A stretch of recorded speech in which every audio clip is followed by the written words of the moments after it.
Починаємо.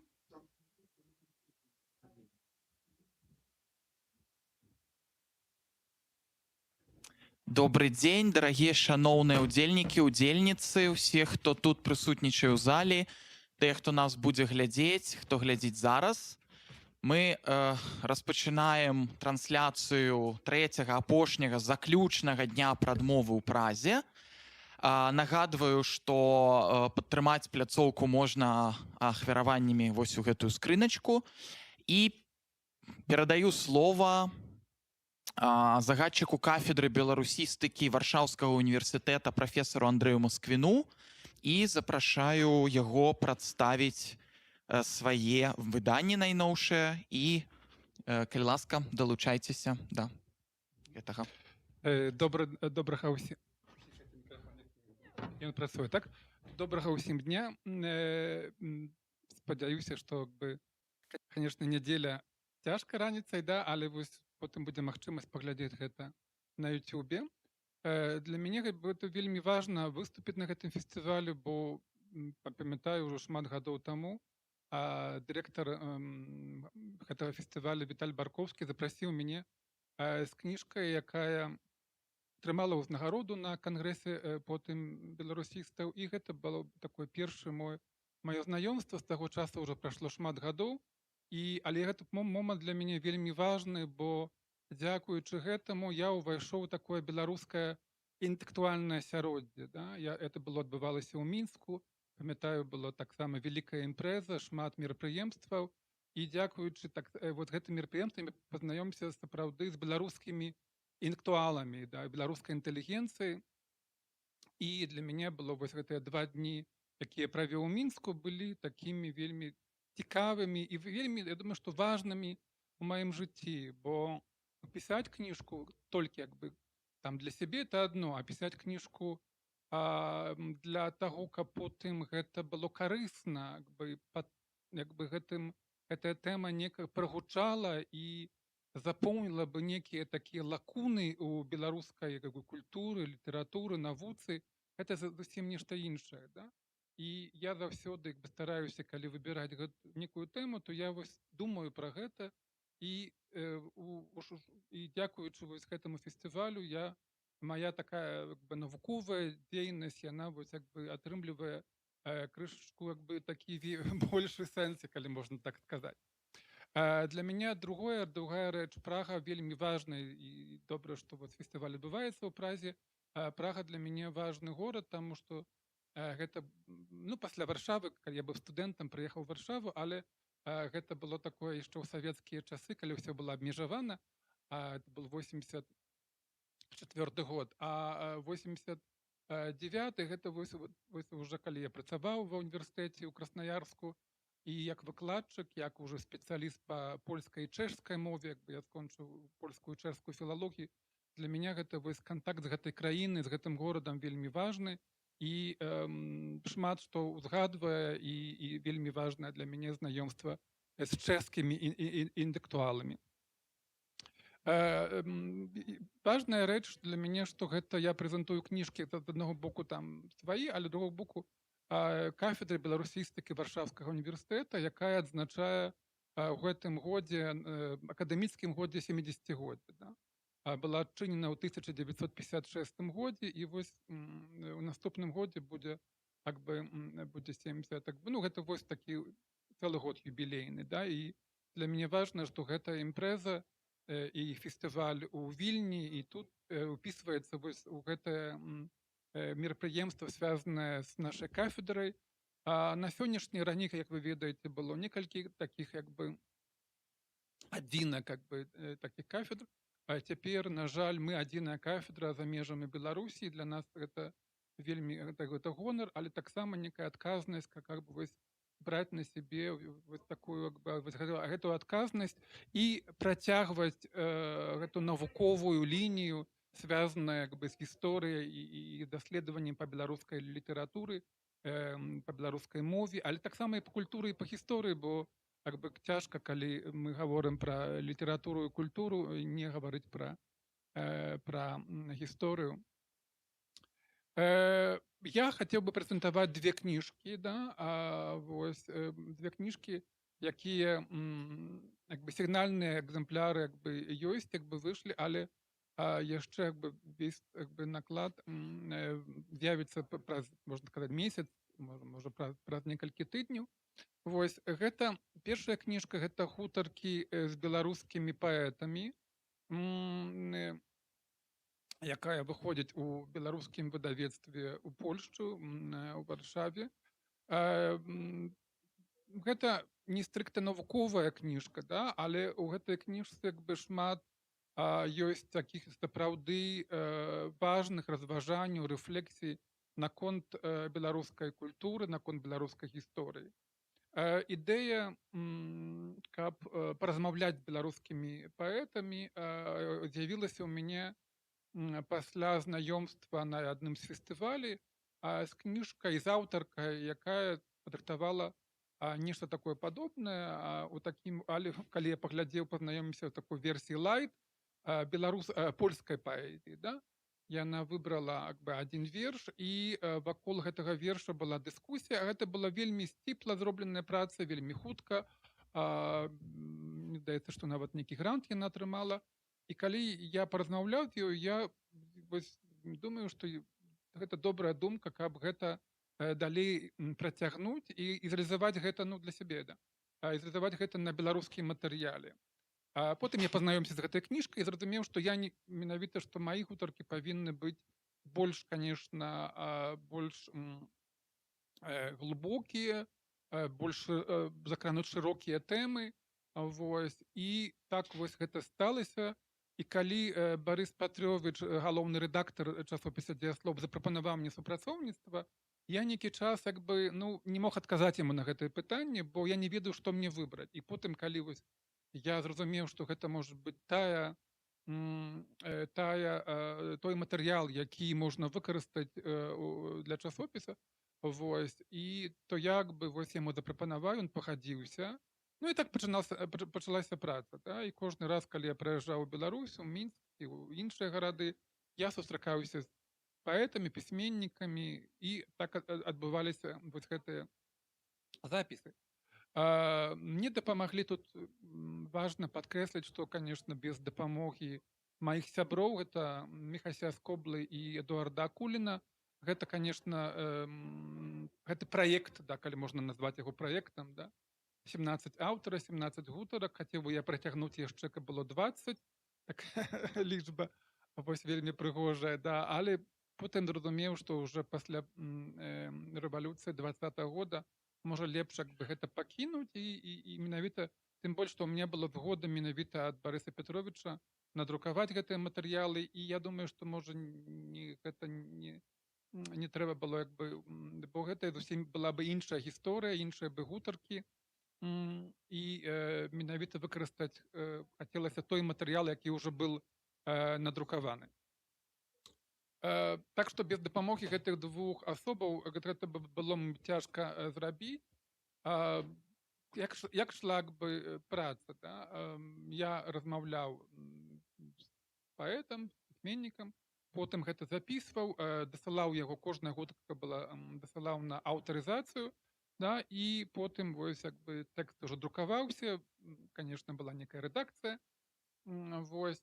Амаль што ўсе вось эти 16 гутарак гэта вось у том выглядзе, як яны былі запісаны, бо мы ўсе ведаем, што вось вусная форма, да, выказвання адрозніваецца ад пісьмовай, навуковай, гэта вядома, але толькі адна гутарка з Уладзімірам Някляевым вельмі была як бы, так больш пашырана, і хаця мы доўга размаўлялі, гэта была такая для мяне вельмі важная гутарка, да, вельмі цікавая і так далей, але спадар Уладзімір вырашыў, што яшчэ трэба дадаць, і гэта уваходзіла нават у канцэпцыю гэтага, каб пісьменнікі дадавалі, бо адна форма это вось вусная, другая як бы пісьмовая.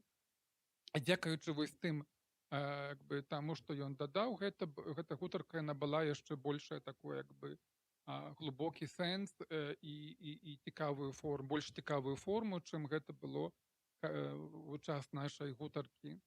Вось. Для мяне кожная сустрэча з гэтымі пісьменнікамі, тут можа я пералічу, так, тыя асобы, якія нас слухаюць, якія тут, гэта Рыгор Барадулін, Ніл Гілевіч, Анатоль Вярцінскі, Уладзімір Някляеў, Васіль Зуёнак, Геннадзь Бураўкін, Леонід Дранько Майсюк, Данута Бічэль, Зніч, Віка Трэнас, Уладзімір Арлоў, Серж Мінскевіч, Алесь Чобат, Сергей Законнікаў, Міхай Скобла, Ірына Богданович, Марыя Мартысевич. Як вы разумееце, уже не ўсе, некаторых з намі ўжо няма, і для мяне гэта, ну, для мяне гэта было вельмі важна паразмаўляць, вельмі важна, нават я не думаў, каб паспець, але вось важна было сустрэцца з гэтымі. У меня яшчэ калі я і вучыўся ў школе ў Нясвіжы, да, я сам з Нясвіжа, тыя, хто не ведаюць, у мне заўсёды хацелася пазнаёміцца з вельмі важнымі дзеячамі культуры, навукі, як бы такая, калі быў студэнтам, я заўсёды ў першую чаргу хацеў асабіста пазнаёміцца, паразмаўляць. Для мяне была некая такая вельмі важная частка майго жыцця. Вось. І вось гэтыя сустрэчы, конечно, вельмі важныя для мяне, для маёй працы як выкладчыка цяпер на кафедры беларусістыкі, беларускай культуры і беларускай літаратуры. Я ўдзячны ўсім гэтым аўтарам, якія знайшлі час, бо не заўсёды гэта трэба было дапасаваць, як бы калі я прыязджаў у Мінск, вось, і знайсці час, каб з імі паразмаўляць. Амаль што ўсе гутаркі, так, калі вось такія цікавыя, адбыліся вось дома, у хатніх такіх варунках, як бы некаторыя ў кавярні, а некалькі гутарак адбылося праз мэйл, да, вось маладым аўтаркам было так больш цікавей адказваць, лягчэй, да. Адна гутарка, якую вельмі хацеў, з Алесем Разанавым не адбылася, гэта з майго, як бы, мая віна, таму што паэт папрасіў даслаць яму пытанні мэйлам, і у мяне была патрэба з ім асабіста паразмаўляць. І я вось цягнуў, як бы працягвалася нейкі час думкі, вось, каб падрыхтаваць гэтыя пытанні, і вось сталася тое, што сталася. Алесь Разанаў памёр, і гэта, мне здаецца, што вельмі рана ён, як бы, пакінуў гэты свет, і вось я вельмі шкадую, што не атрымалася з ім паразмаўляць. Гэтыя думкі, ўсе гутаркі надрукаваныя ў часопісе «Дзеяслоў», і дзякую Барысу Пятровічу, дзякую рэдакцыі, якая з такой, як бы, вельмі уважліва, як бы, і рэдагавала, як бы, нейкія там былі маленькія такія, бачыў, заўсёды перачытваў такія дапаўненні, такія, як бы, каб увесці чытача ў кантэкст, вось, нейкія такія заўвагі, так што гэта была зроблена такая, ну, велізарная, як бы, цікавая праца. Пра што як адбывалася, да? Вось, як я выбіраў верш? Гэта у аснову быў пакладзены такая ідэя, каб выбраць адзін верш паэта. Конечно, гэта вельмі цяжка заўсёды выбраць той верш, які, на думку аўтара, пісьменніка, і маю больш так, як бы, знакавы, як бы, да, для гэтага аўтара. Вось, з гэтай нагоды, конечно, мне прыйшлося перачытваць вельмі шмат, як бы, я рыхтаваўся, як бы, шмат зборнікаў, шмат тэкстаў, і выбіраў тое, што, на маю думку, больш, як бы, такі тэкст, праз які можна было і пагаварыць і з аўтарам пра яго творчасць, пра яго жыццёвы шлях, пра яго погляды, бо, адштурхоўваючыся ад гэтага верша, мы размаўлялі і пра тоеснасць беларусы, пра гісторыю, тую далёкую гісторыю, сучасную гісторыю 20-го стагоддзя, і менавіта вось гэтага пасля 90, вельмі сучасную, актуальную, да, пасля 91-го года. Вось, і гэта было, некаторыя гутаркі, як вы бачыце, яны вельмі розныя, да, адны працягваліся там па 1,5-2 гадзіны, некаторыя вельмі маленькія, невялічкія, каротенькія, там на 30-40 хвілін, да. Гэта, конечно, залежала уже ад таго, наколькі у мяне ўзнікалі пытанні, бо я заўсёды прыходзіў на гэтыя гутаркі з такімі як бы наборам пытанняў, да. Часам гэта было 7-8, часам было 10-12, але заўсёды з'яўляліся яшчэ дадатковыя пытанні, і вось гэта таксама мне здавалася было вельмі цікава. Вось усе аўтары вельмі задавальненнем, з ахвотай адгукнуліся вось на такую думку. А, м, м, Часам было такое, што вось былі здзіўлены, што чаму я выбраў менавіта гэты верш, але потым, калі ўжо мы пачыналі размаўляць, уже як бы тут не было пытанняў. Вось. А, Вельмі, конечно, для мяне было важна сустрэцца з прадстаўнікамі старэйшага пакалення, старэйшую генерацыі, да, вось, як бы, которых уже няма з намі. І гэта было вельмі моцнае для мяне ўражанне, пасля якога на сустрэчы яны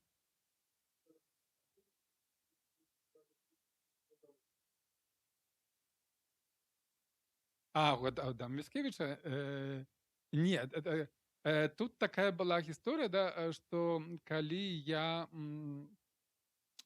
прыехаў да Алеся Чобата, да, вось, ён жыве недалёка Гародні, да, трэба да яго было яшчэ дабірацца аўтобусам, цягніком, аўтобусам, да, і але як бы ён пачаў нашу сустрэчу з Міцкевіча, да, вось.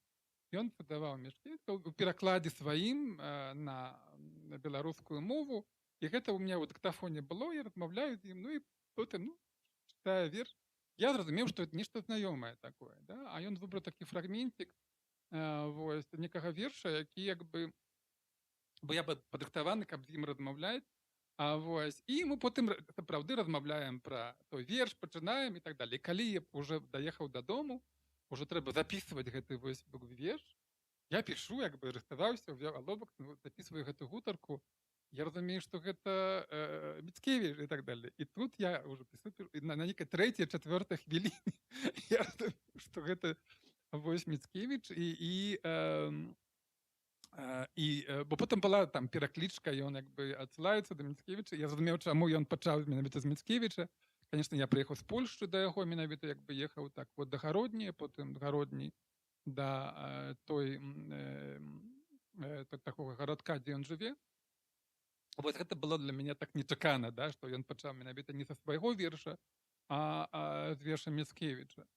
Вось, конечно, вось кожная сустрэча з гэтымі пісьменнікамі для мяне была некай такой важнай падзеяй. Я вельмі добра памятаю кожную сустрэчу, памятаю гэтых людзей, як яны размаўлялі, бо было бы вельмі цікава, нават нейкім чынам гэта бы шкада, што тады я не запісаў бы гэта, каб было некае аўдыо, да, вось гэтых гутарак, бо тое, як гэтыя асобы размаўляюць, як бы якім чынам, гэта таксама важна захаваць вось гэты такі як бы матэрыял для будучага пакалення. І я зразумеў, што вось вельмі разумеў, што з паэтамі мала размаўляюць, як бы, што трэба з імі больш размаўляць. Яны задавальненнем размаўляюць, задавальненнем адказваюць на пытанні і там не глядзяць на гадзіннік, колькі прайшло гадзін, бо у меня заўсёды быў такі час неабмежаваны. Яны з задавальненнем як бы маглі бы працягваць, вось, як бы, калі б яны не скончыў. Так што вось такая была цікавая для мяне сустрэча з беларускімі інтэлектуаламі. Так што я удзячны і арганізатарам гэтага фестываля, якія уключылі, далі магчымасць гэтую кніжку прэзентаваць. Яна толькі ёсць яшчэ як бы сігнальны такі вось асобнік. Яна яшчэ не выйшла, таму што мы шукаем грошы, як бы, каб такі цэлы вось как бы усе вось як бы тыраж выдаць, але думаю, што яна будзе такім у добрым фармаце, і тут кожны знойдзе для сябе і цікавыя разважанні, рэфлексіі наконт і паэзіі, і сучаснасці, мінулага. Так што тут вельмі шмат пытанняў. Вось, і гэта таксама для мяне такое падарожжа, вось, не толькі знаёмства з паэтамі, но і падарожжа ў гісторыі Беларусі, у гісторыі беларускай літаратуры. І гэта такі, я думаю, што будзе кніжка такая для кожнага. Гэта вот як бы кожны нешта там знойдзе для сябе. І такі матэрыял, які можа быць прыдатны і ў навуковых даследаваннях, і не толькі. Да? Вот. Што яшчэ, як бы, можа, яшчэ ёсць пытанні пра менавіта вось як бы пра гэтую кніжку, як калі нешта вас цікавіць, то каб я ўжо перайшоў да другой. Так, як бы я буду глядзець на так. Вось, добра. І другая кніжка гэта вось, конечно, гэта вось тая кніжка, тая манаграфія, якая больш адпавядае назве гэтага вось фестываля, фестываль інтэлектуальнай кнігі. Так? Як бы, вось, як мы бачым, што гэты фестываль крышачку змяняе сваю форму, да? Вось, калі я быў на маім першым фестывалі, там сапраўды гэта было больш, конечно, вось навуковых такіх выданняў. Да? Цяпер мы бачым, што гэта больш такіх вот, і такіх прозы, паэзіі, да? Гэта вось навукова-папулярных, можа, выданняў, папулярных. Але вось для мяне вельмі важна, што гэта навуковая частка, яна застаецца на гэтым фестывалі, бо без гэтага фестываль, напэўна, без беларускай інтэлектуальнай кнігі вось не было бы для нас як бы і Беларусі і беларускай культуры. Як бы, мы, конечно, як кафедра беларусістыкі, для нас вельмі важна, каб такія кнігі з'яўляліся часта, не заўсёды гэта атрымліваецца, бо мы невялічкая кафедра, да, і калі паглядзець, то значная частка даследчыкаў гэта даследчыкі беларускай мовы. Вось, як бы, асобы, якія займаюцца літаратурай, гэта вось прафесар Мікола Хаўстовіч, якога, напэўна, вы ўсе ведаеце. Гэта доктар Кацярына Дрозд, якая займаецца больш сучаснай літаратурай і цяпер рыхтуе манаграфію пра Альгерда Бахарэвіча. Я спадзяюся, што праз год, праз два гэта будзе і хабілітацыя, доктарская праца, ну, на польскі, да, хабілітацыя, як бы.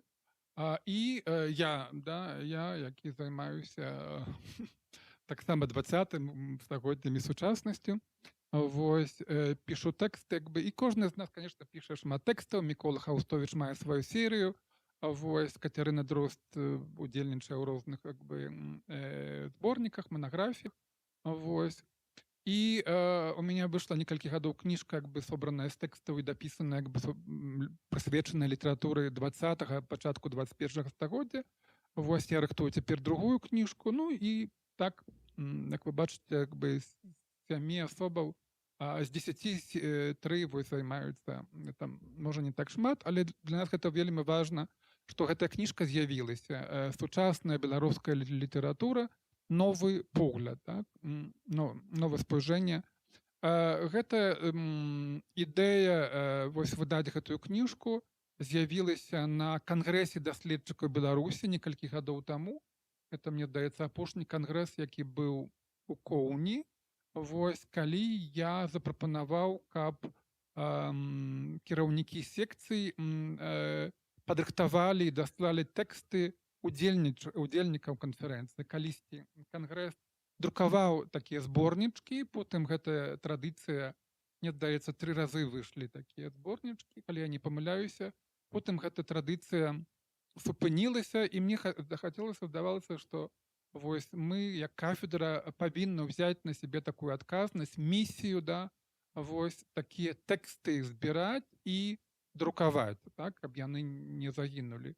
Першы адгукнуўся Алесь Аркуш, які штогод удзельнічае ў канферэнцыі, вельмі часта як кіраўнік секцыі, таму і ён прапанаваў свае тэксты,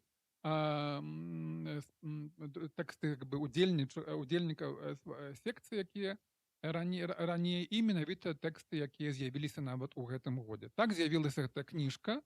Вось, так яна выглядае. Тут я толькі хацеў бы, можа, так нагадаць аўтараў. Да? Тут ёсць некалькі тэкстаў Алеся Аркуша, ёсць тэксты Віктара Жыбуля, ёсць тэксты вось менавіта Янкі Лайкова, які ўдзельнічаў у канферэнцыі некалькі разоў, але 2 ягоныя тэксты, якія прысвечаны менавіта вось літаратуры беларускай пасля 86-го года.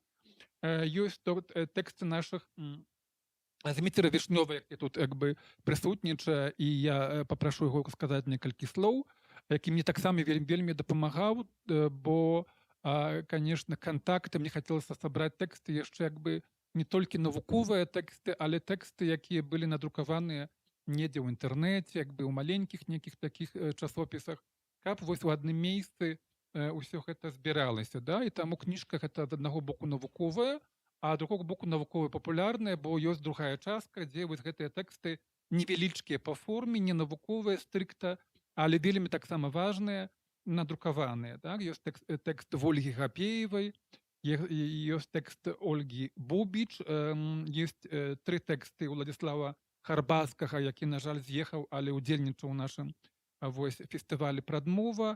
Ёсць тэкст Ігора Сідарука, які ўдзельнічаў менавіта ў літаратурным руху, і наколькі я так разумею, Зміцер скажа пра яго, бо гэты тэкст напішаны па просьбе Зміцера Вішнёва. І ёсць Тацьяны Козік, гэта жонка Алеся Аркуша, якая падрыхтавала тэкст пра сувязі мастацтва і літаратуры, пра Алеся Пушкіна, пра якога сёння будзе дыскусія, гаворка. І для мяне вельмі важна, што прэзентацыя гэтых кніг нейкім чынам звязана. Вот тут перада мной быў гутарка пра часопіс «Топас». Я ўпершыню пісаў рэцэнзію на адзін тэкст, і я вельмі шчаслівы, што гэты тэкст надрукаваны. І тут ёсць асобы ў гэтым зборніку, як Алесь Пушкін, пра якога будуць сёння гаварыць на гэтым фестывалі. То есть ўвесь час гэта некая сувязь розных асобаў, сувязь паміж часамі. Гэта вельмі важна для нашага фестываля, для гэтага фестываля і для беларускай культуры. Ёсць тэкст мой таксама, я разважаю пра сучасную беларускую літаратуру, драматургію і гавару канкрэтна пра тэкст Андрэя Курэйчыка, які можна назваць такім кананічным тэкстам, які, напэўна, войдзе ў падручнікі і будзе такім важным матэрыялам, артефактам, да, пра падзеі 20-го года менавіта ў драматургіі. Ёсць тэксты нашых 2 дактарантаў, это Аліны Страшкевіч пра тутэйшых, а менавіта тэкст збудаваны на гутарках з членамі групы тутэйшых, аб'яднанне тутэйшае і унікальны матэрыял, і я думаю, што таксама вельмі важны. І Марыш Калецінскі, наш дактарант, які піша пра сувязі паміж Васілем Быкавым і Рыгорам Барадуліным. Вось гэта кароткае такое уступ. І, Зміцер, магу ли тебя попросить некалькі слоў сказаць пра твой удзел? Дякую. Ну, что тычыцца Ігора Сідрука, гэта гаспадар Андрей, вы переблыталі, гэта хутчэй Алесь Аркуш прапанаваў тэкст, не я. Это таварыства вольных літаратараў. Я вось якраз Вольгу Бубіч рэкамендаваў. Я, напэўна,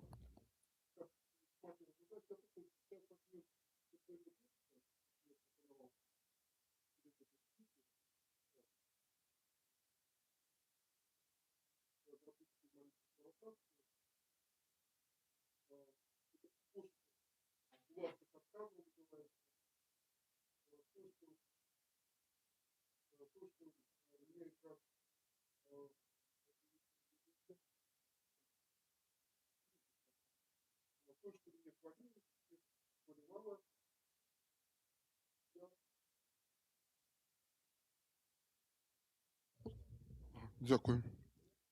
Так. Ну, я зачитаю маленький фрагмент. Паразуменне паміж беларускамоўнымі і рускамоўнымі літаратарамі, які ідэнтыфікуюць сябе як беларускія. Ніколі не будзе паразумення паміж беларускімі пісьменнікамі, якія пішуць па-беларуску, і тымі, хто піша па-руску. Беларускамоўныя ніколі не прымуць у свае шэрагі рускамоўных.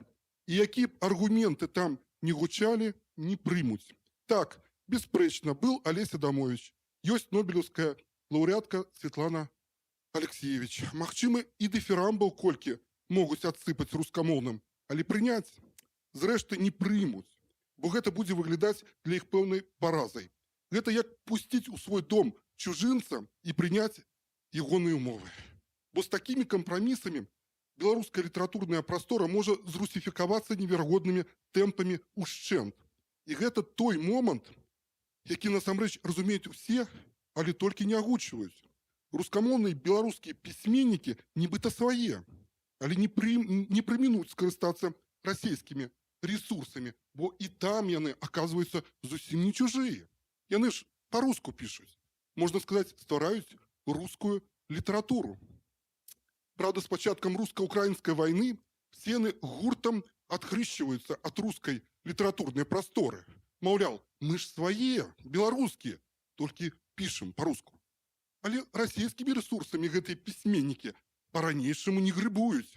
І тут важна падкрэсліць, многія з іх не грыбуюць не проста расійскімі, а менавіта тымі, што застаюцца в Москве. Дякую.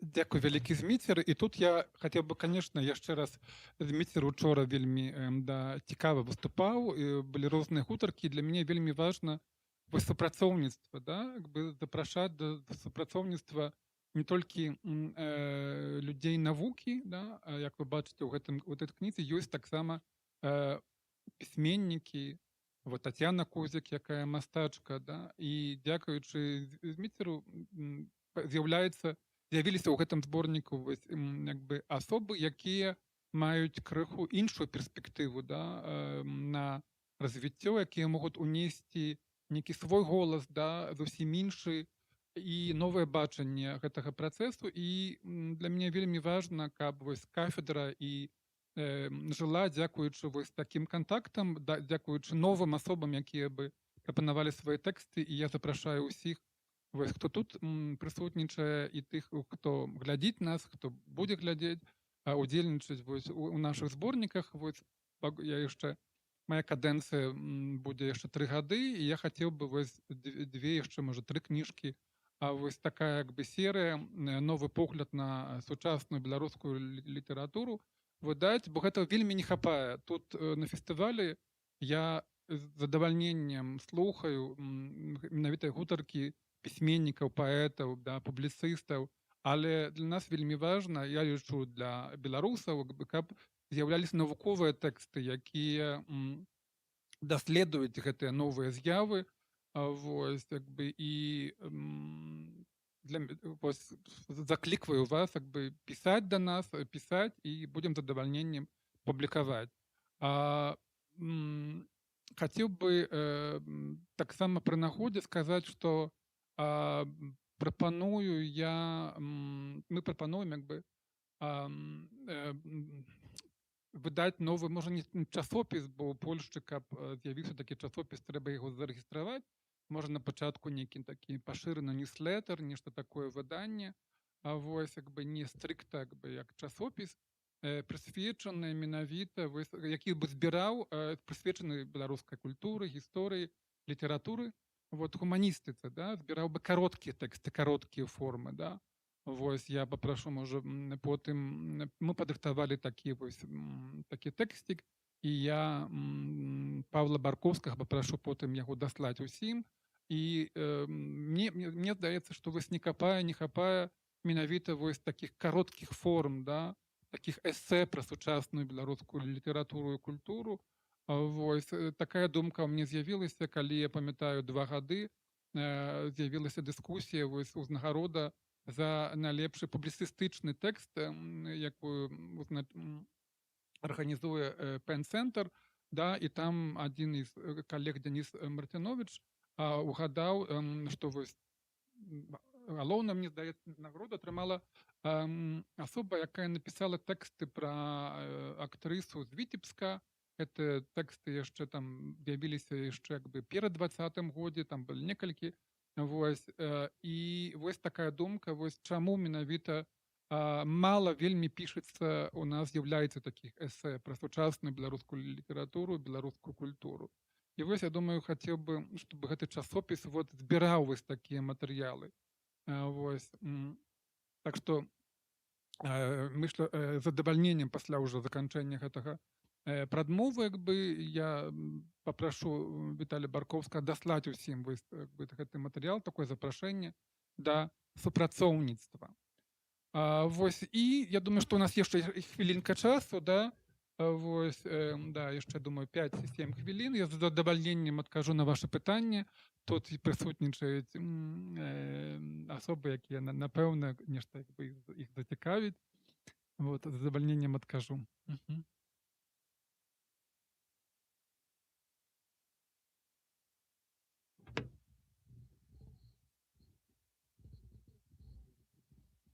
Няма пытання, так? Што я хацеў бы... Так? Няма, да? Што хацеў бы яшчэ сказаць, да? Э, Што, конечно, гэты фестываль не мог як бы прэзентаваць усіх кніжак, да? Я вельмі хацеў, чтобы каб вось як бы тут была прэзентацыя кніжкі, якая з'явілася ў мінулым годзе.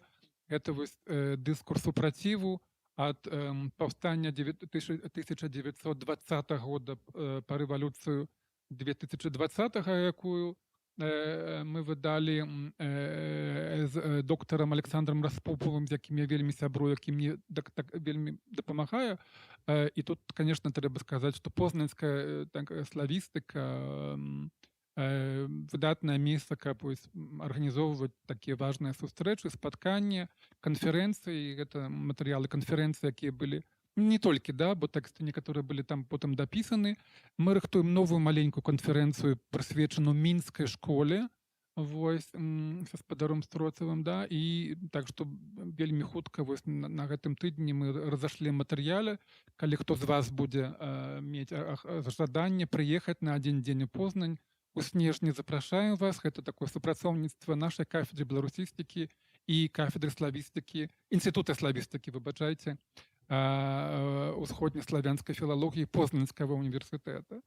Вось, выйшла яшчэ кніжка, гэта пераклад маёй кніжкі пра 3 беларускія часопісы «Сакавік», «Пагоня» і «Наперад». Я калі у працягу, калі займаючыся навукай, я ў першую чаргу мне было важна, каб колькасць матэрыялаў пісалася на польскай мове, да, у Польшчы. А тут я ўпершыню вырашыў перакласці гэтую кнігу на беларускую мову. Мне дапамаглі некалькі асобаў. Зрабілі гэта амаль што задарма, да. Вось, і галоўная такая велізарная праца, каб знайсці гэтыя цытаты. Гэтых цытатаў там вельмі шмат. І гэта таксама вось уже тыраж з'явіўся. Кніжку можна ўжо купіць, набыць. І я думаю, што гэта таксама для беларусаў у эміграцыі будзе вельмі важная кніжка, таму што яна адказвае на ўсе тыя пытанні, якія задаюць цяпер беларусы, а на якія таксама якія задавалі беларускія эмігранты пасля заканчэння Другой сусветнай вайны. Так? Як жыць у Еўропе, як жыць у новых варунках, як жыць, калі у Беларусь немагчыма прыехаць, калі ў Беларусі сем'і, сваякі, як падтрымліваць сувязь з беларускай культурай, як паводзіць сабе ў новых сітуацыях, як утвараць суполкі, як разам нешта стварыць. І вось гэты часопіс «Наперад» прыкладам з'яўляецца такім Янка Запруднік, які выдатная асоба, дзякуючы якому, у прынцыпе, гэтая кніжка выйшла, бо ён мне дапамог фінансава. Вось, яшчэ перад смерцю даслаў мне грошы, і таму я адчуваў такую патрэбу, каб абавязкова гэтая кніжка з'явілася. Прэзентацыя яе была ў Вільні, але вось, я думаю, што я разумею, што нельга так шмат прэзентаваць, але вось кніжка гэта будзе даступная, і я думаю, яна будзе цікавым такім матэрыялам вам для адказам на шмат якія пытанні задаюць. Бо калі менавіта гэтая думка, каб выдаць гэтую кніжку менавіта ў беларускай версіі, з'явілася пасля таго, калі я пачаў чытаць Беларусі ў Варшаве, Беларусі ў Польшчы, дзе шмат людзей задавалася, пісалі пра такія звычайныя пытанні, як жыць далей, да? Што рабіць, як нам працаваць, каб нехта дапамог, прасілі дапамогі, нехта даваў розныя аб'явы. Да? І вось я думаю, што я вырашыў тады, што я павінен хутка скончыць гэтую кніжку і спяшаўся менавіта, каб яе прадставіць на фестывалі прадмовы ў Вільні. Так што я, дзякуючы Павлу Баркоўскаму, што ён пагадзіўся, і гэтая кніжка там з'явілася. Ну, на гэтым я хацеў бы скончыць. Калі не з'явіліся ў вас пытанні, то, можа, ёсць нейкія пытанні. Адно, можа быць, задам. Мгм. Спадар Андрэй, вось да гэтага у вас выходзілі кніжкі пра беларускі тэатр, і адпаведна тэатр, як я разумею, займае пэўную важную роль, важнае месца ў вашай творчым жыцці.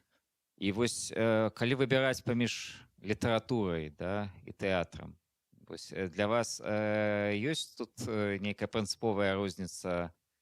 Вось што больш у творчасці прываблівае, працаваць з беларускай літаратурай ці з беларускім тэатрам, ці гэта роўныя як бы любові?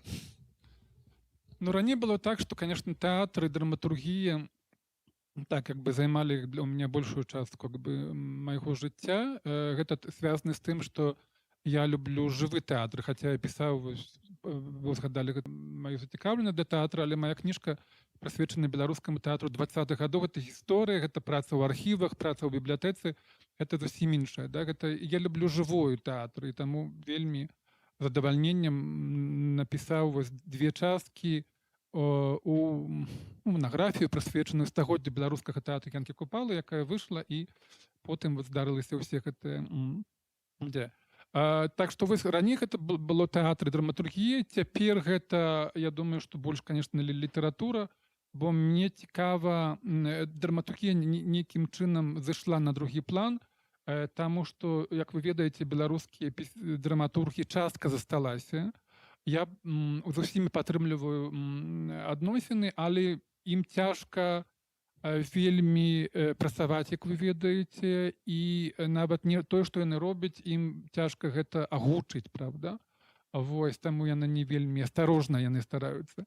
А вось тут узнікае такая праблема, да? Але вельмі актыўны тэатр, такі эміграцыйны, да? Тэатр беларускай дыяспары у Чэхіі, у Літве, у Польшчы, але гэта крышачку іншы ўзровень, да?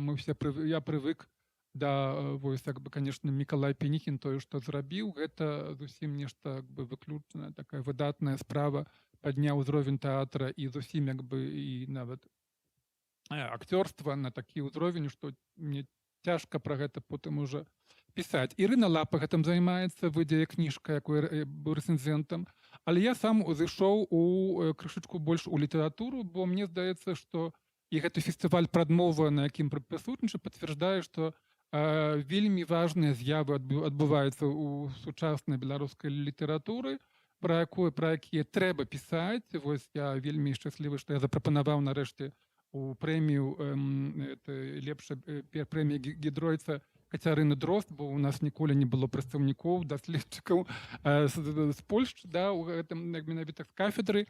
Вось, і яна ўжо 3-й год прымае ўдзел, нешта піша пра гэта, і вось даследаванне. Так што я думаю, што цяпер літаратура, конечно, больш цікавая, чым драматургія. Так атрымліваецца, да? І, конечно, літаратура для мяне цяпер больш... і моя місія заключаецца ў тым, каб вось выдаваць гэтую серыю, няхай выйдзе яшчэ 3-4 зборнічкі, але вось менавіта паказаць, бо без даследавання беларускай сучаснай літаратуры, да, это вось, я думаю, што гэта будзе недастаткова адзін фестываль праводзіць, так? Павінны з'яўляцца працы, якія вось менавіта і былі прысвечаныя гэтым творам, былі прысвечаныя з'явам як бы беларускай літаратуры, а пісаць ёсць пра што.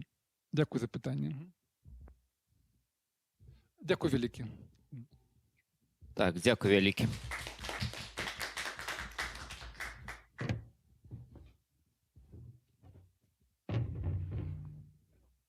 Так, дзякуй вялікі, спадар Андрэй.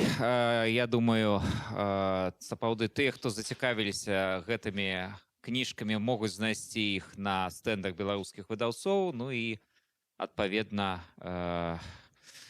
звярнуцца на кафедру беларусістыкі Варшаўскага універсітэта, калі хочаце непасрэдна атрымаць ад аўтара. А зараз літаральна праз пару хвілін пачнецца наступная прэзентацыя Цімура Кузеліча кнігі «Значныя дні», дзе аўтар, напэўна, паспрабуе зацікавіць нас не толькі сюжэтам, але і рознымі кантэкстамі, якія ўзнікаюць вакол кнігі і таго, як гэта сёння займацца беларускай літаратурай і што гэта такое быць літаратарам у Беларусі сёння. Так.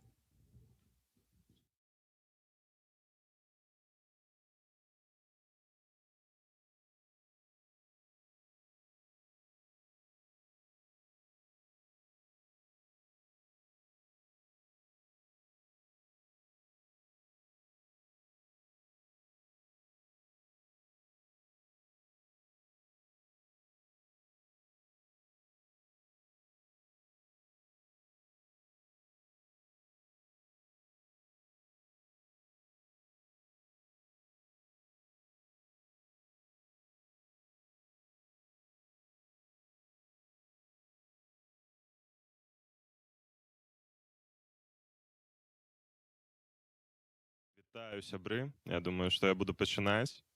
Так, пакрысе. Вось, сапраўды, гэта прэзентацыя раману «Значныя дні». Я Цімур Кузеліч, чалавек, які яго напісаў. Кніга выйшла у лютым гэтага года у лонданскім выдавецтве «Скарына Прэс». Бок ужо прайшоў пэўны час. Яна займела рэцэнзіі, розныя інтэрпрэтацыі. Быў ужо шэраг прэзентацый у розных гарадах. Гэта такая самая позняя і, напэўна, апошняя прэзентацыя гэтай кнігі. І буду адразу зважаць на тое, як яна інтэрпрэтуецца. Вельмі шмат было сказана, што гэта эксперыментальны раман, што гэта авангард нейкі. Я разумею, адкуль гэта бярэцца, таму што я выкарыстоўваю досыць шмат мультымедыя, фотаздымкі, графіка ўключаныя ў тканіну тэксту, вельмі шмат гульні з мовай, нейкія фармальныя прыёмы, але гэта не, мушу заверыць, не з'яўляецца самасутнасцю, а толькі інструментам, як дайсці да шчырага выказвання ў нашым сучасным свеце, каб гэта выказванне прагучала упэўнена. Гэтая кніга, калі казаць так вельмі проста, яна пра Заслаўе, пра горад, які я вельмі люблю, куды я выязджаў на працягу ўсяго 23-го і 22-го года з Менску на адпачынак, выдохнуць. І запомніў гэты горад па кроках проста і аднавіў гэта ў сваёй кнізе. Яна пачынаецца ў вельмі канкрэтным месцы, у грамадскай прыбіральні на станцыі, на чыгуначнай станцыі «Беларусь». І для акрэслення гэтага я нават прачытаю урывак.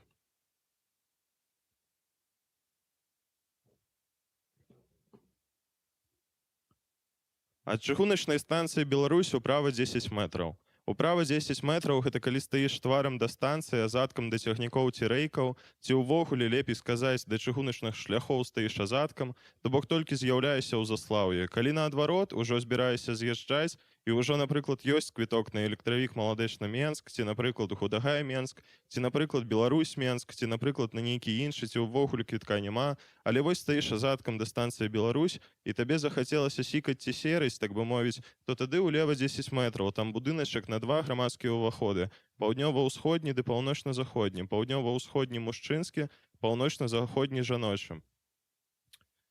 І такая пільнасць да дэталёў, да канкрэтнага азначэння стварае паэціку рамана, у тым ліку, і ў гэтыя вельмі дакладныя месцы ўпісаны дзесьці невераемныя персанажы, а дзесьці вельмі блізкія. Напрыклад, адзін з галоўных герояў, кот Грыпніна, узяты наўпрост з кнігі Франсуа Рабле «Гаргантюа і Пантагрюэль». Проста трошкі змяніў націск для таго, каб гучала больш па-беларуску. У расійскім перакладзе ён завецца «Цап-царап». таксама можа так больш спасцігаецца лепей. А, і гісторыя, якая здаецца неверагоднай, невераемнай, дзесьці такой вельмі спецыфічнай і ўзрыўной, яна насамрэч вядзецца пра маё нейкае перажыванне патрэбнасці з'язджаць, разуменне Беларусі таго часу, тое, як я мог пра гэта сказаць. У гэтай кнізе таксама ёсць ілюстрацыі маіх сяброў і сябровак. Я хацеў сабраць такі альманах нашай менскай творчасці і вывесці яго пад пахамі. Ўжо разумеў, што кнігу дапішу у эміграцыі. Так яно і атрымалася. Галоўным чынам тэкст быў напісаны у Менску, у Заслаўі, але толькі прыехаўшы у Варшаву, я здолеў знайсці некаторыя пробліскі надзеі ва ўсім гэтым і дарэдагаваць яго, даправіць і давесці да розуму. Вось. Калі казаць пра галоўныя тэмы, апрача уласных нейкіх перажыванняў, для мяне была вельмі важная тэма — гэта надзвычайныя сітуацыі, калі час ідзе неправільна, калі кожная секунда ўдаецца вырашальнай. Это ўзаемаадносіны сам-насам, камунікацыя чалавек з чалавекам, хібы камунікацыйныя, і то, як мы можам імі карыстацца, тому што сучасны свет нібыта патрабуе нейкага новага падыходу. Страх, улада і з фармальнага пункту гледжання гэта, канешне, роздумы на моўныя тэмы. Калі так сцісла пра сюжэт, хаця гэта не так важна, то з'яўляецца некаторы код Грыбміна, які захоплівае ўсё вакол сябе, і некаторая зграйка герояў спрабуюць у гэтым выжыць, і кожны шукае свае шляхі. У выніку у кожнага свой шлях, але для мяне было самае важнае выказванне, якое змешчанае ў 3-м раздзеле кнігі. Я прачытаю.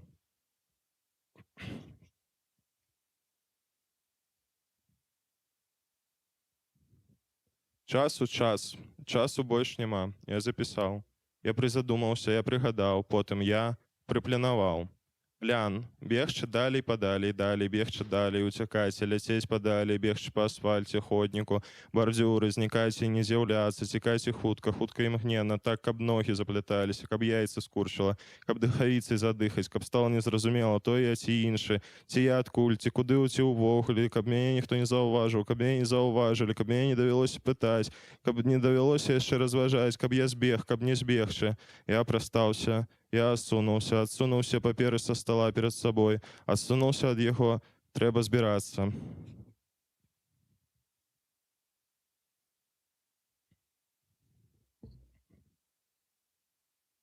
Я разагнаўся, я пераскокваю адныя рэйкі, я пераскокваю другія рэйкі, я разагнаўся так, каб пераскокнуць роўна столькі рэйкаў, колькі трэба, і ўпасці ў лес. Далей я бягу ўжо з палёгкай, мурзаты, не заўважылі. Мяне ўздымае вецер, ён мяне нясе скрозь дубы. За аднымі дубамі іншыя, мне ўжо не страшна, бутэлькі ніколі не скончацца, але я лечу з палёгкай. Вось.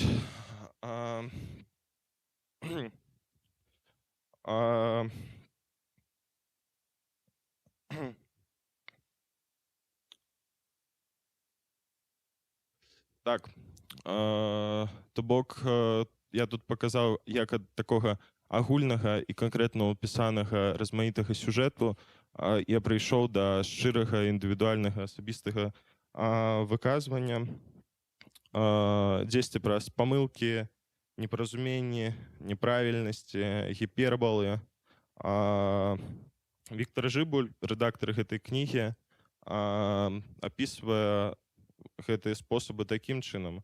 Это кропка, дзе пераплятаецца рэалістычнае і фантазійнае, умоўны свет упісаны ў канкрэтную тапаграфію, рэчаіснасць не падлеглая нармальнаму апісанню, жыццёвыя тагабочныя персанажы, наўмысна няправільная мова аповеду, ненарматыўны сінтаксіс, зменлівы тэмп, гратэска гіпербалы, прывідныя алюзіі, апавядальнік раствораны ў сусвеце, людзі ператвораныя ў словы, нават таксама падказкі, папраўкі і кпіны закадравага каментатара, малюнкі і фотаздымкі як ілюстрацыі ці як замена самога тэксту, рэалізм, сюррэалізм, пуантылізм і яшчэ цэлы жмут ізмаў у адным фляконе, перакідныя масткі ў авангард, рэнесанс і лубок.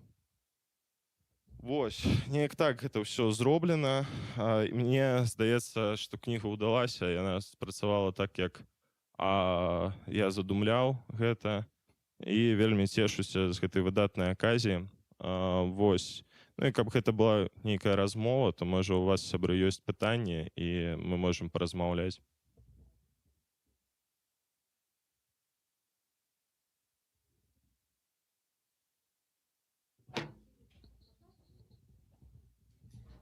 Так. Скажы, калі ласка, колькі ты ўжо ў Варшаве і ці збіраеш ты ўжо нейкія замалёўкі, запісы пра варшаўскі вопыт? Я ў Варшаве са снежня 2023, то бок амаль 2 гады. Пакуль ранавата пісаць пра гэты досвед раман, яшчэ трэба пажыць. Зараз я пішу кнігу, гэта такая кніга на развітанне з радзімай. Всё яшчэ галавой я там знаходжуся, але ўжо разумею, што фізычна не там. Таму яна такая памежная.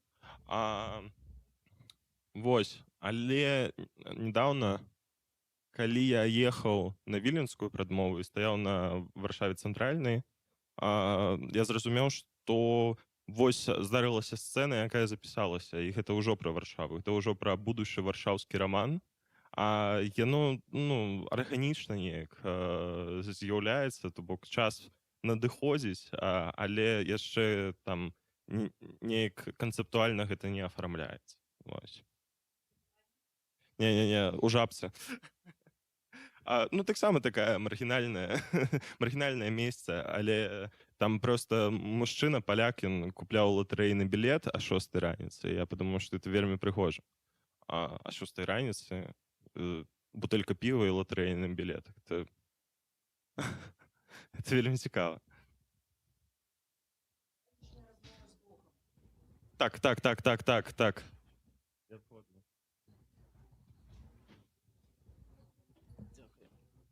У вас у кнізе ваш тэкст, але здымкі іншых людзей. Ну і тэксты здымкі. Што гэта была за задума, што гэта дала кнізе, што іншыя людзі ўдзельнічаюць у гэтай кнізе, і таксама шмат, это не жанравасць, медыйнасць гэтай кнігі. Для чаго гэта? Так, дзякуй. Я тут насамрэч просто абавязаны назваць усіх людзей, хто з'яўляецца суаўтарамі кнігі.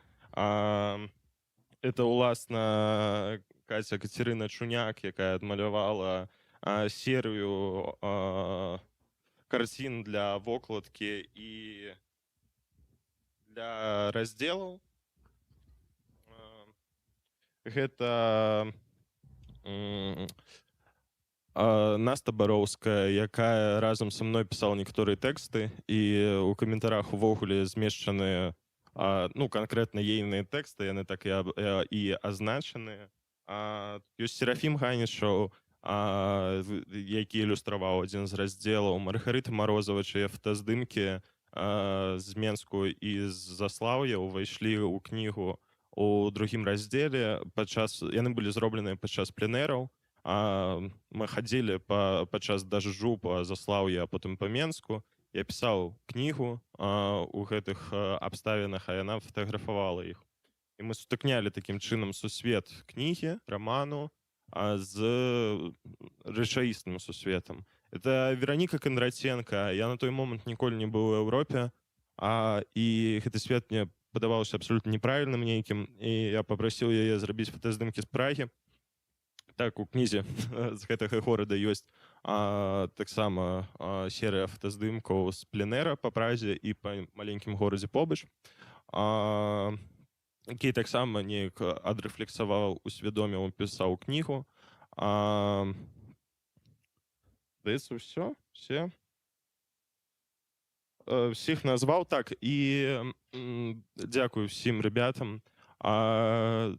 Супрацоўнічаць было вельмі цікава, і гэта было зроблена наўмысна. Я ўжо сказаў, што ў некаторай ступені я разумеў гэта як альманах нашай менскай каманды, які вывез пад пахамі і выдаў ужо за мяжой.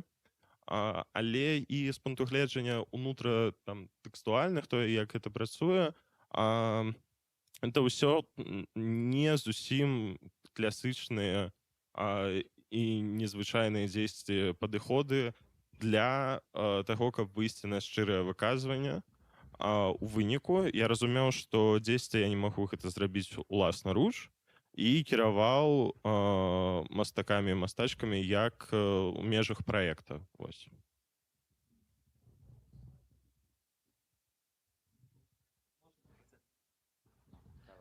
Вельмі часта аўтары б сказалі, што гэта вот, што каб быць шчырымі вот, ну, да канца сябе выкінуць, выдаць. Гэта павінна быць вот маё асабістае, а вы такім чынам пайшлі іншым шляхам. Стварэнне твору як нейкі сацыяльны праект. Так. Культурны праект у тым ліку. Я тут просто асабліва не пераймаюся. Я думаю, што маё шчырае выказванне застанецца маім. Просто разумею, што да гэтага трэба прыйсці праз пэўны інструментарый. Калі можна, 2 пытання. Так, конечно. Першае, як вы выбіраеце назвы? Чаму значныя дні? Гэта вось пафас, іронія, сарказм, нейкае іншае пасланне? Пафас, іронія, сарказм. Добрае пытанне.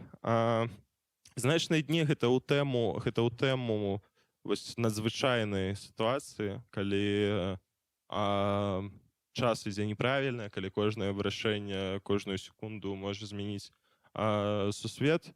Але тут ёсць іронія, тому што так-то, як бы, калі сур'ёзна гаварыць, ніводнага дня нібыта там у кнізе няма значнага. Кожны раздзел мае таксама як бы сваю назву, сувязаную з днямі. Гэта сапраўдныя дні, шчаслівыя дні, значныя дні. І ржавыя дні, так. Вось, это дзесьці спасылка, напрыклад, шчаслівыя дні. Гэта амаж і ўзгадка майго улюбёнага Сэмюэля Бекета. Значныя дні тут з'явіліся вось як нейкая выведзеная у абсалют тэма, вось такая з дробкай іроніі ўнутры. Вось. Дзякуй. І другое пытанне, в прынцыпе, яно сугучна з тым, якое гучала, калі вас прадстаўлялі на пачатку. Вось як яно прыходзіць і быць маладым літаратарам сёння беларускім? Ці адчуваецца нейкая повязь з ранейшымі пакаленнямі, ці адчуваецца наадварот, што ты прыйшоў як бы на новае месца і там не на кага абаперціся? То есть вось як яно ў 25-м годзе 21-го стагоддзя пісаць кніжкі па-беларускі? Так, дзякуй за пытанне. Ну, я дэбютаваў і прыйшоў у літаратуру ў 22-м годзе з маргіналій. У прямым сэнсе, таму што моя першая кніга друкавалася на абрэзках уласнаруч і распаўсюджвалася самымі незвычайнымі і панковымі шляхамі, якія можна было ўявіць. У 22-м годзе мне нават удалося сабраць процьму народу ў цэнтры Менску на літаратурную імпрэзу. Тады здавалася, што поле зачышчанае. Так насамрэч і было на той момант. Не было выдавецтваў, я элементарна не мог кудысьці звярнуцца. Перад гэтым планаваўся выхад маёй іншай кнігі ў выдавецтве Галіафы, але выдавецтва Галіафы прыпыніла сваю дзейнасць у Беларусі. І я зразумеў, што трэба набраць справу ва ўласныя абцугі і ісці прабівацца самастойна.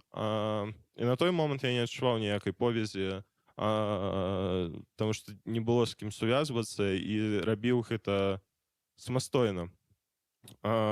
Вось. Але час ідзе, і эміграцыя мая паспрыяла злучэнню з папярэднімі пакаленнямі, і гэта вельмі важна. Таму што мне здаецца, што без вось гэтай сувязі, без пераемнасці мы пачынаем усе сутыкняцца з аднымі і тымі ж праблемамі і паўтараемся вельмі шмат, адказваем на адны і тыя ж пытанні і не ідзем кудысьці глыбей. Таму я цешуся і вельмі радуюся, што мае старэйшыя калегі знаходзяцца нібыта са мной у адным культурным поле. Вось. Ну, пытанне было хутчэй, ці адчувалі вы на сабе нейкі літаратурны ўплыў папярэдніх там беларускіх пісьменнікаў ці паэтаў, ці гэта хутчэй агульная там еўрапейская традыцыя накшталт Бекета і іншых, што вы узгадалі? Ну, я увогуле заўсёды вельмі адчуваю, мяне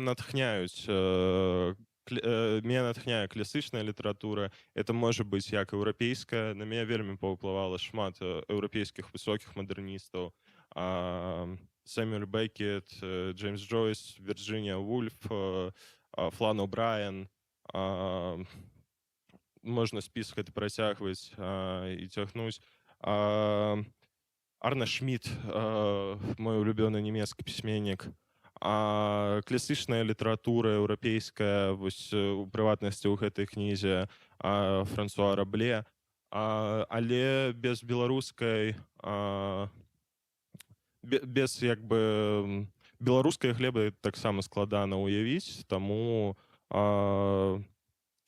сапраўды я асэнсоўваю, але, канешне, гэтая справа хутчэй тычыцца таксама беларускіх мадэрністаў і дзесьці, можа, больш папулярнай культуры у пляне музыка.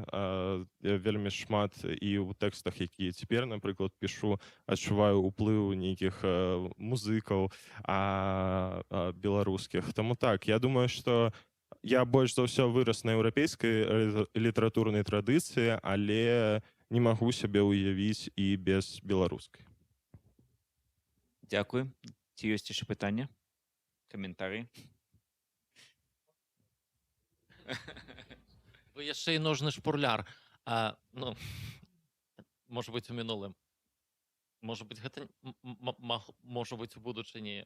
Гэта можна ўявіць, што гэта можа праявіцца як нейкі? Вы кажаце, ну, у меня был досвід займання футболом. Вы пра гэта? Не ведаю. Я рефлексую на тэму футбола.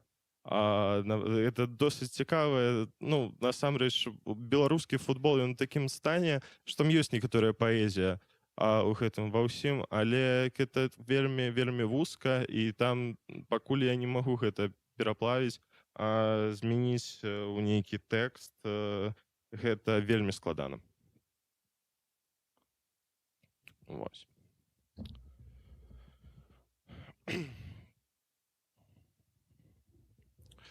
Так. Добра. Я вернуся таксама да размовы сваёй уласнай пра кнігу, што мне таксама было вельмі важна зачапіць якую тэму. І гэта праяўляецца і ў медыаматэрыялах, якія я выкарыстоўваю, і ва ўпісанні пленэраў унутр кнігі, што наколькі важны працэс, а не вынік, і што мы мусім захоўваць унутраную паэзію сустрэч, нейкіх прагулак, і што мы можам гэтым карыстацца для напісання раману, што раман мусіць жыць. І так, вось адказваючы, вяртаючыся да вашага пытання, што тычыцца медыаматэрыялаў, у другім раздзеле кнігі нататкі, як бы тут, можа, таксама пашырыў гэтую тэму, фотаздымкі на стужку ад Маргарыты Марозавай, вось маленькія тэксты ад мяне, якія рухаюць сюжэт раману, а напрыканцы ёсць каментары ад Насты Бароўскай, якая апісвала просто, што адбывалася вакол нас, і гэты тры сусветы яны апісаны ў адну. Это працэс, які меў свой унутраны сэнс, але ён арганічна ўвайшоў у межы раману, і раман насамрэч нас і прывёў на гэтую прагулку. Вось, таксама крануў такую тэму з каментарамі. Напрыканцы кнігі змешчаныя каментары, зноскі ёсць унутры тэксту, іх досыць шмат, і я разумею, што это ўвогуле незручна, людзі скардзяцца, а я толькі цешуся. Гэта было шмат у чым зробленае для таго, каб выбіць з аўтаматызму прачытання кнігі. Заўсёды трэба гартаць. Это не новая, не моя вынаходка. Я просто взяў і скарыстаўся гэтым, прысвоіўшы, магу дазволіць у нашым цяперашнім свеце гэта нармальна. Як прысвоіў цэлага персанажа клясыка, так і нейкі фармат. Вось, гэта такі трошкі пінг-понг выходзіць, заўсёды гартаць. Можна не гартаць, але гэта будзе зусім іншы досвед прачытання, таму што каментары у тым ліку ўплываюць на сюжэт і змяняюць як вось чыста механічнае прачытанне кнігі, так і з пункту гледжання сюжэт. Вось, неяк так. Ёсць пытанне? Не? Можа, заключная тады аўтарская рэмарка. Добра.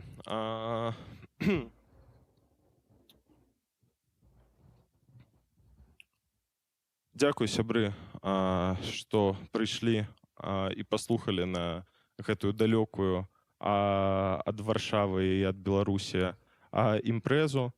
Зноўку, як я ўжо і казаў, апошняя прэзентацыя гэтай кнігі. Чытайце і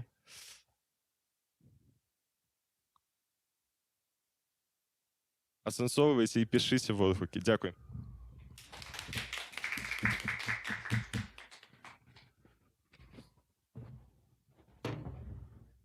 Так, дзякуй вялікі Цімуру, дзякуй. Будзем чакаць новых кніжак, якія ўжо былі тут анансаваныя. Не забывайцеся на свае рэчы. Так, і зараз літаральна праз пару хвілін пачнецца наступная імпрэза. Гэта будзе лекцыя Ганны Янкуты, прысвечаная такому феномену, як беларуская жаночая літаратура. Некаторыя спрачаюцца, ці варта такі тэрмін ужываць, як гэта было на віленскай прадмове. Ці не будзе гэта нейкім такім аб'юзівным, што вось ёсць жаночая літаратура, нібыта, якую пішуць для там домашніх гаспадынь, да? Вось, і ёсць нейкая высокая мужчынская літаратура, якая пішацца для вось вялікай культуры. Але я думаю, тут будзе зусім іншы заход і хутчэй рэфлексія над тым, як жаночая проза і паэзія развіваліся ў нацыянальнай культуры ад пачатку 20-го стагоддзя і да 2010-х гадоў. Калі паспеем, то до 10-х гадоў, ну і, напэўна, патлумачыць, чаму менавіта да 10-х, а не 20-х, скажем, гадоў.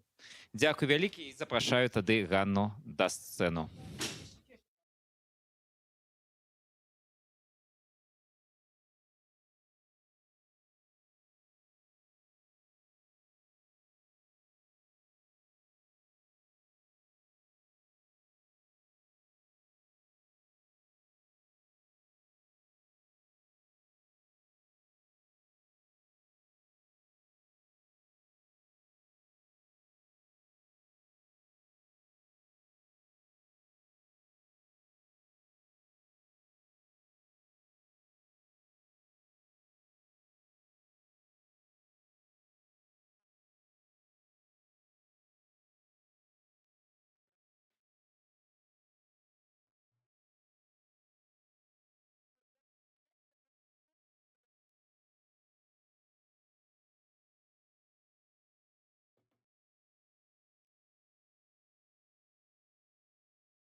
насамрэч я могу і пачаць ужо, тым больш што баюся я могу зацягнуць і не паспець.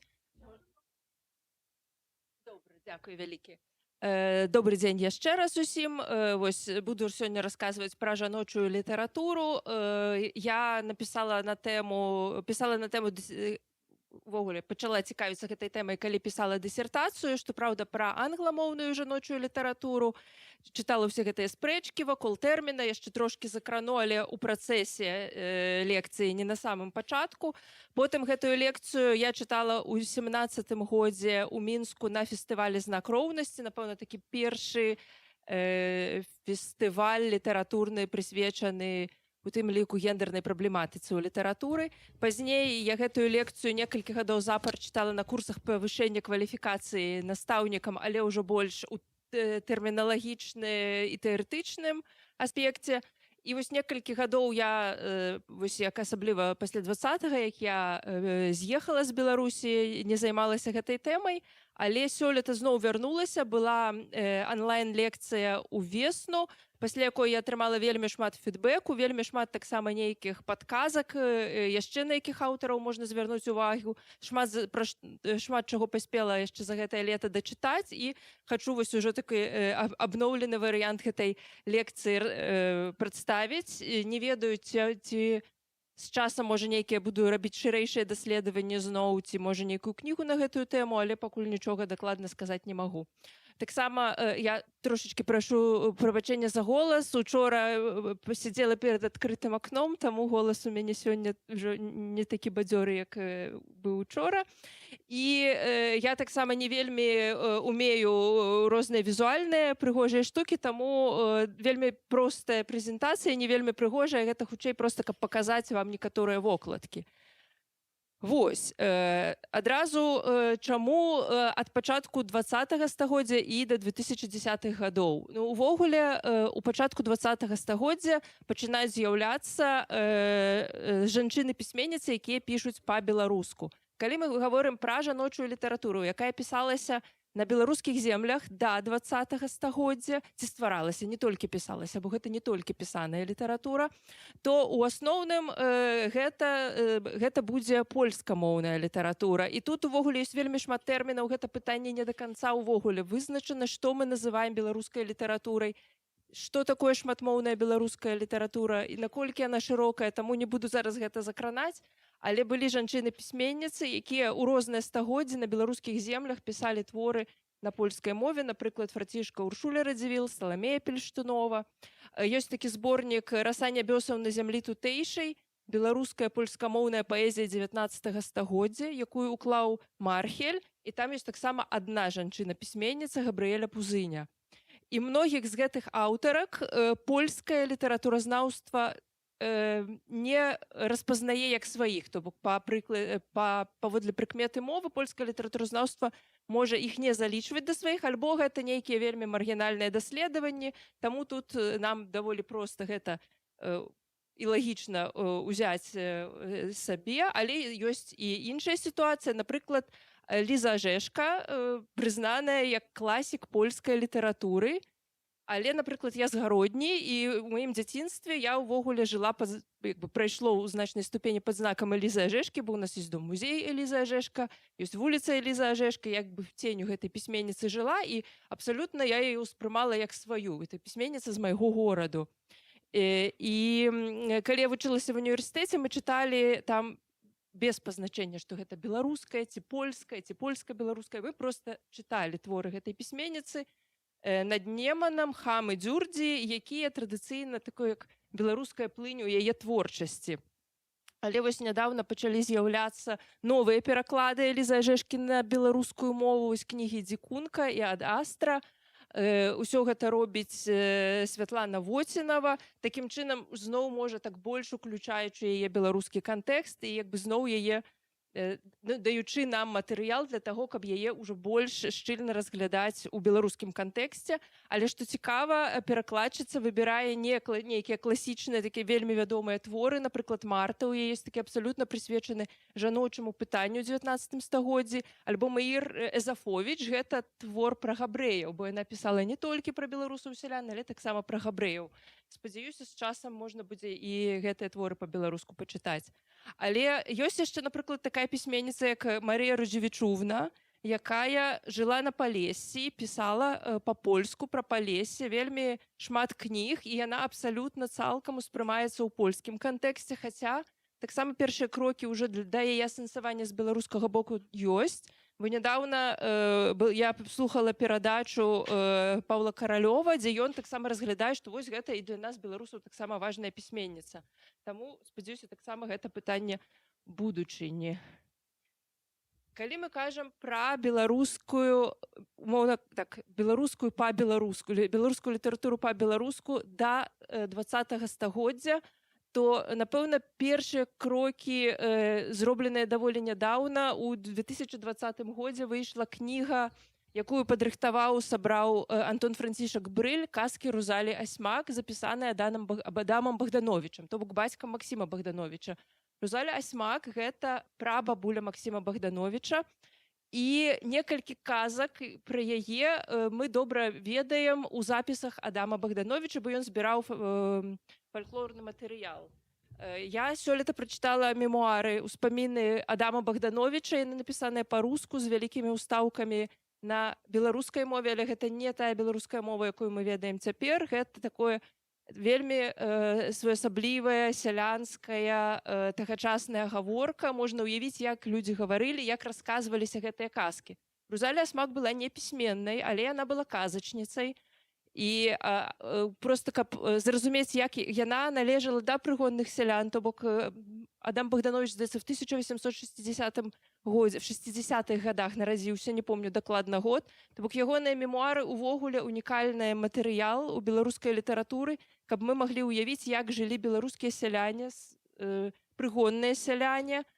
Гэта, напэўна, адзіныя такія мемуары, якія ў нас ёсць. І вось адтуль мы ведаем, як жыла казачніца Рузаля Асьмак, якім было яе жыццё, які быў лёс яе, але таксама і іншых жанчын, і якім чынам літаратура ці як творчасць, фальклор існавалі для гэтых людзей, якія не былі пісьменнымі. Ці можам мы цалкам давяраць Адаму Богдановичу, што ён вельмі дакладна перадаў казкі, якія расказвала яму бабуля? Я думаю, што можам, бо ў той же самых мемуарах Адам Богданович расказвае, як ён вучыўся, а вучоба ў тыя часы была зусім не такая, як цяпер. Дзеці ў школах фактычна завучвалі кнігі на памяць.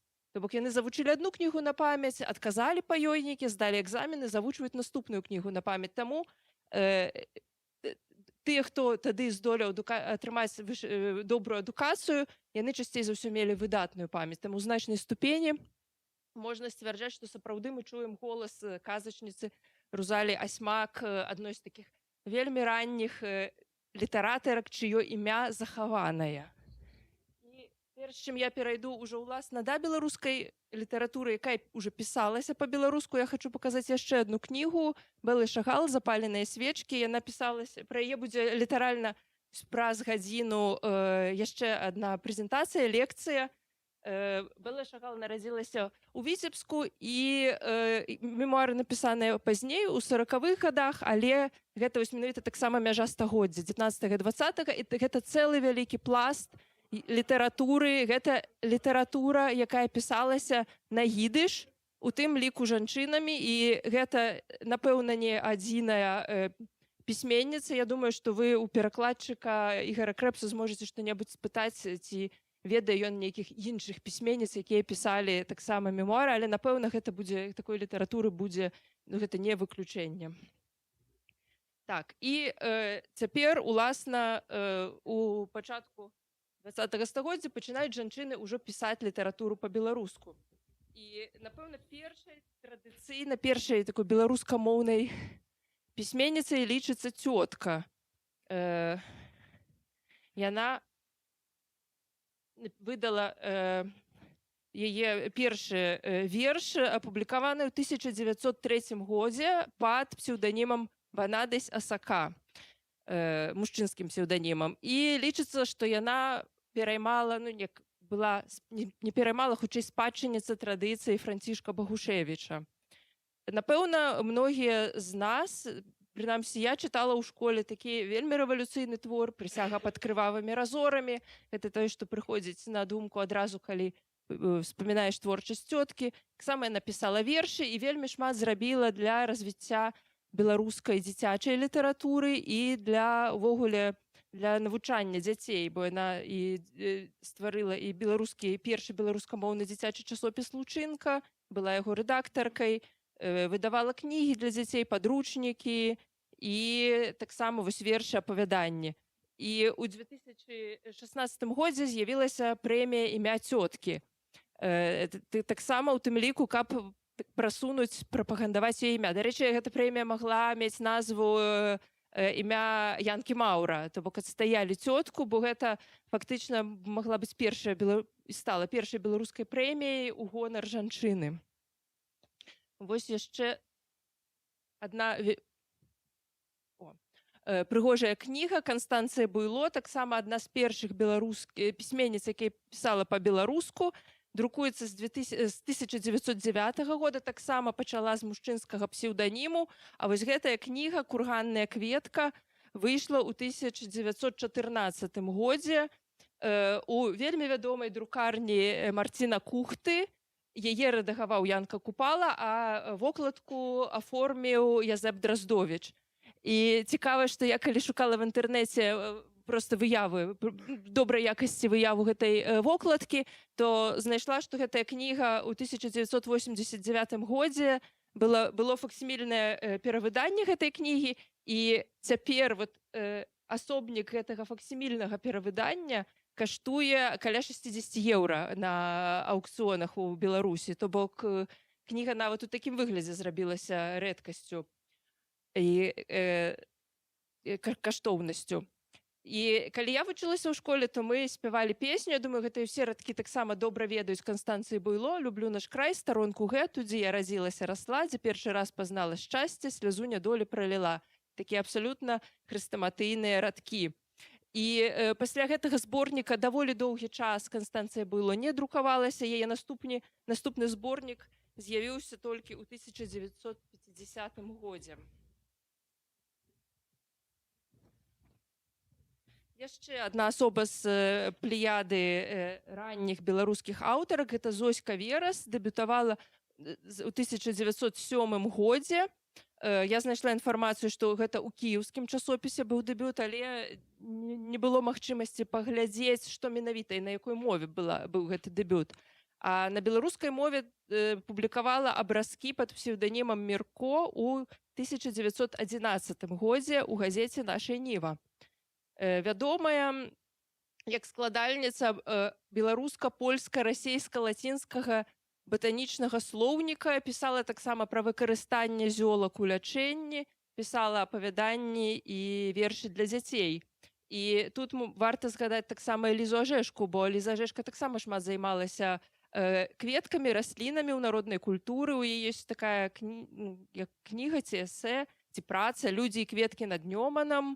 Яна перакладзеная на беларускую мову і ёсць на беларускай палічцы, то бок таксама нейкім чынам перагукаецца тэматычна. Ну і ў Мінску у мяне стаіць на паліцы такі вялікі том «Я помню ўсё». Мне вельмі шкада, што я не маю доступу да гэтай кнігі цяпер, каб больш грунтоўна расказаць пра Зоську Верас. Вось зусім нядаўна, літаральна пару месяцаў, выйшла кніга Палуты Бадуновай у выдавецтве «Скарыны прэс». Гэта, напэўна, усё, што ёсць цяпер сабрана, все, што напісала, прынамсі, все, што вядома, Палута Бадунова. Яна перадусім вядомая, асацыюецца як грамадская дзеячка, але яна таксама нешта не вельмі шмат але пісала. І першы раз укладальнік гэтай кнігі Уладзіслаў Гарбацкі. Першы раз ён выдаў такую кнігу зусім невялікім накладам у 2018 годзе, і калі я яе разгарнула, то са здзіўленнем убачыла сярод уласна твораў, апавяданняў, успамінаў. Дарэчы, ёсць успаміны аб маім каханні, напэўна, вельмі такі лірычны, інтымны тэкст. Магчыма, адзін з такі першы ў беларускай літаратуры, такі вельмі шчыры, вельмі адкрыты, дзе яна расказвае пра сваё пачуццё. Ёсць тут таксама публікацыю па-руску, але ёсць і пераклады ірландскіх казак. якія былі зробленыя пад псеўданімам добры карлік. І вось гэтую кнігу асобна я калісьці трымала ў руках у нацыянальнай бібліятэцы, вельмі густоўная кніжачка па-беларуску з ілюстрацыямі, напэўна, адна з такіх таксама адно з першых выданняў па-беларуску нейкіх перакладаў, і я нават не ведала тады, што гэта Палута Бадунова.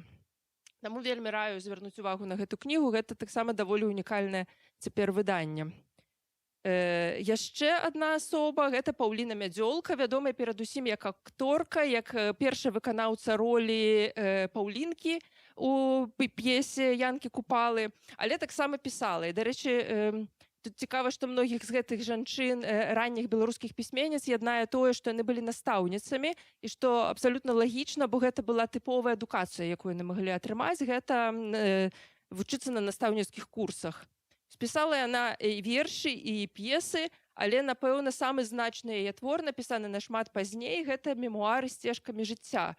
Я знайшла онлайн, выйшлі фрагменты ў 58-м годзе, цалкам у 74-м годзе, другая частка ў 93-м годзе. Я вельмі раю гэтую кнігу, гэта жаночы погляд на падзеі такой першых, там, напэўна, найбольш яна часы рэвалюцыі, вось гэтыя часы, калі Мінск пераходзіў, то там былі то палякі, то немцы, то яшчэ хто. Яна расказвае, як яна сядзела ў польскай турме ў Мінску, як яе вывезлі пасля на тэрыторыю Польшчы, ўжо пасля Рыжскага трактату.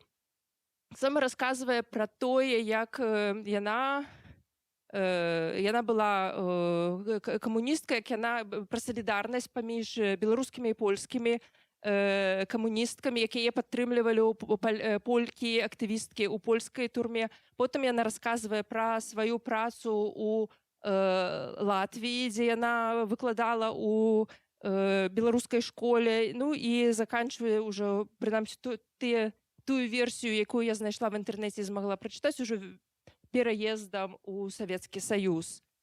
І гэтая кніга, як я разумею, не трымала ў руках, на жаль, не змагла яшчэ нідзе здабыць. Шырэйшае і пазнейшае выданне ў Лемарыусе, выдавецтве, якое ўжо, на жаль, ліквідаванае у Мінску, выйшла ў 2018 годзе такое грунтоўнае выданне гэтых мемуараў. Спадзяюся, калі-небудзь атрымаецца мне яе прачытаць таксама. Яшчэ адна асоба Уладзіслава Станкевіч, якую ўсе больш ведаюць як Уладзіславу Луцевіч, то бок жонку Янкі Купалы. Усе ведаюць яе як жонку, мала хто ведае, што яна таксама пісала. І я ўвогуле думаю, што варта прыгледзецца да жонак нашых класікаў. Цалкам можа аказацца, што мы знойдзем яшчэ цэлую плеяду пісьменніц. Бо, напрыклад, Уладзіслава Станкевіч, Луцевіч, пісала і пра свайго мужа ўспаміны, і пісала пра Змітрака Бядулю. Гэта тое, што мне ўдалося знайсці. Я думаю, што пашукаць можна знайсці больш, і я не бачыла гэтых яе твораў, каб было нейкае асобнае выданне. І яшчэ Ванда Лявіцкая. Яна была дачкой Ядвігі Наша, Антона Лявіцкага, і жонкай Язэпа Лёсіка. Таксама была настаўніцай, таксама пісала вершы, друкавалася ў нашай Ніве, в іншых газетах. Як мінімум напісала ўспаміны пра бацьку. Думаю, што было б цікава паглядзець. Ёсць у мяне такая мара, каб у гэтай кнігі Палута Бадунова з'явілася яшчэ кнігі-блізняткі, прысвечаныя іншым выбітным жанчынам таго часу.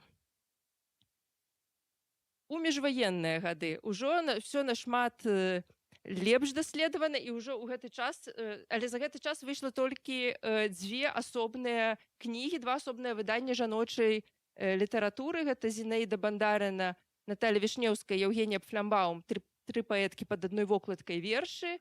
Маладняк выдаў гэтую кнігу ў 26-м годзе.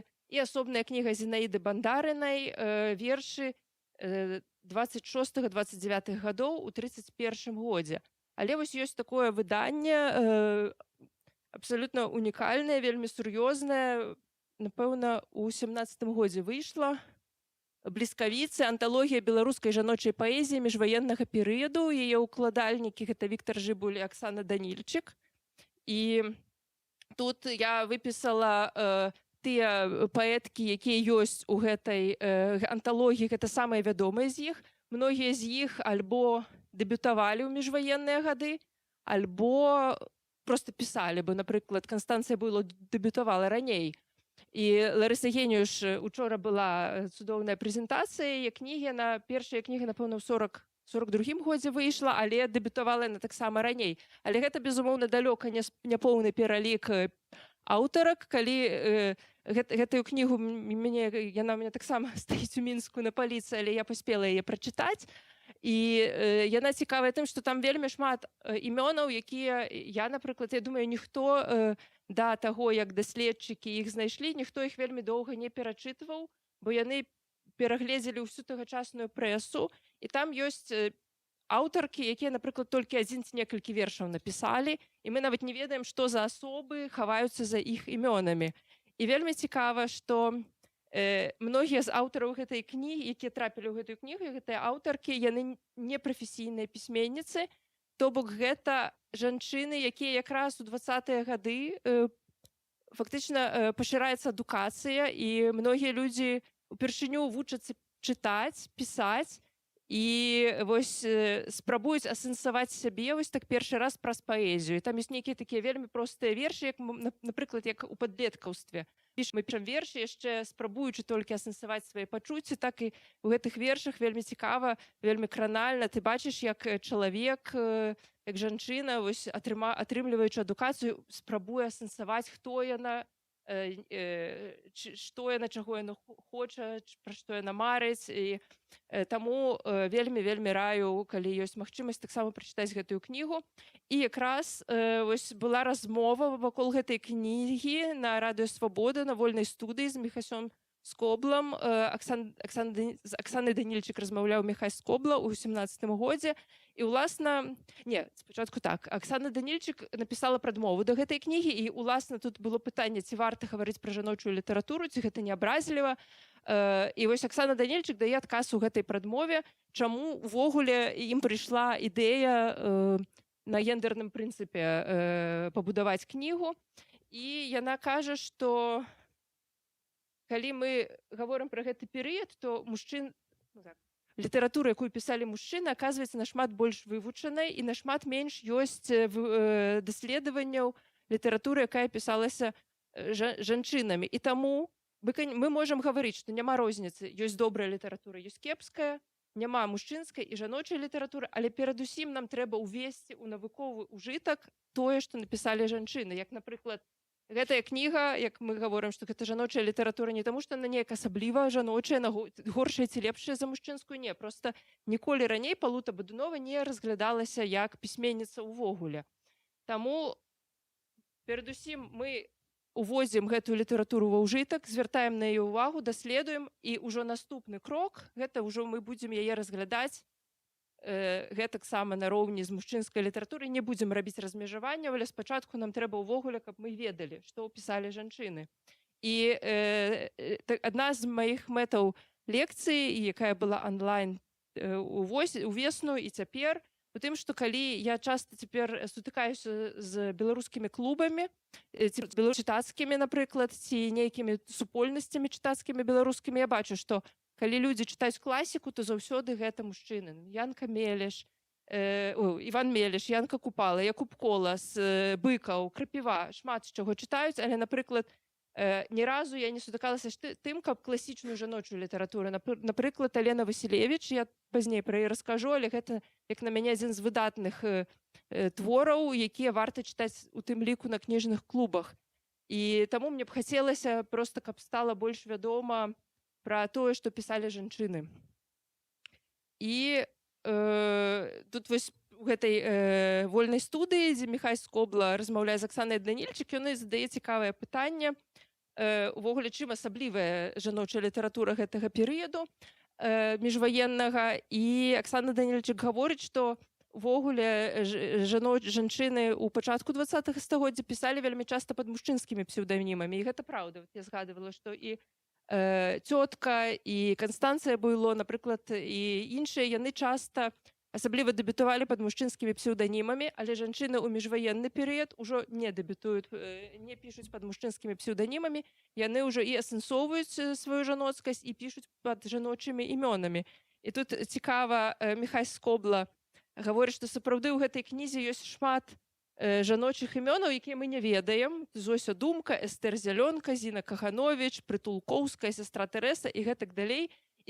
А ці ведаем мы дакладна, што жанчыны пад гэтымі імёнамі хаваюцца, бо, напрыклад, Змітрок Бядуля пісаў пад жаночым псеўданімам Марыля. І на гэта Аксана Данільчык гаворыць, што мы не можам 100% быць у гэтым упэўненым, што гэта пытанне для наступных даследчыкаў увогуле зразумець, хто хаваецца пад гэтымі імёнамі. І яшчэ выданні, пра якія я хочу згадаць, гэта выдавецтва Флямбаум некалькі гадоў таму перавыдала, ну як выдала нашмат ужо шырэй гэтых трох паэтак, значных паэтак міжваеннага 20годдзя, Зінаіда Бандарына, Еўгенія Флямбаум і Наталя Вішнеўская.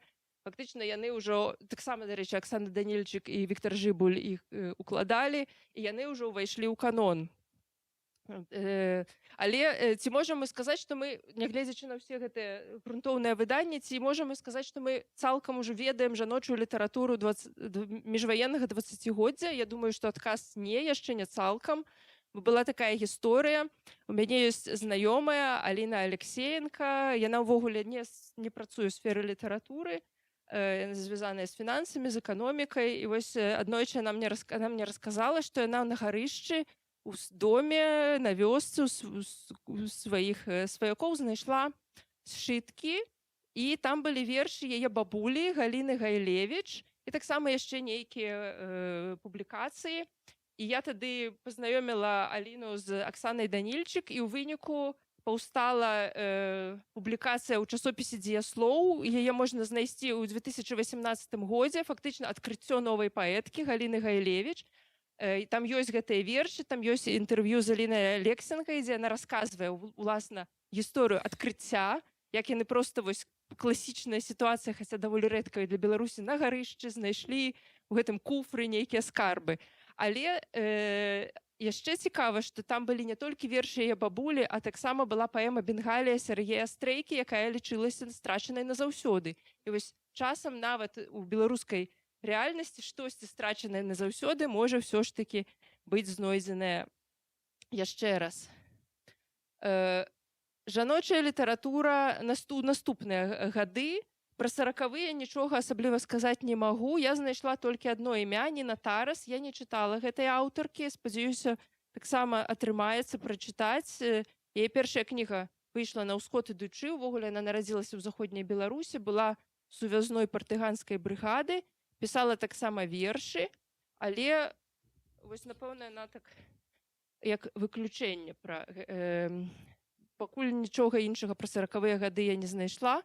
А вось пра жаночую літаратуру ў 50-х, 60-х годах напісаў кнігу Арнольд Макмілен, брытанскі даследчык беларускай літаратуры. Тут цікава, бо ў яго зусім іншая перспектыва. Вось ён вылучыў некалькі такіх плыняў. Беларускі патрыятызм, 3 жанчыны-паэткі. Гэта Еўдакія Лось, Данута Бічэлі, Вера Вярба. Вясковая проза Алена Васілевіч, Вера Палтаран. І гістарычныя іншыя жанры прозы Лідзія Арабей, толькі Лідзія Арабей.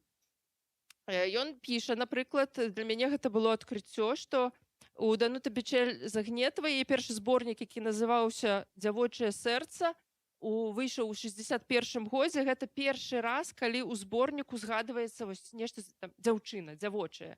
Гэта патрабавалася вялікая смеласць для таго, каб проста нешта такое несур'ёзнае вынесці, як «Дзявочае сэрца», вынесці ў назву зборніка. Цяпер гэта ўжо не здаецца несур'ёзным, але тады гэта было нешта такое першы раз. І цікава, што ён вось гэтых беларускіх у раздзеле «Беларускі патрыятызм» ён апісвае як праявы фемінізму, бо гэта 60-е гады, якраз у заходнім кантэксце ідзе другая хваля фемінізму, і ён гэтую оптыку накладае на беларускую літаратуру. Вельмі цікавы погляд. І, напрыклад, Веру Вярбу ён таксама апісвае як паэтку-феміністку. Напрыклад, у яе ёсць паэма «Каліна» пра Веру Харужую, ваенная тэматыка, але вось ён гэта з пазіцыі фемінізму разглядае. І вось Алена Васілевіч, гэта адна з маіх самых улюбёных пісьменніц. Я вельмі раю, калі вы не чыталі яе тэтралогія «Пачакай, затрымайся». Першая кніга выйшла «Расціганька» ў 54 годзе. Гэта неймаверна цікава. Для мяне гэта твор, які не менш цікава расказвае пра беларускую літаратуру і ўвогуле пра беларускую рэчаіснасць, чым, напрыклад, Іван Мелеш, хаця тут некарэктна параўноўваць, гэта вельмі розныя творы, але вось цяпер усім кніжным клубам я раю менавіта Алену Васілевіч «Пачакай, затрымайся», тэтралогію хаця б можна першую, другую, это 4 аповесці, яны як бы звязаныя паміж сабой асобай галоўнай гераіні, але і я думаю, што іх можна чытаць паасобку, але лепш ўсё ж такі першая, другая, трэцяя, чацвёртая. Лідзія Арабей цікава, што яна пачала як даследчыца і даследавала яна менавіта жаночую літаратуру, то бок Алаізу Пашкевіч, цётку. І даследаванне гэта таксама ў далейшым будуць яшчэ падобныя гісторыі, то бок даследаванне жанчын-папярэдніц гэта такі спосаб стварыць жаночую гісторыю ў літаратуры. Гэта таксама цікава, што, вяртаючыся да слова Оксаны Данільчык, што мужчыны-даследчыкі часцей за ўсё ж такі неяк па інерцыі даследуюць мужчын-пісьменнікаў. І менавіта патрэбныя жанчыны, жаночы погляд, каб звярнуць увагу, што побач з мужчынамі пісалі яшчэ і жанчыны. Тут я выпісала аўтарак, якія дэбютавалі ў 60-е, 70-е гады. Яны пісалі і пазней, многія з іх пішуць дагэтуль, але мне цікава было, хто прыйшоў вось у гэты час. Гэта пакаленне ўжо дзяцей вайны, то, што, як называецца, яшчэ філалагічнае пакаленне, многія з іх маюць філалагічную адукацыю. І тут цікава звярнуць увагу, вось ёсць як аўтарка драматургіі Алена Папова, гэта рускамоўная пісьменніца. І вось тут таксама учора была размова пра Юрсенар, што яна ці то бельгійская, ці то французская, яна сама на гэты конт там кажа, што мая радзіма французская мова. Вось Алена Папова пісала, яе бацькі, я не помню дакладна, у якім горадзе яна нарадзілася, можа, у Свердлоўску, яе бацькі прыехалі з Расіі ў Беларусь, і яна ўсё жыццё пісала п'есы па-руску, і яны, некаторыя з іх ставіліся у тым ліку ў беларускіх тэатрах, шмат ставіліся і ставяцца, напэўна, ў беларускіх тэатрах, і піша яна дагэтуль, як мяне паправілі, калі я чытала онлайн-лекцыю. І я, дарэчы, паглядзела цяпер спецыяльна ў Вікіпедыі, там яна у рускую Вікіпедыю, мне было цікава, і руская Вікіпедыя яна пазначана як беларуская і руская пісательніца. Але вось у беларускай Вікіпедыі яна як беларуская пісьменніца рускамоўная. Вось, і тут яшчэ цікава, правда? Бо я глядзела...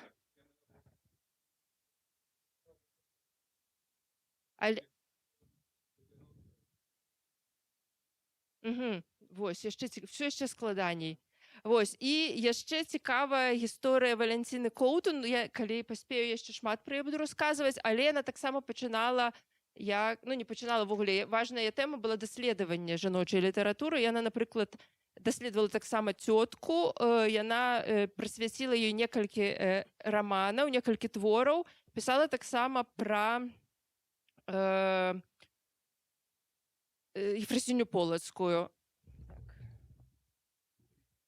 А мне просто, да, я паглядзела пра Алену Папову, я глядзела в рускай Вікіпедыі, там напісана, што яна нарадзілася ў Свердлоўску.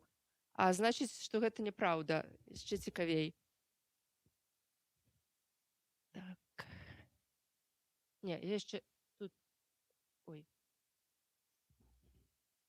Яшчэ цікава, што ў гэты час дэбютуе Еўгенія Янішчыц, адна, напэўна, з самых вядомых беларускіх паэтак. І мне вось было цікава меркаванне беларускай даследчыцы Тацяна Фіцнер. Яна абараніла, напэўна, адну з некалькіх усяго ў беларускай, калі я у 18-м годзе абараняла дысертацыю, я глядзела, хто ўвогуле па жаночай літаратуры, па гендерным аспекце беларускай літаратуры абараняў дысертацыю. Здаецца, на той момант такіх дысертацый было ўсяго 2, адна з іх Тацяна Фіцнер, і вось яна лічыць, што Еўгенія Янішчыц, яна увогуле, яе творчасць была б немагчымая без папярэдняй жаночай, то бок, што яна як аб'ядноўвае ўсіх досвед папярэдні, і ў выніку вось гэта першая жанчына, якая дабілася такой вельмі сур'ёзнай вядомасці ў літаратурных колах. Пару словаў пра 80-е гады. Гэта таксама я выпісала дэбюты, не дэбюты, а, напэўна, ўжо такі, бо гэта людзі, якія дэбютавалі многія ў 70-х, нават Марыя Вайцашонак у 59-м годзе, але гэта тыя, у каго вельмі уваход такі ўжо сур'ёзны ў літаратуру быў у 80-х годах. І цікава, што на многіх з іх паўплывала майстроўня, уплыў нацыянальнага адраджэння, і у творчасці гэтых пісьменніц даволі шмат рэлігійных матываў, напэўна, тое, што было цяжка ўявіць у ранейшыя часы, у савецкі перыяд. І гэтыя пісьменніцы актыўна ў літаратуры дагэтуль. Напрыклад, вось, калі я ў 17-м годзе чытала гэтую лекцыю, якраз Зінаіда Дудзюк з кнігай «Лаза» была ў спісе Гідройца, а Марыя Вайцашонак, напрыклад, летась была ў спісе Гідройца з кнігай «На прызбе ў Сілічах». Вось вельмі цікавы артыкул, адзін з такіх таксама даволі рэдкіх у беларускім літаратуразнаўстве, Святланы Калядка, «Сацыяльны дыскурс устанаўлення жаночай паэзіі». Яна сабрала інфармацыю з архіваў Саюза пісьменнікаў, і вось яна напісала, што ўвогуле першыя сур'ёзныя водгукі на жаночую творчасць з'явіліся ў 60-70-х годах, то бок дагэтуль асабліва не разглядалася літаратуразнаўцамі беларускімі творчасць жанчын-пісьменніц. Вось яна таксама прывяла статыстыку па Саюзе пісьменнікаў. На 74-м годзе з 301 чальца Саюза пісьменнікаў толькі 24 жанчыны былі.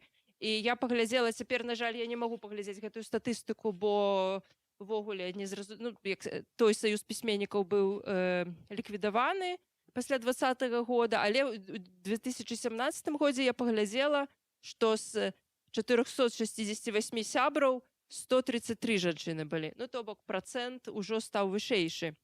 Таксама першую дзяржаўную прэмію БССР за жанчына першая, якая атрымала гэтую прэмію, гэта была Алена Васілевіч, уласна за тэтралогію «Пачакай, затрымайся» у 76-м годзе. І вось таксама Святлана Калядка выпісала імёны пісьменніц, якія да 86-го года атрымалі літаратурныя ўзнагароды. І многія гэтых імёны, я думаю, што і вы ведаеце, вось для мяне было адкрыццём, бо я не ведала такой пісьменніцы Марыя Шаўчонак, а яна, аказваецца, была даволі прызнаная.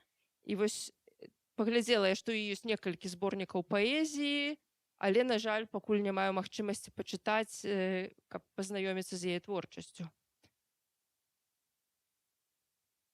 У 85-м годзе дэбютавала Святлана Алексіевіч з кнігай «У вайны не женскае лицо».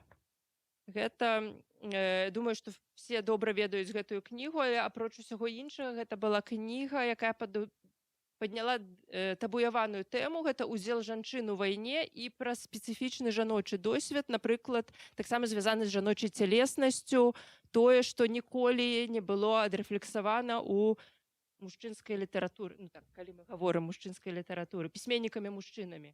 Але вось яшчэ адна кніга, пра якую, уласна кажучы, мне расказалі пасля лекцыі онлайн, якая была у весну. Я ніколі пра гэтую кнігу раней не чула. Ганна Краснапёрка «Пісьмы маёй памяці. Непрыдуманая аповесць», 84 год. Гэта Ганна Краснапёрка нарадзілася, не помню, калі яна нарадзілася, ў 30-х годах. Яна была вязніцай мінскага гета. Яна выжыла, і яна напісала пра гэта ўспаміны. Гэта кніга, уласна, яна вельмі страшная, безумоўна, як успаміны пра мінскае гета. Яна не проста расказвае, яна была дзяўчынкай-падлеткам там, яна расказвае там не проста пра свой досвед, яна стараецца як мага больш занатаваць імёнаў людзей, пра тое, які іх досвед, хто як памёр. Яна, мне здаецца, гэта так нават відаць, што вот я хачу гэта напісаць, каб людзі потым памяталі нават імёны гэтых людзей. І гэтая кніга не перавыдавалася з 84-го года. Дзякуючы гэтай цудоўнай асобе, якая мне пра гэтую кнігу напісала, мне проста адфатаграфавалі гэтую кнігу, і я змагла яе прачытаць, калі камусьці цікава, таксама магу падзяліцца.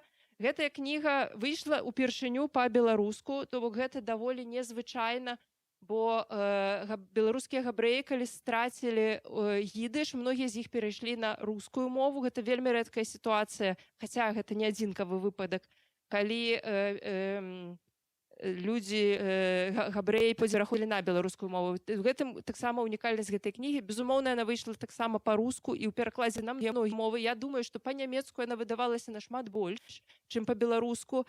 І, напэўна, у 85-м годзе, не помню дакладна год, гэтая яе ўспаміны пра гета выйшлі ў рускім перакладзе з прадмовай Быкова. І вось я нядаўна бачыла на Фейсбуку, што, здаецца, вось сёлета зноў перавыдалі яе па-руску, і мне неймаверна шкада, што гэтай кнігі няма па-беларуску, што проста гэта малавядомая, ну, як бы для мяне, для майго пакалення. Я нават в універсітэце вучылася на філалагічным аддзяленні беларуская мова і літаратура. У нас гэтая кніга ні разу нідзе не была згаданая. 84-м. Я магу вам даслаць, у мяне вот ёсць адфотаграфаванае. У 25-м. То бок ёй было каля 16 гадоў, калі яна была ў гета, і гэта таксама цікава, бо яна расказвае яшчэ пра салідарнасць, бо, безумоўна, вакол яе, як яна была дзяўчына, вакол яе было даволі шмат іншых дзяўчат, і нават менавіта расказвае, вот, як дзяўчаты дапамагалі адна адной, як яна знаёмілася, нават часам не ведаючы мовы, бо ў мінскае гета прывозілі таксама габрэяў з іншых краінаў. Тут я выпісала дэбюты 90-х гадоў, ўжо, відаць, нашмат больш асобаў прыходзіць у літаратуру, і вось тут знізу Галіна Дубянецкая, Марыя Роўда я паставіла асобна, бо яны дэбютавалі і вельмі добра прагучалі ў 90-х, але першыя кнігі ў іх выйшлі нашмат пазней. У Галіны Дубянецкай у 2008 годзе, у Марыі Роўды ў 2015 годзе.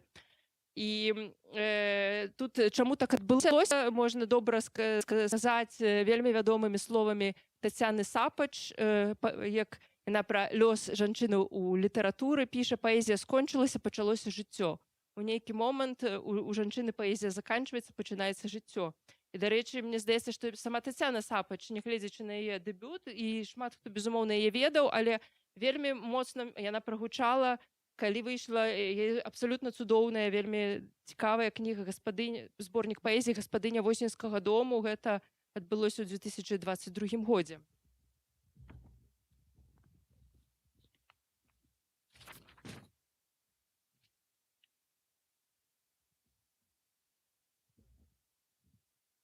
І пра 90-е гады тут хочу вярнуцца да асобы Валянціны Коўтун, бо менавіта ў 90-х яна пачала выдала шэраг важных кніг, раман пра Ефрасіню Полацкую, і вельмі цікавы, вельмі малавядомы яе раман «Крыж міласэрнасці» пра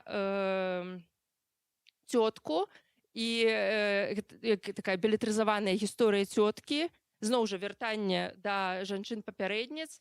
І для мяне ў гэтым рамане было цікава тое, што насуперак такой традыцыйнай думцы, што цётка спадчынніца Багушевіча, Валянціна Коўтун мяркуе, што яна была таксама спадчынніцай Элізы Ажэшкі.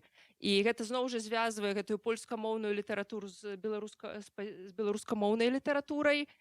І увогуле, калі казаць пра 19 стагоддзе, што там абсалютна немагчыма раздзяліць, што польскае, што беларускае, і той жа Багушевіч, напрыклад, напісаў вядомы верш яснавяльможнай пані Арэшчысе, і пані Арэшчыха гэта, уласна, ёсць Эліза Ажэшка. То бок, в прынцыпе, усе былі у гэтым кантэксце звязаны, і я цалкам веру, што цётка ў сваёй творчасці магла б апірацца не толькі на Багушевіча, але таксама на Элізу Ажэшку.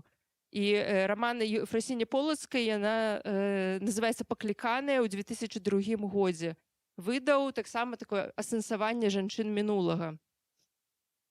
Гэта кніга, не ведаю, ці хтосьці з вас яе чытаў. У маім дзяцінстве ў 90-х была вось гэтая правая кніга больш вядомая, у мяне ў сяброўкі была, все так мы яе пазычалі, чыталі ў сваім коле, «Залатая жріца Ашвінаў». Абсалютна мы не думалі, што эта кніга напісаная па-беларуску. Дарэчы, шэраг такіх кніг у мяне ў 90-х гадах быў, калі беларуская літаратура чыталася праз рускія пераклады. Але насамрэч, «Залатая жріца Ашвінаў» гэта адна з частак трылогіі Вольгі Іпатавай, якая называецца «Альгердава дзіда». Там 3 раманы: «Залатая жріца Ашвінаў», «Вяшчун Гедзіміна» і «Альгердава дзіда». Ёсць гэтая кніга на камунікаце, таму калі цікава, як жанчыны... То есть, дарэчы, яшчэ былі ў той жа час вельмі папулярныя у маім коле раманы Дайнекі, «След ваўкалака», І вось мне здаецца, гэта кніга таксама ў гэтым ключы, такі жаночы погляд на гісторыю. І Людміла Рублеўская таксама у гэтым сэнсе працавала, у гэтай плыні працавала. І цікава, што вось тут Ганна Кісліца напісала пра Іпатаву. Праз яе творы, уласна, я вярнулася да гэтай, праз яе артыкулы я вярнулася да Вольгі Іпатавай, і яна піша, што гэта фактычна адна з такіх першых такіх шырокіх рэпрэзентацый жанчын у гістарычнай літаратуры. І, дарэчы, сама Ганна Кісліцына таксама цікавая і важная асоба, бо калі я вучылася у пачатку 2000-х ва ўніверсітэце, якраз выходзілі яе кнігі «Блонд Этак» і «Новая літаратурная сітуацыя. Змена культурнай парадыгмы». Это 2003-2006 год, дзве гэтыя кнігі, я іх адразу набывала. І, па-першае, гэта такая падкрэсленая жаночая, блонд этак, такая жаночая, але агрэсіўная рэпрэзентацыя. Але таксама для мяне было важна, што Ганна Кісліцына, мне здаецца, на той момант была адна з самых вядомых крытыкаў літаратуры, і што вось жанчына, крытык, можа так цікава, захапляльна прасоўваць літаратуру. Гэта было для мяне таксама важна, як бо я вучылася таксама на літаратуразнаўстве, і гэта рабіла магчымым, што вось можна, жанчына таксама можа быць яркай даследчыцай і выступаць, прысутнічаць у гэтым поле. Хоць я не з усімі думкамі Ганны Кісліцынай згодная, тым не менш, мне здаецца, яна вельмі важную ролю мае таксама ў гэтай гісторыі. Таксама ў 90-х, хаця і раней, тэма пачынае больш шырока гучаць жанчыны ў лагерах. Увогуле, першая кніга на гэтую тэму выйшла яшчэ ў 78-м годзе. Ну, это не кніга, гэта публікацыя Ядвіга Бяганская. Яна, дарэчы, згадвалася, яна дэбютавала таксама ў міжваеннае 20годдзе, і потым доўга не публікавалася. І вось гэта адказ, чаму яна доўга не публікавалася, таму што яна была ў лагеры. Яна напісала пра гэта ўспаміны «Мая Галгофа», яны выйшлі ў часопісе «Полымя». Мне здаецца, што яна гэтыя ўспаміны не перавыдаваліся, хаця вельмі шкада. Гэта таксама вельмі важны тэкст.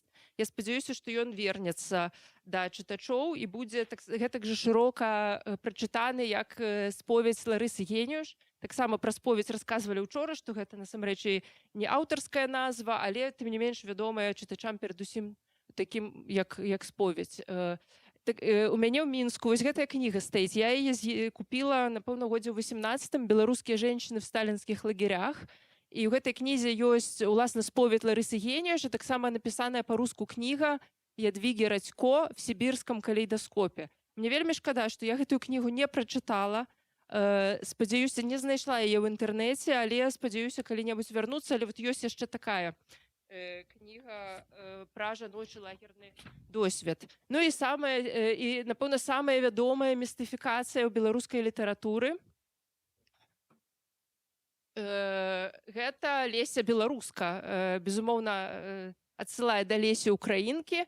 Першая публікацыя вершаў Лесі Беларускі была ў Полымі ў 97-м годзе. І настолькі яна замацавалася, настолькі ў яе паверылі, што нават у нейкіх навуковых і можа, такіх больш папулярных публіцыстычных кнігах згадвалася гэтая публікацыя. Напрыклад, у кнізе Алены Кобец-Філімонавай «Карэльскія курапаты» Рэха Гулага згадваецца таксама гісторыі Лесі Беларускі. Але пазней стала вядома, што насамрэч Лесі Беларускі не існавала. І гэта напісала зноў жа Валянціна Коўтун, вельмі важная асоба для гісторыі беларускай жаночай літаратуры. І вось выйшла кніга ў 2009 годзе, уже такая кропка ў гэтай гісторыі, называецца «Малітва да Калымы». На вокладцы стаіць Леся Беларуска, але ў выходных дадзеных пазначаная Валянціна Коўтун і ў выдавецтве Лемарыус. І в тым жа годзе зноў жа Міхась Скобла запрасіў Валянціну Коўтун на сваю перадачу «Вольная студыя» на радыё Свабоды, ўжо каб дакладна даведацца пра гэтую гісторыю. І Валянціна Коўтун расказала там, што яна даведалася, ну як гэты міф насамрэч стварыла не яна, а такі рускамоўны украінскі паэт Васіль Малагуша, што ён пачаў расказваць, што вось з такой паэткай пазнаёміўся. Леся Беларуска, гэта псеўданім Ларысы Марозавай, нібыта ў яго былі вершы, Але калі хтосьці яго распытваў, прасілі гэтыя вершы, то насамрэч асабліва там вершаў не было, былі нейкія нататкі, і пасля аказалася, што насамрэч не існавала такой паэткі, што ў нейкім сэнсе яе біяграфія была навеяная біяграфіяй Еўгеніі Гінзбур, і ў выніку яна вырашыла сама напісаць гэтыя вершы Лесі Беларускі, і мне здаецца, што у гэтай перадачы Міхай Скобла так нават даволі трошечки лаецца на яе, што як жа вы напісалі вот пра нешта такое, як можна містыфікаваць лагер. І Валентина Коўтун там як бы апраўдваецца, што, па-першае, яна шчыра верыла ў існаванне Лесі Беларускі, а па-другое, што яна просто, што гэтыя людзі просто не маглі напісаць, яна напісала гэтую паэзію за іх, яна напісала за іх тое, што яны не маглі напісаць. І тады яшчэ вось такі быў закід да яе, што там вось гэтыя вершы, там не просто верш, а нават унізе ідзе там Эльген, лагер Эльген, год, дата, што вось як што вот гэта падман. І тады Валентина Коўтун сказала, што гэта не падман, што вось гэты радок з назвай Эльген, дата, і гэта працяг верша. Што гэта такое таксама частка паэтычная. Вось, і калі камусьці цікава, вось можна гэту размову таксама знайсці ў інтэрнэце. Яшчэ адна кніга, пра якую мне расказалі пасля той лекцыі, якая была ў весну. Я пра яе не ведала, гэта даволі новая кніга, але яна пасуе вось да гэтай тэмы.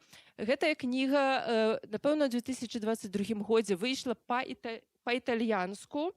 Аўтарка Лідыя Максімовіч. І яна напісала свае ўспаміны, называецца «Дзяўчынка, якая не ўмела ненавідзець». Лідія Максімовіч у вельмі раннім дзяцінстве была вязніцай Асвенцыма, і не проста Асвенцыма, яна трапіла да доктара Менгеля, які ставіў над ёй доследы.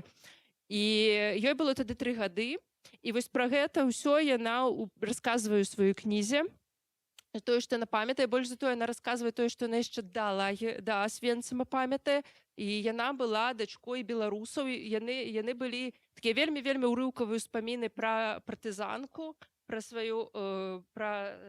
тое, як яе бацькі хаваліся ў лесе, і вось яе з мамай у гэты канцлагер прывезлі, і мама ўратавала дачку, бо яна часам змагла прабірацца да яе, і нейкую там ежу ёй дадаткова прыносіць. Але у нейкі момант іх раздзялілі, і ўжо калі быў вызвалены Асвенцым, здаецца, каля 8 месяцаў правяла Лідыя Максімовіч у Асвенциме. Калі быў вызвалены Асвенцім, ужо маці Лідыі Максімовіч не аказалася там, то бок дзяўчынка была адна, і ў выніку яе ўдачарыла сям'я з польскага горада Асвенцима. І яна расла, сталела там, хаця, безумоўна, яна ўвесь час задавалася пытаннем, ці выжыла яе маці. І вось, уласна, гэта гісторыя, нават таксама вельмі моцная частка гэтай гісторыі пра тое, што вось ужо, як насамрэч яе маці выжыла, і яе маці таксама ўвесь час, усе гэтыя гады ўвесь час шукала дачку, але ёй казалі, што усіх дзяцей, якіх вывезлі з Асвенцыма, адправілі ў савецкія дзіцячыя дамы, прытулкі. І яна фактычна за гэтыя гады яе маці аб'ехала ўсе дзіцячыя прытулкі ў Савецкім Саюзе, нідзе дачкі знайсці не магла. І вось у нейкі момант ужо яны все, і маці дазнаецца, што дачка жывая, дачка дазнаецца, што маці жывая, і вось такая пачынаецца барацьба Польшчы і Савецкага Саюза, чыя гэта гісторыя, барацьба за гэтую гісторыю.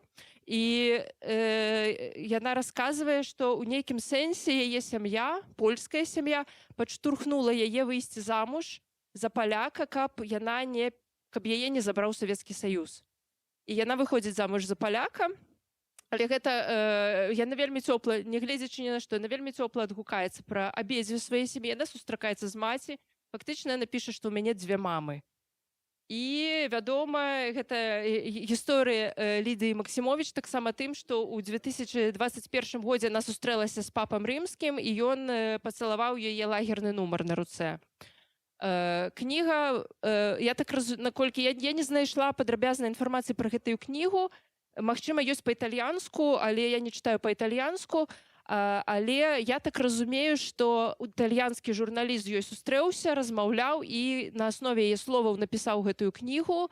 Яна выйшла на вельмі розных мовах. Вось яна выйшла па-ангельску, яна выйшла па-польску, прычым па-польску ў вельмі добрым польскім выдавецтве. Па-беларуску гэтай кнігі, на жаль, няма. Я думаю, што вельмі варта было б таксама яе перакласці, таму што яна ўсюды там піша: «Моя беларуская мама, мы былі в Беларусі». Гэта памяць яе пра Беларусь, хоць у пазнейшыя гады яна сталела, вучылася ў Польшчы, яна ўжо, напэўна, шмат у чым асацыюе сябе з Польшай, але тым не менш сваё дзяцінства яна шмат прыгадвае Беларусь. Тут на гэтую тут можна нават не чытаць, бо я ўжо зараз вельмі хутка, у мяне ўжо заканчваецца час. Таму у 2000-х годах вельмі шмат дэбютаў з'яўляецца. Большасць гэтых людзей цяпер вельмі актыўныя ў беларускай літаратуры. Вось Алена Брава, вельмі цікавыя творы. Згадаю, бо яна піша у тым ліку ёсць Мінады «Рай давно перанаселены». Здесь две, мне здаецца, важныя аповесці для беларускай літаратуры. Бо сюды ўваходзіць аповесць у кнізе «Рай давно перанаселена», і уваходзіць аповесць Мінады і сатыры, і гэта перасэнсаванне жанру романс, рамантычны раман. То бок яна дэканструюе цалкам рамантычны раман і задаецца пытаннем, што такое ўвогуле жаночы раман. Ці мусіць быць жаночы раман абавязкова пра каханне. А вось гэта раман, у якім проста няма кахання. І што тады гэта? Жаночы раман ці не? І вельмі цікавае апавяданне «Крупнік для музы», дзе яна спрабуе асэнсаваць, як можна сумясціць ролю маці і аўтаркі, пісьменніцы, творцы. І вось маленькая цытата: «Я люблю сваю дачку і маці, любоў да іх даўно ператварыла маю кроў у студзень, што кішыць бацыламі страху. Але як патлумачыць ім, што ў маім жаданні пабыць адной хаця б дзень няма нічога ненармальнага». І яна выходзіць да высновы, што вельмі цяжка творчасць і мацярынства сумясціць. «Рыбін горад». Вельмі цікавы таксама раман, вельмі раю. Ён выйшаў якраз, калі я вучылася ва ўніверсітэце, і мае сяброўкі, якія яго прачыталі, сказалі: «Які жах, гэта проста такі жах у гэтым рамане». І я доўгі час яго не чытала, бо мне ж сказалі, што гэта жах. А потым я яго прачытала, ён мне вельмі спадабаўся. Там у тым ліку вельмі фізіялагічныя працэсы асэнсоўваюцца, напрыклад, роды, старэнне жаночага цела. І вось гэта, напэўна, у тыя часы яшчэ здавалася чымсьці вельмі нечуваным у беларускай літаратуры. Таксама Ева Віжнавец, вядомая не толькі аўтарка рамана «Па што ідзеш, воўча», але якраз яна дэбютавала ў 2000-х з гэтай кнігай «Шлях дробнай сволачы», вельмі моцна яна прагучала. Якраз калі я чытала онлайн-лекцыю, не было ў мяне гэтай тэмы, я вырашыла дадаць, гэта жаночая эмігранцкая літаратура, таксама ўжо выдаецца ў 2000-х годах. Вельмі цікавая. Я вось цяпер чытаю «Дарогу» Івонкі Сурвілы, яна расказвае пра свой шлях, але яшчэ не дачытала. Вось яна там расказвае, які яны ў Даніі былі, ў Францыі, і ўспаміны Зоры Кіпель, «Дні аднаго жыцця». Спадзяюся, хутка прывязуць мне з Мінска гэтую кнігу. У 2000-х годах былі конкурсы Пэна, у якіх дэбютавалі многія пісьменніцы майго пакалення, але таксама выйшлі першыя ў беларускай літаратуры зборнікі жаночага апавядання. Вакол іх былі неймаверна цікавыя баталіі. Гэта першыя гендерныя спрэчкі, спрачаліся вакол кніг «Жанчыны выходзяць з-пад кантролю» і «Пакахай мяне, калі ласка». Увогуле, думка пра тое, што можна выдаць зборнік жаночага апавядання, яна была абсалютна у тыя часы, відаць, шакавальнай, таму што спрэчкі былі проста жорсткія. І, напрыклад, у мяне ёсць тут шмат цытат, але, баюся, ўжо няма калі іх чытаць.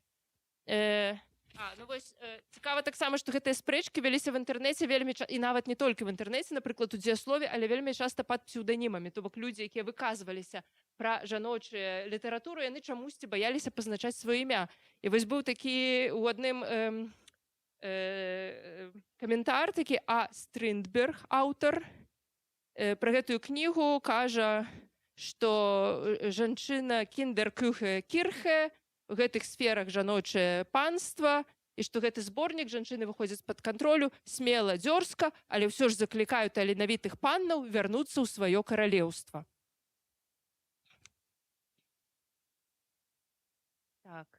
І заканчиваю тым, літаральна 2 хвіліны у мяне засталося. Чаму я заканчиваю 2010 годамі і не 20-ми? Усё вельмі проста, бо ў 2010 годах ужо прыходжу, гэты час, калі як бы я з'яўляюся ў літаратуры, гэта не надта вялікая падзея, але яна насоўвае мой фокус маёй увагі.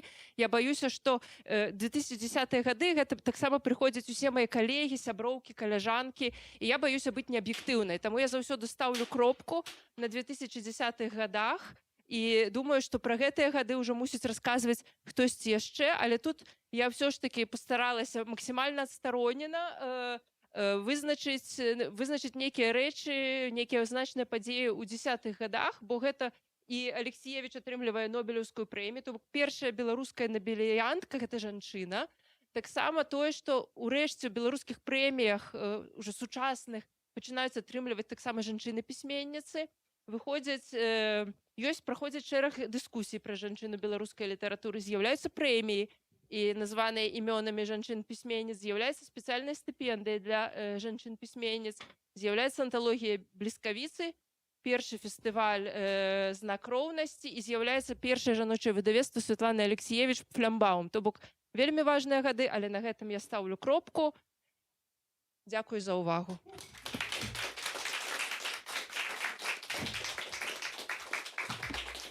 Дзякуй, Ганна, за такую лекцыю. А зараз запрашаем Насту Кудасаву і Святлану Дзімідовіч на прэзентацыю кнігі «Побач».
Сябры,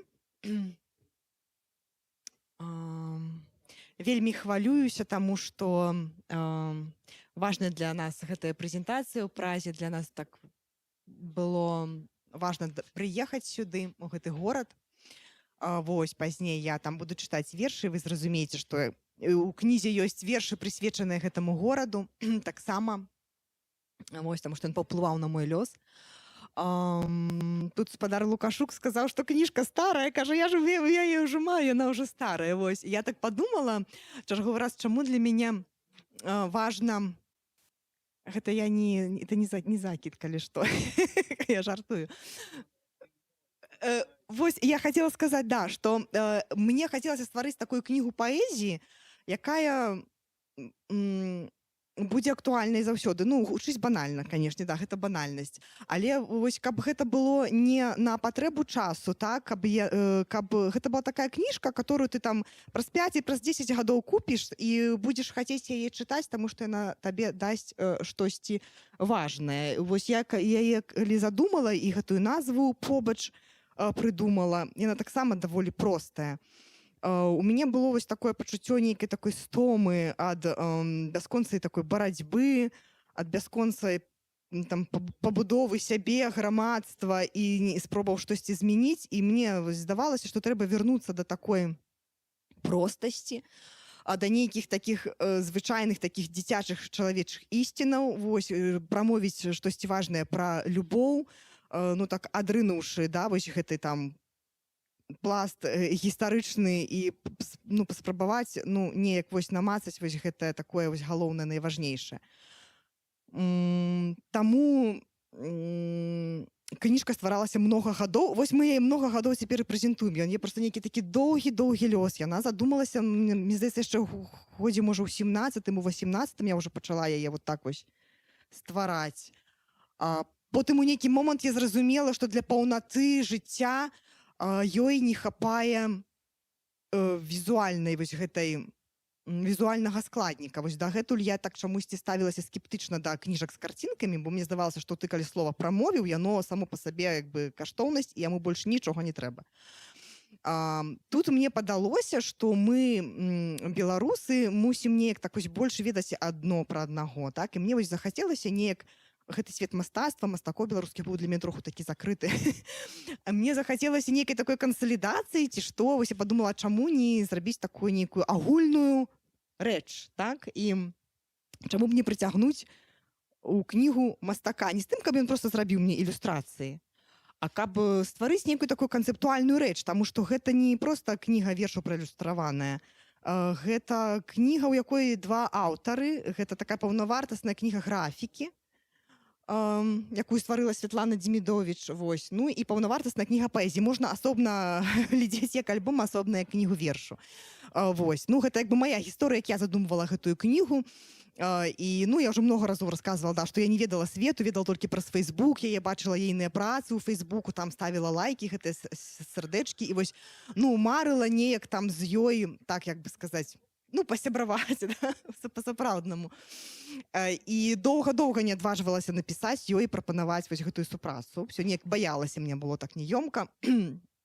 Вось, я не была ўпэўненая, што ёй як бы гэта будзе пасаваць, можа быць.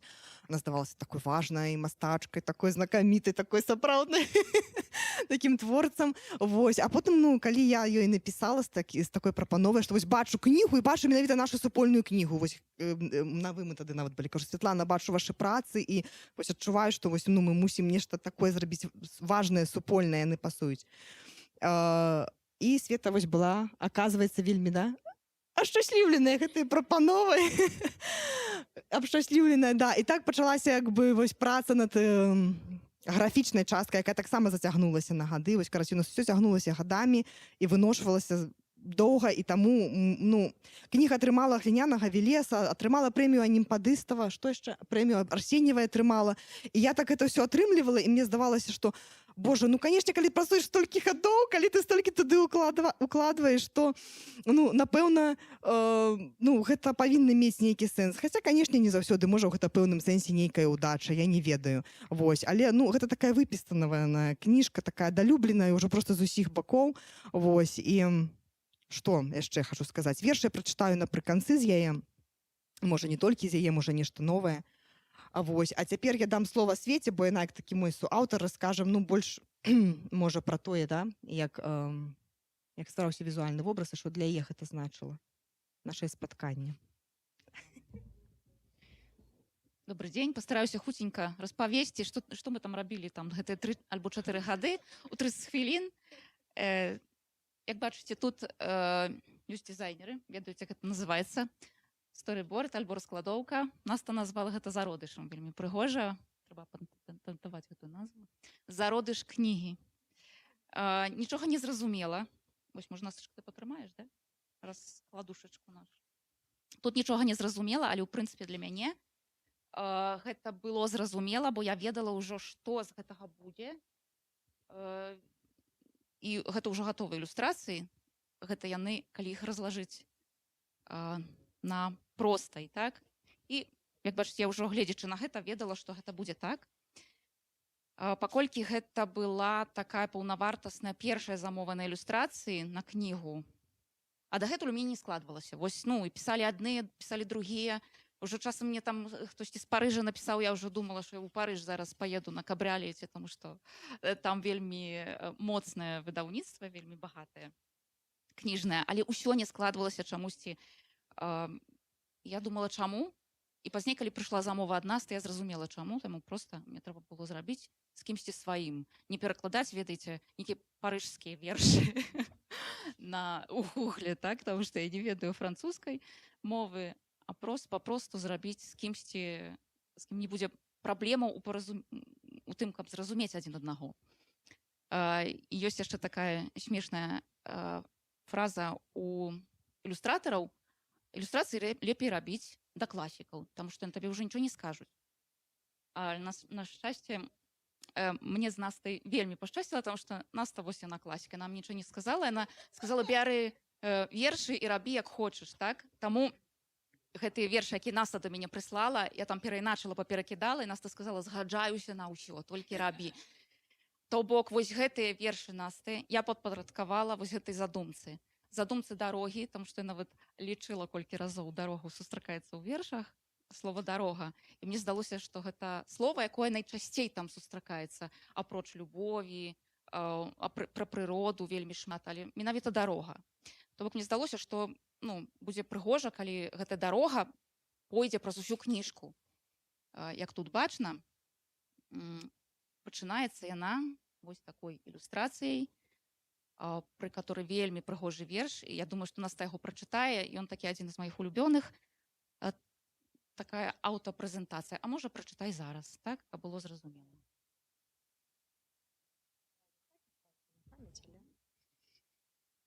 Ну да, я яго пісала тады, калі мне было 32 гады. Ну, гэта было даўно. 32, а дагэтуль голая, без языкі пакорлівы голем. Не ўрастае ў мяне, не прымаецца ні стырна, толькі крык і памяць. Ты пашый мне кашулю крылатую, зверы кропнай, спагады мятнай, і пусці мяне ў рай абязболены, рай дзяцей, сабак і анёлаў.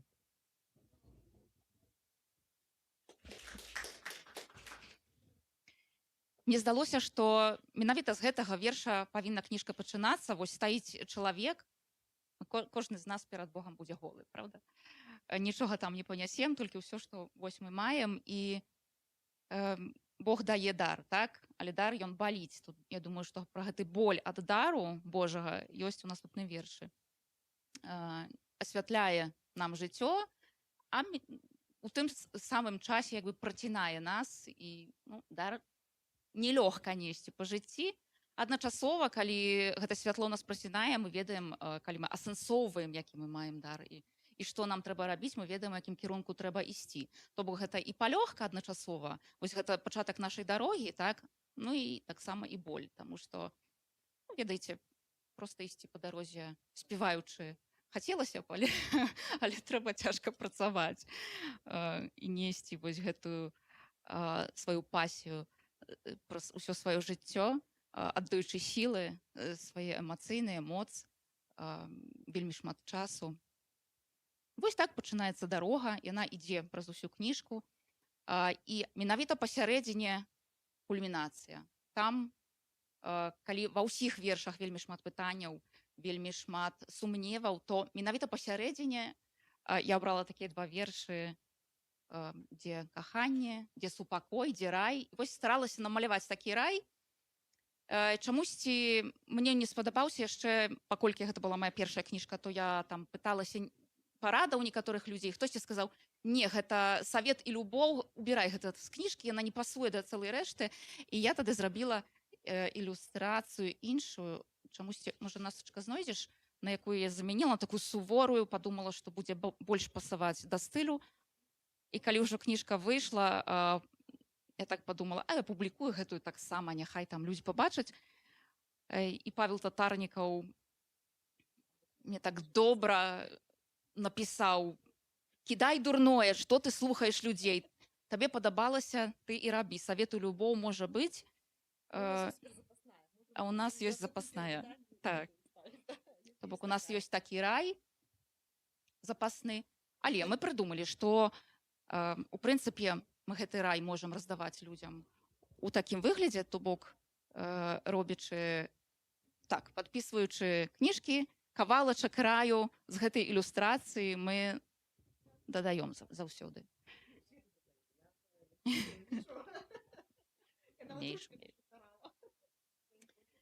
То бок кавалачак краю можна з сабою забраць, нават так гуляемся, што можна выбраць сабе жывёленку. Да, выбраць жывёленку, якую хочацца. А тут крышачку пра тэхніку я хацела сказаць, там што ўсе гэтыя ілюстрацыі гэта туш на паперы. Я нават, здаецца, прывезла, от патрымай пензаль, які стаў лысы, дарэчы, пакуль я кніжку малявала, вось ён так. Так вылася ў бедныя. Я, здаецца, гэтых мужычкоў чатырох прывезла з сабою. Так, гэта арыгінал. То бок прыйшлося 4 намаляваць, я не ведаю, чаму жанчына атрымалася адразу, а вось у мужчынах там нас там магла выбіраць. Чамусьці мне не падабаліся, штосьці там было не так, і нейкія акцэнты. Вось такая армія атрымалася з 4. І тэхніка гэта шаблон, вось яны гэтыя шаблоны, праз якія я штампую гэтыя ілюстрацыі тушу. І на ўсю кніжку пайшоў літр тушы, дакладна. Ну, гэта цяжка зразумець мне самой, чаму я працавала 3 гады. У прынцыпе, яны ж такі мінімалістычныя, правда? Гэтыя ілюстрацыі, там махнуў 2 разы пензлем. Ну, як бачна па мужиках, што часам трэба там 4 зрабіць.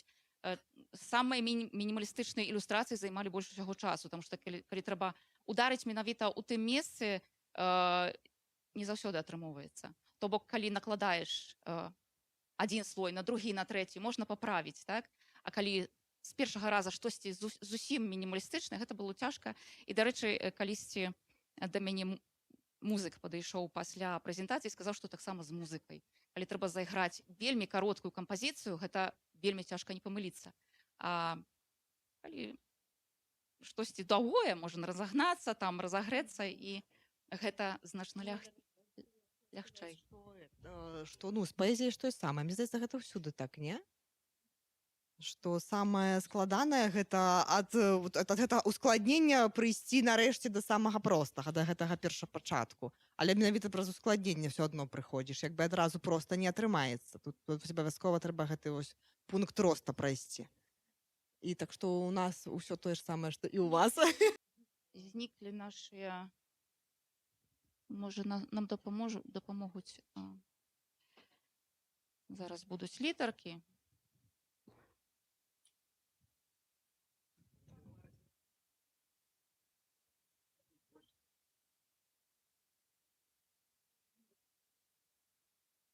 Ну, вось. Гэта цікава. Чым больш аб'ём, тым больш можна схаваць халтуры там. У карацейшым ужо не схаваеш. Мусіш быць дакладны. Так.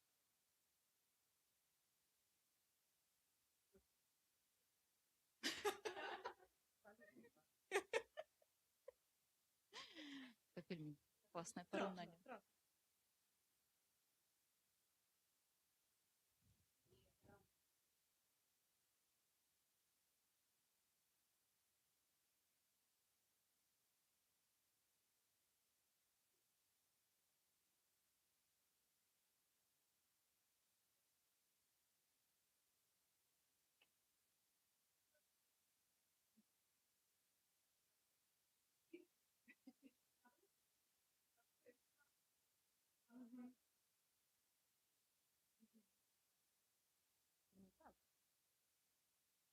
Добра, то пераходзім да літарак. Я зараз пакажу і раскажу, чаму так доўга было. То бок гэта не толькі ілюстрацыі, яшчэ і літары занялі шмат часу. Хоць мы чакалі на кніжку, я падумала, што ну, можа і добра, што яна не выходзіць, нешта ў нас там усё не клеілася, не выходзіла, яна ніяк не нараджалася.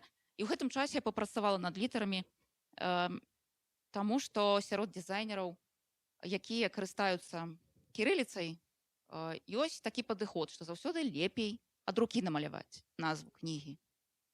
Таму што лацінка, яна сама па сабе прыгожая вельмі. Ну і кожны можа сабе ўспомніць, да? Там ёсць цела літары на гэтай галоўнай лінійцы і хвосцікі, якія выходзяць угару альбо надол, так? І яны раўнаважаць гэтыя хвосцікі. Усё. А ў нас хвосцікі атрымоўваюцца там, дзе цела літары павінна быць. Так? Літары Ж, літары Ш. Яны вельмі цяжкія. Вось, дарэчы, і жанчынка прыйшла. Позна прыйшла. Так, хтосьці ў нас не ідзе далей. Ніяк не можам... Відео, так? Хвіліначку. О, ёсць. Э, Пакуль быў час, там камбінавала па-рознаму, як гэтую назву напісаць. Ну і я думаю, што відочна гэты час быў патрэбны нам, каб дашліфаваць некаторыя рэчы. Яшчэ была такая цікавая гісторыя, што я проста вырашыла выслаць кніжку глянуць адной сваёй сяброўцы. Аказалася, што яна працуе мастацкім кіраўніком у выдаўніцтве. Гэтага не ведала, то бок як бы ведала, то думаю, што нават і не высла, пасаромілась. А аказваецца, што яна там у апошні момант нам падшліфавала яшчэ па сваёй такой дабраце душэўнай літары менавіта ў кніжцы. І таго самага дня я даведалася ўвечары, што гэта быў дзень святых Кірыла і Мефодія. І такая подумала, гэта хіба быў такі добры знак, што відочна, што кніжка павінна яшчэ трошачку быць дапешчаная, так? Каб было ўсё так зусім добра. І яшчэ адна такая цікавая гісторыя. Я раскажу пра Арлова Владзіміра, так? У аснову вокладкі легла праца, якую я рабіла, калі была студэнткай. Я вучылася ў Віцебску, мы ўсе зачытваліся Арловым, канешне, таму што гэта быў наш кумір. А менавіта яшчэ Дженіус Лочі, яго твор мне вельмі спадабаўся. І вось гэтая праца, якая лягла на вокладку, гэта была тая праца Дженіус Лочі Арлова, так? Такая пад уплывам яго твору. І пазней, калі кніжка выйшла, на нашу прэзентацыю прыходзіць Уладзімір Арлоў, і я даведваюся, што Наста з Уладзімірам Арловым здаўна ўжо сябруе, і ў нейкім сэнсе Арлоў Насту пахрысціў творча, таму што Наста была Настасяй, пачынала як Настася Кудасава, і Уладзімір Арлоў дарадзіў менавіта гэту форму імя. Написал Наста Кудасова, было написано там. І неяк так яны былі апублікаваныя. Звалі так паміж сабой Наста, але падпісвалася я Настасія Кудасова. У нашай ніве, калі там паглядзець гэта першая публікацыя, будзе Настасія Кудасова напісана. Ён напісаў Наста Кудасова, і я падумала, што гэта гучыць даволі прыгожа і проста, як я люблю, проста, без якіх гэтых... І все, і так яно і пайшло. Да. І, дарэчы, першая кніжка, гэта, па-мойму, Арлова. Першы сігнальны экземпляр, па-мойму, я яму падарыла, яна ў яго. Вось, так што, так склалася, бачыш, як бы замкнулася кампазіцыя. Вось. Так.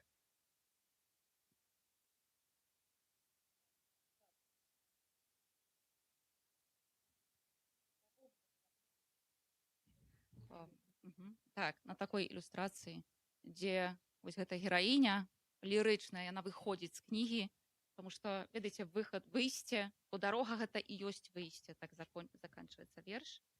Выйсце як выхад, выдах і палёгка. Вось такая кніга «Жыццё», пра падарожжа, праз сваё жыццё. І запрашаем гэта падарожжа, і Наста пачытае вершы. Буду чытаць, не знаю, куды гэта гераіня выйшла з кнігі, кудысьці ідзе, да?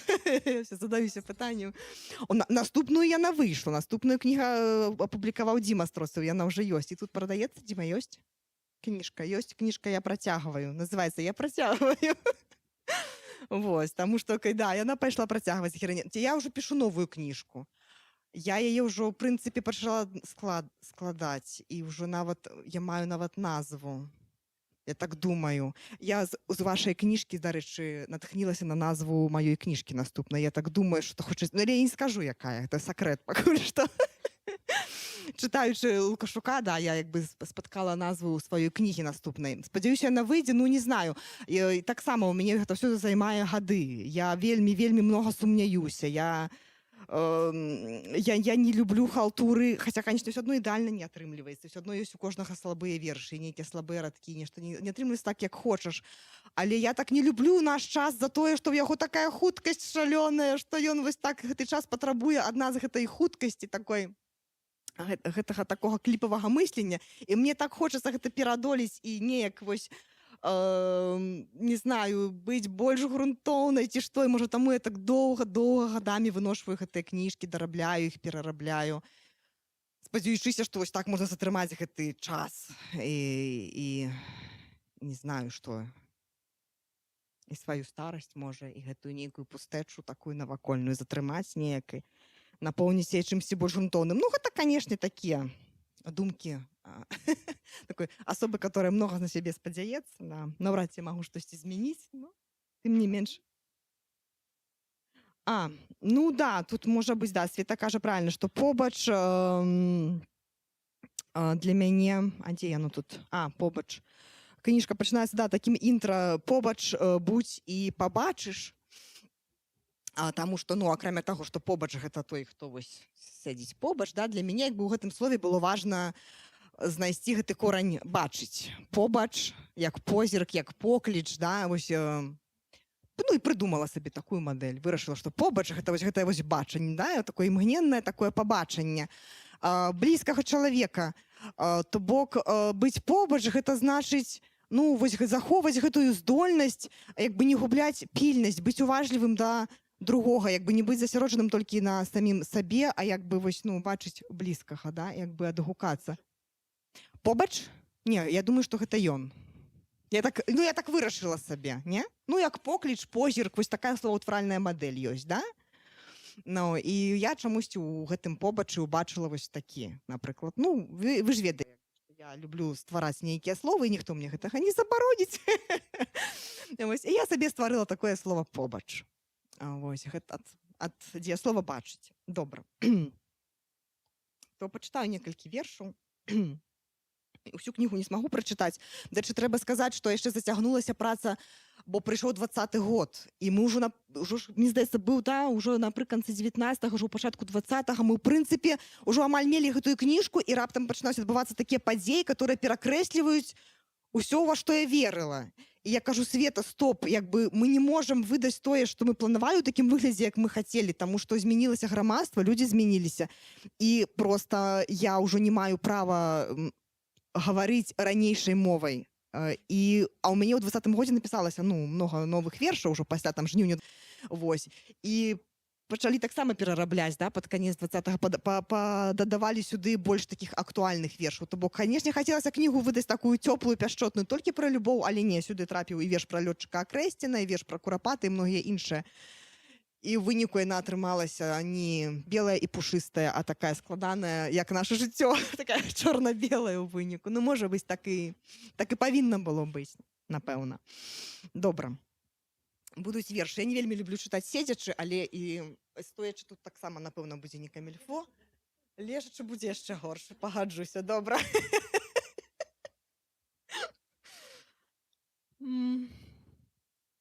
Крывей журавінных. І таму я гарчу.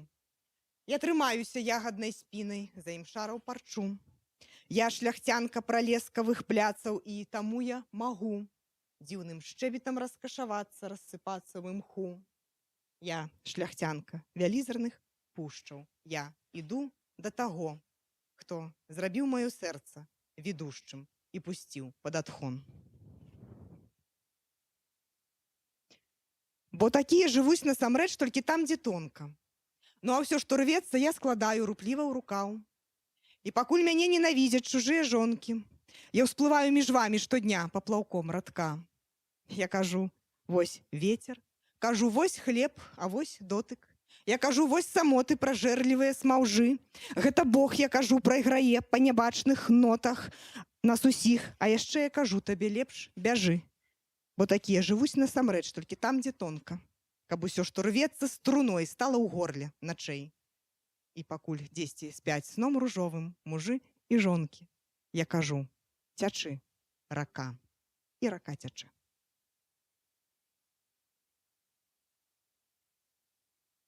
Я прашу тваёй літасці, Господ мой дрозд. Мне муляе жыццё бы няўпраўлены звіх.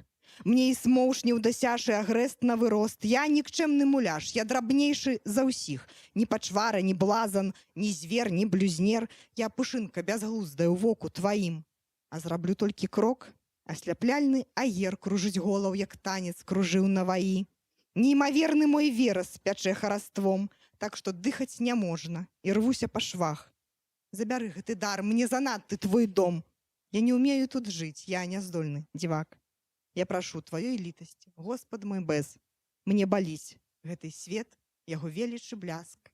Дай мне голае поле, найлепшую з нэнс, каб ляцець над зямлёй і маліцца за вас.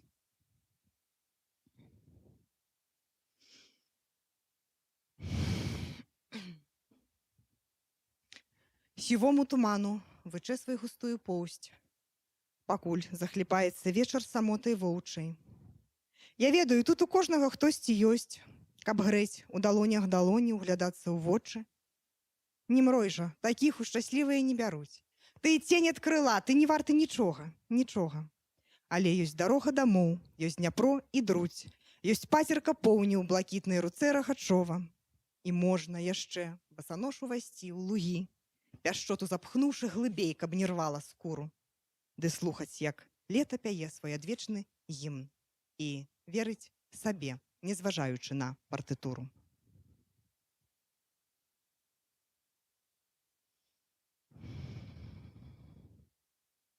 Вымарай мора, прашу, і прыйдзі марожкай. Дай заімшэць, дай аддацца зялёнай імшы. Што я магу? Валацуга, дзіця, скамарожка, толькі даросламу шоў свае кволыя швы, у ціхай журбе накладаць жылы, ніцям аддаўшы, верыць у вернасць, ды ткаць на ўсіх вечнасці бінт. Ты, хто мяне пасяліў у жыцця на паддашку, ты ж аднаму навучаў мяне, ўстань і любі. Што ж ты трымаеш цяпер гэтай ярасцю гончай? Мне не пад сілу нішто, не займаць, не займець.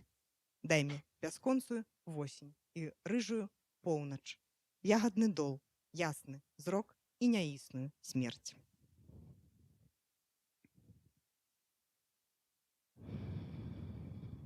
Ветру, дарозе, маўчанню свой голас раздам.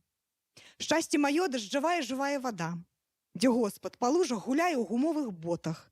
З тлуму людскога, з пустэчы ўчарашніх газет, смехам складае і пускае чаўны па вадзе.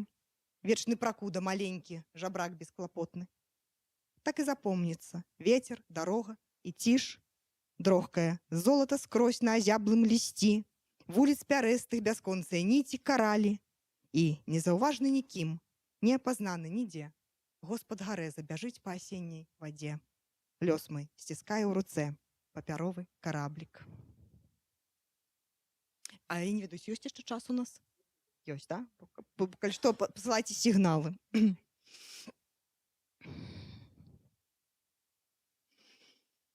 Костю Чарухіну. Будзем карміць нашых феніксаў проста з рук, адагравацца ў зіхценні гаючых пёркаў. Я абяцаю, не бойся, я больш не памру. Нават не ведаю, што б я рабіла мёртвай. Тут жа такія цуды па ўсёй зямлі. Клён абдымае за плечы, цалуе веццем. Мох і чаром, хаядловіцы, базілік. Бачыш, няма калі нават і думаць аб смерці. Бачыш, як раніца просіцца на, вазьмі шчасце. Агромністы дзень мой, жывы да адчаю. Будзе і вечны міндаль, і бясконцы язмін. Будзем карміць нашых феніксаў, я абяцаю.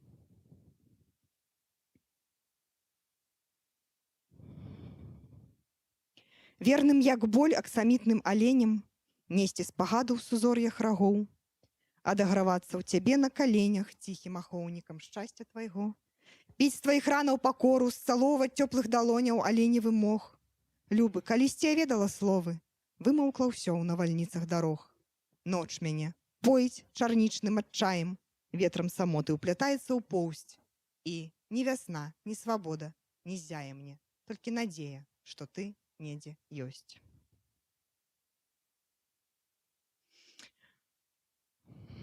У кнізе многа прысвячэнняў розным маім сябрам, калегам, паэтам. Мне так, што таксама адпавядае гэтай канцэпцыі побач. Мне хацелася так бы маіх любімых такіх блізкіх людзей, з которыми там у мяне, ну, сябры па перапісцы нейкія там ёсць. Увекавечыць тут тых, хто на мяне паўплываў пэўным чынам. Ёсць вершы прысвечаныя там Вользе Злотнікавай, вось Косцю Чарухіну, там Віталю Рыжкову, Марыевай Цішонак, Максу Шчуру. Дарэчы, а дзе гэтыя вершы? Зараз я прачытаю. Да, у мяне ёсць... Бо з Максам мы ў Празе пазнаёміліся калісьці ў 2017 годзе, вельмі тады многа гулялі разам, і пасля гэтага я напісала пару такіх вершаў, гэта такі дыптых, два вершы, Максу Шчуру, называюцца «Прага».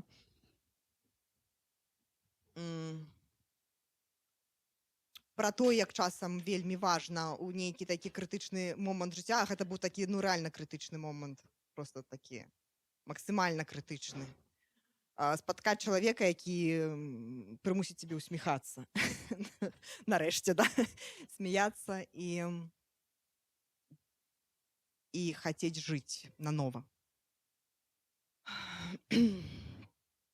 Гэты горад так цягнецца ў неба гатычнымі шыямі, так займае хаду, так глядзіць у душу мудрым рэбе.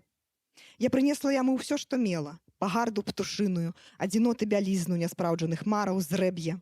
Я прынесла яму грузных крокаў, тугу безязыкую.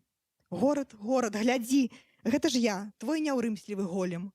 Я на ўсіх скрыжаваннях стаю і маўчанне выкрыкваю, каб застацца ў табе, не пачутай нікім і ніколі. І другая частка. Горыч прымі ўнутры вочна, але палай. Хай надрываецца, кволіцца кнот, але грэе.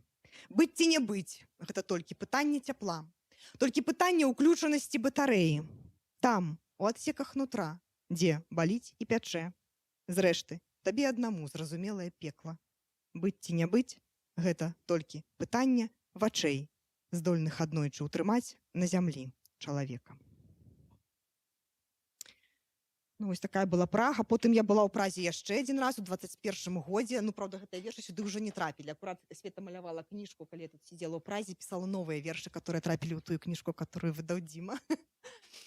Вось. І я ўжо так, ну, як бы больш полюбіла гэты горад, канешне, больш там з ім паразумелася, і ў мяне ўжо з ім склаліся такія стасункі сяброўскія з гэтым горадам. Я так спадзяюся, што ён мяне трошку таксама полюбіў.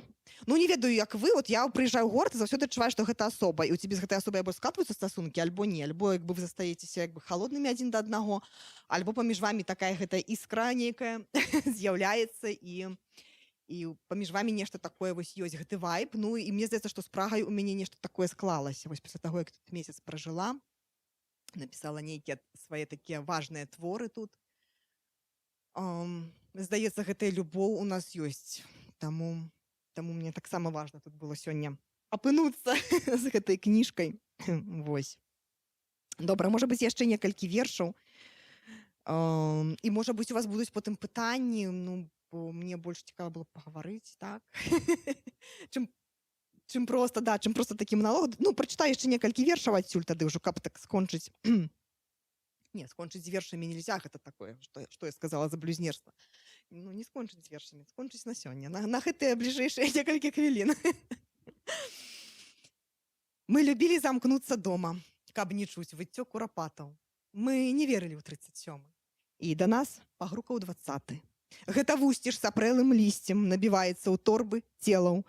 Я б хацела прачнуцца, выйсці, выплыць, вылецець я б хацела. Мы не верылі ў 37-й. Не глядзелі ў твар курапатам. Мы, стаіўшыся, спалі дома. І да нас пагрукаў 20-й.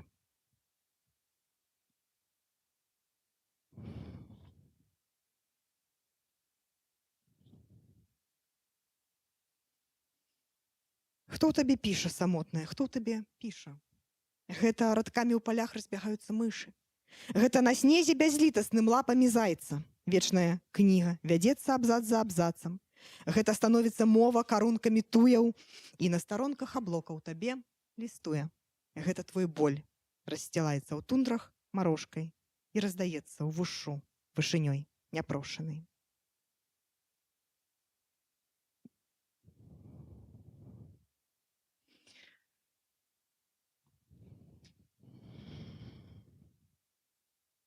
Ну, верш пра лётчыка Акрэсціна ўсе ўжо чулі, але я думаю, што можна яго прачытаць зноў. Вось. Ну, вы ведаеце ці не ведаеце, я ўжо проста много разоў пра гэта казала, што як бы паўстаў ён як бы ад той думкі, што ў Мінску завулак Акрэсціна названы імем як бы героя Савецкага Саюза, который загінуў у барацьбе з фашызмам. І гэты когнітыўны, так сказаць, разлад моцна мяне тады рэзануў, калі я гэта ўсвядоміла.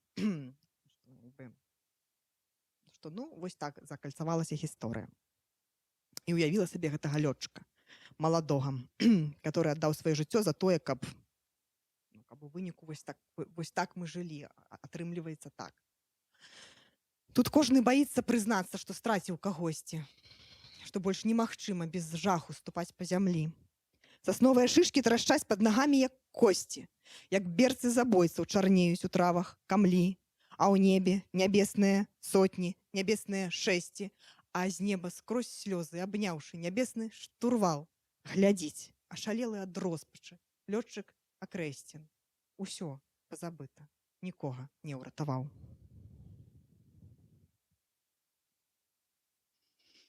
Ну і, мабыць, на заканчэнне. Тут ёсць яшчэ верш «Голас маці», прысвечаны раману Бандарэнка, але я ўжо не буду яго чытаць, мабыць, не сёння. Будуць два вершы тады. Два маіх такіх найулюбёных вершаў. Ведаеце, можа гэта звучыць дзіка, але ў аўтара таксама ёсць улюбёныя вершы свае ўласныя. Нармальна, да? Таму што я калі іх чытаю, я просто не разумею, як гэта можна было напісаць. Ну, в сэнсе, калі б мне папрасілі такое, то я не магу гэта. Я гэта не стварала. Я просто здымаю сабе ўсё адказваць. Я не знаю, як можна было напісаць такія словы, як яны склаліся, як гэта адбылося. Ну, то бок гэта такі цуд, і калі ў цябе вось такія вершы нараджаюцца, і ты адчуваеш далучнасць да гэтага цуду, што як бы гэта не ты, а гэта штосьці большае ёсць, а табе просто так дазволілі побач пастаяць, да, і так-то падпісацца пад гэтымі словамі. Ты нейкім чынам аказаўся далучаны, чамусьці гэта праз цябе прыйшло ў свет. Гэта такое, ну, не ведаю, як бы табе анёл нейкі явіўся, да, ты перажываеш просто вось гэта неверагоднае такое нейкае нерэалістычнае пачуццё далучнасці да чагосьці большага. Яны здараюцца вельмі рэдка, такія моманты. Вось. Але калі яны ўжо ў цябе аднойчы былі, ты пра іх памятаеш, і потым табе гэта дапамагае далей жыць, таму што ты помніш, што такое было, што гэта магчыма, і што ты як бы не адзін, не сам, а ёсць штосьці большае. Ну, калі яно можа вот так прыходзіць. Так свяціцца імя, так ідзе валадарства тваё. Быццам хтосьці ў грудзях мне прарэзаў аконны праём і ўтрапёна ўзіраецца ў свет зноў жывымі вачыма. Сумны вязень даўно забыты, дзівак нічыйны, кажа: Господи, ну і адчайная ж воля твоя. Але што не дасі, вось ён я, твой маленькі ваяр, твой даверлівы блазан, пылок на тваім плашчы. Праўда ж? Хораш разам скажы. Ну, чаму ты маўчыш?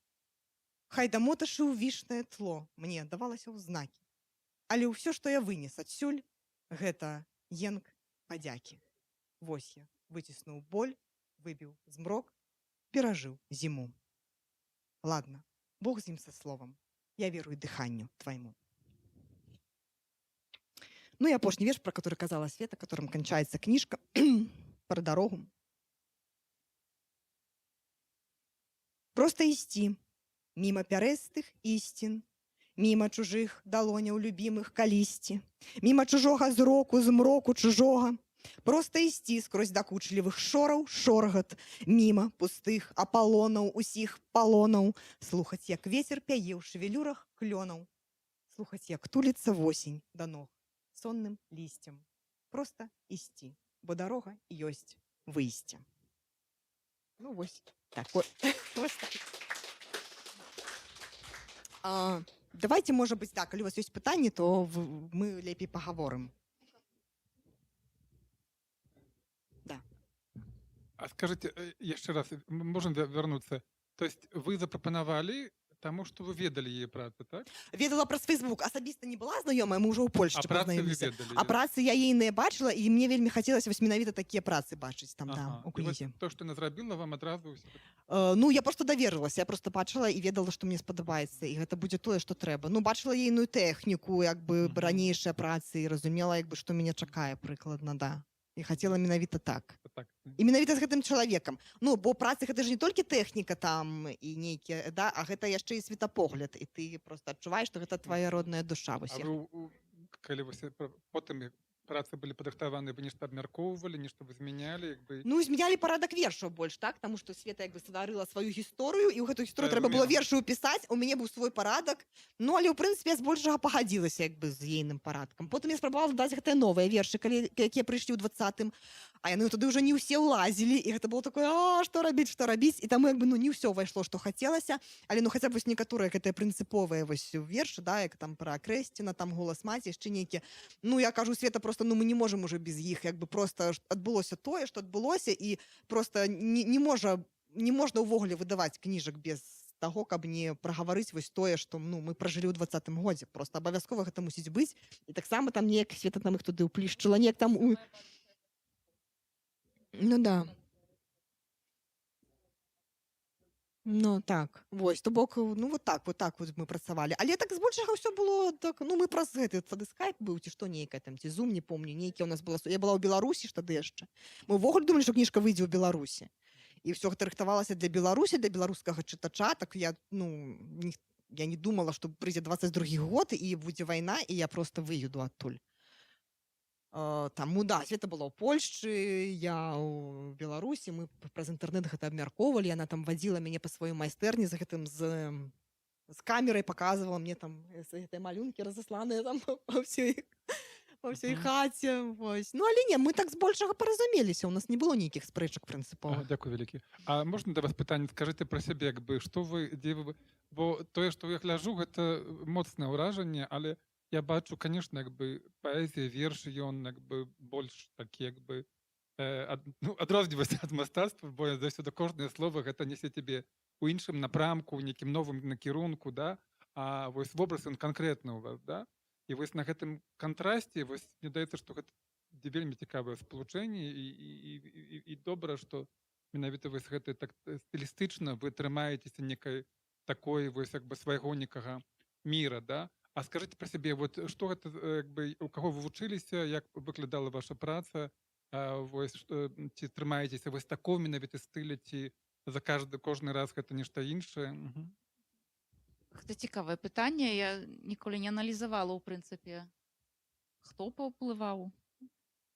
Можа, так, першы чалавек, які сказаў, можа, у цябе, Света, не будзе, я была дзіцём тады, можа, у цябе не будзе хлеба, масла на хлебе, але ты павінна маляваць. І гэта быў Віктор Крук, можа, хтось яго ведае, які ў Германовичах, там у Шаркушчыне ён, але таксама ў тых ваколіцах дзейнічае. І вось гэта першы чалавек. А пазней я ў Віцебску вучылася на мастацка-графічным, і шчыра кажучы, я не думаю, што мае рэчы нейкія там у тым ці іншым кірунку. Адкуль гэта ўсё? Я не ведаю таксама, як Наста, проста я адмаўляюся казаць. Няхай хтосьці іншы аналізуе, калі я памру. Спадзяюся, што буду працаваць да смерці, да сваёй, там пэндзлікам шоргаць у сваёй працоўні. І радуюся, што вось у мяне ёсць такое слово, скажем, маўклівае, што я магу вось так моўчкі штосьці выказаць. Вось у прынцыпе. Гэта першая кніжка, так.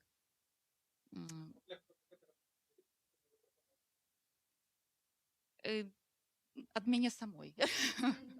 Я раблю асабісты праект, ужо чарговыя 3 гады, думаю, што такі слоў, як кажуць, зараз модна казаць слоў арт, вельмі павольна ствараецца, але так у народзе кажуць тормаз. Вельмі шмат варыянтаў, вельмі шмат сумненняў, вельмі несучаснае ўвогуле, але вось як ёсць. Дзякую вялікі. Калі можна, вось у мяне было такое адчуванне, калі я глядзеў на гэтым экране ваша, Святлана, працы, што практычна кожная з іх, акрамя таго, што яны праілюстравалі ў нейкім сэнсе вершы Насты, практычна кожны твор ваш мог бы быць ілюстрацыяй да нейкага твора, да нейкага фрагмента прозы Быкова, Васіля Владзімировича, і ранняй, і прыпавесцяў. Я маю на ўвазе не сюжэт, а вось гэтую тэму, ягоную філасофію, тэму адзіноты чалавека перад светам, перад сусветам. Як вы ўспрымаеце творчасць? Тут я ўжо запытаюся і Насту таксама, наколькі вам блізкі гэты аўтар, які ад вашага пакалення ўжо даволі так далёкі, скажем, па часе. Дзякую вялікі за пытанне. Я думаю, што так, насамрэч, творы не растуць толькі, візуальныя творы не толькі з візуальных рэчаў, так, што на мяне мастакі паўплывалі. Думаю, што літаратура ў значнай меры таксама. Людзі, характары людзей. Думаю, што так, Быкова мы не ведаем нават, так, што там ён нам пераказаў, і што мы далей гэта стараемся сказаць. думаю, што вельмі моцна. Ну, я хочу сказать, дарэчы, что я у Ярослава купила Быкова аккурат книжки, он перавыдаў. Вот просто. И адчула патрэбу іх перачытаць недавно. Вось. І я, напрыклад, большую сувязь адчуваю з папярэднім пакаленнем, чым з маім уласным. Мы сёння з Света літаральна пілі каву, пра гэта гаварылі. Кажу, Света, чаму усе мае сябры гадоў на 20-30 за мяне старэйшыя? Я вельмі сябе утульна адчуваю з людзьмі, ну, яшчэ з мінулага стагоддзя, а кажу, сярод сваіх неяк аднагодка у меня я не заўсёды адчуваю сябе чалавекам свайго часу чамусьці. Вось, таму як былі казаць пра Быкова, допустим, да, то ну для мяне ён не страціў актуальнасці і не перастаў быць улюбёным аўтарам, і я наадварот як бы з большай асалодай там буду чытаць класіку, напрыклад, да, там чым возьмуся за нейкую новую кніжку, перад новой я яшчэ 100 разоў падумаю, ці я хачу взяць гэтага новага аўтара прачытаць, як бы, а калі я бачу класіку, я вось кажу, Ярослава перавыдаў, да, я такая, о, всё, гэта мне трэба, гэта я адразу купляю. Тут як бы пытанняў няма. Вось там, ну у мяне такія стасункі. Святлана, хацеў вас спытацца, вы паказалі трафареты, але калі глядзець на вашыя карціны, ўражанне, што вы там пэндзелем все ж таки працавалі з імі. Як это вот і трафарет, і ўнутры яшчэ яго малюеце, ці што за тэхнічны падыход? Да, база гэта трафарет, у якім там вось, ну, каровачка, так, трафаретная. І паколькі пэндзаль, у ім шмат вось гэтых элементаў, так, ён пакідае вельмі багаты след. Ну і дамалёўка, канешне, вы маеце рацыю. Цікава, ці наколькі у вас адкуль столькі абсервацый, калі, ну, у сэнсе мастацкім. Гэта цікава.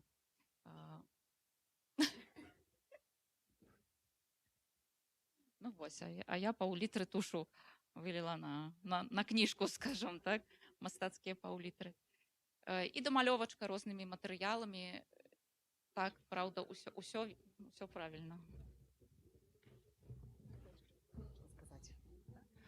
У мяне пытанне і да Святланы, і да Насты. Да Святланы, я вось з вашымі, ну вось вы сказалі, што гэта ваша першая кніга побач, і я сапраўды пазнаёмілася ўпершыню з вашымі працамі, дзякуючы гэтай кнізе, але таксама пазней я бачыла вашы ілюстрацыі ў іншых кнігах, напрыклад, усю італьянскай анталогіі, там, і, здаецца, яшчэ некая перакладная, можа, па-чэску. Ну вось, можа, вы раскажыце трошачкі, все ж таки, бо вось вы сказалі, што вы з нейкім вашым праектам працуеце, але вось відаць, часам дзесьці вось так трапляюцца вашы працы цяпер у іншых кнігах, вельмі прыемныя такія сустрэчы. І я адразу задам пытанне яшчэ і для Насты, бо вось гэты верш пра Акрэсціна, ён для мяне гэта вельмі важны верш, таму што я, напрыклад, нават ніколі, вось мы так часта гаворым Акрэсціна, Акрэсціна, Акрэсціна, што проста сцёрлася значэнне, гэта вось турма адразу, так вось на Акрэсціна. І тое, што насамрэч гэта імя чалавека, які мае сваю гісторыю, гэта абсалютна неяк пераварочвае ўсё, і сапраўды падумаць, вось чалавек памёр, загінуў, змагаючыся за нешта, і тут ягонае імя гучыць у зусім іншых кантэкстах. Ці не было такой нейкай ідэі зноў як бы да гэтай тэмы вярнуцца яшчэ, і можа нейкае эсэ напісаць ці штосьці, бо мне здаецца, гэта настолькі цікавая нейкая і важная тэма, што хочацца неяк такой шырокай рэфлексіі яшчэ на гэтую тэму. Ну добра, я спачатку адкажу. Карацей, праблема ў тым, што я ўмею пісаць толькі вершамі, разумееш? У мяне так часта просяць, каб я нешта напісала, а я просто не ўмею. Ну, гэта абсалютна паэзія, гэта у мяне літаратура не дзеліцца на паэзію, прозу, разумееце? Для мяне гэта не два розныя як бы роды літаратуры. Просто гэта нейкі стыль жыцця, мыслення, светабачання. Я не ведаю, як гэта патлумачыць. Напісаць вершы я магу, калі толькі мне трэба сесці і напісаць усё нармальнымі стройнымі сказамі і абзацамі, то у мяне пачынаецца ступар. Не, я, конечно, пісала там нейкія тэксты, я спрабавала і так думала, што я змагу, але гэта такая для мяне суцэльная пакута, просто гэта вось як бы сябе перайначыць. І таму як бы ідэя это добрая, да, з тым жа Акрэсцінам, але я тэхнічна просто не спраўлюся. То бок у мяне вось ёсць гэты імпульс, да, ну вершы як імпульс нарадзіўся, просто нейкая, не знаю, адкуль яно там свалілася на галаву, як гэты яблык. І ўсё. А далей, ну, было б добра, але ў мяне столькі недапісаных такіх вось добрых тэкстаў, што мне здаецца, што вот я зараз сяду і раскажу, і я не ўмею расказваць. Ну, я не ведаю, чаму. Ну, нейкая такая вось, это, напэўна, што Бог дзесьці дае, а дзесьці аднімае. Тут многа падалося. Тут у мяне, ну, я, вот як всегда кажа, тормоз, да? Ну, я ў плане пісаць прозу, я тормоз. Для раўнавагі нешта павінна быць, так. І адказваючы на пытанне наконт іншых кніжак, так, ёсць замовы на вокладкі, напрыклад, ад Дзімы Строцава. Анталогія сапраўды беларускіх аўтараў перакладзе на італьянскую. Зараз яшчэ рыхтуецца Разанаў. Для мяне было проста падзеяй, потому што Разанаў любоў з першага погляду яшчэ ў школе, са школьнай лаўкі. Я думаю, што тут можа, дзякуючы Насце, што Наста заўважыла, што яе вершы могуць быць побач з маімі карцінкамі. І ім так добра было побач, так? І дзякуючы гэтаму іншыя паэты заўважылі. І гэта таксама, я думаю, нейкая праблема, што я не магу намаляваць ілюстрацыі, не ўмею проста ілюстратыўных такіх, ведаеце, да апавядання. А вось паэзіі добра. І дзякуючы Насце пачаліся вось такія просьбы зрабіць, потому што я думаю, што ўсё ж такі так, да цяжкай паэзіі менавіта. Нешта ў гэтым ёсць, у гэтым чорна-белым, што пра цяжкія рэчы лягчэй гаварыць па чорна-беламу. Думаю, што такі адказ.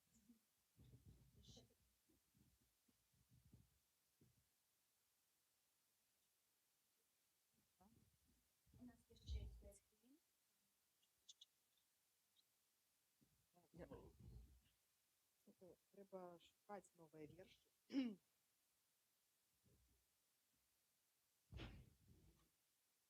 Добра, я нешта памятаю. Раней памятала ўсе вершы на памяць. Я помню, калі чытала, ну, яшчэ ў маладосці выходзіла на сцэну, чытала вершы, все такі: вы ведаеце ўсе вершы на памяць. Мне казалось, ну што за бздуры, як аўтар можа не ведаць усе свае вершы на памяць. Але я ж проста была маладая і дурная, і не разумела, што з узростам як бы памяць уже і верша стала больш. І цяпер мне так сорамна, што я, ну, часам проста я падглядаю, я не магу ўжо прачытаць верш на памяць. Але гэта, напэўна, змагу. Я проста ўспомніла, што да, вось апошні мой побыт у Празе акурат скончыўся напісаннем верша. Я з'язджала, мне здаецца, і за дзень да ад'езду я напісала гэты верш. Ён называецца «Маналог лекара дрэваў» і прысвечаны Сцяпану Латыпаву. І прачытаю яго зараз на памяць, а потым пашукаем уже яшчэ там з такіх больш новых. Ну, вы ведаеце гісторыю Сцяпана Латыпава, не трэба пераказваць, да, што гэта... Просто я была тады на рэзідэнцыі тут у Празе, і акурат там, ну, многа, канешне, чаго адбывалася ў 21 годзе, і ішоў суд над Сцяпанам Латыпавым, дзе ён спрабаваў скончыць жыццё самагубствам там у залі суда. І, ну, бачыце, паэты, яны такія трошка ў іх, вось, галава варыць не так, як у іншых людзей. І з усяго вось гэтага жаху, які я вынесла, мне вось так неяк асабліва зачапіла гэтае слова, што ён арбарыст, што гэта чалавек, который лекуе дрэвы. І з гэтага раптам проста вось выбухнула гэта, да, вось гэтая ідэя, гэты вобраз лекара дрэваў, который, ну, звяртаецца да сваіх катаў у гэтым вершы. Залатую сасну не паставіш у мох на калені. Яна пойдзе за сонцам на дыбачках, дзе б не расла. Калі б вы былі дрэвамі, вам бы хапіла сумлення. Калі б вы былі дрэвамі, вы б не змаглі без святла. Вы б не выраслі ў хлусаў ганебных, звародлівых катаў, што бягуць баязліва на кожны бязглузды загад. Калі б вы былі дрэвамі, вы б не забіліся ў статак. Вы б маглі звацца годна, як пушча, дуброва ці сад. Дрэва дбае аб дрэўным сваім, не цураецца лекаў, разумее, як важна гаіць і лісцё, і душу. Чалавек адзін здольны згнаіць у сабе чалавека і працягваць няісным галлём выдаваць нейкі шум. Каб вы толькі адчулі, як цёпла ў нябёснай спарудзе, калі грак грачанятак гадуе ў цябе на плячы. Але вы не вылечныя, не. Вам, бязгнёздыя людзі, я не здольны дапамагчы.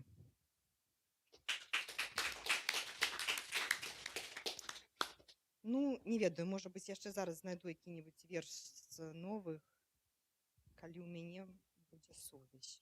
Вось, ці можа ёсць яшчэ нейкае пытанне, пакуль я буду шукаць. Нема. Добра, калі знайду. Я боюсь просто, я могла паспрабаваць так пачытаць, але я баюся, што я не ўспомню. Ну, а калі не ўспомню, то не знаю.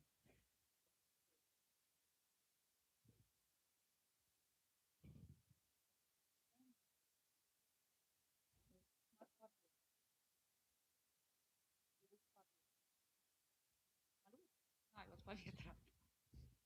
Пазней там яно маўчыць. Адначасова так часто бывает. Нема нічога конкретного.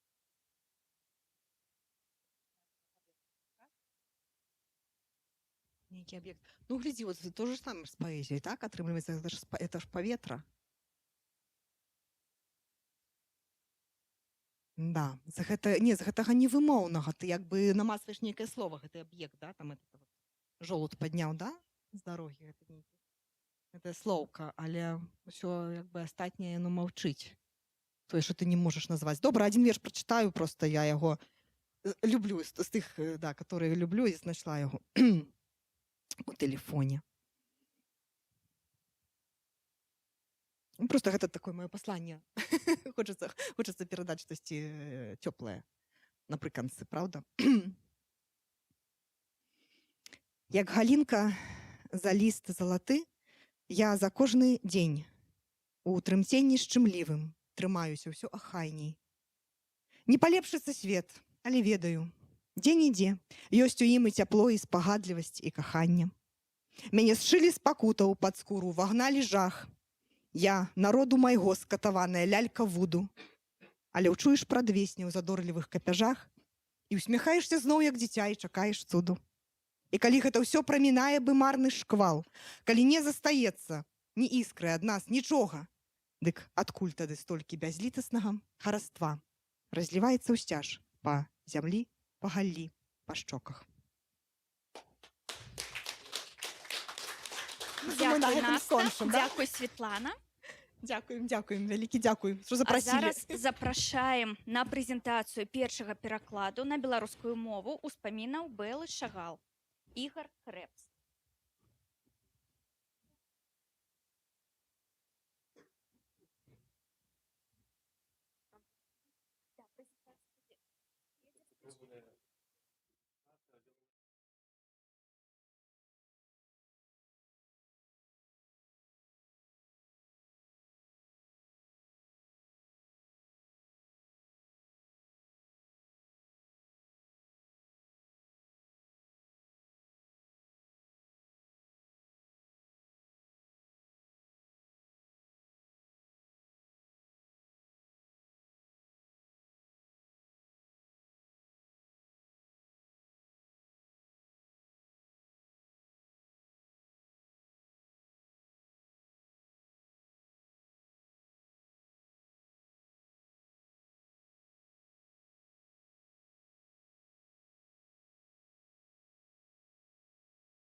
Добрый день.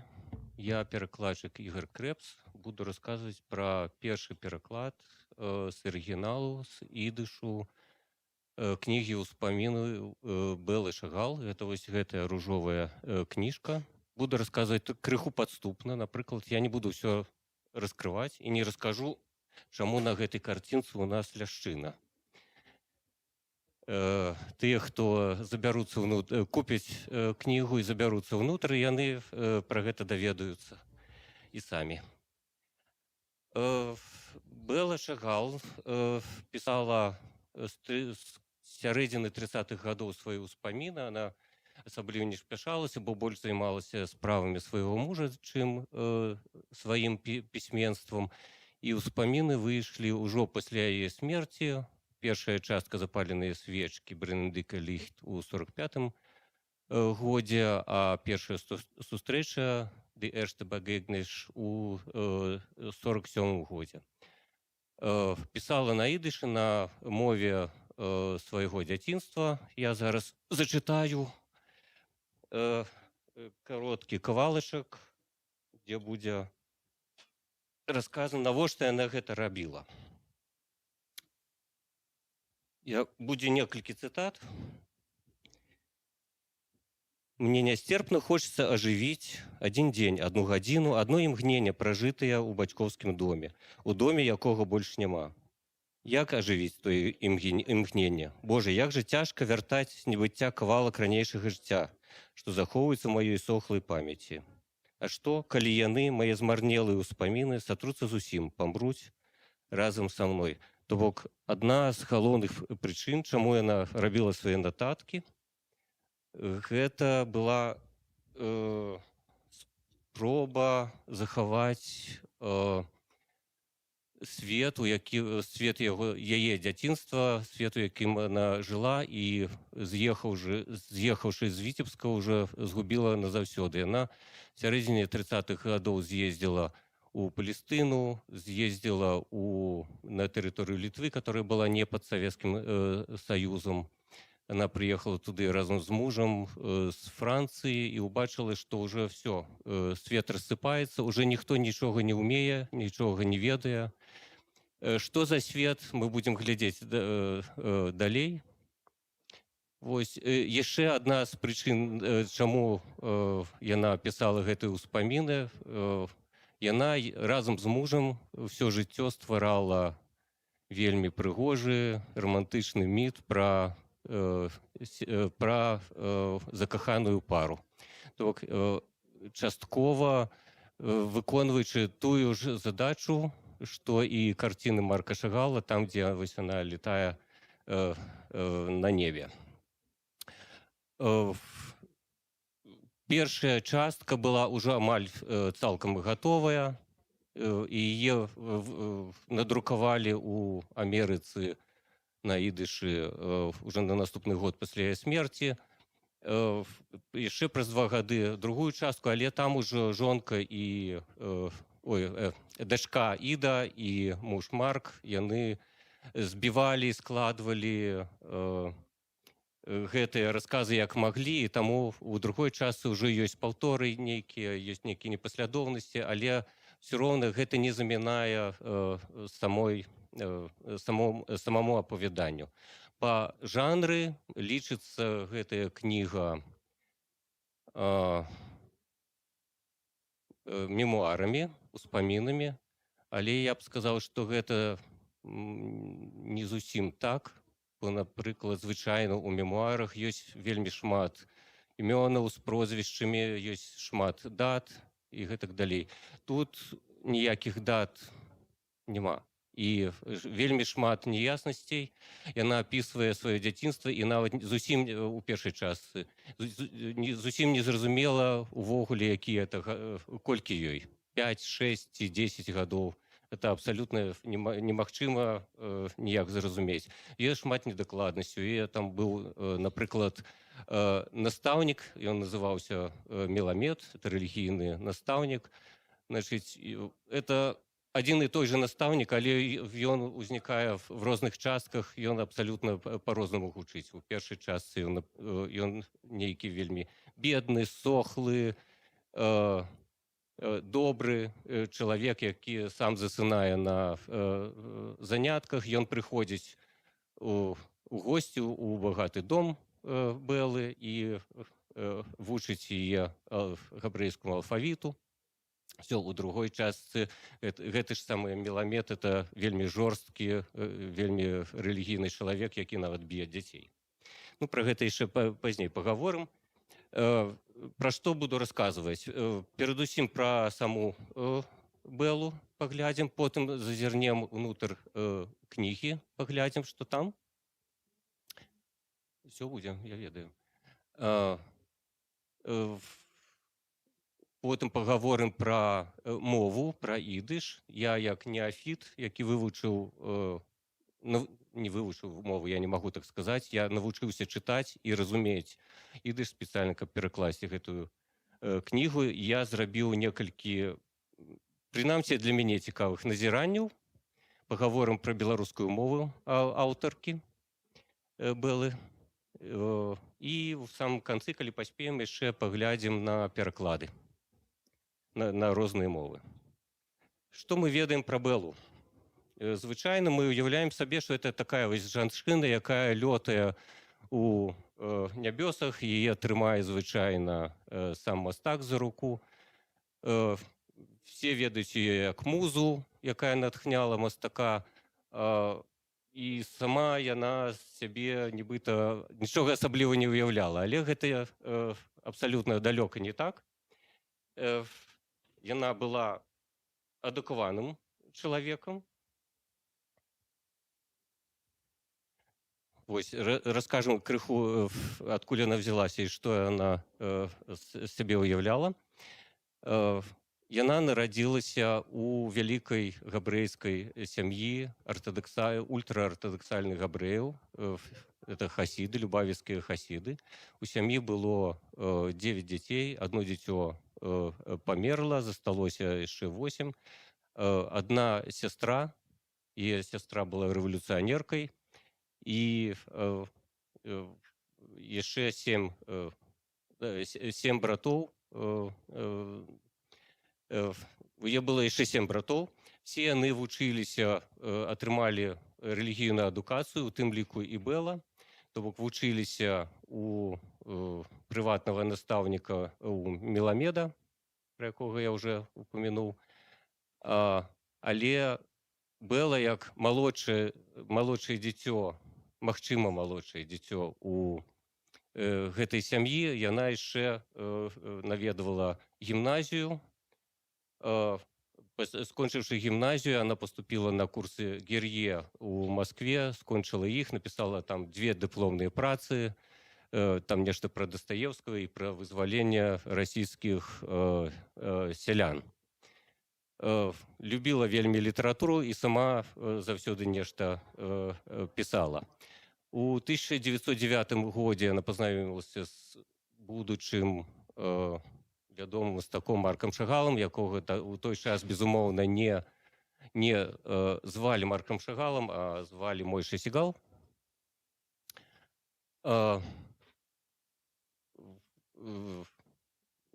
Які даволі хутка пасля іх знаёмства з'ехаў у Францыю, 4 гады пражыў там. У 14 годзе ён вярнуўся, каб забраць Бэлу.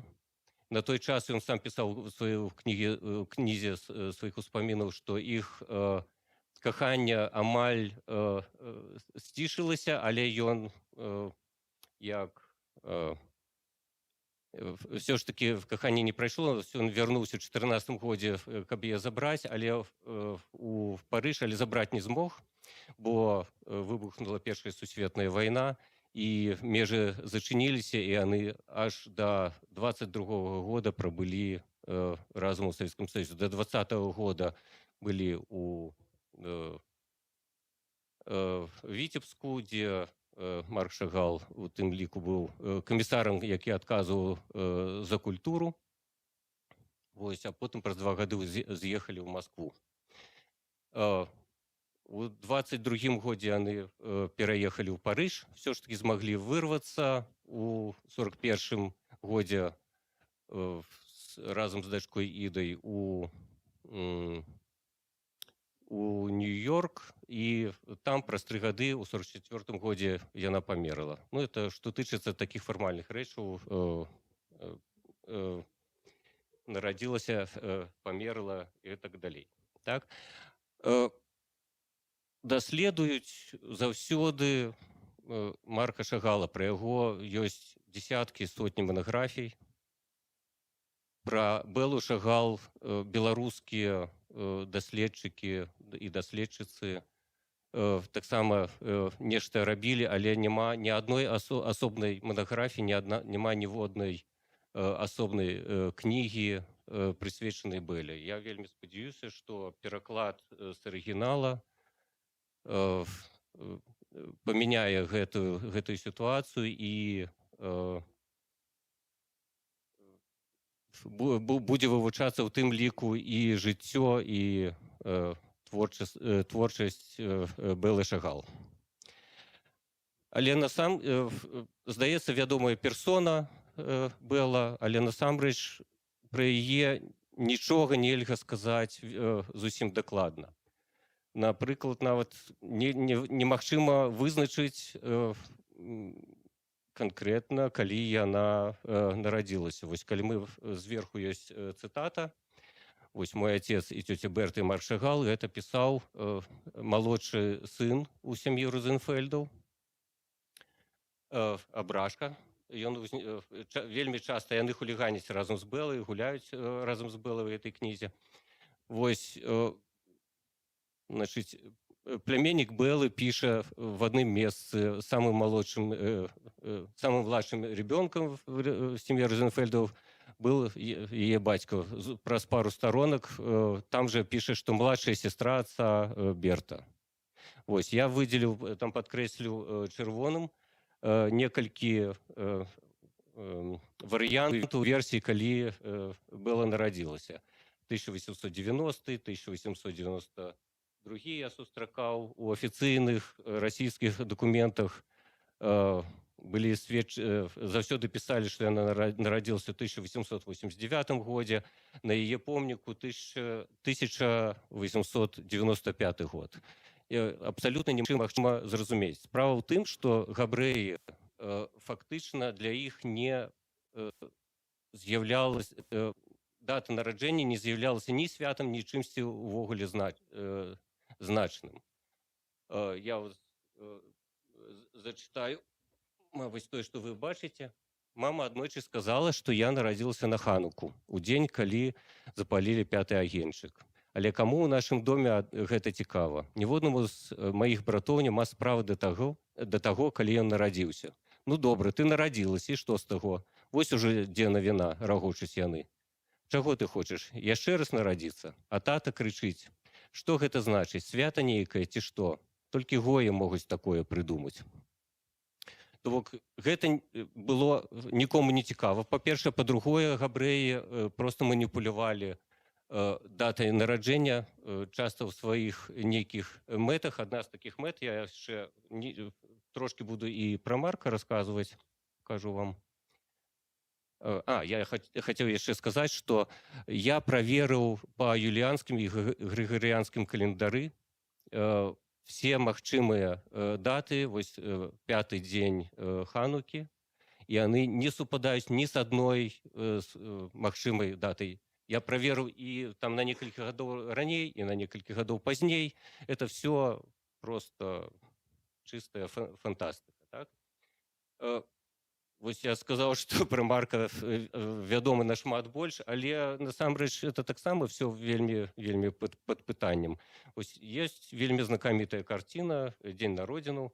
Я сам сфотаграфаваў гэтую карціну на выставе ў Вене.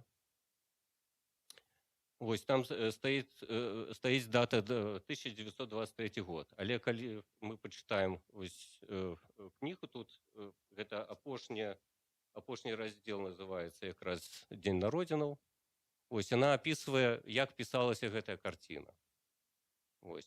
І яна пісалася па версіі Бэлы у 1914-1915 годзе. У нас тут стаіць дата 1923. Чаму? Таму што гэта не арыгінальная карціна, не тая, которую Марк напісаў і якую апісала Бэла спачатку. Так жа, як і дату нараджэння Бэлы была невядомая, тое ж самае было і з Маркам Шагалам. Я не буду зачытваць гэтую цытату, вы самі яе бачыце. Бэла сцвярджае, што яна нейкім чынам ці угадала, ці вылічыла дзень народзінаў Марка. Это, безумоўна, вялікае пытанне. Там жа ў кнізе ёсць яшчэ расказ пра тое, Марк адказвае, што ягоны бацька сфальшаваў для расійскіх уладаў дату ягонае нараджэнне дзеля таго, каб брата Марка не забралі ў армію. Канкрэтна гэты механізм я пісаць не магу, бо і Бэла Шагал таксама пра гэта нічога не кажа. Ну, але факт той, што святкуецца ці адзначаецца як дзень народзінаў Марка Шагала, пра гэта таксама немагчыма нічога сказаць. Гэтая карціна, напісаная ў 23 годзе, была перапісаная занова па памяці Маркам Шагала пасля таго, як яны пераехалі ўжо ў Парыж. Першапачаткова вельмі кранальна апісвае Бэла, як пісалася гэтая карціна. Я в 3 словах, можа, прабягуся, скажу пра гэта. Яна, вось, калі вылічыла ягоны дзень народзіну, але яму яшчэ не сказала пра гэта, яна пайшла, нарвала кветак з каранямі, яна вельмі так здорава все калярова апісвае гэта, і нарвала яна кветак сініх. Тут у гэтым букеце няма. То бок, па памяці ён ужо не вспомніў, што ён маляваў менавіта сінія кветкі. Потым пабегла дадому. Я забыў расказаць, што Бэла расла у сям'і Розенфельдов. Гэта была, апроч таго, што неверагодна рэлігійная сям'я, все жыццё, все думкі, абсолютно все было падпарадкаванае служэнню Бога, але это яшчэ была сям'я вельмі багатая. Яны былі, у іх была 2 ювелірныя крамы і крама, дзе сядзелі 2 гадзіншчыкі і выраблялі гадзіннікі. Вось, у іх не было праблем з ежай, яны ніколі не ведалі голаду, і Бэла прыбегла на кухню, дзе служанкі гатавалі ім абед, і взяла ці скрала некалькі кавалкаў смажанай рыбы, якія вельмі любіў Марк Шагал, і прынесла яму у тым ліку, каб адсвяткаваць дзень народзіну. Але рыбы мы на гэтай карціне таксама не бачым, мы бачым там толькі хлеб. Вось. Так што, безумоўна, гэтая карціна загінула недзе ў Віцебску, хутчэй за ўсё. Але потым яе Марк перамаляваў ужо ў Парыжы, і яна з'яўляецца адной з самых вядомых карцін з усяго, што намаляваў Марк. Прынамсі, вось гэта вялікая выстава, якая была праводзілася ў Вене. Весь горад быў завешаны тады менавіта плакатамі з гэтай карціны і рэкламай. Пабяжым далей, цяпер уже зазірнем у кнігу. Так выглядае тытульны ліст арыгінальных успамінаў, якія выйшлі ў 45 годзе. Можа, яшчэ зачытаю адзін кавалачак. Раскажу, каб было зразумела, што тут намалявана на гэтым тытульным лісце. Вядзецца пра рытуал шабату ці шабасу.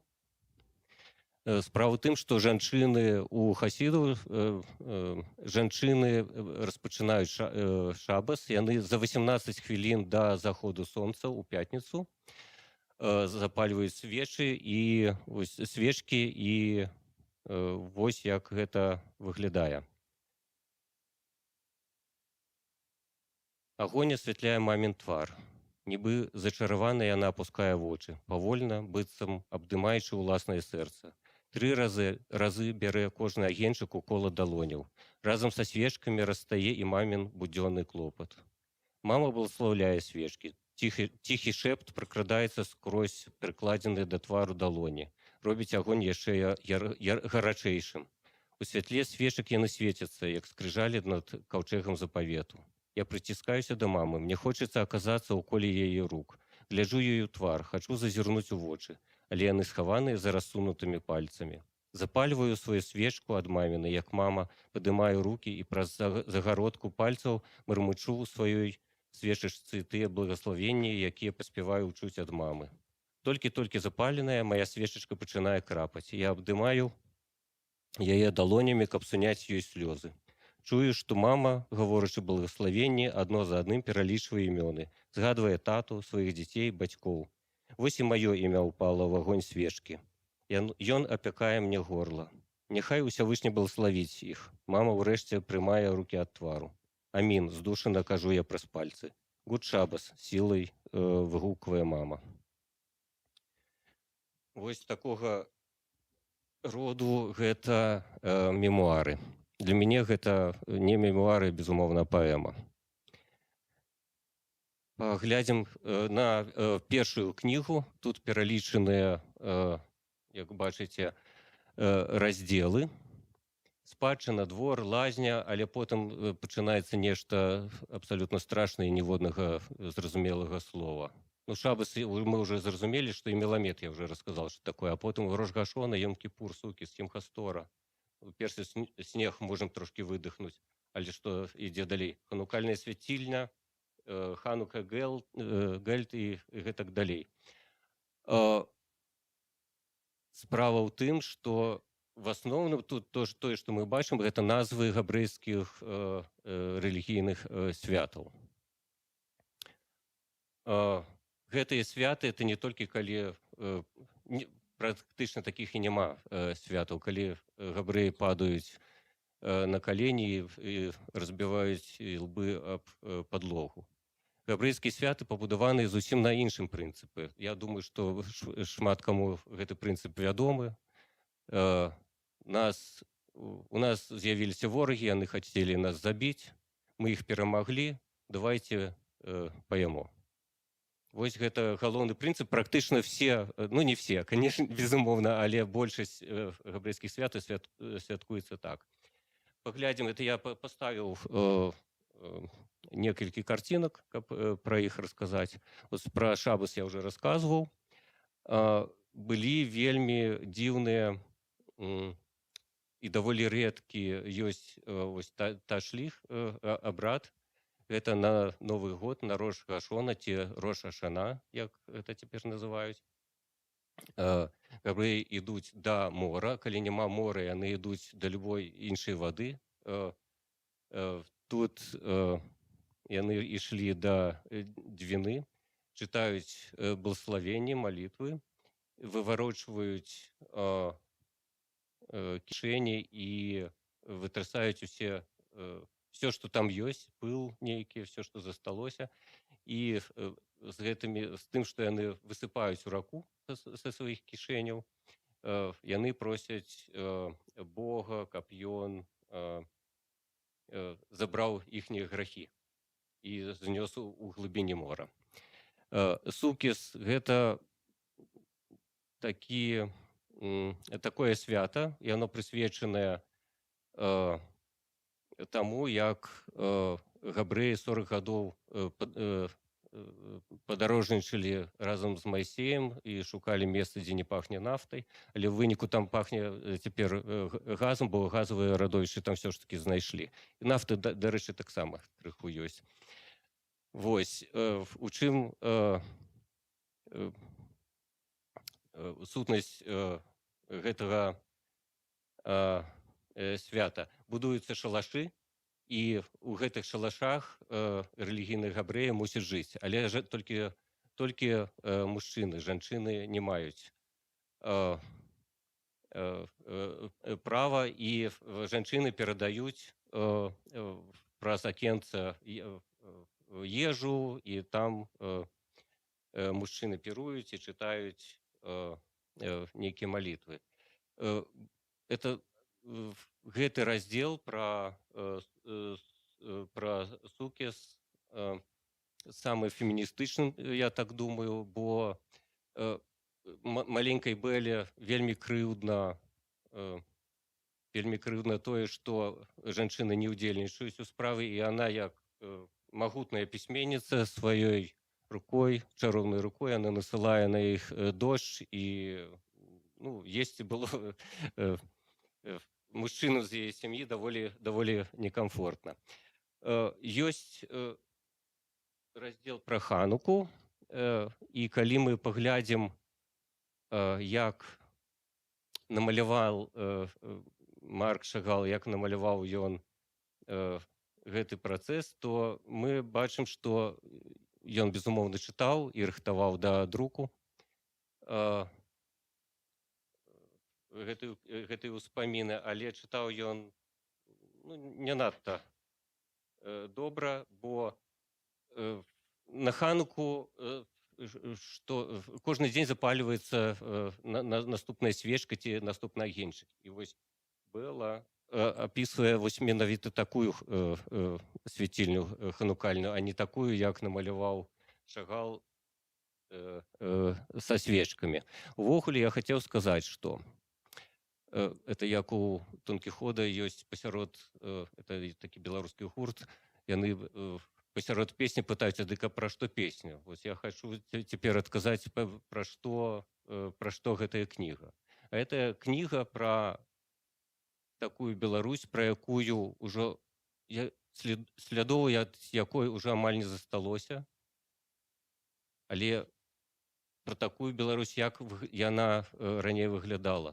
Практычна все гарады вялікія беларускія, яны складаліся, насельніцтва, габрэйскае насельніцтва складала не менш за 50% насельніцтва. Я трохі карява выразіўся. Калі взять конкретны Віцебск, то у габрэяў там жыло 51%. Яны жылі в асноўным у цэнтры горада, і іншым 49% насельніцтва не трэба было расказваць, што такое ташліх ці шабас. Яны все гэта бачылі штодзённа на все гэтыя рытуалы на кожны дзень. І менавіта такімі былі беларускія гарады ў канцы 19 стагоддзя, пачатку 20 стагоддзя. Успаміны пра гэтыя такую Беларусь фактычна памерлі, амаль нічога не засталося. Ёсць, безумоўна, нешта, так? Але вельмі мала архітэктурна, вельмі мала ведаюць сучасныя беларусы, як гэта выглядала тады, і што такое была сапраўдная Беларусь у тыя часы. Это была пафосная хвілінка, пойдзем далей. Тое, што прачытаўшы гэтую кнігу, это фактычна успаміны Шагал, гэта пропуск у гэты свет. Ён захаваўся ўсё ж такі, баялася Бэла, што ён знік назаўсёды і больш ніхто ніколі не ўбачыць, ён ўсё ж такі захаваўся. Ёсць, напрыклад, у другім Быцырку, у другім раёне Вены можна сустрэць такіх жа людзей, тых жа самых людзей. Яны так жа апранаюцца, як апраналіся 100, 150, 200 гадоў таму габрэі.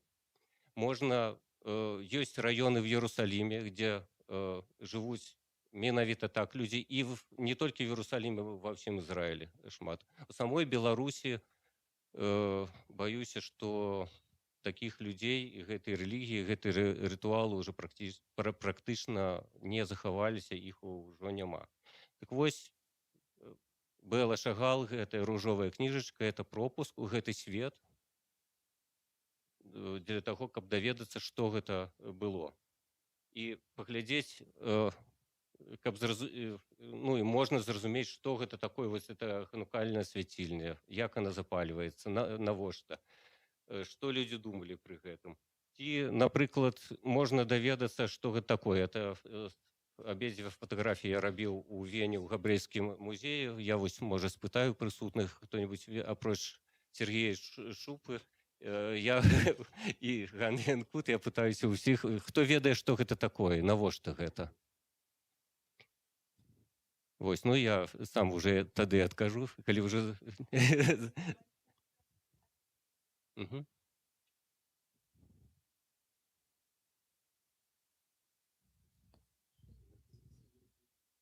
Ну, Цэнтральная гэта ж гарыць заўсёды.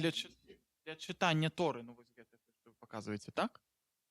Цэнтральная гарыць заўсёды. То бок запалююць разам з першай і потым запалююць па чарзе. Было пытанне.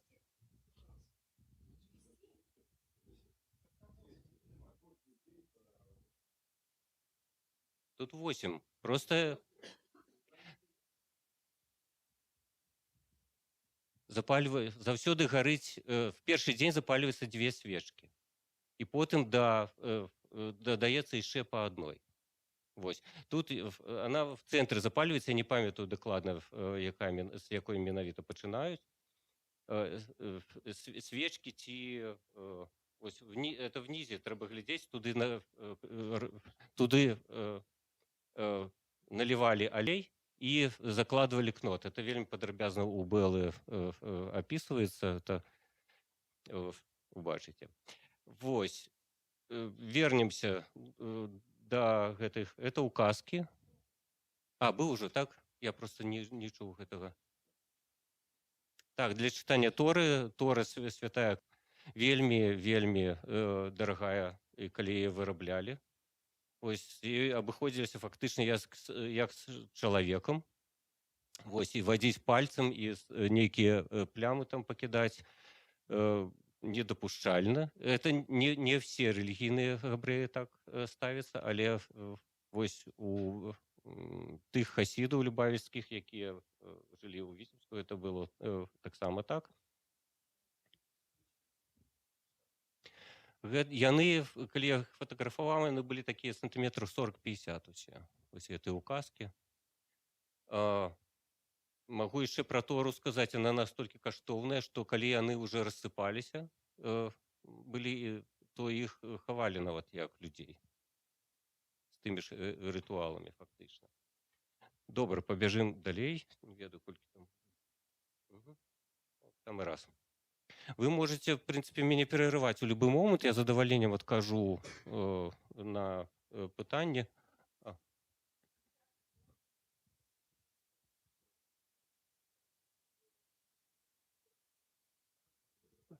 Звязаны, я забыл это таксама сказаць, як заўсёды, калі робіш прэзентацыю за палову, забываеш. Выдавец выбраў гэты ружовы колер, як сцвярджае па колеры гэтай сукенкі. Тут трошки відаць колеры трохі сунуліся, ну але прынамсі это задумка такая. Я спачатку крыху злаваўся ці спужаўся гэтаму колеру. Ось, але цяпер я калі іду і бачу ў кнігарні ці дзе-небудзь на стэндах кнігі, то яна аж нагарыць, таму я задаволены, мне падабаецца цяпер гэты ружовы колер.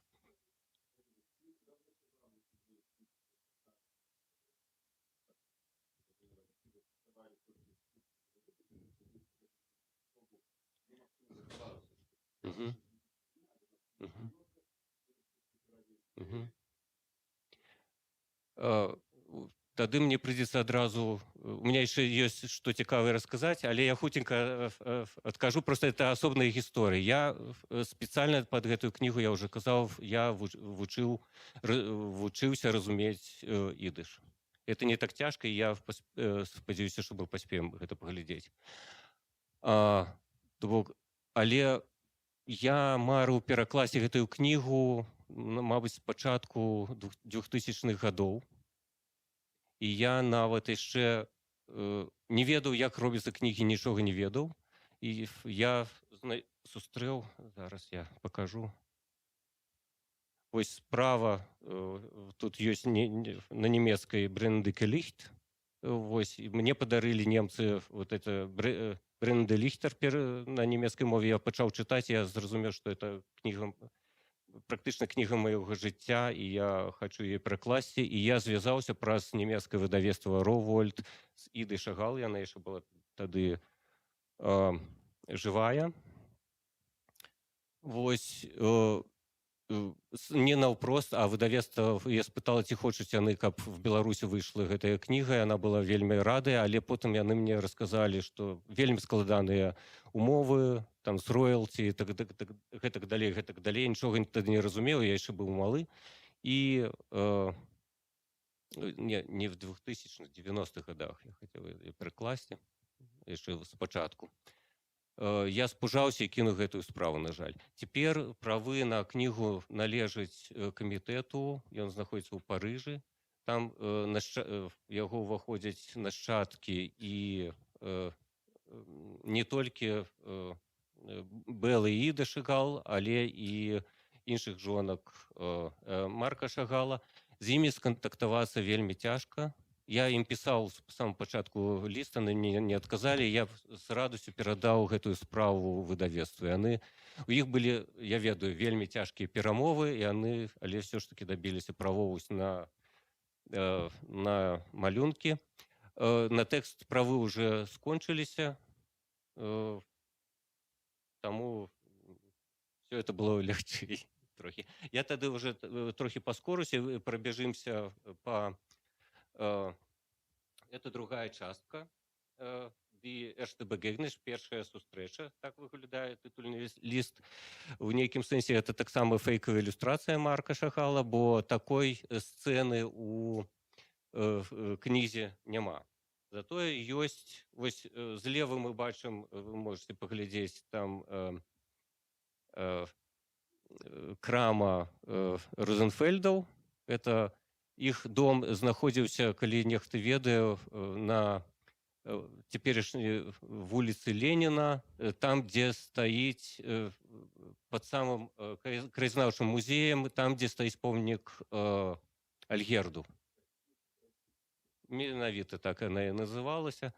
Вось я пра ўсё, калі што зрабіў шмат каментароў, не ведаю, 170-180 каментароў у кнізе, так што і у тым ліку каментаваў не толькі рэлігійныя нейкія тэрміны габрэйскія, але і тое, што было звязанае з Віцебскім. Справа у нас... спачатку, вы бачыце, тут уже все словы нармальныя, уже можна чытаць, все зразумела. Гэта другая частка, гэта пра жыццё у пачатку 20-го стагоддзя ў Віцебску, пра мост, пра шклянку сельтарскай. Гэта быў такі модны напой, нават па начах людзі хадзілі, пілі каля вакзала гэтую сельтарскую ваду. Паглядзім справа, там, безумоўна, Марк намаляваў сябе, але і яшчэ двух дам. Так вось адна слева это Бэла Шагал, а справа это нейкая дзяўчына Тая. Тут яна Тая, так, Тая Брахман. Тея Брахман, я выбачаюся. У раздзеле першая сустрэча, як яна адбывалася, Бэла расказвае, што яна прыехала з падарожжа ў Вену, в Берлін і пабегла да сваёй сяброўкі расказваць пра сваё падарожжа да Тэі. Вось, а Тэя паводзілася вельмі дзіўна, неяк спачатку вельмі доўга не адчыняла дзверы, потым чырванела і не хацела размаўляць. А Бэла вельмі доўга расказвала, і, відаць, Марку, які хаваўся у кабінеце бацькі, Тэя уже не вытрымаў, вось, і выйшаў, напужаўшы Бэлу. Вось гэта была іхняя першая сустрэча. Хутчэй за ўсё, Бэла вельмі акуратна апісвае сітуацыю гэтага знаёмства, але па ўсіх прыкметах у Тэі з Маркам там была нейкая інтымная сувязь, менавіта ў гэты момант, калі прыйшла Бэла. Вось, увогуле, Тэя была вельмі прагрэсіўных поглядаў, чым менавіта і падабалася Бэле, якая з рэлігійнай сям'і паходзіла. І, напрыклад, яна прапаноўвала пазіраваць голымі мастакам, што яна відавочна і рабіла. І, в прынцыпе, хутчэй за ўсё, Тэя — это першая натуршчыца Марка Шагала.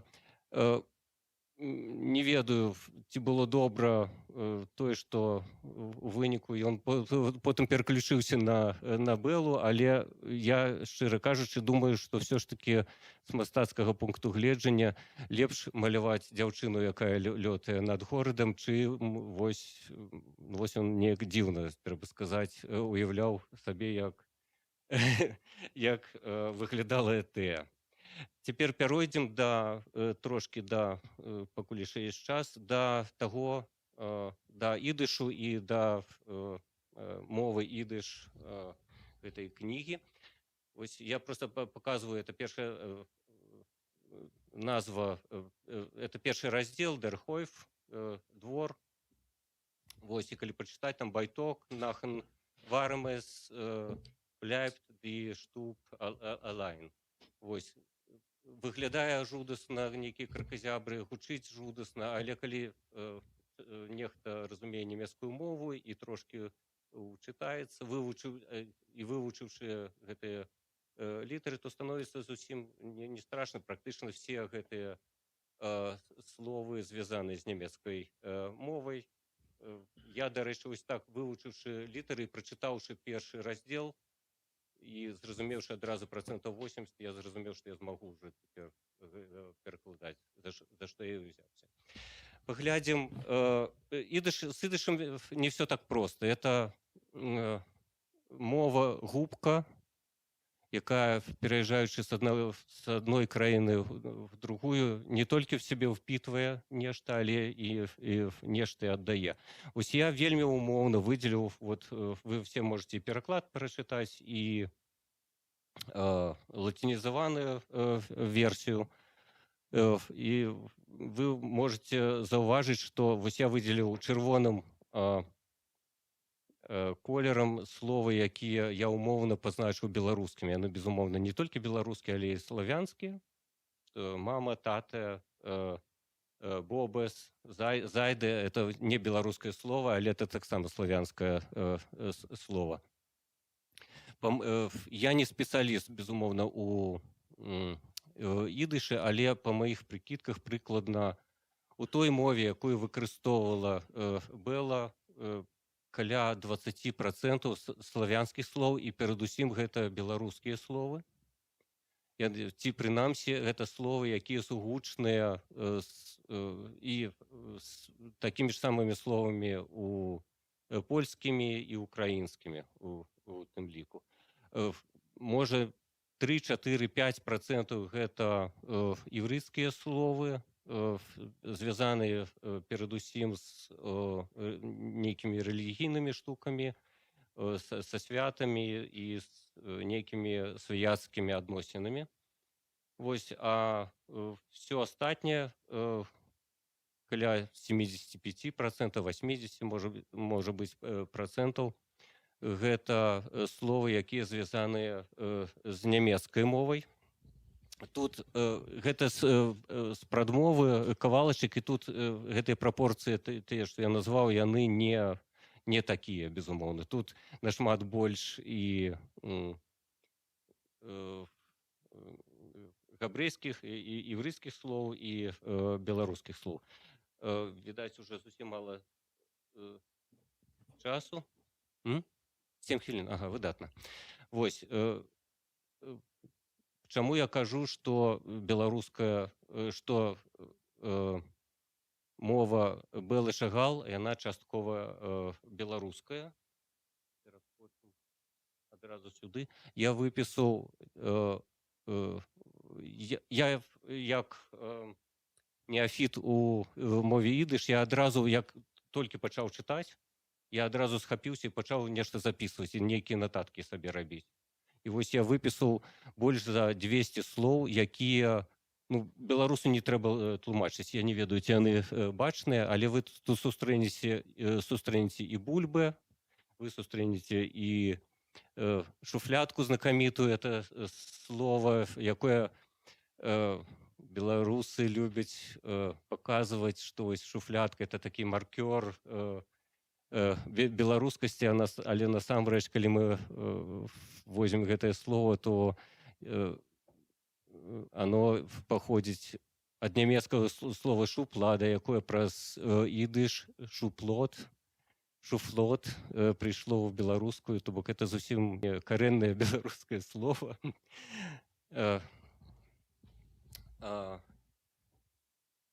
Паглядзім, што тут яшчэ. У Бэла выкарыстоўвае тры, ну, калі мы чытаем, то мы сустрэнем там і паненку, і барышню, і мэйдл. Паненка — это наше беларускае слово, барышня — это рускае, і мэйдл — это нямецкае майдл. Вось, калі вы паглядзіце, вось слова гепешчетер ёсць. Тут это вельмі цікавы працэс, калі граматычныя прыкметы, это прэфікс і суфікс, яны паходзяць з нямецкай мовы, але славянскі ці беларускі корень выкарыстоўваецца. Ці sich obchepen, тое ж самае граматычныя прыкметы, гэта нямецкія, але адчапіся, беларусу не трэба тлумачыць, што гэта такое. Так?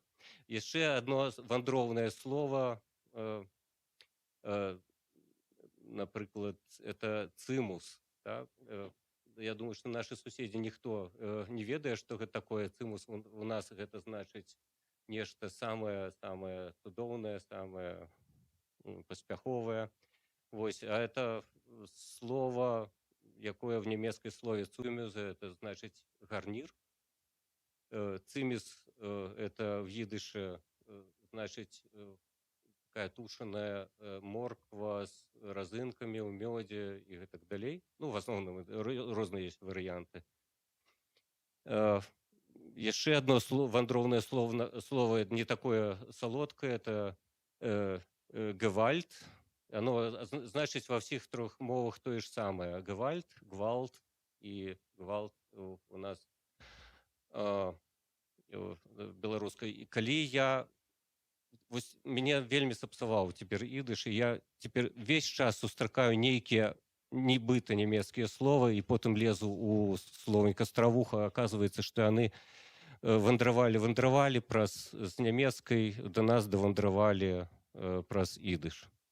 Это амаль штодзень у мяне гэта адбываецца.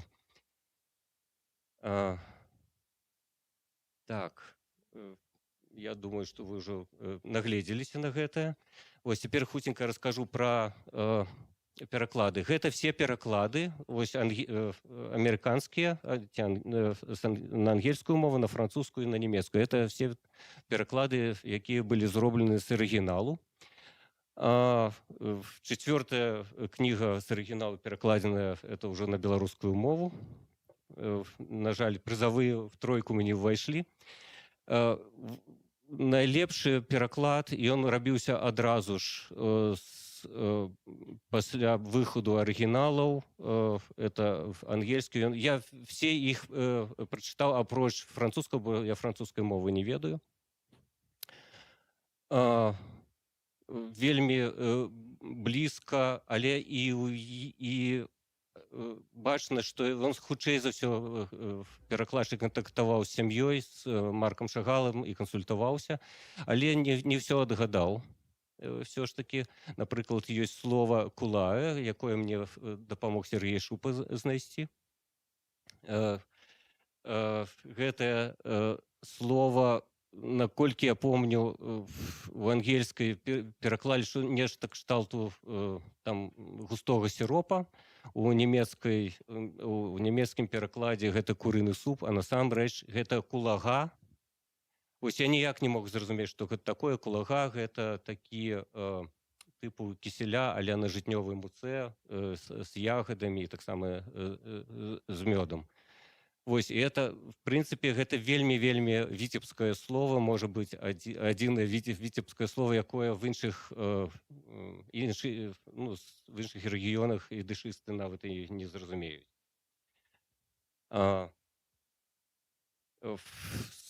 Гэтых французскую версію зрабіла Іда Шагал. Наколькі яна разумела ўжо, я арыгінал і все гэтыя рэлігійныя святы і рытуалы і так далей, я маю вялікія сумненні.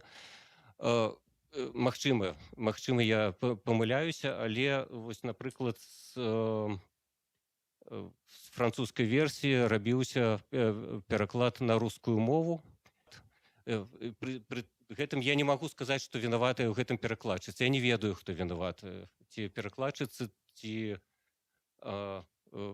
Іда Шагал, бо уже іх сям'я жыла светскім жыццём у Амерыцы і ў Францыі. Яны не выконвалі ніякіх рытуалаў, уже нічога практычна, размаўлялі не на ідышы у сям'і. Пра што на першай жа старонцы піша Бэла у прадмове сваёй. Але хочу прывесці прыклад, чаму я так кажу, што это найгоршы.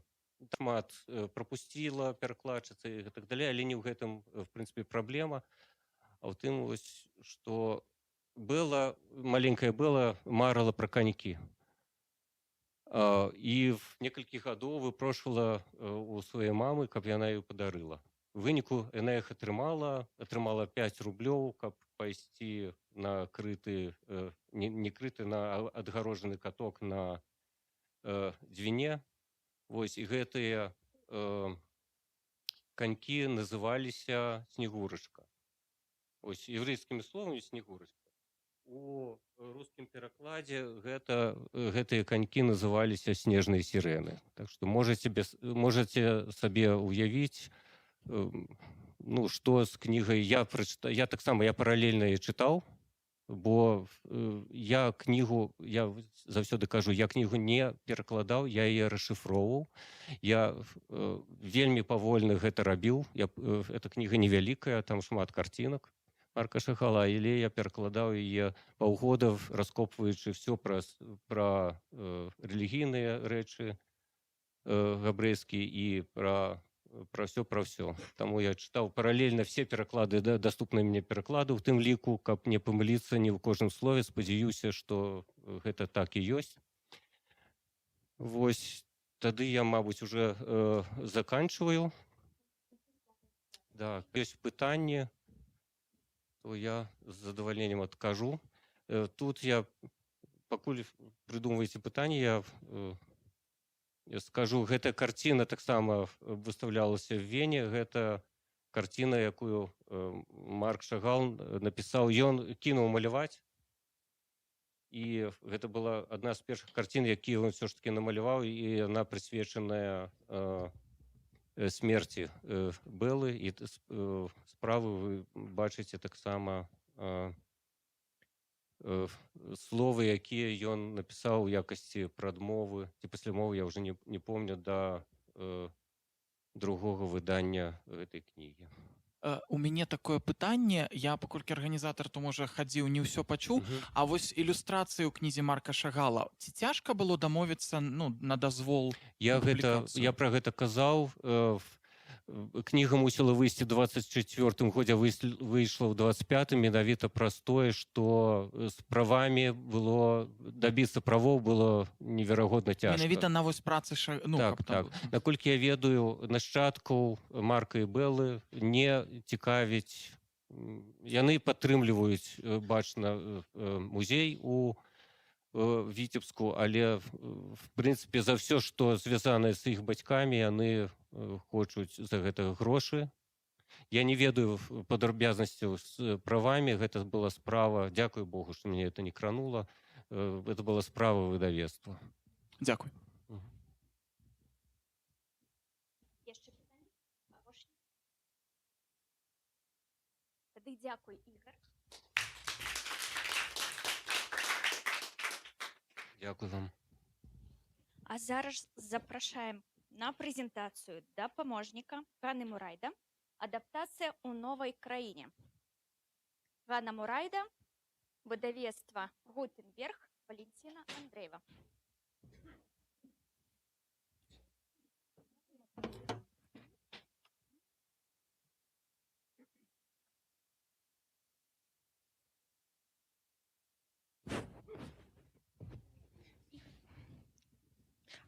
Ён не ўсільвае, не? Не, ён толькі для... Мгм. Ага.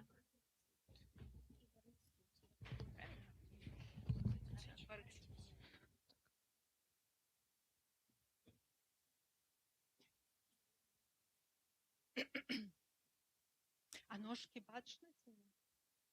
Бачны? Ось, ага.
Добрый день.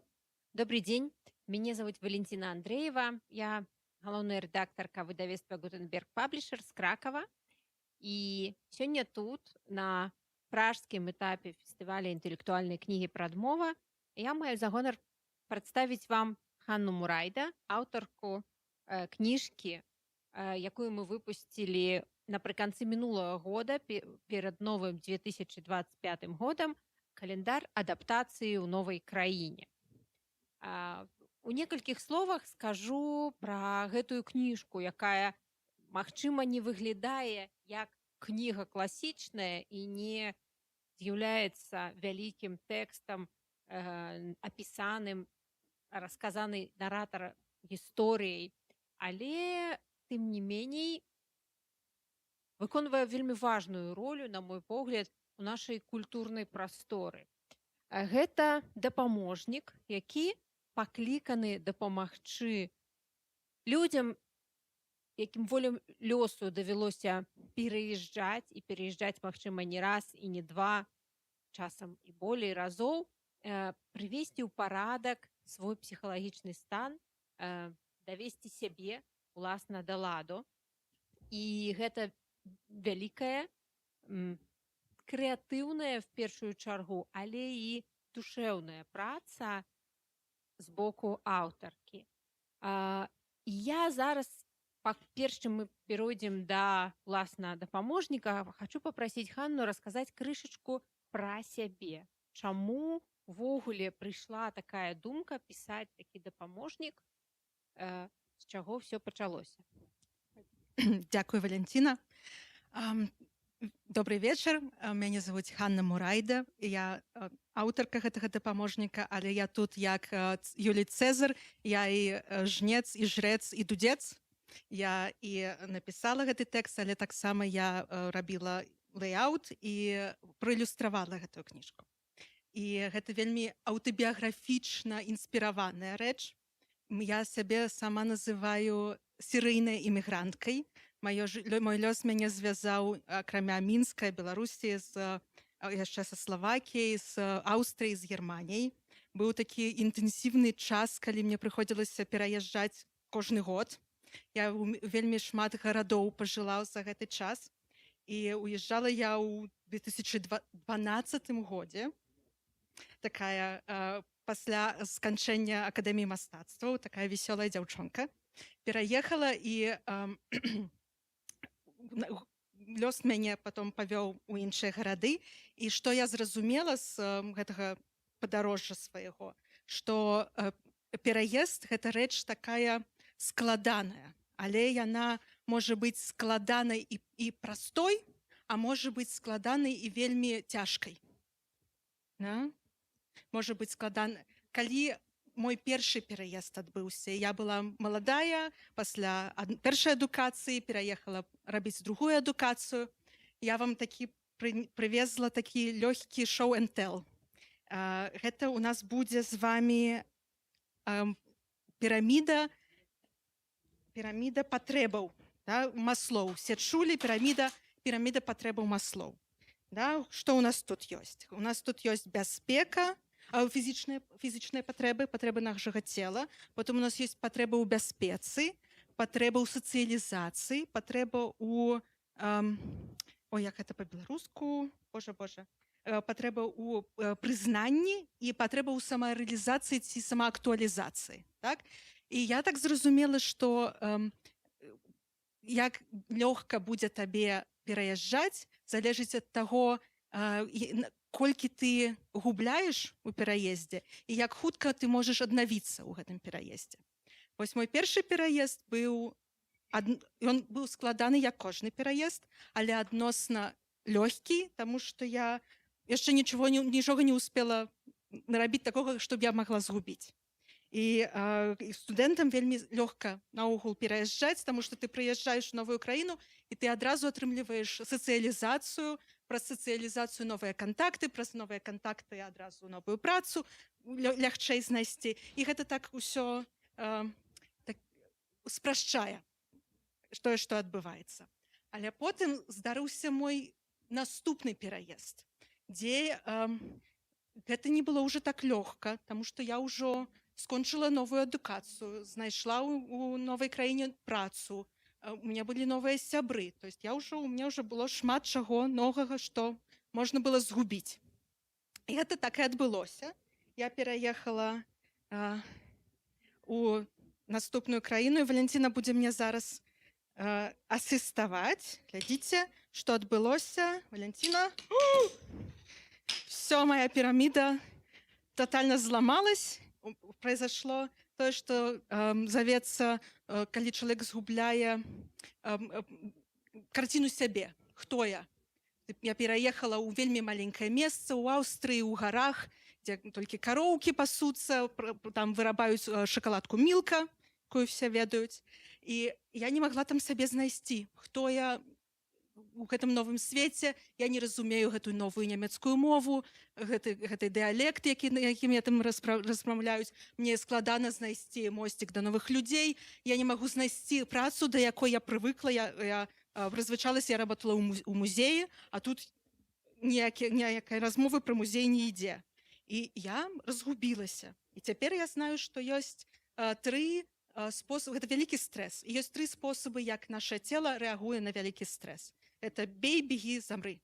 І вось што часта вельмі адбываецца з людзьмі, якія пераязджаюць, гэта людзі разгубліваюцца і надоўга застаюцца ў такім стане замірання ці разгубы. Што мяне тады? Мне дапамагло і змяніла маю сітуацыю, была гульня Pokemon Go. Яшчэ памятаеце, ходзіш на вуліцу, шукаеш пакемонаў. Чаму гэта добра? Ты вяртаешся ў рух, ты зноў пачынаеш рухацца, і гэта першы такі поспех, які ты зноў пражываеш, і з гэтага руху пачынаеш нешта новае рабіць. Я тады пачала займацца ілюстрацыяй. Я пачала просто маляваць тое, што я заўважыла наконец-то, што я жыву ў прыгожым месцы. Я пачала такі з прыкольчыкам маляваць ілюстрацыі. І гэта я мусім вам сказаць такі хэпі. Спадзяюся, што яшчэ не энд, або хэпі-энд. Я потым пераехала яшчэ некалькі разоў, і зараз я ілюструю, акрамя маёй асноўнай працы, я ілюструю, напрыклад, для Шпігеля. Так, аплаус. Дякую. І я праілюстравала таксама гэтую кніжку, і я ее зрабіла, таму што я зразумела, што дапамагае людзям, што гульня. Не трэба так сур'ёзна адносіцца да ўсяго ў жыцці. Праз гульню і праз вось гэтае вось дзеянне, калі ты адчуваеш, што ты не суб'ект, вось мне здарыўся гэты пераезд са мной здарыўся, а гэтага вельмі часта зараз праисходзіць, людзі не выбіраюць тое, што з імі здарылася, але гэта спосаб адчуць сябе, калі ты выбіраеш сабе нейкі квест, што ага, я магу, я аб'ект дзеяння, я магу паўплываць на сваё становішча. І я тады зрабіла такую гульню. Это быў тады яшчэ першая моя спроба, гэта набор картачак адаптацыі ў міграцыі. Гэта было 52 задання, якія можна выканаць, каб хутчэй адаптавацца. І я пачала рабіць воркшопы з іншымі людзьмі, якія знаходзяцца ў такіх жа абставінах. І праз гэтыя размовы я поняла, ага, вось гэтае заданне вельмі добра заходзіць, тут можна паглыбіць, тут яшчэ раз працаваць, і з такіх самых кульных 12 заданняў атрымаўся гэты календар. Цяпер трошки, гэта такі аўтабіяграфічны быў мой момант, а цяпер раскажам трошки пра, можа, пра календар яго незвычайную структуру. Так, уласна кажучы, калі Ханна даслала нам календар, было адчуванне, што календар гэта штука важная, але мімалётная.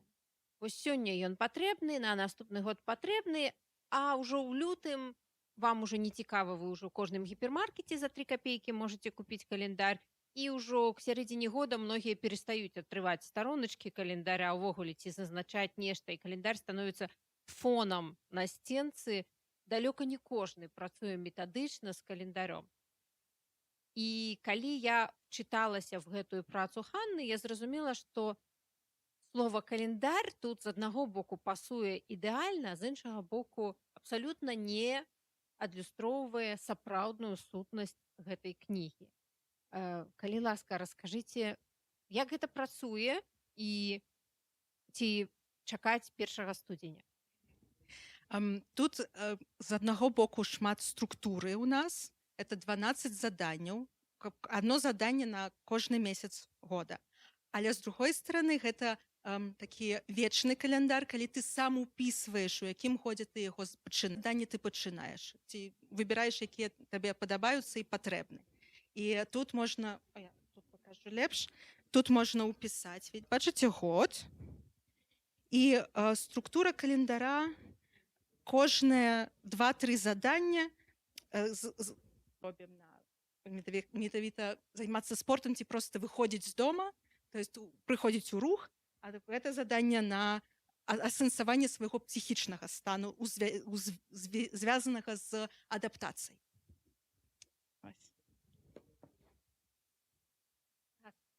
Я так разумею, што пачаць можна з любога задання, ці ўсё ж такі варта пачынаць з самага пачатку. Як вы параілі б працаваць са сваім душэўным станам з гэтым дапаможнікам?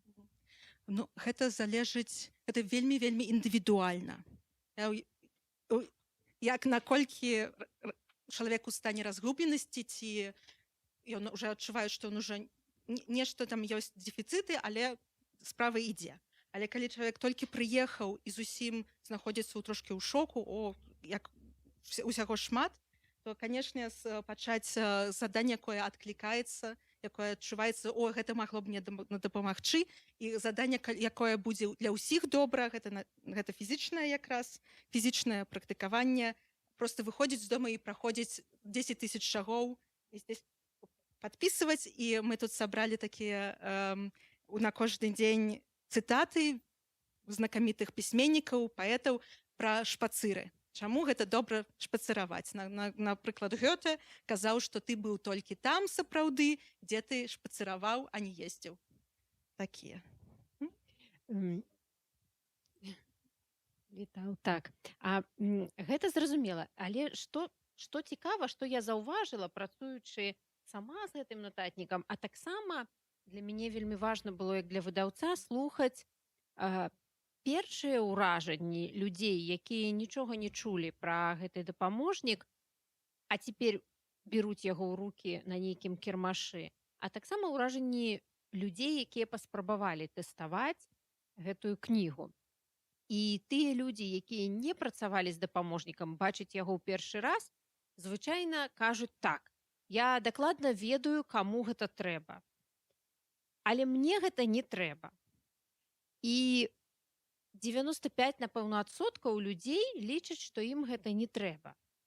Хаця ўсе яны эмігранты, все гэтыя людзі пераехалі большы ці меншы кавалак часу таму. Ці можам мы неяк ацэніць стан, даць людзям нейкія арыентыры, каб яны самі сабе сапраўды маглі самі сябе ацэніць, ці я сапраўды ўжо адаптаваўся, у мяне ўсё добра, ці гэта проста я яшчэ на першым уздыме крывой эмацыйнага шоку культурнага, і далей яшчэ чакае мяне нейкі стромы спуск, скажем так. Ці ёсць нейкія парады, якія выпрацаваныя жыццём пасля шматлікіх пераездаў? Як паглядзець на сябе, каб дакладна ацэніць, што аднак жа можа не, а можа так, можа варта мне папрацаваць. Тут два моманты. Першы зноў звязаны з гэтай нашай пірамідай. Што значыцца адаптавацца? Гэта калі ты можаш, ты выпрацаваў механізмы, як свае патрэбы забяспечваць у новай краіне. Усю піраміду.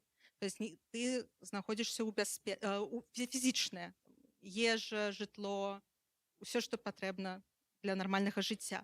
Потым бяспека, потым сацыялізацыя. У цябе ёсць дастатковы для твайго разумення знаёмых, кола знаёмых.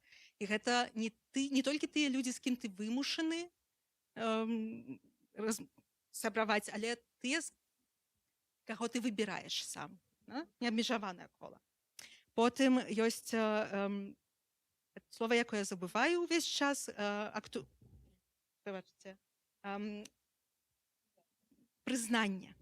Ты уже не просто забяспечваеш базавыя свае патрэбы, напрыклад, фінансавыя і працоўныя, а ты адчуваеш, што я ў прафесійнай сваёй сферы атрымліваю ўжо і прызнанне. Я уже такое нешта раблю, што мяне задавольвае, на што мне адгукаецца наваколле. І самае апошняе гэта, што я разумею, што я свой талент тут так реалізую, што я нават і расту.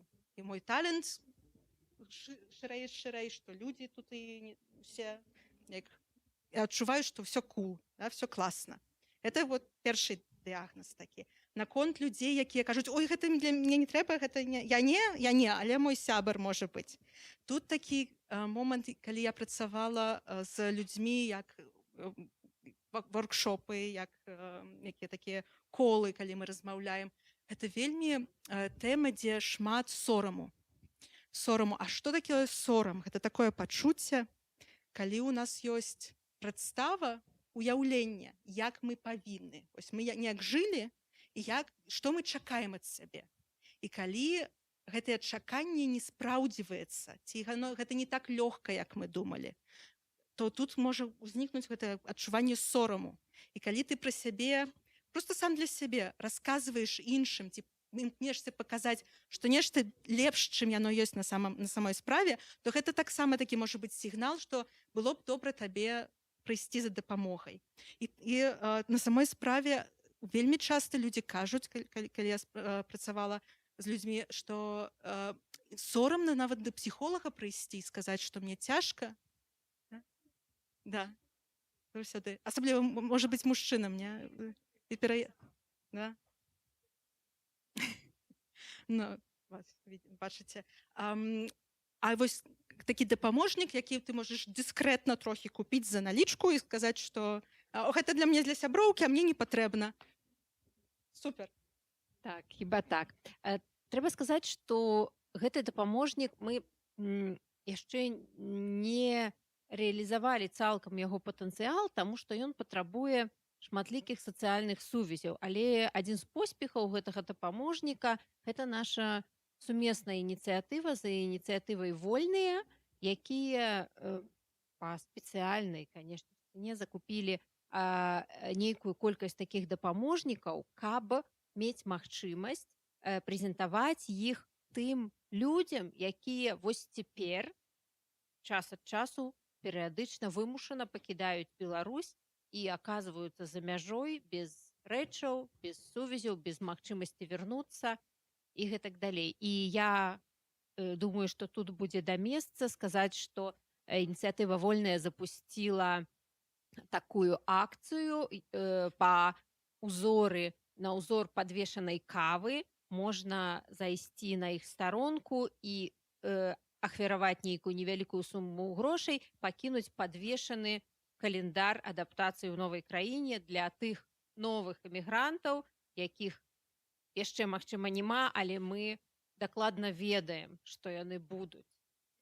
Вось. І калі камусьці гэта цікава, то запрашаю зайсці на старонку вольных і дапамагчы ім у гэтай справе. Аднак жа у мяне заўсёды было такое ўражанне, што, па-першае, калі б мне яшчэ на мяжы выдалі гэты календар у момант выезду з роднай краіны, то, напэўна, я б, можа быць, я б адмаўлялася, але, напэўна, маё б жыццё было б больш гарманічным, і я б хутчэй дайшла да нейкага працаздольнага, не ведаю, эфектыўнага стану, мінула нейкія перашкоды і непрыемнасці на маім шляху.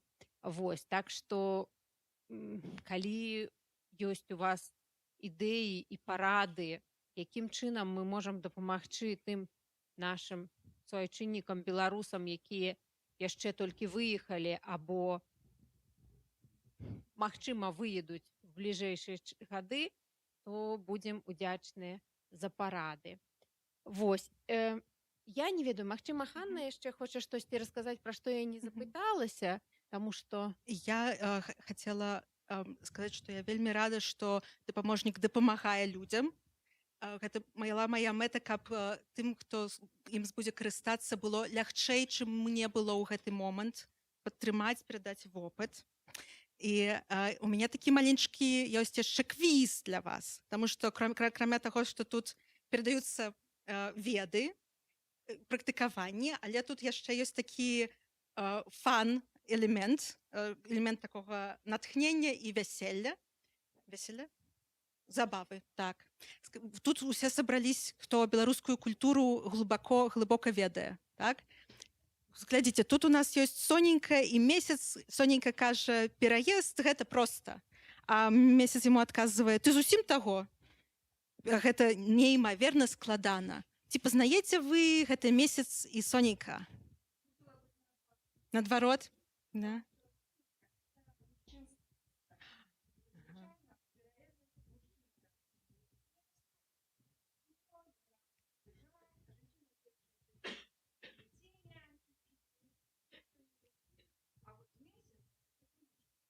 О, это трапна.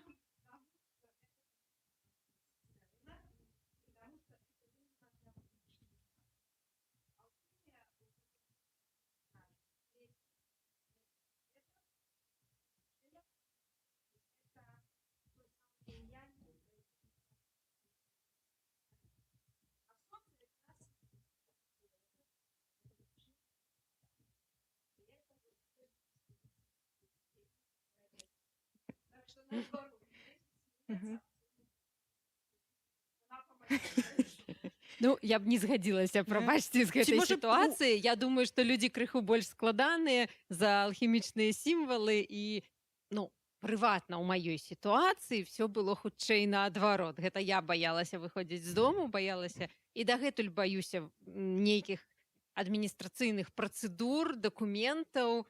Я яшчэ дагэтуль не памяняла правы, напрыклад. Дапаможнік працуе. Магчыма, калі б ён не працаваў, то я б не сидзела вось тут і не самарэалізоўвалася. Ну, мы гэта возьмем з сабой, калі будзе перавыданне другое, то мы паглядзім, можа тут нешта зменіцца. Гэта вельмі трапна. Францыск Карына, як нагадваем, як мы ўсе ведаем, ён сам такі быў эмігрант яшчэ які. Я ў Празе, там у Італіі вучыўся, там усё. А што ён зрабіў потым? Ён прывёз тэхналогіі, як мы тут на беларускай мове нешта выдаваў, як мяне ў школе вучылі, беларуская мова, каб трэба паўжываць, каб не памерлі, каб не памерла. І яшчэ адзін такі маленькі квіз. Што гэта ў нас за лодачка такая? Тут у нас пра грошы. І вось гэты хлопец такі з сярэднявечнай прычосачкай такой кажа, што яму кажуць, давайте нам два залатыя. І ён кажа, чаму так дорага ўсё? Это у нас якая літаратурная адсылачка. Спасылачка. А беларуская літаратура? Yes! Да, ладдзя роспачы. І мы тут размаўляем пра деньги, што пра грошы, што трэба зноў зразумець, дзе ты знаходзішся фінансава, каб, па-першае, ведаць, каб палепшыцца, становішча палепшыць, а па-другое, каб набыць себе такі дапаможнік. І я вельмі спадзяюся, што ён паможа як мага большай колькасці людзей. Так, дзякуй.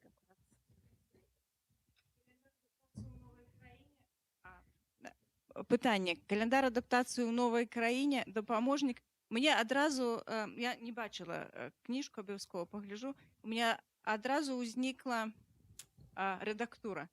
Можна было проста календар адаптацыі без новай краіны, бо выглядае па вашым расповедзе, што это календар адаптацыі чалавека ў іншых умовах.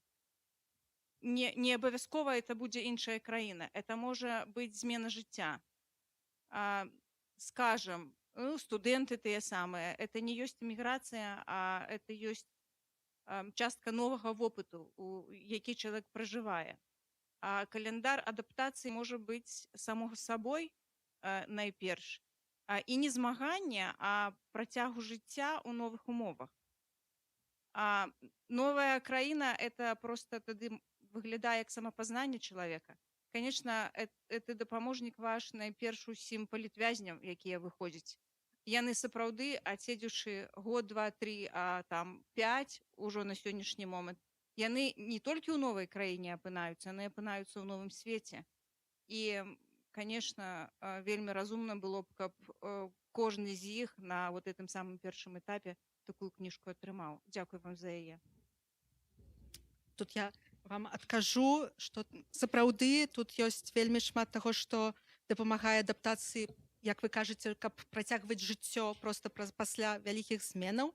Ёсць таксама заданні, якія дапамагаюць вырашыць тыпічныя праблемы для тых менавіта, хто прыехаў у новую краіну, як, напрымсе, новая мова. Мы пасля нашай школы самае дрэннае, што ты можаш зрабіць, гэта памылку. Памылка ў нас што? Гэта як выпраўленне, гэта пол памылкі. У заходніх странах пішуць алоўкам. Ты заўжды можаш выправіць. І я імкнуся дапамагчы людзям не баяцца рабіць памылкі, размаўляць на новай мове. І даже калі яна не ідэальная, але спрабаваць і рухацца наперад. Ще пытанне. Можна зараз перад новай хваляй беларускай эміграцыі стаіць пытанне, можа, не столькі нават адаптацыі, колькі часам асіміляцыі. І вось для вас вы все ж таки заклікаеце беларусаў адаптавацца да новых умоваў, але як бы захоўваць нейкую сваю там ідэнтычнасць, свае там пэўныя ментальныя звычкі і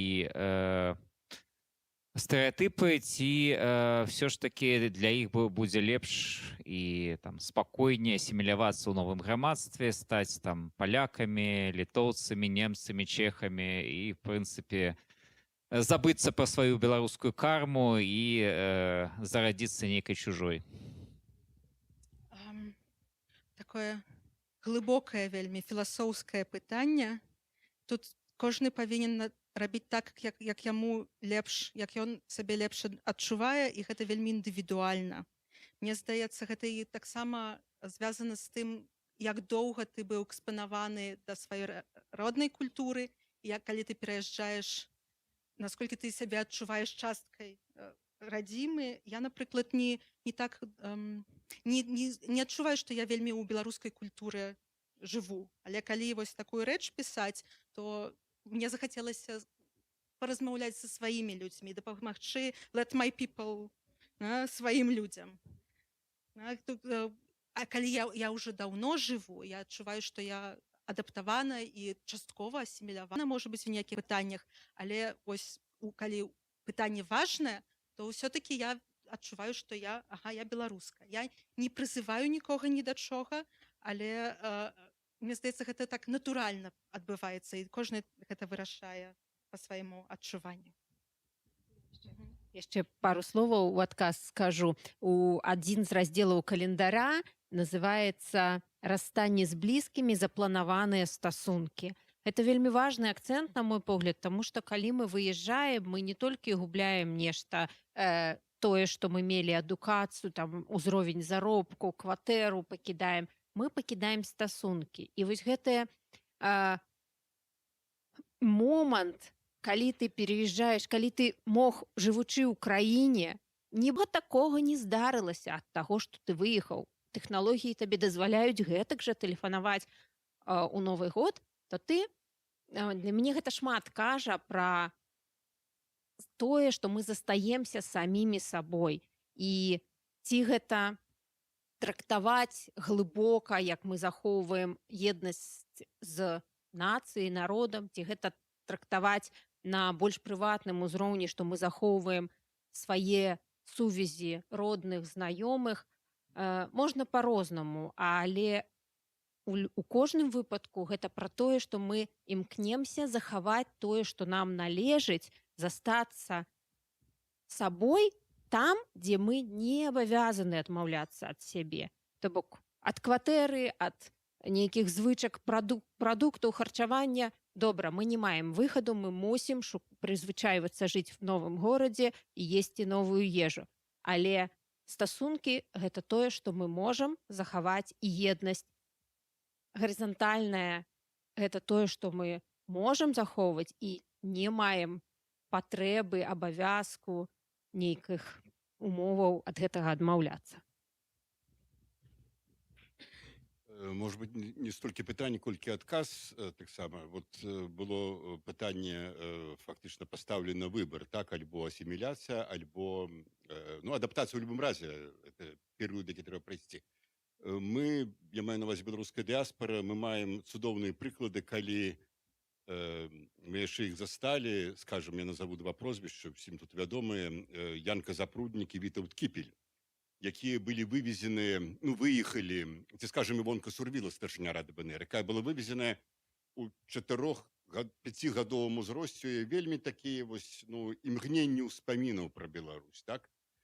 Але і яны, ў прынцыпе, даволі добра, можна сказаць, інтэграваліся ў заходняе жыццё. Там, напрыклад, у Амерыцы ці ў Канадзе Сурвіла ўзначальвала аддзел перакладаў канадыйскага ўрада, і Запруднік, і Кіпель былі дактарамі навук, мелі масу кніг, чыталі лекцыі, все было цудоўна. Але, гэта, можа быць, той прыклад беларусаў, якія захавалі, не проста захавалі ў сябе Беларусь, это, скажем, Кіпель — это цэлы Бенім, Беларускі інстытут навукі і мастацтва. Просто мала можна назваць людзей, хто так зрабіў. І такіх людзей, якія вось гэта захоўвалі, просто ўжо менш вядомыя, іх просто, у тым же самым Нью-Йорку было дзесяткі. Гэта людзі, якія 50 гадоў пражылі па-за межамі Беларусі і нават не мелі магчымасці туды прыехаць. Таму тут можа быць такое сапраўды сумяшчэнне. Залежыць ад таго, наколькі чалавек мае Беларусь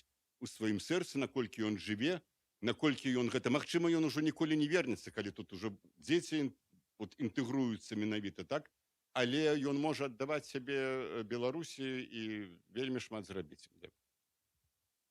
Дзякуй. Я толькі удакладню, што беларусаў часта папракалі, раней прынамсі папракалі, што вось выязджаючы за межы, яны стараюцца нідзе не паказаць, што яны беларусы. То есть яны стараюцца так замаскіравацца, каб іх было не відаць. У адрозненне ад тых жа там рускіх ці украінцаў, казаць, бліжэйшых суседзяў, якія сабе вельмі экспансіўна заўсёды выражаюць. беларусы яны такія альбо будуць да апошняга хаваць сваю прыналежнасць, ну там неважна дзе, у курортным мястэчку ці дзесьці у побытовых справах. Канешне, ёсць прыклады нашых выбітных дзеячоў, якія захоўвалі культуру, захоўвалі фактычна дыяспары гэтую беларускасць, але ну вось калі казаць пра вялікую масу, вось па розных звестках выехала каля там 600 тысяч ці больш беларусаў толькі за апошнія гэтых 5 гадоў. І ну вось тут іх трошкі менш. Але вось гэтыя беларусы, да, вось мы ж і пра іх павінны думаць. Вось яны ў большасці сваёй гэты календар будуць чытаць як кіраўніцтва менавіта па тым, каб адаптавацца да новых умоў, але заставацца беларусамі, ці да таго, каб хутчэй увайсці ў іншую нацыю, ў іншую краіну, каб забыцца як пра страшны сон пра свае вось гэтыя там вопыты беларускія, можа быць, не заўсёды для іх прыемныя на ўспамін, і стаць як бы грамадзянамі новай там цывілізаванай якой-небудзь дэмакратычнай еўрапейскай краіны і ўжо там вырашаць зусім іншыя праблемы пабытовыя, жыццёвыя і гэтак далей. Хутчэй пра гэта было пытанне. Вось куды рухацца гэтаму народу? Ці праз пустыню з 40 гадоў, ці вось лепш знайсці проста хлебнае месца недзе там на беразе Ніла? Вам адкажу календаром. Тут у нас ёсць пра суперсілы. Трэба асэнсаваць, якія ў цябе ёсць супермоцы. Так? І адна з іх, это не та старонка, не важна, адаптыўнасць. Это наша мега супер беларуская сіла. Гэта надо ўсвядоміць, не як гэта, мы такія тут імкнемся быць, як быццам мы палякі ці чэхі. Гэта супер круто, тое, што мы так можам з вами. І вельмі мне падабаецца, што вы назвалі тых, у каго атрымалася класна, на каго мы можам глядзець, і вось такі прыклад я б хацела ўзяць. Мне яшчэ вельмі падабаецца гісторык моды, такі Васильеў, так яго завуць. Ён жыў у Францыі, стаў амаль француз, але калі ён хоча, ён і ў Расіі, ён і ў Літве, якія ладзіць выставы, ён чалавек міра.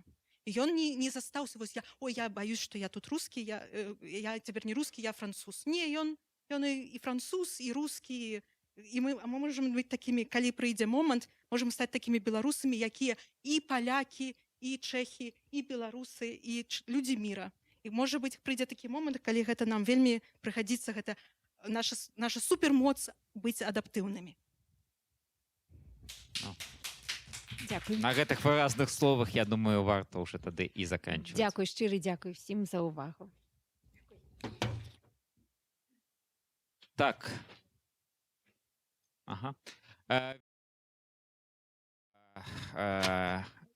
Валентине Андреевой з выдавецтва Гутенберг і Хані Мурайдзе, аўтарцы дапаможніка па адаптацыі ў новых краінах.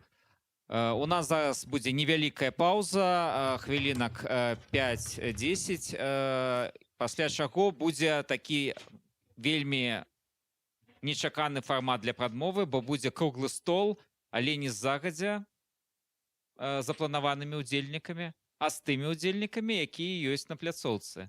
То есть з усімі тымі, хто захоча актыўна ўзяць удзел у гэтым мерапрыемстве. Тэма вельмі цікавая. Яна звязана з памяццю загінуўшага беларускага мастака, паэта Алеся Пушкіна. Звязана з выставай, якая была недавно падрыхтавана ягоных прац, з кнігай альбомаў, які мяркуецца да выдання, і там паўстае шмат пытанняў да нас саміх, а што мы хочам з гэтым рабіць і як. І праз тады, праз 10 хвілін Ілля Андрэеў будзе гэты імправізаваны круглы стол мадэраваць. Конечно. Так.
Шановне господарство, працягваем наш трэці фінальны дзень працы прадмовы і я рада анансаваць наступную нашу сустрэчу. Гэта выязны дыскусійны клуб з Настай Карнацкай і Макарам Валынкіным, свежым новым аўтарам для беларускай літаратуры, але вельмі амбітным, вельмі цікавым. І я спадзяюся, мы сёння пачуем тыя рэцэпты і тыя пагрозы, якія нясе за сабою карыстанне новымі медыа, найперш платформай TikTok. Усе кажуць, хочаце быць папулярнымі, ідзіце ў TikTok. Нарэшце дазнаемся, ці варта туды хадзіць. Ну, я спадзяюся. Добрый день. Добрый день. Для пачатку мне хацелася б высветліць наогул, хто з вас карыстаецца тиктокам у паўсядзённым жыцці. Няважна там кожны дзень, не кожны, але у каго прынамсі усталяваная на тэлефоне тикток, і ён ведае, што гэта такое. Ніхто не карыстаецца. Ну, адзін чалавек. Ага.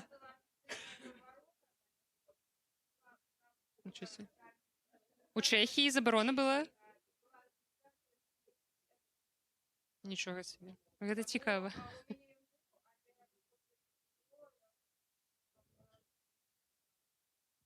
Цудоўна. Нечаканая навіна.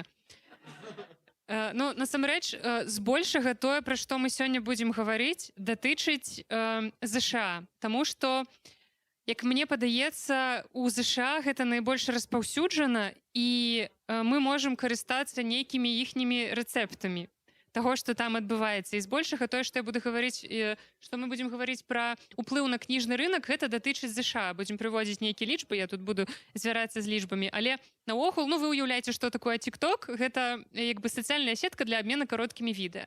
І як раптам там апынуліся кнігі. Рэч у тым, што у TikTok ёсць такое подразделение, якое называется BookTok. Назовем гэта подразделением. Люди здымаюць відэа пра кнігі і публікуюць іх пад асобным хэштэгам BookTok. Тое ж самае ёсць на Ютубе, ёсць BookTube, гэта відэа пра кнігі, і таксама тое ж самае ёсць у сацыяльнай сетцы Instagram, ёсць Bookstagram. То бок усе кніжнікі захапілі сабе ўсе сацыяльныя сеткі, стварылі з гэтага такую невялічкую сваю інфапрастору, скажем так. І насамрэч, BookTok пачаў развівацца не так даўно. Гэта пачалося ў 2020 годзе, хаця сам TikTok быў створаны ў 2016, але менавіта BookTok пачаў развівацца дзесьці ў пачатку 2020 года, калі пачалася пандэмія ковіду. І зразумела, што ў людзей было больш часу, які яны праводзілі дома, і больш магчымасцяў для таго, каб здымаць відэа. І людзі пачалі дзяліцца прачытаным пра кнігі, увогуле сваімі гісторыямі пра кнігі у TikToku. І паколькі гэта фармат такіх кароткіх відэа, гэта тое, што хутка праглядаецца, людзі пачалі глядзець гэта, людзі пачалі здымаць гэта, і людзі пачалі уздымаць кніжны рынок, можна сказаць і так. Вось ці карыстаешся ты тиктокам, і ці ты заўважыў нейкі ўсплёск такіх відэа пасля 2020 года? Бо вось у мяне ёсць лічба, што менавіта BookTok да снежня 2023 года набраў 200 мільёнаў праглядаў. Менавіта вось гэты хэштэг BookTok. І цікава, што большасць карыстальнікаў, вось у нас тут аўдыторыя трошкі старэйшага ўзросту, але 70% карыстальнікаў BookToku і TikToku ў ЗША гэта 18-гадовыя. Людзі адкрылі для сябе чытанне. Ці заўважыў ты штосьці такога? Ну я па сябе магу сказаць, што я і ў сваёй стужкі таксама пачаў больш бачыць кніжнага контента і ў тиктоку і на іншых пляцоўках, але сярод сваіх нейкіх аднагодак, то так, напэўна, у 2020 годзе, калі быў ковід, то людзі пачалі ім пачало хацецца чытаць увогуле, чымсьці займацца дома на гэтых як это называлось, локдауны, на локдаунах уже пазабывалі тэрміны все, і сапраўды гэта стало больш. Я памятаю нават па сабе, што некаторыя кнігі, якія я бачыў у тиктоку, мне хацелось прачытаць, да некаторых я нават дайшоў. Я не буду імі дзяліцца, мне крыху сорамна за гэтай кнігі. Так, мы паговорым пра гэты жанры, які больш папулярны. Вось. Мне хочется нас тут тебе запытаць, чым, як тебе падаецца, BookTok адрозніваецца менавіта ад YouTube, як он называецца, крыцей ад контента кніжнага на YouTube, тому што мне падаецца, гэта абсолютно два розных света, тому што я вось як з таго пакалення, я больш сачу менавіта за YouTube контентам кніжным. Рэч у тым, што, як мне падаецца, TikTok ператварыў чытанне з нейкай такой справы вельмі адзінокай у справу калектыўную. Ты прачытаў нейкую кнігу, і ты можаш літаральна на 15 секунд запісаць кароткае відэа, у якім ты не будзеш рабіць нейкі агляд кнігі крытычны. Ты проста паказваеш кнігу, па-першае, вельмі важны візуальны складнік, і кажаш, што гэта неверагодна цудоўная кніга, якая мяне зачапіла. І гэтага дастаткова, таму што нягледзячы на тое, што ў інстаграме і на ютубе людзі таксама гавораць пра кнігі, але, напрыклад, на ютубе гэта звычайна доўгія відэа. Гэта 15-20 хвілін, гэта ролик, дзе чалавек можа грунтоўна расказваць пра кнігу. Ён таксама можа дзяліцца ўражаннямі ў стылі «мне спадабалася», не абгрунтоўваючы гэта, ведаеце, неяк філалагічна. То бок, гэта проста эмоцыі, гэта вельмі эмацыянальны контент. І вось менавіта гэтым, мне здаецца, ён прывабіў. А TikTok, ён яшчэ карацейшы. І зразумела, што мы можам скардзіцца, што ў наш час людзі, моладзь асабліва, мае такое кліпавае мысленне, што ўсе жывуць вось гэтымі кароткімі 15-секунднымі ролікамі, але насамрэч гэта тое, што дапамагло моладзі больш чытаць. Моладзь, зразумела, менш можа утрымліваць увагу на чымсьці доўгім. Таму паглядзець для іх нейкі ролик на ютубе 20-хвілінны пра адну кнігу, гэта даволі цяжка. А калі яны бачаць нейкую кнігу, якая іх прываблівае вокладкай, і яны бачаць жывыя эмоцыі чалавека, з якім у іх, здаецца, падобныя літаратурныя густы, яны могуць вельмі хутка гэтую кнігу купіць, таксама прачытаць і так жа падзяліцца. То бок запускаецца нават нейкая такая ланцуговая рэакцыя. Калі адзін чалавек расказаў пра кнігу, пасля гэтага чалавек другі купіў кнігу, расказаў пра гэта і трэці купіў. То бок такая суполка, і чым яна адрозніваецца менавіта тым, што гэтае відэа записываюць звычайныя чытачы. Гэта не эксперты ў літаратуры, гэта не філолагі, гэта не літаратурныя крытыкі, гэта проста чытачы. То бок яны не ствараюць сапраўды нейкі крытычны контент. Яны дзеляцца сваімі эмоцыямі, і гэта спрацавала.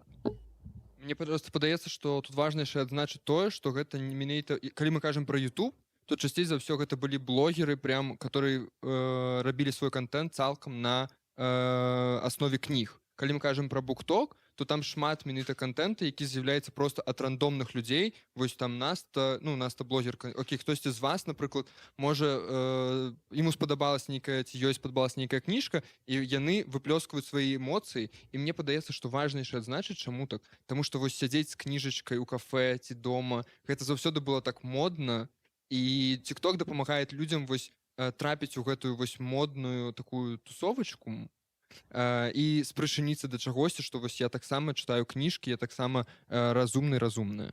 Так, і вось TikTok не проста зрабіў кнігі зноў папулярнымі для маладога пакалення, ён зрабіў чытанне зноў сацыяльнай актыўнасцю. Людзі не проста сядзяць адзінока дома і чытаюць, яны могуць гэтым падзяліцца, яны могуць абмеркаваць штосьці, яны могуць падзяліцца ўрыўкамі, яны могуць размясціць кароткі ролик, дзе яны проста чытаюць нейкі ўрывак з кнігі, цытату, і яны ствараюць пэўную эстэтыку чытання. Зразумела, тут далей ўжо пытанне, ці сапраўды ўсе тыя кнігі, якія яны купляюць пад уплывам TikToku, яны чытаюць, але яны дзеляцца гэтым, і ў іх складваецца нейкае меркаванне пра кнігі, то бок мы можам дапускаць, што гэта ўсё працуе. І вось цяпер мы можам пагаварыць пра тое, якія кнігі часцей карыстаюцца папулярнасцю. Вось табе было сорамна прызнавацца ў тым, што ты гэта чытаў. А мне, напрыклад, не сорамна, таму што я даследую літаратуру з розных бакоў і чытаю літаратуру не толькі класічную, сур'ёзную, паколькі я вучылася на філфаку, я прачытала корпус класічнай літаратуры. Я чытаю класічную літаратуру і цяпер, але мне хочацца ведаць, чым жыве моладзь, таму што бачачы моладзь, якая стаіць у чэргах да пісьменнікаў жанраў, якія мы прывыклі называць нізкімі, я разумею, што моладзь чытае. Просто і то, што дарослыя кажуць, што моладзь не чытае, просто яны не чытаюць тое, што старэйшае пакаленне хацела б, каб яны чыталі. Вельмі цяжка прымусіць маладога чалавека цяпер чытаць Уліса Джеймса Джойса. Але вельмі проста прывабіць яго якой-небудзь кнігай у жанры young adult, і, магчыма, пазней. Таму што, калі табе 18, то, мне здаецца, Джойс гэта апошняе, што табе хочацца чытаць. Але праз літаратуру ты наогул можаш спрычыніцца да чытання літаратуры, а потым ужо перайсці да таго, каб чытаць больш сур'ёзныя кнігі, асабліва калі твая адукацыя не звязаная з літаратурай. І вось з тых кніг, якія часцей за ўсё набываюць папулярнасць на тиктоку, гэта тыя кнігі, якія такія трошкі эскапісцкія. Гэта кнігі, якія дапамагаюць уцёкам з гэтага свету, і гэта часцей за ўсё фэнтэзі, гэта часцей за ўсё романтычная фантастыка, або гэта літаратура ў жанры young adult. То бок гэта такія кнігі, якія мы прывыклі лічыць несур'ёзнымі, магчыма, не вартымі ўвагі, але менавіта гэтыя кнігі стрэлілі, таму што яны больш зразумелыя. Мне просто падаецца, што тут вельмі важна, каб кніга давала хуткія эмоцыі. Тыпу, калі мы кажам пра рамантычныя нейкія кнігі, пра кнігі з сильнай нейкай лініяй пра каханне ці пра забойства нейкае, ці пра страту якога-небудзь чалавека, пра што гэтыя жанры, як мне падаецца, у першую чаргу, то гэтыя кнігі даюць хуткую эмоцыю, якой ты можаш падзяліцца на сваёй старонцы ў тиктоку ці ў іншай сацыяльнай сеткі. І вось гэта, мне падаецца, вельмі важна, што чаму гэтыя кнігі сталі папулярнай у тиктоку. Так, і гэтыя творы, яны зразумела адрозніваюцца ад агульнапрынятага літаратурнага канону, але тым не менш, гэта кнігі, якія маюць велізарную аўдыторыю, якія прадаюцца велізарнымі накладамі, пра што мы трошкі пазней пагаворым, пра тое, як кніжны тикток, як букток змяніў кніжную прастору, і вось асабліва ў ЗША гэта адчуваецца найбольш моцна. І мы зразумелі, што тикток гэта штосьці, букток гэта штосьці пра хуткасць, пра віруснасць, але як вось ён уплывае на кніжны рынок. Насамрэч, букток вельмі моцна змяніў кніжны рынок тым, што дзякуючы яму узраслі продажы многіх кніг. І мы гаворым не толькі пра нейкія новыя кнігі, мы таксама гаворым яшчэ і пра кнігі, якія выйшлі да стварэння наогул такой платформы, як тикток, але там, напрыклад, праз 10 гадоў пасля стварэння гэтай платформы яны раптам там зноў сталі папулярнымі. Не праз 10, трошкі менш. І ёсць, напрыклад, адна з аўтарак, вось калі ты быў у сваім падарожжы па літаратуры тиктоку, ці дайшоў да такой аўтаркі, як Колін Гувер? Ці гаворыць табе штосьці яе імя? Ці ведаеце вы такую аўтарку, як Колін Гувер? А яе кнігі прадаюцца неверагоднымі накладамі, і гэта здарылася выключна дзякуючы тиктоку. Гэта адна з... Маё знаёмства з буктокам пачалося менавіта з гэтай аўтаркі, і гэта адна з самых вядомых аўтарак у буктоку. Яе першая кніжка, якая называецца «It Ends With Us», яна выйшла ў 2016 годзе, і вось праз некалькі гадоў яна зноў стала папулярнай, трапіла ў топ-продажу ў Нью-Йорк Таймс, і яна прадала, зараз лічба не мой моцны бок, больш за 20 мільёнаў кніг да 2022 года, і ў жніўні 2022 года яна заняла 6 з 10 месцаў у спісе бестселлераў. То бок столькі кніг у яе выйшла. І я вырашыла пазнаёміцца з гэтай аўтаркай, прачытала дзве яе кнігі, гэта вось «It Ends With Us» і працяг «It Starts With Us». І я магу сказаць, што гэта не так дрэнна, як я думала. Я была здзіўленая, таму што мне падавалася, што гэта будзе такая вельмі тое, што мы прывыклі называць жаночай літаратурай у дрэнным сэнсе гэтага слова. Не нейкае фемінісцкае выказванне, а менавіта вось любоўныя жаночыя раманы.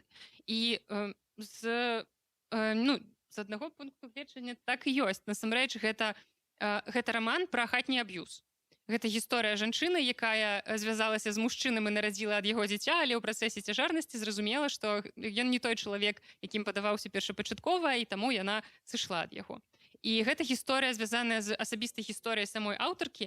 І гэта кніга, якая вось такой простай тэмай, якая, здаецца, гэта не надта глыбокі твор, Але гэта простая тэма, якая вельмі моцна зачапіла чытачоў, і вось гэтая кніга стала такім хітом.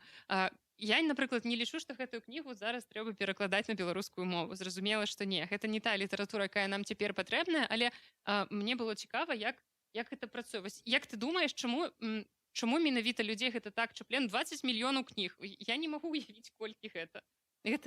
Так. Такое пытанне.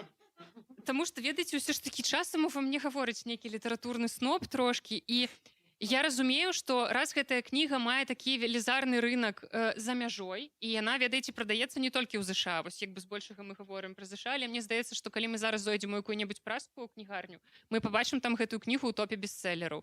Я бачыла яе ў топах бестселераў у Будапешце, я бачыла у Варшаве ў топах бестселераў. То бок гэта кнігі, ну, любыя кнігі гэтай аўтаркі стабільна з'яўляюцца ў топах бестселераў. І Магчым, ты думаеш, што трэба такое перакладаць? Я лічу просто, што любая літаратура патрэбна нашай літаратуры, таму што чым больш у нас кніг, тым больш у нас чытачоў, тым больш магчымасці, што людзі праз гэтыя кнігі дойдуць да нейкіх іншых кніг, таму што ну, у нас мне падаецца, што у нас ёсць праблемы з чытачамі, з людзьмі, таму што часцей за ўсё людзі думаюць, што беларуская літаратура гэта Караткевіч і гэта вайна і вёска, так, і ўсё, ну і Караткевіч, і ўсё, ну і паэзіі крыхучку. І ўсё, і больш людзі не ведаюць нічога, а праз менавіта такія кнігі лёгкія, эмацыйныя, насычаныя, людзі смаглі бы далучыцца і потым пайсці глядзець, што там яшчэ ёсць, як гэта было зноў ж такі з Гаррі Поттерам, праз якога людзі даведались, што вау, на беларускай мове ўсё яшчэ выдаюць кніжкі, і гэта не толькі людзі на балоце. Вось, дарэчы, прыклад Гаррі Поттера добры тым, што сапраўды, як чалавек, які працуе ў кнігарні ўжо вельмі шмат гадоў, у розных кнігарнях гэта было і ў Мінску, і цяпер у Кніхаўцы, я разумею, што бестселеры гэта адзін, неважна якой яны якасці. Гэта адзін з выдатных спосабаў зацягнуць людзей да чытання, таму што, даведаўшыся, што па-беларуску сапраўды ёсць Гаррі Поттер, людзі наогул даведаліся пра існаванне беларускай кнігарні. І я дагэтуль сустракаю у нас у Кніхаўцы ў Варшаве людзей, якія прыходзяць, бачаць на паліцах Гаррі Поттера, і яны здзіўлены такія: ого, нічога сабе, Гаррі Поттер ёсць па-беларуску. Яны купляюць Гаррі Поттера, а потым, прачытаўшы Гаррі Поттера, Толкіна, там, не ведаю, Рэмарка, Маркіса, то бок нейкую класічную літаратуру па-беларуску, яны пачынаюць задумвацца, а можа быць, па-беларуску можна і штосьці беларускае пачытаць, уласна, арыгінальных беларускіх аўтараў. І гэта, ну, не заўжды гэта так працуе. Хтосьці назаўжды застаецца вось у гэтай нішы чытання, не ведаю, ромфанта або якіх-небудзь фэнтэзі кніжак. Але тым не менш ёсць тыя, хто пераходзіць. І вось з такіх лічбаў яркіх, тое, што я знайшла ў даследаванні, 48% карыстальнікаў тик-тока паведамілі, што пасля таго, як пачалі глядзець букток, яны сталі чытаць значна больш. І таксама даследаванні паказалі, што дзякуючы буктоку людзі сталі купляць больш кніг. Наогул, букток дапамог прадаць больш за 20 мільёнаў кніг у 2021 годзе. То бок, з моманту з'яўлення буктока амерыканскі кніжны рынок кожны год вельмі моцна рос, і ў 2020 годзе кнігавыдавецкая індустрыя зафіксавала рост даходаў на $440 мільёнаў у параўнанні з 2019 годам. Это якраз вось супала са з'яўленнем буктока. То бок, кніжныя выдаўцы заўважаюць гэта, і, што самае цікавае, яны пачынаюць падстройвацца пад букток. Ну, і мне падаецца, они пачынаюць падстройвацца, і я думаю, што калі вы зойдзеце там у пражскую кнігарню ці ў якому-небудзь інш там у варшавскую, я не ведаю просто хто адкуль, вы пабачыце кнігі, на якіх будуць такія лейблачкі, і на якіх будзе там букток рэкамендуе, альбо там кніга папулярная, ну, там у тик-току і так далей. Такога сапраўды становіцца шмат. І мне падаецца, што вось гэта таго, чаго нам не хапае.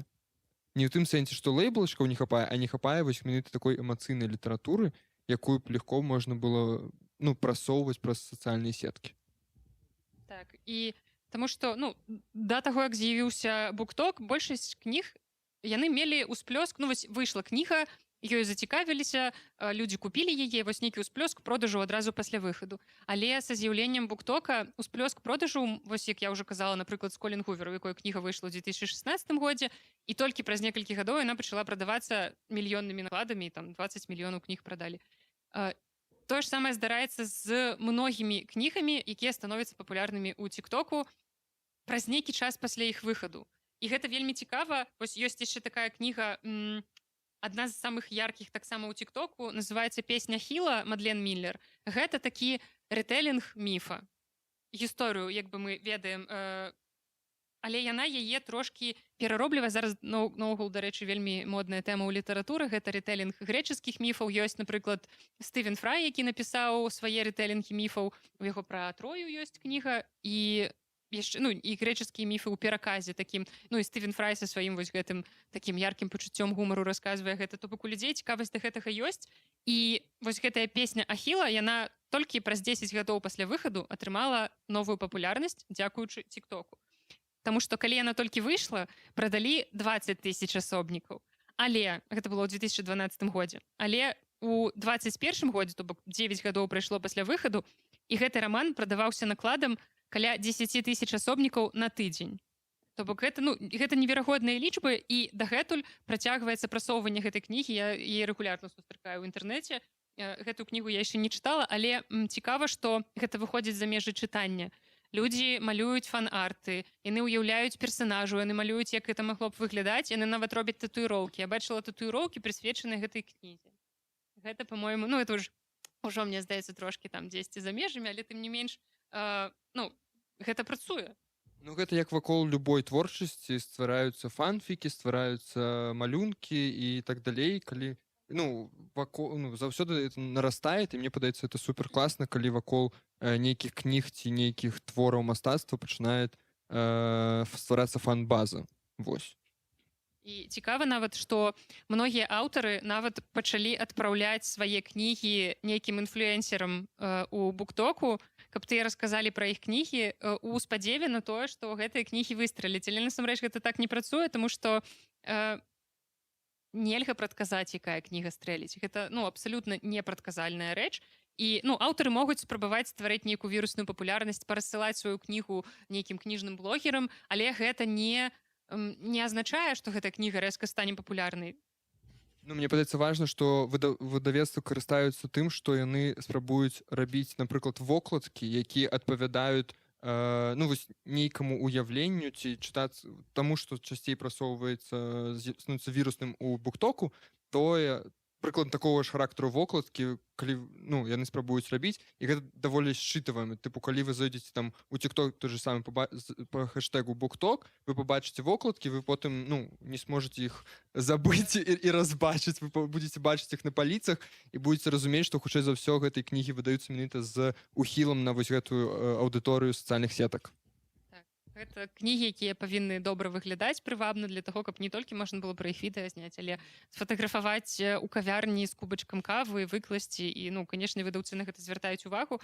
І таксама многія кнігарні буйныя таксама змянілі сваю маркетынгавую тактыку. Напрыклад, ёсць такая кнігарня, я думаю, вы чулі Barnes & Noble, гэта сетка кнігарняў. Яны наогул, па-першае, зрабілі свае кнігарні месцамі сустрэч. У іх адбываюцца чытацкія клубы, дзе аўтары могуць сустрэцца са сваімі кумірамі, з вось гэтымі аўтарамі, якія завірусіліся ў тиктоку. І таксама у іх ёсць асобныя паліцыі з подпісамі накшталт там «Букток рэкамендуе» або «Хіт буктока». Яны вельмі часта ўжываюць словы кшталту «трэндавы», вірусныя ў тиктоку, хэштэгі паўсюль ставіць. Ну, то бок, яны таксама вельмі моцна разумеюць, наколькі гэта працуе, і такім чынам прывабліваюць чытачоў. Яны таксама спрабуюць падыграць гэтаму. Я бачыла, напрыклад, што ў Barnes & Noble некаторыя кнігі рэкламуюцца з пазнакай «Spicy Talk», то бок нейкую такую літаратуру, якая таксама вось адзін з жанраў, які папулярны ў тиктоку, гэта такая эратычная літаратура. Яны вось пад хэштэгам «Spicy Talk» яе таксама прасоўваюць. Ну, вось іншае слова любое ў спалучэнні «сток» — гэта тое, што прасоўвае кнігі. Плюс у іх на сайце ёсць цэлы раздзел, які прысвечаны кнігам буктоку. То бок гэта, ну, такі вялікі зрух маркетынгавы, які, ну, калі ўжо такія гіганты, як Barnes & Noble гэта робяць, ну, хутчэй за ўсё яны разумеюць, што яны робяць. Ну, гэта просто пытанне пра тое, што, магчыма, ім таксама хацелось бы выдаваць нейкія вялікія творы пра будучыню і пра тое, як нам жыць увогуле, і пра праблемы сучаснасці, але яны разумеюць, што на гэтым яны могуць зарабіць грошы элементарна на тое, каб потым выдаць нейкую кнігу, якая, магчыма, не будзе настолькі папулярнай, але будзе важная для культуры просто. Вось это то, як я разумею гэты рынок. І таму мне здаецца, што вось як ты думаеш, ці варта беларускім выдаўцам звяртаць на гэта ўвагу? То бок я не кажу пра тое, што там варта выдаваць усе кнігі, якія становяцца папулярнымі, таму што ўсё ж такі вось як ты думаеш, наколькі беларусы сочаць за гэтым, за нейкімі сусветнымі трэндамі? Таму што вось я сачу, таму што я працую ў кніжнай сферы, мне цікава, што адбываецца ў літаратуры за мяжой у свеце, якія ёсць тренды, таму я за гэтым сачу. Вось як ты думаеш, нейкі сярэднестатыстычны чытач, ён сочыць за гэтым наогул? Ну, канешне, сочыць. Тыпу, я як чалавек, які там не быў... Я не тое, што шмат чытаю, але я чытаю рэгулярна пастаянна. Я заўсёды глядзеў YouTube-блогераў, якія распавядаюць пра кніжкі.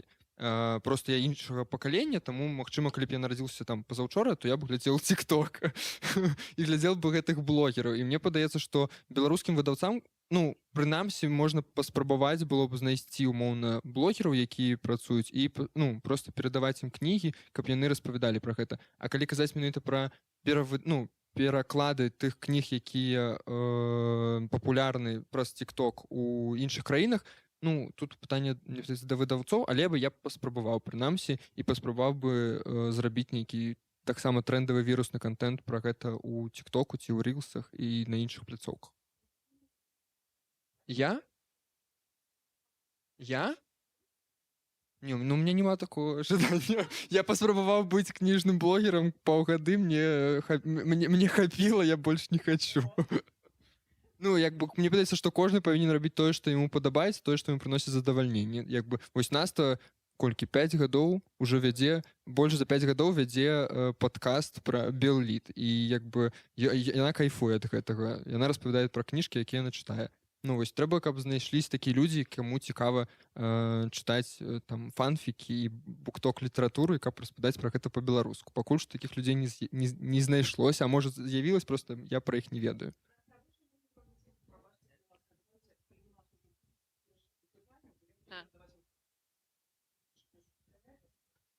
Наконт гэтага, я ўжо з 2018 года я вяла кніжны блог у Інстаграме, а ў 2020 я стварыла падкасты, дагэтуль я займаюся падкастам Белліт, дзе я расказваю пра не толькі пра беларускія кнігі, але па-беларуску. Я расказваю пра ўсе кнігі, якія я чытаю, гэта такі мой чытацкі дзённік, дзе я проста дзялюся тым, што я чытаю цяпер. Стараюся расказваць пра навінкі. У мяне ёсць рубрыка, дзе я расказваю кожны месяц пра нейкія навіны літаратуры беларускай, сусветнай, якія кнігі выйшлі па-беларуску ў гэты час. І мне, напрыклад, складаны фармат відэа, я разумею, што гэта не мой. Я нарадзілася трошкі пазней. Я не з пакалення, якое здымае відэа. Мне вось радыё, мне гэта неяк больш прывычна. І таму мне цікавей гаварыць у мікрафон і не думаць пра тое, што мне трэба, як я выглядаю. Можа быць, конечно, з тиктоком прасцей, што табе не трэба налажваць камеру, выстаўляць яе там 20 хвілін, штосьці, каб запісаць 20-хвілінны ролик, часам трэба патраціць не 1 гадзіну. З падкастам все значна прасцей.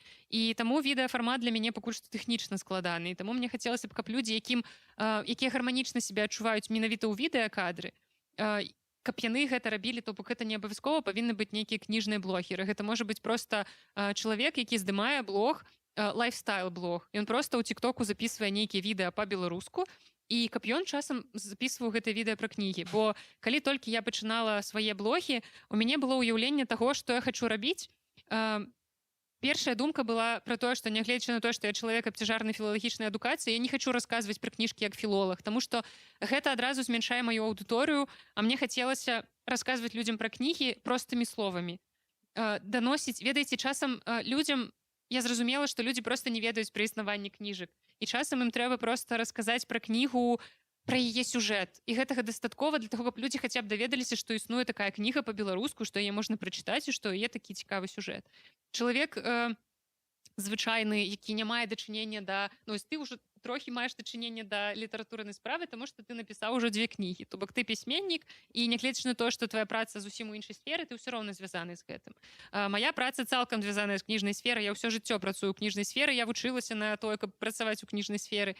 І мне падаецца, што так шмат людзей навокал чытаюць, але яны чытаюць толькі ўнутры маёй бурбалкі, таму што мяне акружаюць людзі з такой жа падобнай адукацыяй, якія працуюць у кніжнай сферы. Але я разумею, што простага чытача, які не ведаю, 8 гадзін працаваў на касе ў еўраопце, не ведаю, на заводзе, яго вельмі цяжка прывабіць да чытання крытычнымі артыкуламі, сур'ёзнымі рэцэнзіямі. І мне хочацца вось каб такіх людзей, якія чытаюць, з'яўлялася больш. І таму я выбрала больш просты шлях, не нейкіх крытычных аглядаў, а часам проста банальнага расповеду пра тое, што такая кніжка ёсць, эмацыйнага, так, хутчэй эмацыйнага. Таму я не записываю букток, бо мне лянота, але я рассказываю пра кніжкі іншымі спосабамі. Вось. Что ты хочешь сказать? Ничего. Я думаю, что мы можем перейти до пытанняў. Агулам. Будучыню. Вось мы вось Кліля заявіла, ці адкажам мы на пытанне, ці трэба нам штосьці пераймаць з гэтага, ці не трэба. Мне здаецца, што пакуль што я бачу толькі ўздым. Я назіраю актыўна за ростам буктоку за мяжой, і я разумею, што ўсё больш з'яўляецца падобных блогераў у іншых краінах. Я таксама актыўна сачу, паколькі жыву ў Польшчы, я актыўна сачу за польскім, назовём гэта кніжнай блогерскай сферай. Там гэта вельмі актыўна развіваецца. Доўгі час я сачыла за гэтым у Расіі, і там таксама гэта вельмі моцна развіта. Кніжныя блогеры — гэта вялікая сіла, і выдаўцы гэта разумеюць, і выдаўцы робяць рэкламную рассылку. Ну, тут уже шмат пытанняў адносна таго, якія кнігі яны такім чынам прасоўваюць. Таксама ва ўкраіне гэта неверагодна моцна развіта. У іх шмат кніжных блогераў. Я гляджу многіх кніжных блогераў украінскіх, якія записываюць, ну, я старавер, я гляджу на Ютубе ўсё ж такі больш, або слухаю падкасты. Але тым не менш я бачу, як шмат гэтага з'яўляецца ў іншых сацыяльных сетках, у тым ліку ў тиктоку, або, ну, як бы, як фармат замены, ну, вось для мяне, я не гляджу тикток спецыяльна, але я гляджу рылсы ў інстаграме. Гэта па сутнасці тое ж самае. Многія записываюць контент у тиктоку і потым таксама загружаюць яго і ў рылсы, каб атрымаць яшчэ большую аўдыторыю, магчыма, старэйшага пакалення, там 30+. Майго пакалення.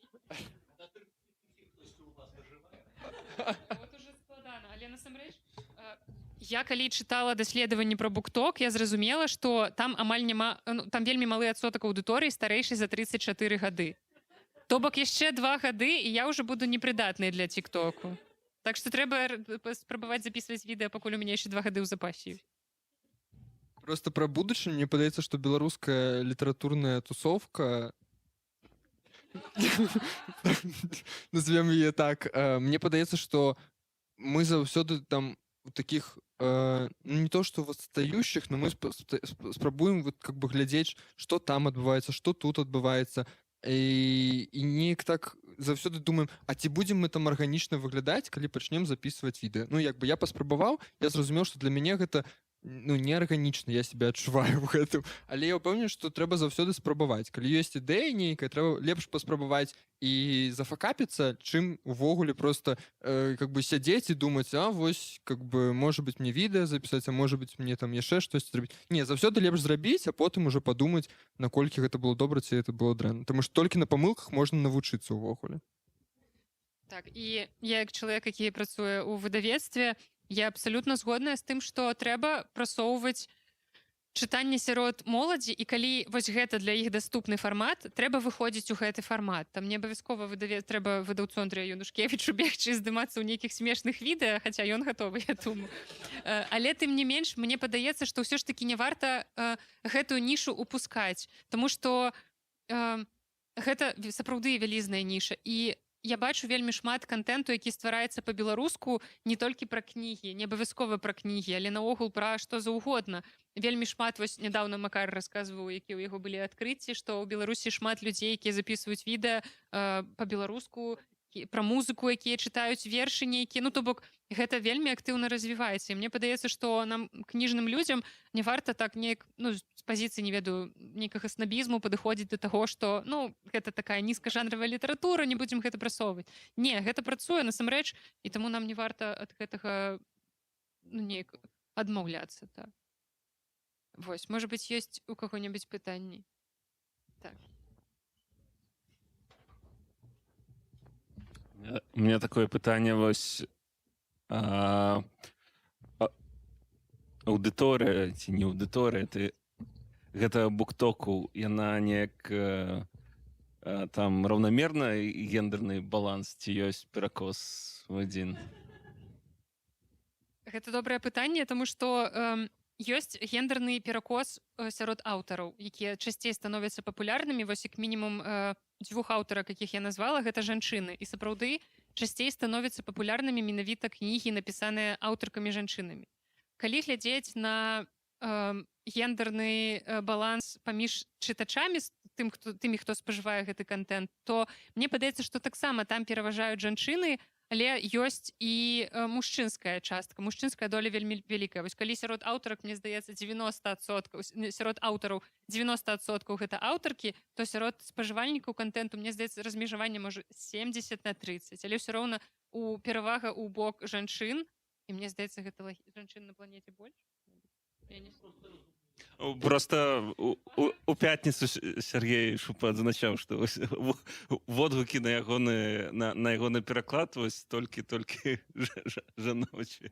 Мне здаецца, это агульны нейкі тренд, спосаб. Я адкажу наконт не як літаразнаўца, а па сваёй прафесіі, па рэкламнай. Я ведаю просто, што ў сацыяльных сетках увогуле больш сядзяць жанчыны, і этот перакос прыкладна у розных краінах по-рознаму, але ў нашым рэгіёне это прыкладна 60/40, а калі глядзець на актыўных, то это 70/30 на карысць жанчын, я маю на ўвазе. І таму зразумела, што ў асноўным гэта жанчыны, якія спажываюць гэты контент, і жанчыны, якія чытаюць кніжкі.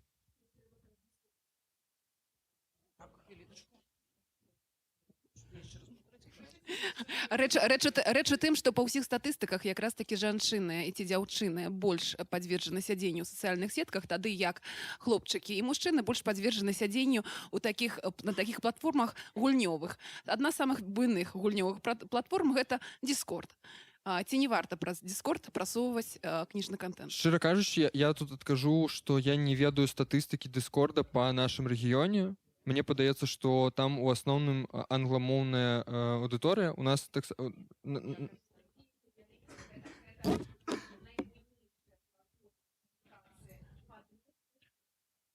Тады у меня няма чаго сказаць.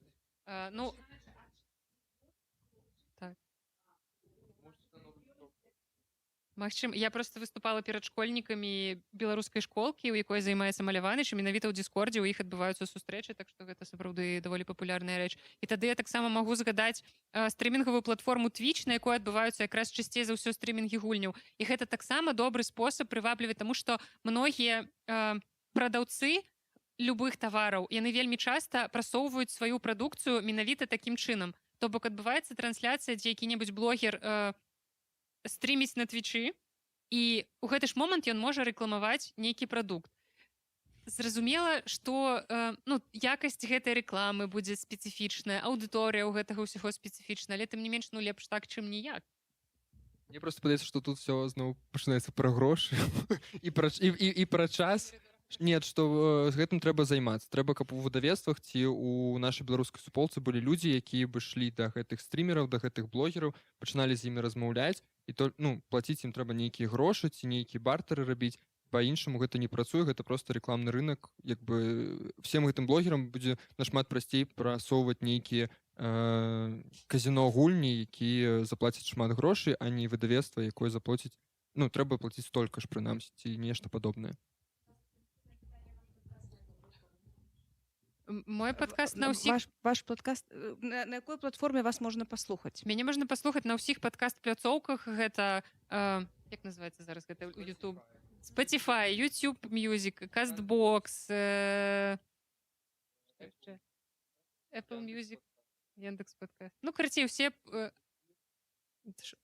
На Spotify ёсць, так, на Spotify ёсць. Таксама я хацела сказаць пра... то, што ты казаў пра бартер.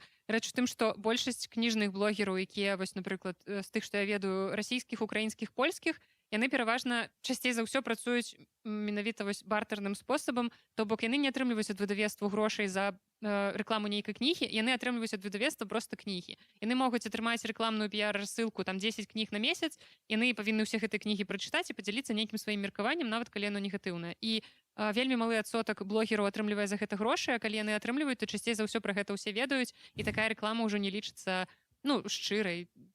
Так, гэта ўжо больш сур'ёзна.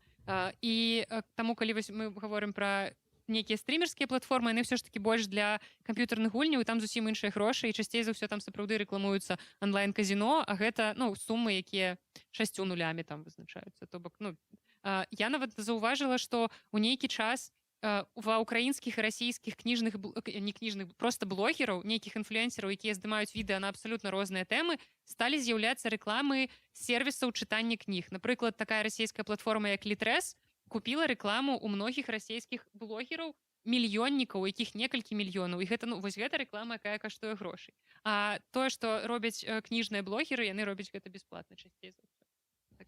Такое жыццё.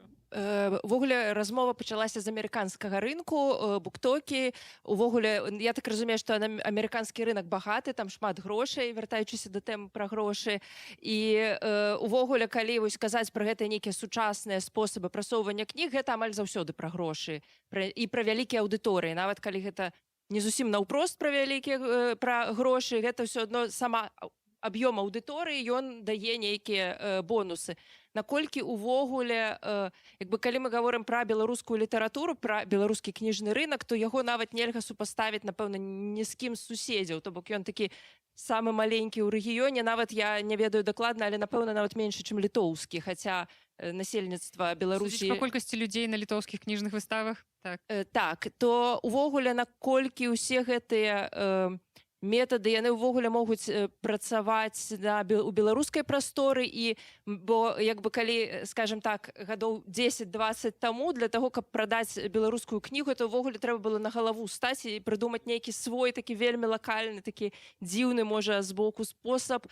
То ці, па-першае, ці ўсё ж такі ёсць у нас рух вось да гэтага рынку, як мы бачым у нашых суседзяў, і ці нам пасуюць гэтыя спосабы прасоўвання кніг, ці ўсё ж такі мы кожны раз мусім выдумляць нейкі свой беларускі спосаб прасунуць кнігу і імпрэзы і нешта такое.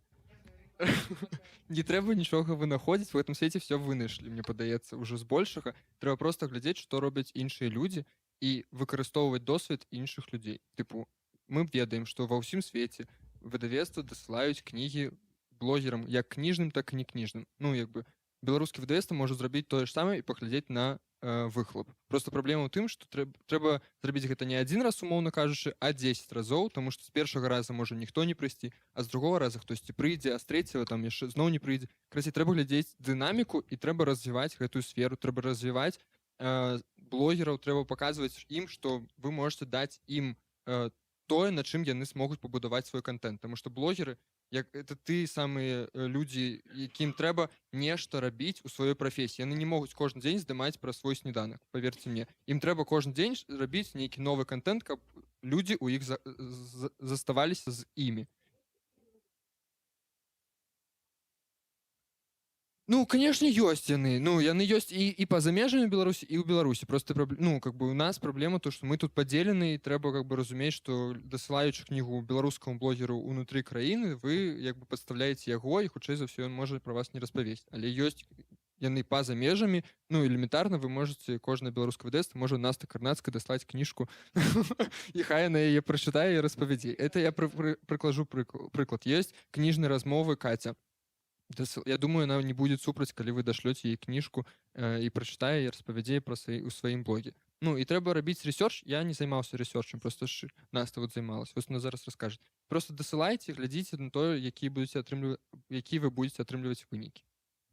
Ёсць, насамрэч, прыклады, калі самі аўтары, ну, таму што выдавецтвы, як вы разумееце, не заўжды спраўляюцца, бо ў нас часам у штаце выдавецтва 2-3 чалавекі, і ім бы кніжкі паспяваць выдаваць, а яны, ну, не могуць яшчэ і займацца пошукамі блогераў і так далей. Таму вельмі часта гэта ўсё бяруць самі аўтары ў свае рукі, і вось, напрыклад, у Беларусі быў прыклад, ёсць такі пісьменнік Кірыл Стаселька, які проста сабраў, ну, неяк мы з ім размаўлялі, ён у мяне спытаў, яшчэ тады мы ўсе жылі ў Беларусі збольшага, і ён у мяне спытаў, падзяліся людзьмі, якія ў інстаграме пішуць пра кнігі. У мяне тады было вельмі шмат такіх знаёмых, я яму склала гэты спіс, і ён проста гэтым дзяўчатам, якія, каб вы разумелі, збольшага, ну, амаль што ўсе чыталі кнігі расійскага кніжнага рынку. Яны вельмі, ну, яны амаль не ну, і пра Караткевіча яны маглі расказаць, я не ведаю, пра Мележа, але яны абсалютна не ўяўлялі, што адбываецца на беларускім кніжным рынку. І Кірыл проста разаслаў гэтым людзям свае кнігі, яны, па-першае, былі шакаваныя ад таго, што мне напісаў пісьменнік, нічога, не важна, што гэта беларускі пісьменнік, якога яны не ведалі. Для іх это быў вялікі шок, і яны ўсе напісалі пра яго кнігу, усе, каму ён дасылаў сваю кнігу, яны напісалі. Магчыма, гэта была першая беларуская кніга, прачытаная гэтымі людзьмі за апошнія там гады з заканчэння школы. Але няважна, яны яе прачыталі, і магчыма гэта там, ну, не будзем гаварыць пра якасць кнігі, але магчыма гэта падштурхнула іх далей раскрываць кніжны рынок для сябе. І таму, ну, мы бачым, што гэта сапраўды працуе. И тут хочется сказать, что белорусская, ну, как бы, мы не распешаныя беларускімі кнігамі, і таму першае выдавецтва, якое пачне рассылаць свае кнігі, я могу запомніць, што у вас будуць даволі добрыя вынікі, таму што з кожным разам гэта будзе, хутчэй за ўсё, памяншацца вынік, але той, хто першы пачне гэта рабіць, хутчэй за ўсё атрымае, ну, самыя вот эти вот вершыкі, якія атрымліваюцца.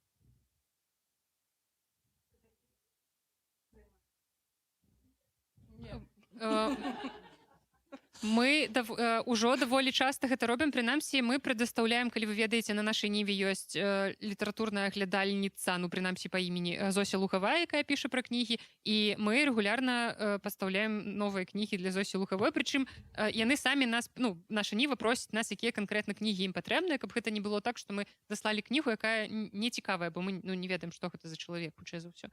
І таксама калісьці менавіта такім чынам я трапіла ў выдавецтва Янушкевіч. Яны проста напісалі мне з прапановай расказаць пра іх кнігі. Гэта тады яшчэ было ў Мінску электронная кнігарня Бай, і мне прапанавалі расказаць пра электронныя кнігі. І вось так я трапіла працаваць у выдавецтва. Таму, ну, як бы, няма праблем з тым, каб даслаць кнігі, галоўна, каб людзі расказалі пра іх. Цудоўна. Я тады дазволю сабе адну рэакцыю і адно пытанне.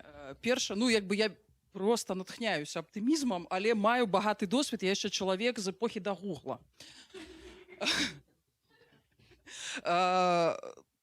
Прям супер пра рассылкі. Вось Оля таксама зрэагавала. У нас праект вельмі доўга працаваў. То бок расійскія выдавецтвы гатовыя былі дасылаць кнігі. Выдавецтва Янушкевіч сказала: не, мы не будзем вам за просто так, там еще не было. Это год за годом узнікае, ну то бок, што выдавецтвы нашы шчыра гатовыя пакетам дасылаць кнігі фізічныя, я не веру. Вось іх тут шмат, калі з іх хоць два скажу да заўтра, ну у мяне будзе інфаркт, то будзем мяне берагчы. Да. Калі гэта будуць электронкі, ну мы кажам, окей, фізічныя дорага, дашліце хоць там прамаркіраваныя макеты, вон Валя ўжо цягне. Окей. Ну, я буду радая памыліцца, але маё пытанне да Насты, ты прыводзіла там лічбы, то можа быць і тут штосьці зможаш адказаць. Гэта класна гучыць, што там людзі ўцягваюцца. Мяне па шчырасці не так моцна цікавіць, колькі людзей будуць чытаць новы Маслін. Мяне цікавіць элітарная публіка. Магчыма, ёсць нейкія ўжо звесткі, ўжо можна, у прынцыпе, па той уцягнутасці сказаць, наколькі расце чытацкая кампетэнцыя. Ці пераходзяць тыя людзі, якія уцягваюцца спачатку у больш простае чытанне, у нейкія больш высокія эшалоны. Гэта цудоўнае пытанне, таму што я вось сама пра гэта думаю, і ну, мы ўжо пачыналі трошкі пра гэта гаварыць. Калі чалавек пачынае чытаць па-беларуску штосьці больш простае, ну, Гаррі Поттера умоўна, якая верагоднасць, што ён прыйдзе да чытання Альгерда Бахарэвіча. Насамрэч, ну, як бы нейкіх лічбаў ні з беларускім рынкам, ні з замежным у мяне няма, але я бачу прыклады ў, прынамсі, амерыканскім кніжным рынку, што сапраўды ёсць цікавасць да літаратуры, ну, элітарнай. Я раблю такія двукосці. Таму што людзі, якія, напрыклад, зацікавіліся кнігай Мадлен Міллер «Песня Хіла», далей пераходзяць да чытання грэчаскіх міфаў, а гэта ўжо нядрэнна. Мне здаецца, што не кожны чалавек у сваім жыцці ну, калі ён у школе гэтага не праходзіў, бо мы праходзілі. Легенды і міфы древняй Грэцыі Куна, мне здаецца, чытаў кожны школьнік. У мяне нават ёсць кніжка з аўтографам маёй настаўніцы, якая мне дарыла яе на добрае чытанне. Таму, ну, гэта для нас не навінка, але для моладзі. Вось вы чыталі ў школе? Ва універсітэце? Ну, вось то, што нам даюць у школе, гэта Кун. Таму у мяне няма нейкіх дакладных лічбаў, але я ведаю прыклады людзей, якія пераходзілі да чытання больш сур'ёзнай літаратуры і пачыналі цікавіцца класічнай літаратурай. Напрыклад, пачынаючы чытанне з, я не ведаю, Рэбекі Ярас і яе рамана «Чацвёртае крыло», прасці Господи. Я толькі дадам, Наста сапраўды мае рацыю, ёсць такая суперпапулярная серія манга «Бунга Стрэй Догс», японская, і герояў гэтай мангі завуць імёнамі класікаў з усяго свету. Там ёсць Дастаеўскі, там ёсць Гоголь, і там все класікі сусветныя, гэта просто, я, на жаль, не памятаю всіх герояў, і падлеткі чытаюць мангу, а пасля прыходзяць і кажуць, дайце мне пачытаць Дастаеўскага. Ну, хацелось бы назваць іншых. Ну, на жаль, ну, а як яе сабраць? Цяжка яе сабраць. Як сабраць? Напэўна, гэтую статыстыку можна ўбачыць па перавыданнях рэгулярных вось гэтых сялякай літаратуры, кшталту таго ж Кафкі у мяккай вокладцы. Яны рэгулярна перавыдаюцца. Ну, відаць, Вось наконт статыстыкі гэта вельмі відавочна, бо ну нейкі час таму я сачыла за расійскім кніжным рынку у тым ліку. Яны пачалі перавыдаваць Дастаеўскага і іншых класікаў з вокладкамі, зробленымі пад мангу. Я калі гэта пабачыла, у мяне быў трошкі культурны шок, і я разумею, што я такую кнігу не куплю. Я куплю якое-небудзь савецкае выданне, лепш у шэрай вокладцы. Але школьнікі купляюць Дастаеўскага з манга-вокладкай, дзе там вось гэтыя дзевачкі з анімешнымі вялікімі вачыма, і яны чытаюць гэтую кнігу, бо ім падаецца, што гэта модна. Таму сапраўды статыстыку сабраць вельмі складана, але вось я памятаю, Валянціна якраз у мінулым годзе на кракаўскай кніжнай выставе таксама пісала пост пра тое, што як шмат там дзяцей, якія стаяць па аўтографы пісьменнікаў. Мы таксама на варшаўскай кніжнай выставе сёлета бачылі дзяцей, якія было не самае лепшае надвор'е гэтай вясной. Яны загорнутыя, ведаеце, у такія вось як даюць пасля заканчэння марафона, такія срэбныя, не ведаю, пледзікі, ці як гэта назваць, з фольгі яны зробленыя ці з чаго, завёрнутыя вось у гэта, таму што холадна было, стаяць і чакаюць аўтограф свайго аўтара. І калі я бачу гэта, я ведаю, што ў літаратуры ёсць будучыня. Няхай яны цяпер чытаюць такія кнігі, гэта не дрэнна, яны чытаюць. Один момент я просто скажу. Мне просто падаецца, што трэба ўзгадаць, што мы чыталі ў дзяцінстве. І это не заўсёды была нейкая элітарная і немаверна выдатная літаратура. Просто з часам ты прыходзіш альбо не прыходзіш да чагосьці больш сур'ёзнага. Был в гостях Ніяк Алексеевич, она показала новые книги, какие прислали. Манга у войны не жаночий твар. Я не мог поверить, вельми цікаво выдадзена и фантастично разлетелись. Ну вось. Нават такія вось пераасэнсаванні, нават нейкіх класічных твораў зараз вельмі часта. У мяне вось ёсць, я збіраю калекцыю романа Оруэлла 1984 на розных мовах. І ў тым ліку у мяне ў калекцыі ёсць коміксы па Оруэле зробленыя па-чэшску, па-англійску, то бок, ну гэта таксама карыстаецца папулярнасцю фармат комікса. Ну што, сябры, на жаль, ужо мы даўно выбралі свой час. Дзякуй вялікі Насці, дзякуй вялікі Макару за гэтую сустрэчу, дзякуй усім за актыўнасць. Дзякуй.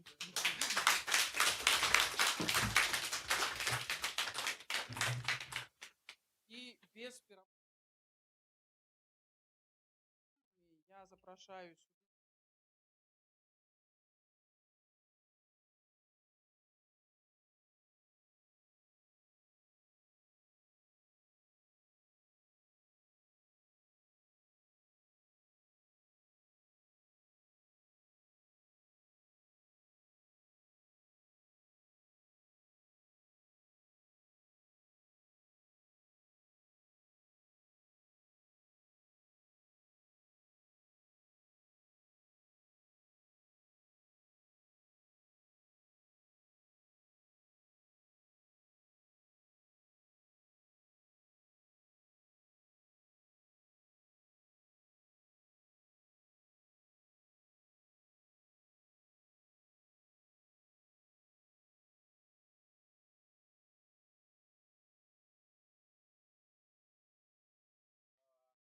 Вільні была такая цікавая размова, дыскусія пра беларускі постфікшн.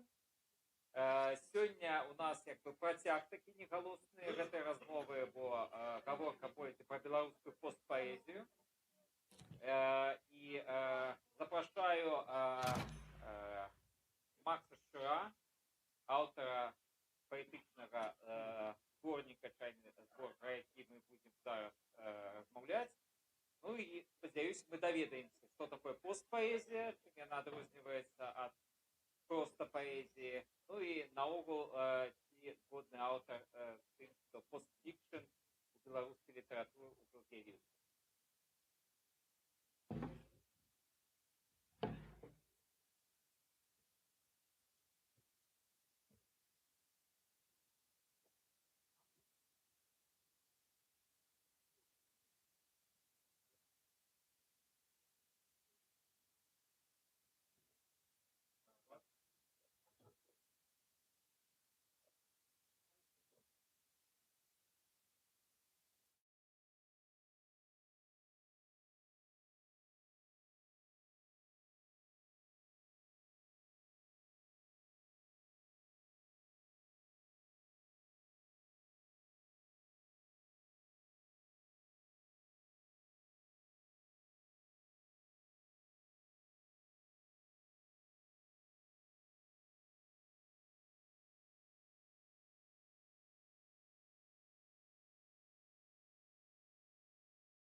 Раз, два, три. Угу.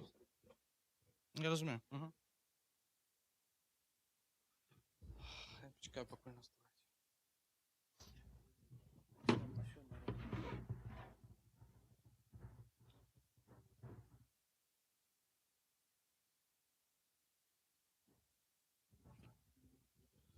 Так, привітання.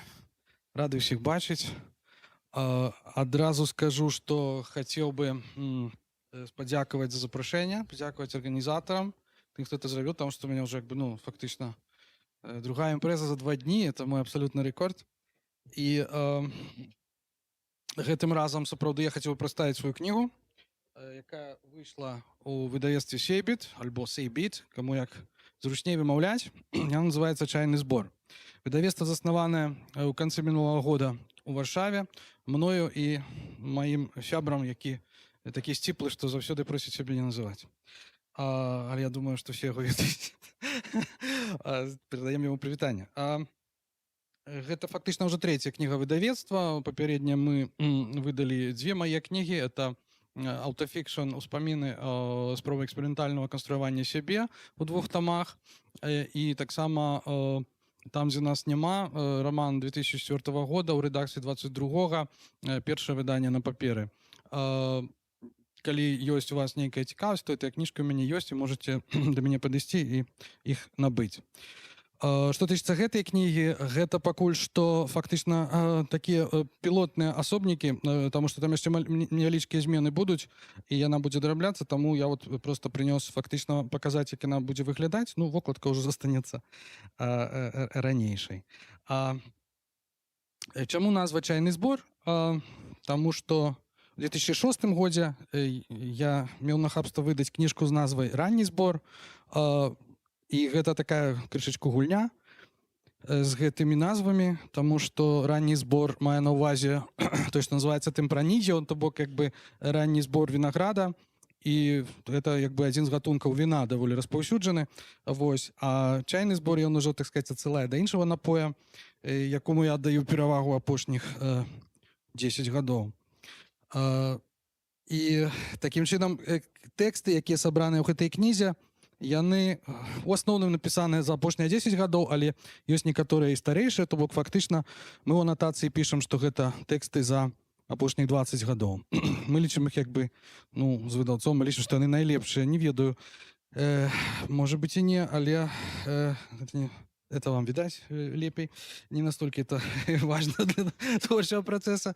Значит, я хотел сказать, что про назву я вам патлумачыў. То бок, як бы, да, як бы чайны збор — это ураджай чаю, так ён тут там якасць залежыць, заўсёды вы ведаеце, это цэлая навука, як бы, і фактычна можна ўспрымаць гэтую кніжку як нізку такіх паасобных лісткоў, у прынцыпе, і залежыць ад кожнага, як бы, што ён з ёю здольны зрабіць, так, як ён здольны сабе прыгатаваць. Ці будзе гэта чэфір, ці гэта будзе штосьці больш такое ашчаднае. Вось. Ну, я спадзяюся, што сярод вас ёсць аматары чаю, і не трэба тлумачыць яго карысныя свомасці. Вось. Для тых, хто сумняецца, што азначае назва, у сярэдзіне ёсць японскімі іерогліфамі напісана тое самае, ураджай чаю. Это да майго выдаўца, ён вялікі аматар. Я таксама аматар Японіі, але не валодаю, на жаль, мовай. Вось. Подзаголовак «Выбраная постпоэзія». Чаму постпоэзія? Здарылася так, што недзе так вот гадоў тых жа 10 таму, самымі рознымі зменамі ў маім жыцці, я прыйшоў да высновы, што як бы я ўжо стаміўся пісаць тое, што называецца паэзіяй. Вось, і на гэта паўплывала цэлы шэраг людзей. Вось, не толькі паэтаў даволі вядомых заходніх, пераважна такіх як Уитман, Эліот, Паунд, сюрреалісты, чэшскія паэты Эган Бонды, Міраслав Ольшаўскі, мой добры сябар, ось, альбо Петр Крал, дарэчы, якому гэтая кніжка прысвечана. Это чэшскі паэт-сюррэаліст, франка-чэшскі, які эміграваў у 68 годзе ў Парыж і фактычна вялікую частку жыцця пражыў там, але потым вярнуўся і жыў як бы у дзвюх краінах, у двух гарадах, і мы з ім пасябравалі, і ён напісаў прадмову да чэшскага выдання маіх тэкстаў у 19 годзе, якое называецца «Аритмія». І з гэтай прадмовы вось узяты кавалачак на вокладцы. І фактычна памяці Петра прысвечана гэтая кніга, таму што ён памёр якраз улетку 20-го года, у ліпені. І пасля этого я неяк страціў як бы жаданне перакладаць свае тэксты на чэшскую мову і ніякіх публікаваць. Ну, я думаю, в прынцыпе, это нікому вялікай шкоды, гэта я гэтым не зрабіў. Значыць, гэта тыя людзі, што паўплывалі, але таксама паўплывалі не паэты, ведаеце. Паўплывалі тэарэтыкі, такія, як паважаныя мною, такія, як, перадусім, Вітальд Гамбровіч, вось, і Мілан Кундера. Вось гэтыя два аўтары, якіх я прачытаў у адзін час. І, значыць, ну, это вядомае эсэ Гамбровіча супраць паэтаў, якое потым вылілася ў палеміку з Чэславам Мілашам, і якую мы ў свой час публікавалі на літражы. Вось. Мне здаецца, што ў Гамбровіча даволі былі слушныя, па-моему, аргументы, што тычыцца вось гэтай всё як бы паэтычнай, скажем так, культуры, субкультуры, як бы яе ўспрыняцця. Вось. І штосьці падобнае на крытыку, але з іншага боку, крышачку, хутчэй так, вось, больш па-філазофску, зрабіў той самы Мілан Кундера ў сваім рамане «Жыццё не тут», дзе он фактычна паставіў пад сумнеў вось гэты этас вось гэтага паэта, который вось, так сказаць, сябе публіцы як бы спрабуе ну, прадаць, я не ведаю, ці як это сказаць правільна. Вось. Я хацеў сказаць, што гэта былі рэчы, якія проста прымусілі мяне задумацца, таму што ну, это зноў жа, як ведаеце, як усвядоміць, што вы буддыст, вот той самы падобны усвядоміць, што вы, власна кажучы, постпаэт. Значыць, насамрэч, як бы, ну, паэзія не заўсёды было тое, што мы сабе ўяўляем сёння пад ёю, і фактычна не так даўно я даведаўся, што яшчэ ў часы Данте, напрыклад, да, ён піша ў новым жыцці, што паэтамі лічыліся толькі рымскія класікі, фактычна, а тых, хто пісаў на мовах народа, як бы, ну, на вернакулярных мовах, іх называлі рыматоры, як бы, рыфмавальнікі. Вот у нашай традыцыі беларускай, ну, так яно выйшла, гістарычна склалася, так сложилось гістарычна, як кажуць, у нас, в прынцыпе, гэта якраз традыцыя запачаткаваная Данте, і пазней, так сказать, так, культываваная на захадзе, яна лічыцца такой самай асноўнай, самай папулярнай. Вось, але, кажу, першапачатковы сэнс слова паэзія крышачку іншы.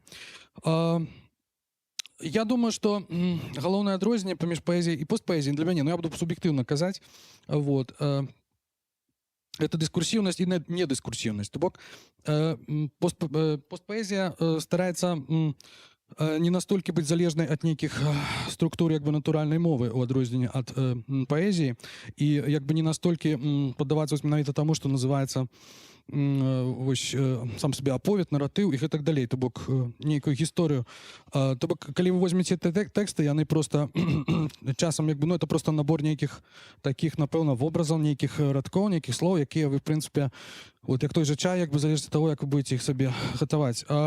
І я хацеў сказаць, што ну, як бы для мяне выразным з'яўляецца у звычайнай паэзіі традыцыйнай з'яўляецца вельмі выразная як бы дамінацыя аўтара.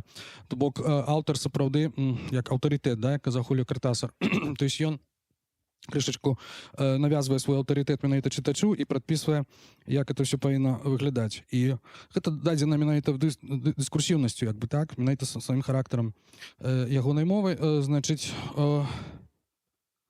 я гэта пачаў у пэўны момант, я не кажу, што это правільнае ўспрыманне адзіна магчымае, зусім не, але проста ў пэўны момант я пачаў гэта ўспрымаць як такі крышачку вербальны гвалт, як штосьці такое, што ну, проста менш мне ўласцівае, магчыма, это было звязана якраз з маім як бы судакрананнем з будызмам, як бы там, дзе як бы існаванне я лічыцца эфектыўным і гэтак далей, то бок я падумаў, што не мае вялікага сэнсу як бы настойваць на сваёй суб'ектыўнасці у сваіх далейшых тэкстах. Фактычна вот постпаэзія ў маім выпадку ўзнікла, пачала праяўляцца менавіта як адмова ад рыфмавання, і фактычна вот на сярэдзіне нейкага верша, які быў такі, ну, даволі як бы сылы, тое, што называецца doggerel, напэўна. Я вот просто вырашыў, што трэба так льга, што там нязмушана, бездумна, спакойна рыфмаваць далей, але навошта? Вот. Гэта тое, што вот, калі ў будызме ёсць панятак саторы, то вот у мяне пасярэдзіне напісання верша адбылося штосьці падобнае. Вось, то бок, да, і з таго часу я практычна як бы традыцыйнай паэзіі нават не чытаю. Я не ведаю, што казалі пра постфікшн, как бы, але ў маім выпадку як бы это так, што я амаль не чытаю белетрыстыкі апошнім часам. Тут, ну, як бы звычайнай такой так атрымалася. За рэдкімі выключэннямі, то бок, ну і той самы фактычна, напэўна, з паэзіі. То бок для мяне цяжкавата ўспрымаць як бы у першую чаргу, ну, у мяне вялікі канфлікт за гэтай нагоды з маім сябрам Володзем Глазавым, таму што ён вельмі традыцыйны паэт, і як бы я калі кажу яму такія рэчы, ён на мяне крыўдуе. Я прашу прысутных тут не крыўдаваць. Вось, то бок, як я ўжо сказаў, мне здаецца, што постпаэзіі большая роля чытача як канструктара гэтага тэкста, то бок і сам тэкст сам па сабе можна разглядаць як пэўны канструктар. Вот, і як ён будзе это все інтэрпрэтаваць.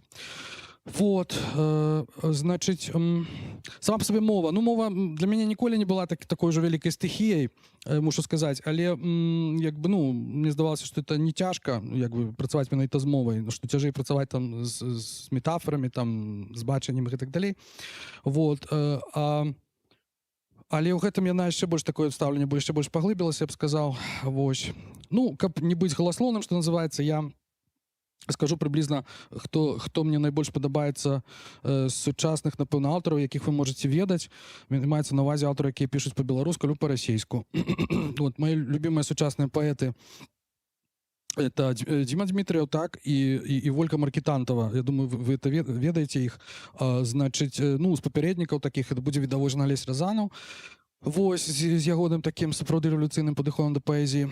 Я меў шчасце з ім сустракацца ў Брне ў 2007 годзе, і даволі доўгі час. Ну, і перад гэтым мы сустракаліся ў Беларусі, у Берасці, ў Менску, але вось калі ў Брне мы сустрэліся, это была такая, ну, апошняя сустрэча, і такая, напэўна, найбольш плённая, таму што яна трывала 6-7 гадзін.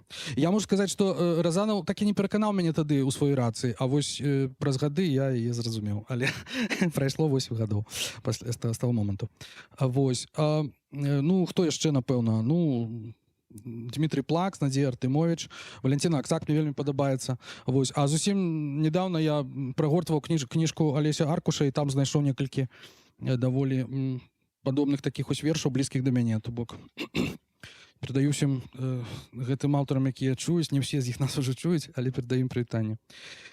Вось. А прыча гэтай постпаэзіі, то трэба сказаць, што як бы я не дагматык в гэтым сэнсе і не абмяжоўваю сябе на гэтым. Як бы я пішу яшчэ такія сапраўды як бы больш дыскурсіўныя, больш нават наратыўныя тэксты. Я просто называю іх новая эпіка. Это такія як бы міні-аповеды, вось такія анекдатычныя часам. І яны вельмі такія, ну, я не ведаю, яны камусьці могуць нагадаць там Буковскага, напрыклад, таму што як бы яны вельмі добра чытаюцца на публіку і фактычна, я б сказаў, яны кампенсуюць пэўны недахоп вось гэтага, скажем так, традыцыйнай версіфікацыі.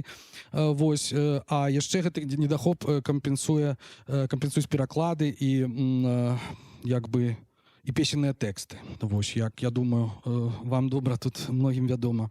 Вось. І мне здаецца, што з таго часу, як я перастаў пісаць рыфмаваную паэзію, мне стала лепш рыфмавацца. Дык вось, кніжка новай эпікі я таксама планую выдаць у наступным годзе, каб вы ведалі, што это такое. Яна будзе больш такая даступная, вот, з яе можна было пачытаць нават, вось, але пакуль вось так.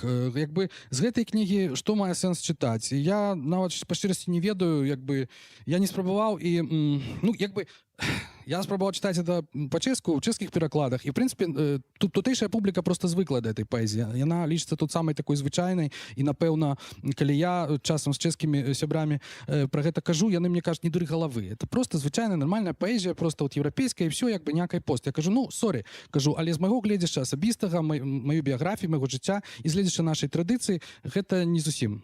Мы гэта па-іншаму ўспрымаем. Вось, то бок, Я не ведаю, наколькі это мае сэнс зачытваць у голас, але як бы я паспрабую знайсці там, ну, я паспрабаваў і знайшоў некаторыя тэксты, якія могуць, так сказать, адпавядаць, ну, як бы чаканням публікі, што называецца. Ну, я хацеў сказаць, што як бы у нас вось гэты паэтычны стендап, вось гэта все вельмі як бы в модзе, і я хацеў як бы паказаць, што я магу таксама тут што-небудзь зараз вам паказаць. Як? Так, у трендзе.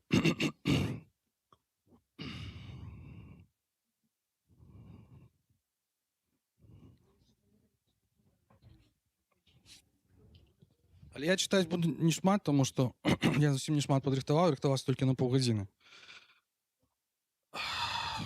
Это правда. Так атрымліваецца. Ну, вось такі жартаўлівы верш, там прынагодны напісаны, і я не ведаю, наколькі вы яго ацэніце. Трапецыя трапеча трапяткая. Па трапе у субтрапічным трапезундзе, як утрапёны тупоча трапер. Мізантрапічны трэнер, трапатоні, страпані. Вось трапіў у спраты да трапістаў. Спрэс трапары за трапезай, а патрапацца. Трапіла, моўчкі глянуў на трапелю. Такія трапныя трапізмы. І трапанацыя чэрапа сатрапа сярод энтрапіі антрапацэну. Усе факты згаданыя ў гэтым вершы дакументальна, іх можна выгугліць. Ну, это реальныя людзі, там трэнер Трапатоні, Андрей Трапіла і нават Андрэй Страп'елю, это выдатны іспанскі паэт, вельмі рэкамендую. Між іншым, паэт-традыцыяналіст, ён піша класічным стылем. Я яго калісьці перакладаў на літражы, это павінна быць. Але фактычна я хацеў свой выступ сённяшні прысвяціць Максіму Богдановичу. Чаму? Таму што ну, вот ён у трендзе. Таму што зусім недавно адбылася вось лекцыя Зенона Пазняка пра значэнне Богдановича. І я абсалютна згодны з ім. І зараз яшчэ удакладню нават.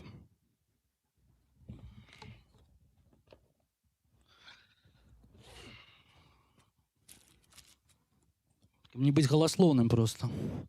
У нас же есть час, да, я думаю.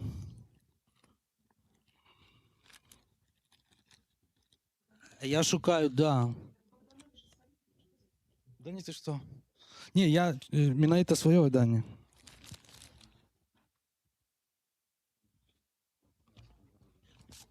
Так, слышно.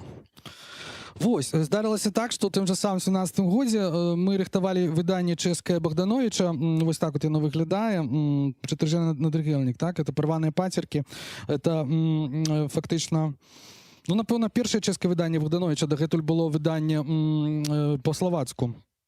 Это выдала Нацыянальная бібліятэка, Славянская бібліятэка. Вось, перакладаў, я рабіў падрадкоўнікі, а перакладаў выдатны чэшскі паэт Ян Фролік. Які валодае, так сказать, самымі рознымі тэхнікамі пісьма. Вось, і тады якраз я зноў жа занурыўся ў Богдановича як такого свайго, як бы, ну, ідэя фікс такого аўтара. Вось, і ён мяне так вось пераследаваў. І адным словам, ну, так атрымалася. І я вырашыў, што... І вось, да, вось, калі мы выдавалі эту кніжку, мы там розныя фоткі там шукалі і там супрацоўнічалі, вот гравюра, дарэчы, нам беларуска рабіла дзяўчына вельмі файная. Вось, і тады якраз Ціхан Чарнякевіч, здаецца, нейкую манаграфію пісаў, выдаваў пра Богдановича, вось, і мы так неяк з ім размаўлялі і прыйшлі да высновы, што Богданович это наше ўсё. Вот ёсць такі панятак в России адпаведны, што Пушкін наше ўсё. А мы вырашылі, а у нас хто ўсё? А у нас Богданович все. И мы такие, окей. Значит, Богданович наше все. И тады у меня народилась вот идея этого верша. Просто задача фикс была как бы створить верш не Богдановича, але скарыстаць выключна радкі з Богдановича. Верш называецца «Усё». Ой, чаму ж я стаў паэтам у мясцечку ці расцечку? Дай Бог арла варонай не назваць. З гэтай пары я пачаў углядацца. Няма таго, што раньш было. І жыў лясун у тым бары. Скарына, доктар лекарскіх навук. Жывеш не вечна, чалавек. Чуеш гул старадаўняй крывіцкай пагоні? Вось вобраз твой, забыты краю родны. Проці цячэння вады зможа толькі жывое паплыць, дзіраўлянае яечка. І толькі надпіс «Вераніка» у Максіма на кашуле. Ёсць на свеце такія бадзягі. Няма толькі аднаго, Стратімова. Я не самотны. Я кнігу маю. Я ды чорны кажан, што шнуруе ля вежы. Я больны, бескрыдлаты паэт. Ты цёмны, сляпы быццам крот. У бубны дахаў ветер б'е, і тчэ забыўшыся рука. Віншуй ад душы, панове, што пекна спяваюць і жабы. Паміж пяскоў егіпецкай зямлі, у месце ваўкавыску, усплывае грамада сіфанафора. Толькі хто яе пачуе? Быць можа, пуціна жыцця, калі мы ўсе разам ляцім да зор?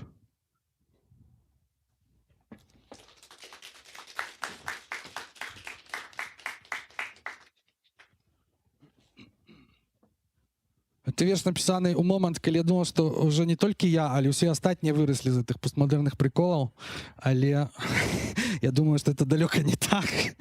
Але як бы, ну, гумар, як бы ён павінен заўсёды быць, разумееце? Як бы я лічу, што як бы гумар ён, это, дарэчы, 20-го года верш, але яшчэ до таго напісаны.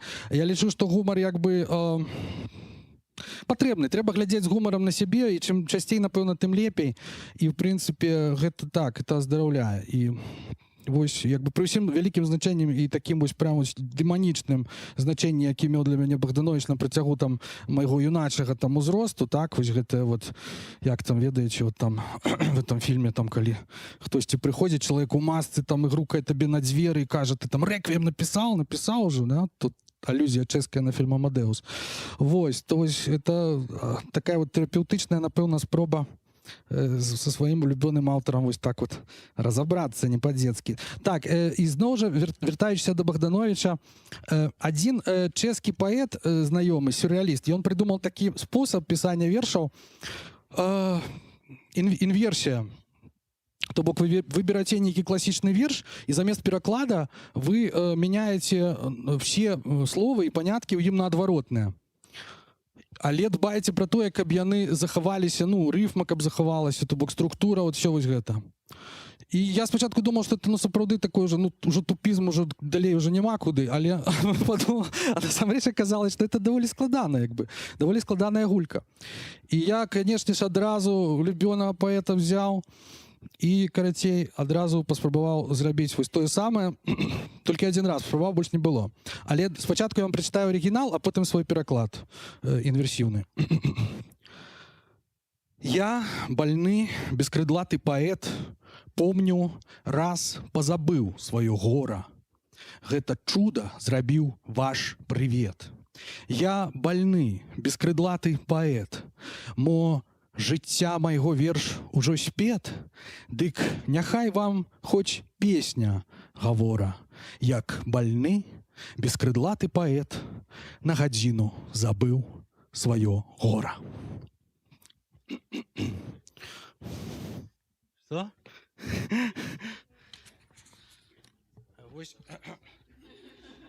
Інверсія. Вот, это абсолютно, это можно задать чату GPT, это вельмі нескладана. Інверсія.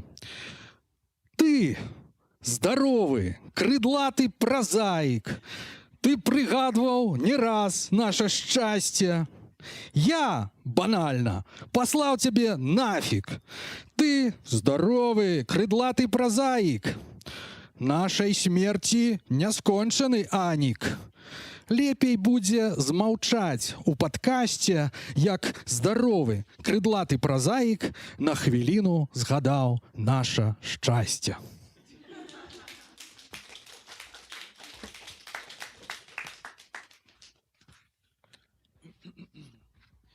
Ну і апошні богдановіцкі верш, які я вырашыў адабраць для чытання сённяшняга, значыць, зноў жа напісаны фактычна без усякага майго ўдзелу.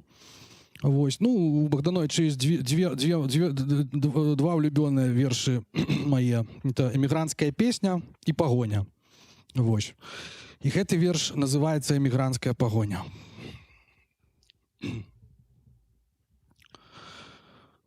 Вспомню тут жа стракатыя сцягі караблёў акіянскага порта, толькі ў сэрцы трывожным пачую за краіну радзімую жах. І на вулцы, пад грукат, пад гоман, дзе натоўп закруціўся рухавы, у белай пене праносяцца коні, рвуцца, мкнуцца і цяжка хрыпяць.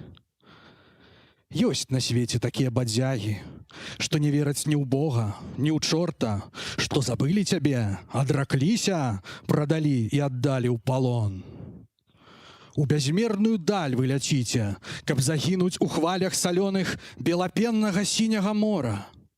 Не разбіць, не спыніць, не стрымаць. І няма ім каго тут пакінуць, бо нікога на свеце не маюць. Бійце ў сэрцы іх, бійце мячамі, не давайце чужынцамі быць. Пабываць у краях незнаёмых, ды зазнаць там і шчасця, і гора, вы за кім у пагоню спяшыце? Дзе шляхі вашы ідуць? І куды? Маці родная, маці краіна, не рассталіся б мы з нашым краем, каб было дзеля нас у ім хлеба.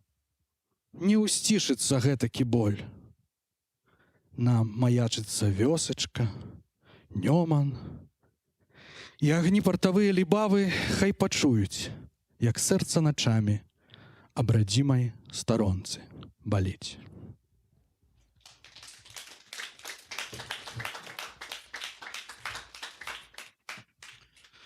Ну, гэта вось тое з гэтай кніжкі, што мела сэнс чытаць у голас, а ў астатнім, я думаю, што калі вам цікава, што там яшчэ, вы можаце, ну, мне парочку асобнікаў ёсць, але яна неўзабаве выйдзе друкам і з'явіцца ў кнігаўцы і ў іншых варшаўскіх кнігарнях, вось. Таму, а, яшчэ ёсць, да, можете камплект нават набыць, вот ёсць ранні збор да яе. Вот, і вось так. Дзякуй усім за ўвагу. Дзякуй.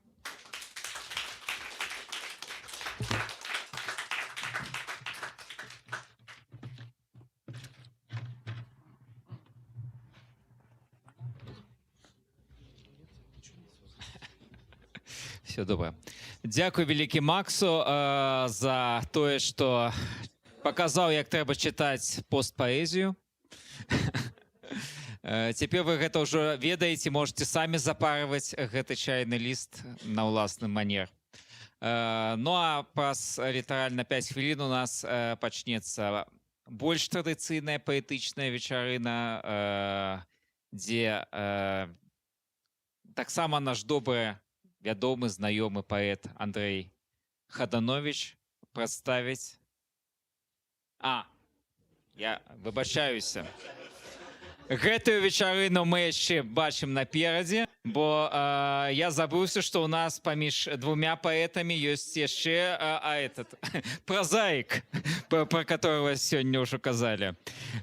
Таму так, сапраўды,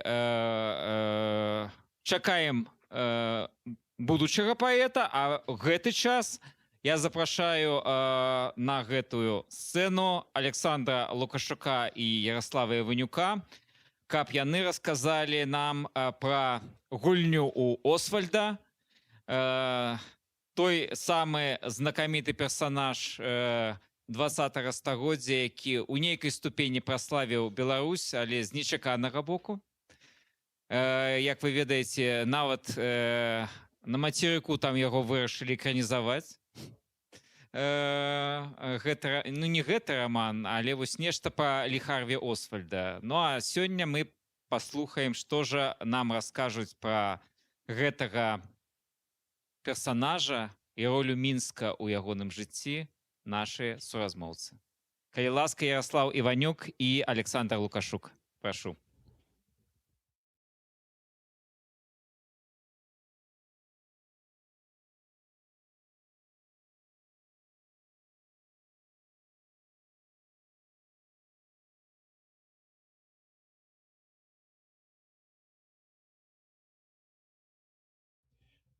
Ведаеце, зараз кастрычнік это такі надзвычайны месяц для Чэхіі.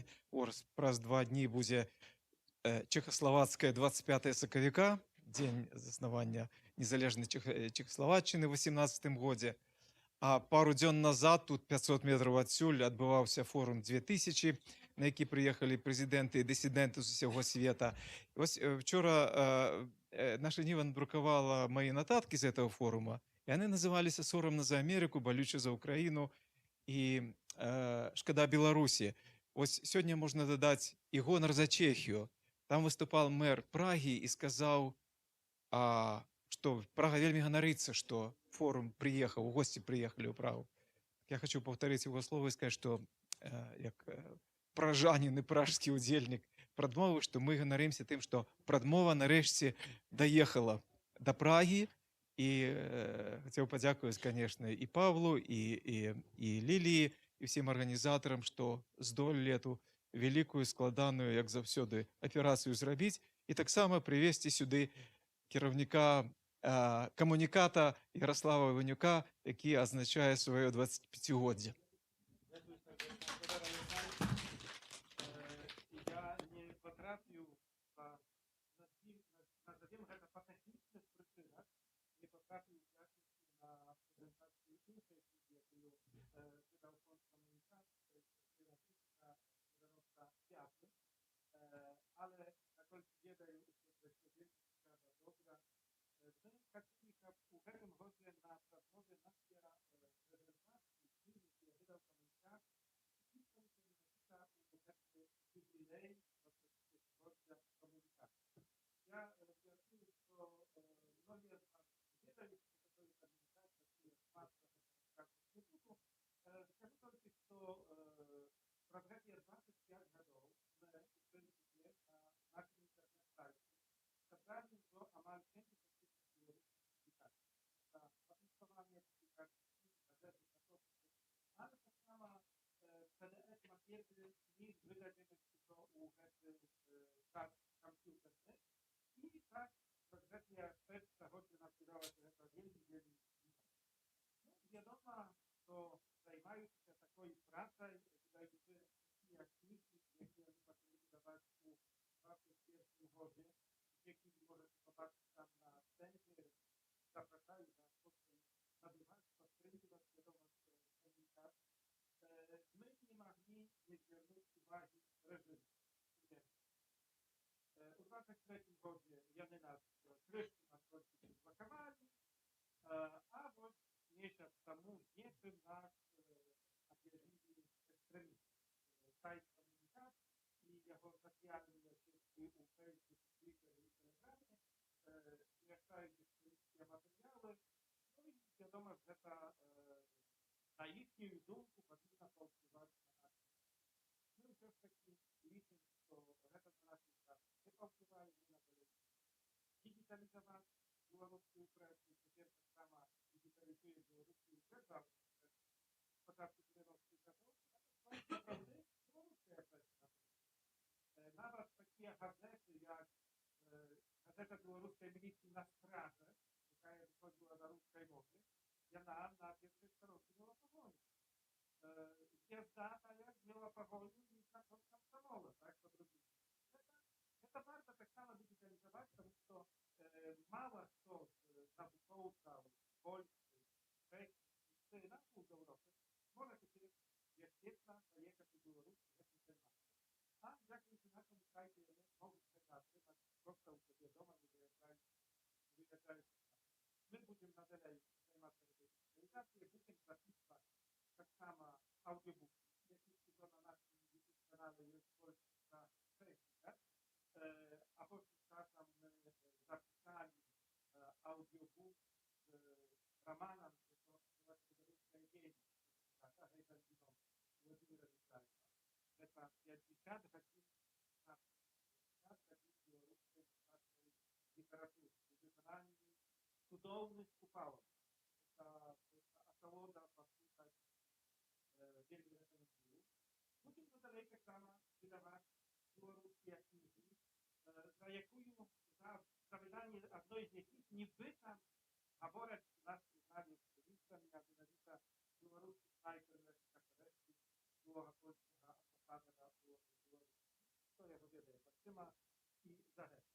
Якраз заблакаваны у 2023 годзе на мяне званілі, тэлефанавалі журналісты і пыталі: Ярослаў, ну, як вы чуеце, што гэта так адбылося? Там, вядома, меркаванні розныя ёсць, але думаю, што нас запісалі такі разлічкі, тому што гэта проста не беларуская бібліятэка, а рэжыму нічога беларускага не трэба. Яны будуюць іншую нацыю, ствараюць іншую нацыю, напэўна, не беларускую, тому нас так палітыкі. Але адзін з журналістаў у 23 годзе слушна давалі мне на кніжку сказаў: Ярослав, вы б маглі быць іншым палякам. Таксама не выпадкова, бо так рэжымная прапаганда мяне назвала як паляк. Показваюць мае здымкі ў майках з пагоняй і на фоне муралу з Алесем Бялярскім здымкі. Я толькі тады, займаюся камунікацыяй 23 гады, потым мог паспрацаваць. Мне гэта было так натуральна, што я гэтым займаюся. Так як у гэтым жыдоўскім мовстве. Ярослав, вы займаетесь беларускай літаратурай? Ну, а што рэчы? Таму надалей лічу, не глядзячы на ўсё, будзем займацца гэтай беларускай літаратурай, яе папулярызацыяй, прасоўваннем у розных формах. Камунікат вельмі доўга працаваў пад лозунгам, прыдуманым Алесем Бялярскім, Алесем Камуцкім. Zobaczcie. Wierowy Lec czytaj kniги na komunikacji. Tu płacimy nie poprakali, to bądź Wierowy Lec, tak? A теперь wydaje papierowy jak sytuacja produktów. Sytuacja produktów o 23 гоdzie, після подій 20-го року і гэтых репресій, ніхто не захотів у Білорусі видати книги Гайдара Зіновича, коли це видає класі. Тому що більше ви видати книгу нас ніхто не видав. Полторы видавецтва. Выдаем книги так само с серии библиотеки Собор.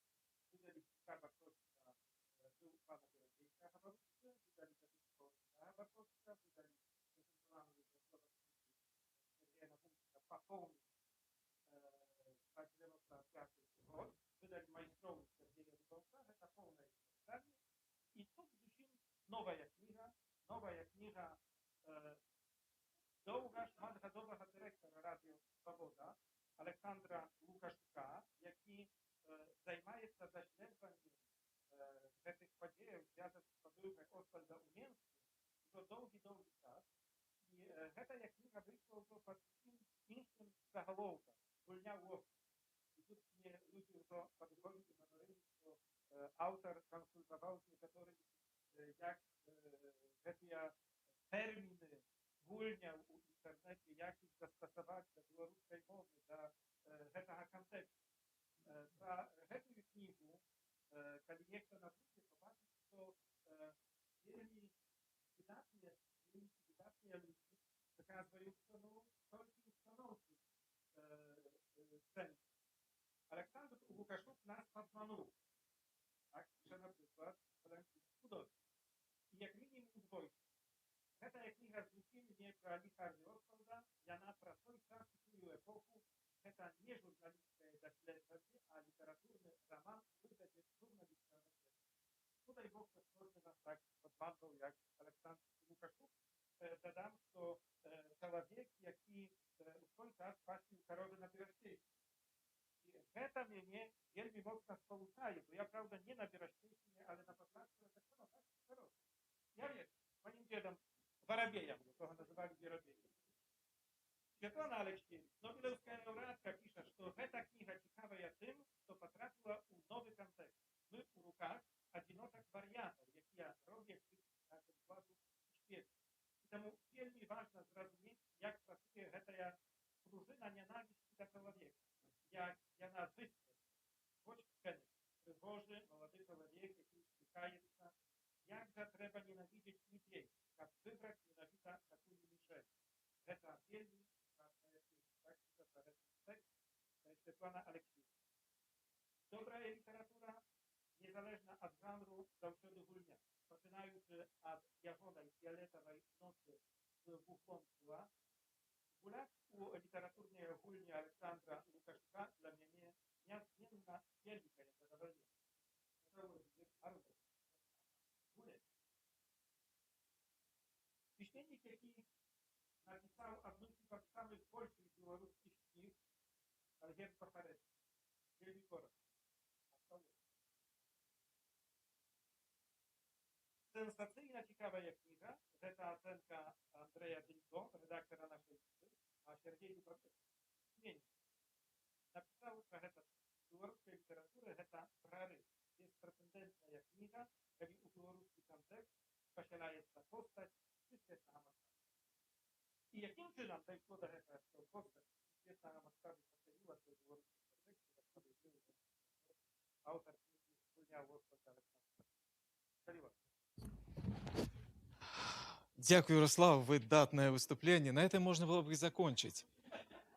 Але паколькі ведаеце, что вот книжка у меня скончается, самый апошний текст в книзе, это подяки. Ну так я с этого и почну. Я, конечно, хочу подяковать Ярославу, які вырашыў выдаць и так прыгожа выдаў эту книгу. Хочу подяковать своему коллегу Сергею Шупу, перфекционисту, які поставил интонацию, мову и грамматику в этой книзе. Подяковать Сергею Навумчику, які, калі быў депутатом Верховного Совета, открыл двери в КДБ на один человек без погонов, які трымаў справу Лі Харві Освальда у своих руках. Ну, конечно, подяковать вам, что вы пришли, тому нейкі подарунок же трэба от мяне зрабіць, наадварот. А як можна які подарунок зрабіць? Ну, полегчить жыццё. Так я адразу скажу, что ни про что эта книга. Эта книга не про Лі Харві Освальда, які нарадзіўся у кастрычніку 1939 года и помер у лістападзе 1963. Эта книга не про таго Лі Харві Освальда, які 7 студзеня 60 года прыехаў у Менск, там працаваў, ажаніўся, нарадзіў дзіцё и у апошні дзень траўня 62 года выехал из Менска и вернулся в Америку.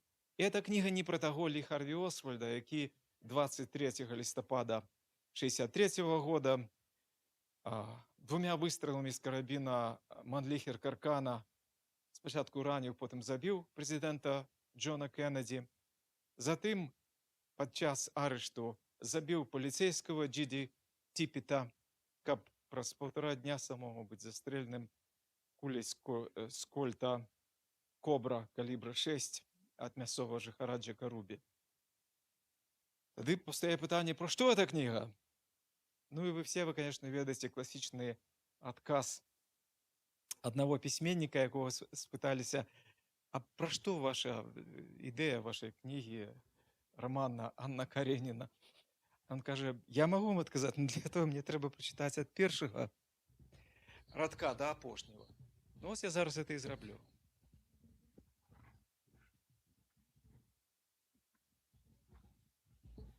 Самый перший радок. Эпіграф. Діва бярэ, як мала звычайны чалавек заўважае матылькоў. Владимир Набоков, «Мотыльки», часопіс «Нью-Йоркер», 1948 год. Ну и апошні радок.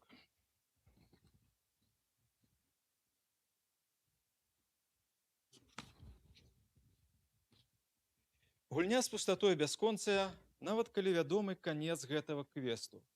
Матылёк уцячэ. Дзякуй.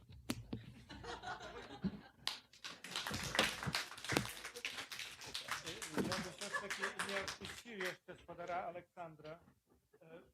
Учора з одним тут з моїх знайомих, сяброў, приятеляў, мы так размаўлялі менавіта ў кантэксце гэтай кнігі «Гульня ў Освальда». Ці у нармальнай сітуацыі Освальд мог бы стаць у Менску такім турыстычным брэндам? Ведаце, Освальд мог стаць турыстычным брэндам у Чэхіі. Калі ён закахаўся в одну супрацоўніцу завода «Гарызонт» і хацеў яе угаварыць ажаніцца з ім, а яна баялася ехаць в Амерыку, ён ёй прапанаваў: давайте поедем в Чехословаччыну. І яны абмяркоўвалі з ёй сур'ёз пераезд на жыццё в Чехословаччыну. Так што Освальд мог быць і тут. Вот одна з навінаў этого месяца, не этого месяца, трошки ранее, здаецца, 2 месяца уже назад, памерла у Амерыцы одна жанчына, якая, здаецца, в 75-м годзе стреляла в президента Форда. Яна на 5 гадоў старэйшая за Освальда. Вот, ведаце, она дожила до этого дня. В принципе, Освальд мог дожить и до сегодняшнего дня. А что тычыцца турыстского такого маршрута, знаете, вот, чему эта книга з'явилась? Потому что за этот час изменился Освальд. С того часу, как я первый раз написал. Первый раз я написал, это было 90-й год. В 90-м году в часописе «Родник» накладом 400 тысяч особников я впершыню тогда в Советском Союзе надруковал дзённик Освальда. Вы знаете, прошло столько уже часу, 35 годов, и, конечно, он изменился. Вот я был бы категорично супраць того, как в Менску был туристичный маршрут Освальда. Потому что Освальд забойца. И он покинул сиротами детей Кеннеди, он покинул сиротами детей полицейского Типпета, покинув 3 удов. Як Набоков, з якого я почав книгу, з його цитати, ведаете, он делил всех письменников на 2 группы литераторов. На письменников, это туды относился Шекспир, Пруст, Толсты, и журналистов. Туды относился там Достоевский, Золя, Норман Мейлер. І Набоков казав, що в одним випадку ён все ж таки хотів би заняться журналістикою. І це було з нагоди персонажа в певному сенсі подобного до Освальда. Його ще називають самим знакомитим забойцем Америки. Ну, вот за это споборничают с Освальдом. Такий Менсон був. В конце 60-х годов он секту свою створив. І от он про його і його послідовниць, які здійснили шераг забойств, тим лікот, на Форда був замах. І він сказав так: я хотів би поспробувати бути журналістом в этом, щоб розібратися, що за скоти це були і що за тупі живьоли, які це робили. Знаєте, ці вот слова, вони вельми нечеканні почути від Набокова. Тим не менш, мені здається, що вот вони вельми докладні. Эта публика не забава. Эта публика довольно страшная. И коли про это рассказывать, то про это рассказывать треба маючи на увазі, що насамрэч ми маємо справу з проявой зла. І дарма на этой вокладці ось такая вокладка. Это вокладка с часописа «Родник» 90-го года, где впершыню был надрукованы мой этот материал про Освальда. Это персонаж с картин Босха, Демон. І ось он ніяк вокладку, коли мастак рабіў, ён не ведаў, што там будзе Освальд. Але прайшло столькі гадоў, я зноў взяў гэты часопіс і побачыў, вось пра што это было з самага начала. Мы маем справу вось з такім узроўнем насамрэч зла.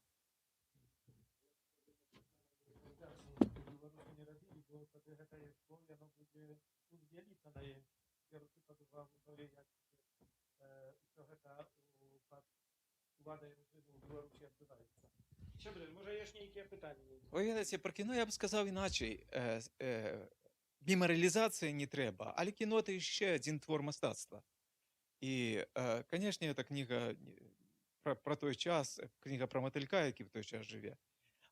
Але мне здаецца, што кіно амерыканскага рэжысёра, якое можна было бы зняць у Беларусі. У Беларусі хорошае дакументальнае кіно. Было шмат спробаў зрабіць нешта. Да меня звярталіся кінематографісты і беларускія, і маскоўскія, і кіевскія. З BBC хацелі зрабіць. Вот пару месяцаў назад з Нью-Йорка прадюсер пісаў. Весь час яны гавораць пра, ну, Беларусі ж не здымеш кіно по этой кнізе, по маёй, без удзелу ўладаў. В прынцыпе, кіно такое будзе, бо шмат было всяго пра Освальда. Быў мюзікл нават, была кампутарная гульня, но вот яе забаранілі менавіта з тых прычынаў, пра якія я говорю, потому что гульня усхваляе как бы спосаб забойства. Да, у гульне будешь показывать, заб'ецца, не заб'е. Тут павінна быць таксама разуменне, што не все гульня. Вот гульня Освальда — это не все гульня. Але кіно як твор мастацтва, конечно, цалкам можа быць, я спадзяюся, што і будзе.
Его атаковали сотни коммунистов, его атаковали десятки. Это говорит, его могли завербовать, могли промыть мозги, его могли перетворить в спящего агента, такого подписи в Америке. Сейчас чех, это заключил приказ Москвы, туда, и он тут, то есть давалось, з этого можно было зробити натуральну основу. Там не треба нічого доказувати, що був Советский Союз, какого его будет столько коммунистов, чистов, и это не вот ставить, что каким-то там был коммунистом, американским, это вот для меня это было абсолютно институтный момент. Я не разумею, как можно игноровать вот класс биографии. А вот то, что он был с Рубоном, я хотел бы, чтобы ты прокомментовал этот план. Ведаце, першы амерыканскі амбасадар у Беларусі Дэвід Свордс быў дыпламатам. Он працаваў у 72 годзе ў Маскве, у маскоўскай амбасадзе. І потом уже, значит, калі былі усталяваныя дыпламатычныя адносіны с Америкой, он в 92-м, да, Сергеевич, приехал?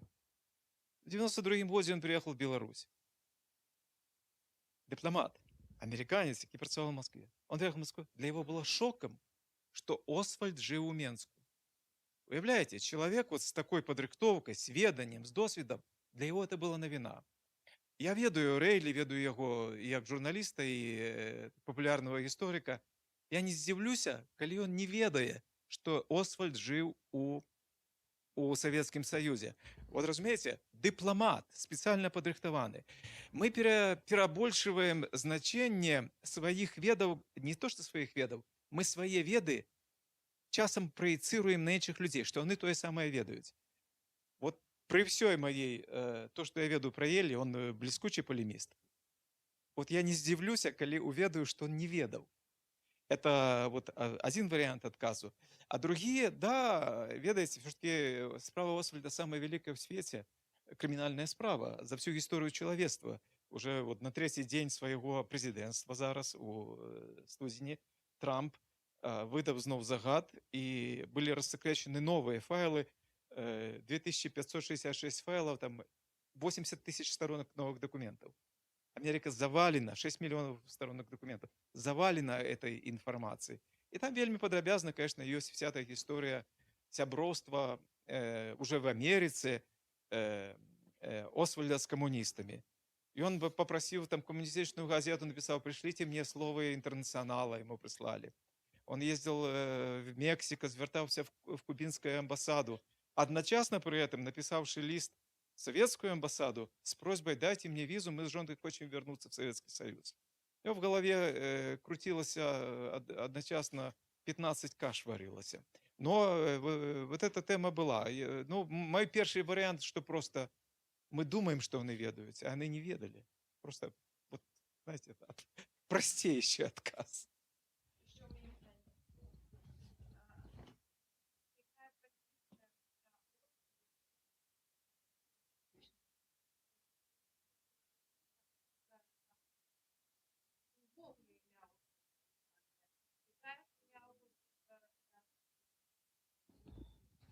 Ну, в палітыцы есть паняцце дыпламатыя дакументаў, калі палітыкі, асабліва кіраўнікі дзяржаваў, дораць якія-нибудь важныя кнігі, там рарытэтныя, прывозяць, якія дарагія для гісторыі іншай краіны. І Америка працягвае цікавіцца справай Освальда і Освальдам. Была спецыяльная пастанова Конгресса США в канцы президентства Джорджа Буша старэйшага, якая патрабавала далей даследаваць жыццё Освальда в Советском Союзе. И паводле эту постанову выконвала уже администрация Клинтона. В Москву и в Минск приезжали делегации американских историков, якія спрабавалі это даследаваць. На жаль, в Минск яны приехали в 96-м годзе, калі адбывался вот это вот злом Конституции, разгон в ЦВК, змена премьера, спробы импичмента. Они съехали ни с чем. В справаздаче этой комиссии Беларуси там присвечено вельми мало. И они фактично наракают, что ничего не отбылося. Это было в 96-м году. А вот праз 3 годы, в 99-м году, Ельцин на сустрэчы великой, тогда называлась, по-моему, «Восьмерка», в Кёльне раптом передал Клинтону 35 файлов, документов справы Ли Харви Освальда московского периода. Все просто не могли нарадоваться. Який это был великий подарунок. Ну и вот в этом месяце, на початку месяца, раптом российский посол в Вашингтоне Конгрессу передал 350 сторонок знов документации про Освальда с Москвы. Ну и литерально 10 дней после этого Лукашенко заявил, что вот давайте мы зробим про его кино.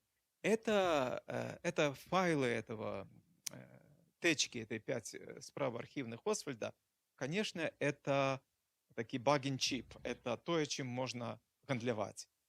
Дыялог, які зараз ідзе паміж Вашингтоном і Мінскам, ён вельмі дзіўны.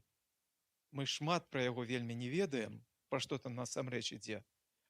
Але як хітры і дасведчаны палітык, Лукашенко, я думаю, разумее, які ён мае насамрэч магчымы падарунак для Трампа. Ён не дасць ему цалкам і ўвесь, але нейкую частку, я думаю, што он можа даць.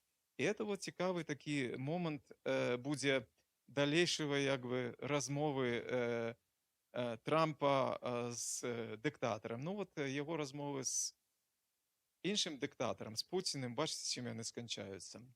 Пакуль асабліва нічым. Як это будзе далей працягвацца з Лукашенком, але так, да, Освальд будзе там фігураваць.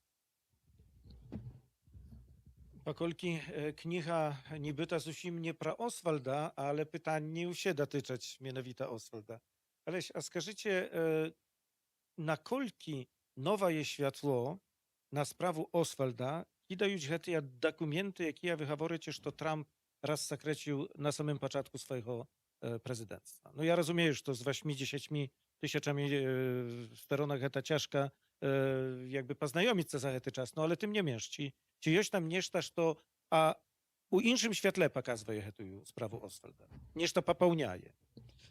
Про самого Освальда не, але оно папаўняе разуменне, як жыло і працавала грамадства, як вялося расследаванне, як узаемадзейнічалі спецслужбы амерыканскія, як узаемадзейнічалі органы ўлады у той час, які ступень слежкі за грамадствам ці за палітычнымі апанентамі існаваў у той час. Вот это становится больш ясна. Насамрэч амерыканцы уведваюць, дзякуючы Освальду, дзякуючы святлу, якого яго справа пралівае больш пра сваё уласнае жыццё, але не пра Освальда, канешне. Я, як адзін з першых чытачоў гэтай новай кнігі, хачу падзяліцца такім кароткім уражаннем. Кніжка вельмі цяжкая. Калі не браць пад увагу расследніцкую частку, то само апісанне Освальда, яго асобы, яго жыцця ў Менску і працяг, чым это было, там это абсалютна змрочная, гнетлівая, шэрая атмасфера пачатку 60-х гадоў. Жыццё это ў Менску, убогае, вось там ён ходзіць, і это все дакументуе. Сама гнюснасць яго асобы, якая там табе вельмі добра ўдалося перадаць, я не ведаю. Просто я як, ну, такі нейкі шэры нуар, я бы это абазначыў, штосьці больш, чтобы меня так прыгнятала, ну, хіба што ў Селіна толькі чытаў. Просто гэта такі траўматычны досвед, я б сказаў, пэўнай ступені для чытача, а наколькі ён траўматычны быў для цябе як для даследніка і як для аўтара, для пісьменніка. Просто сапраўды гэта магло нейкі, ну, это можна параніць душу такім матэрыялам. Ці табе давялося праходзіць нейкі працэс такой дэтаксікацыі ад гэтага матэрыялу? Я вот, Сергей, на пачатку падзякаваў, а зараз не ведаю, што і сказаць, бо ты такую антырэкламу зрабіў. Сказаць, не бярыце.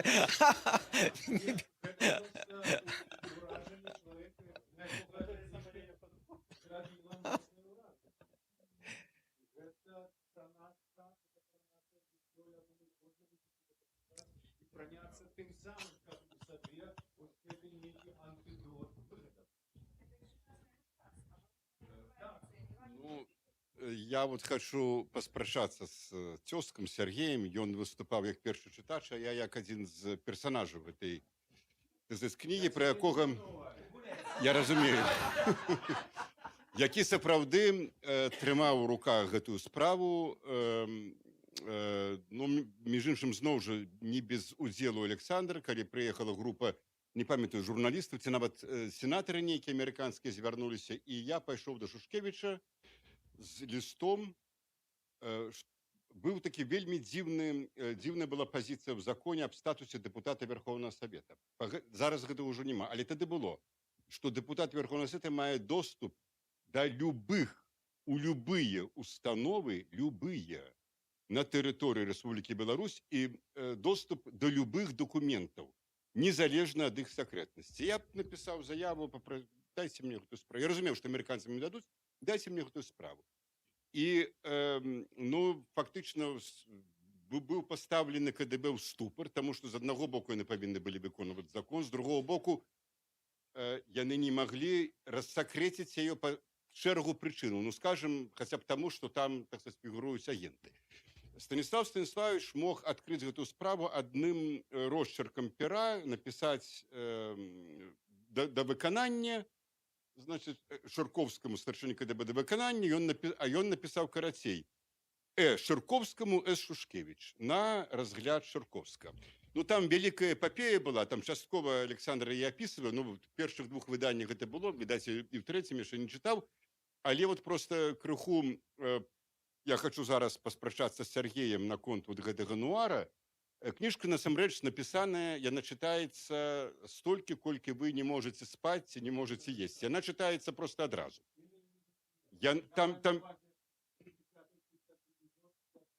Добра. Там вельмі сапраўды, так сказаць, ну, дынамічна напісана з літаратурным майстэрствам, але вот пра гэту справу. Сапраўды, там быў момант, калі мне на цележцы у кабінет начальніка архіўнага ўправлення Верас, такі быў палкоўнік Верас, прывезлі вот гэтыя все 6 ці 7 томоў.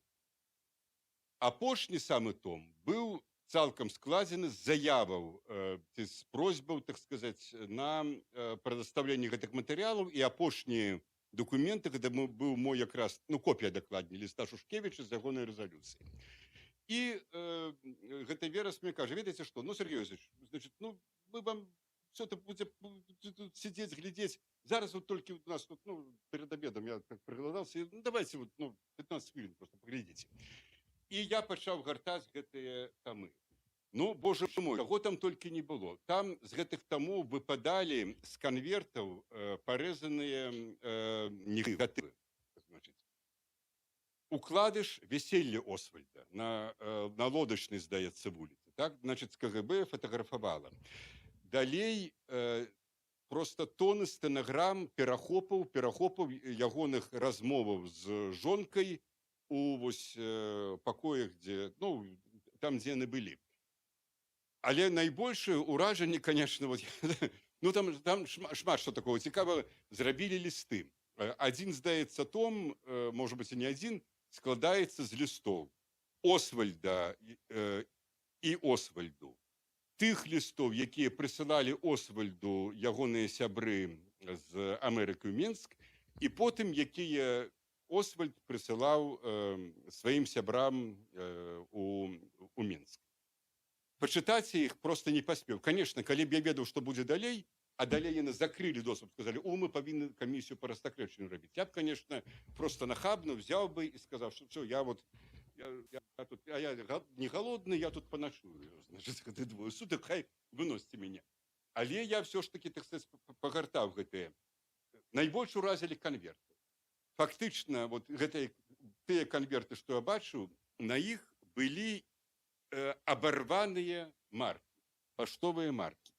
Значит, хтосьці ў КГБ, нейкі там, я не ведаю, лейтенант ці майор, ці хто, ну, быў ці філатэліст, ці сын быў.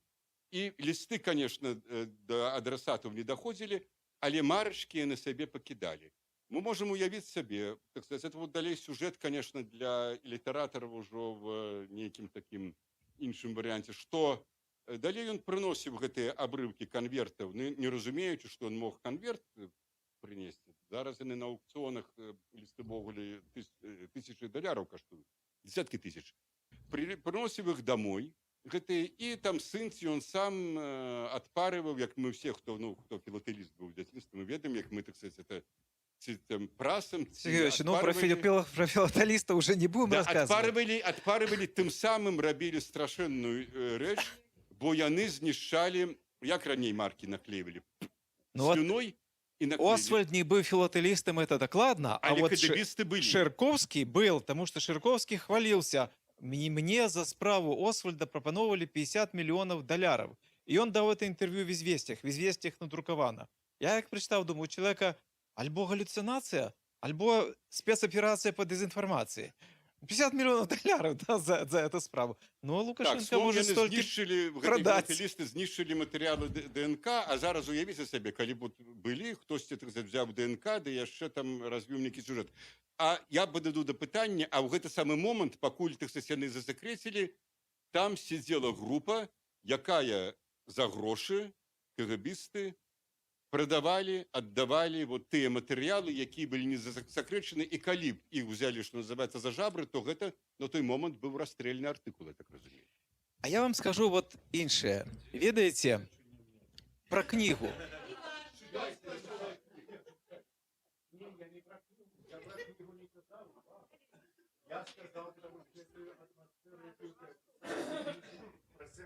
Да, ты... Я тебе зразумеў так, да. Да. Бо...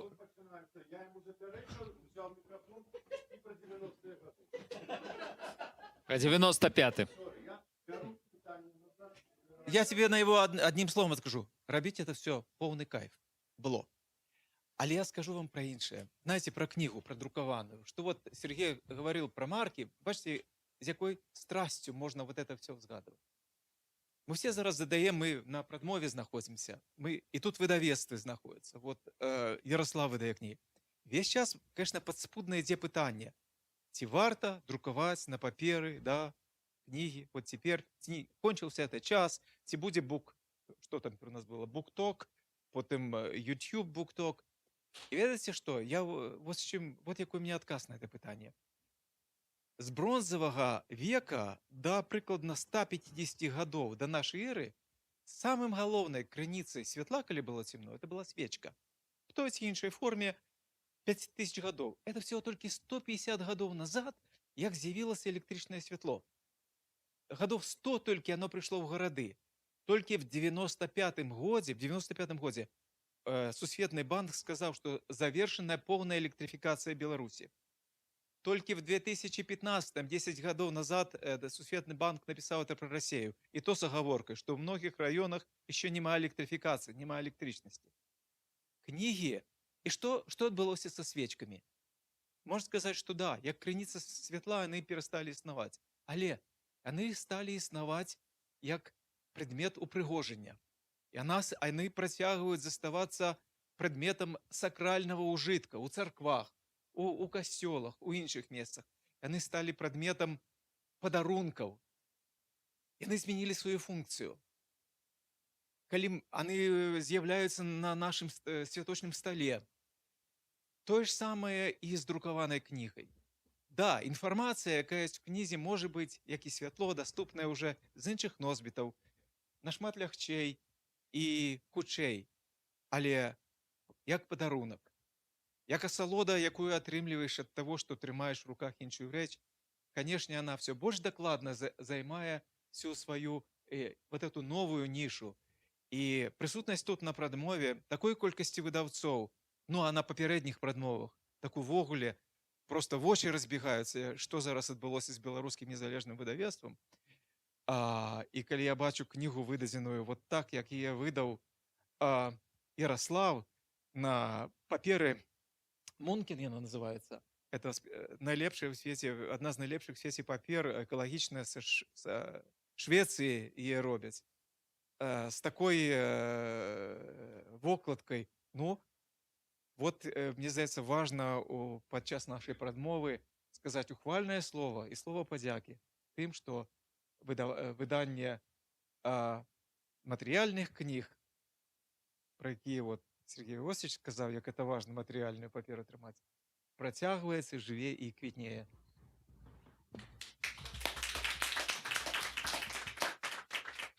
Ну, у нас яшчэ ёсць трошкі часу, таму можна яшчэ трошкі відаць і каментары ці пытанні. Я ад сабе таксама адно хацеў пытанне задаць.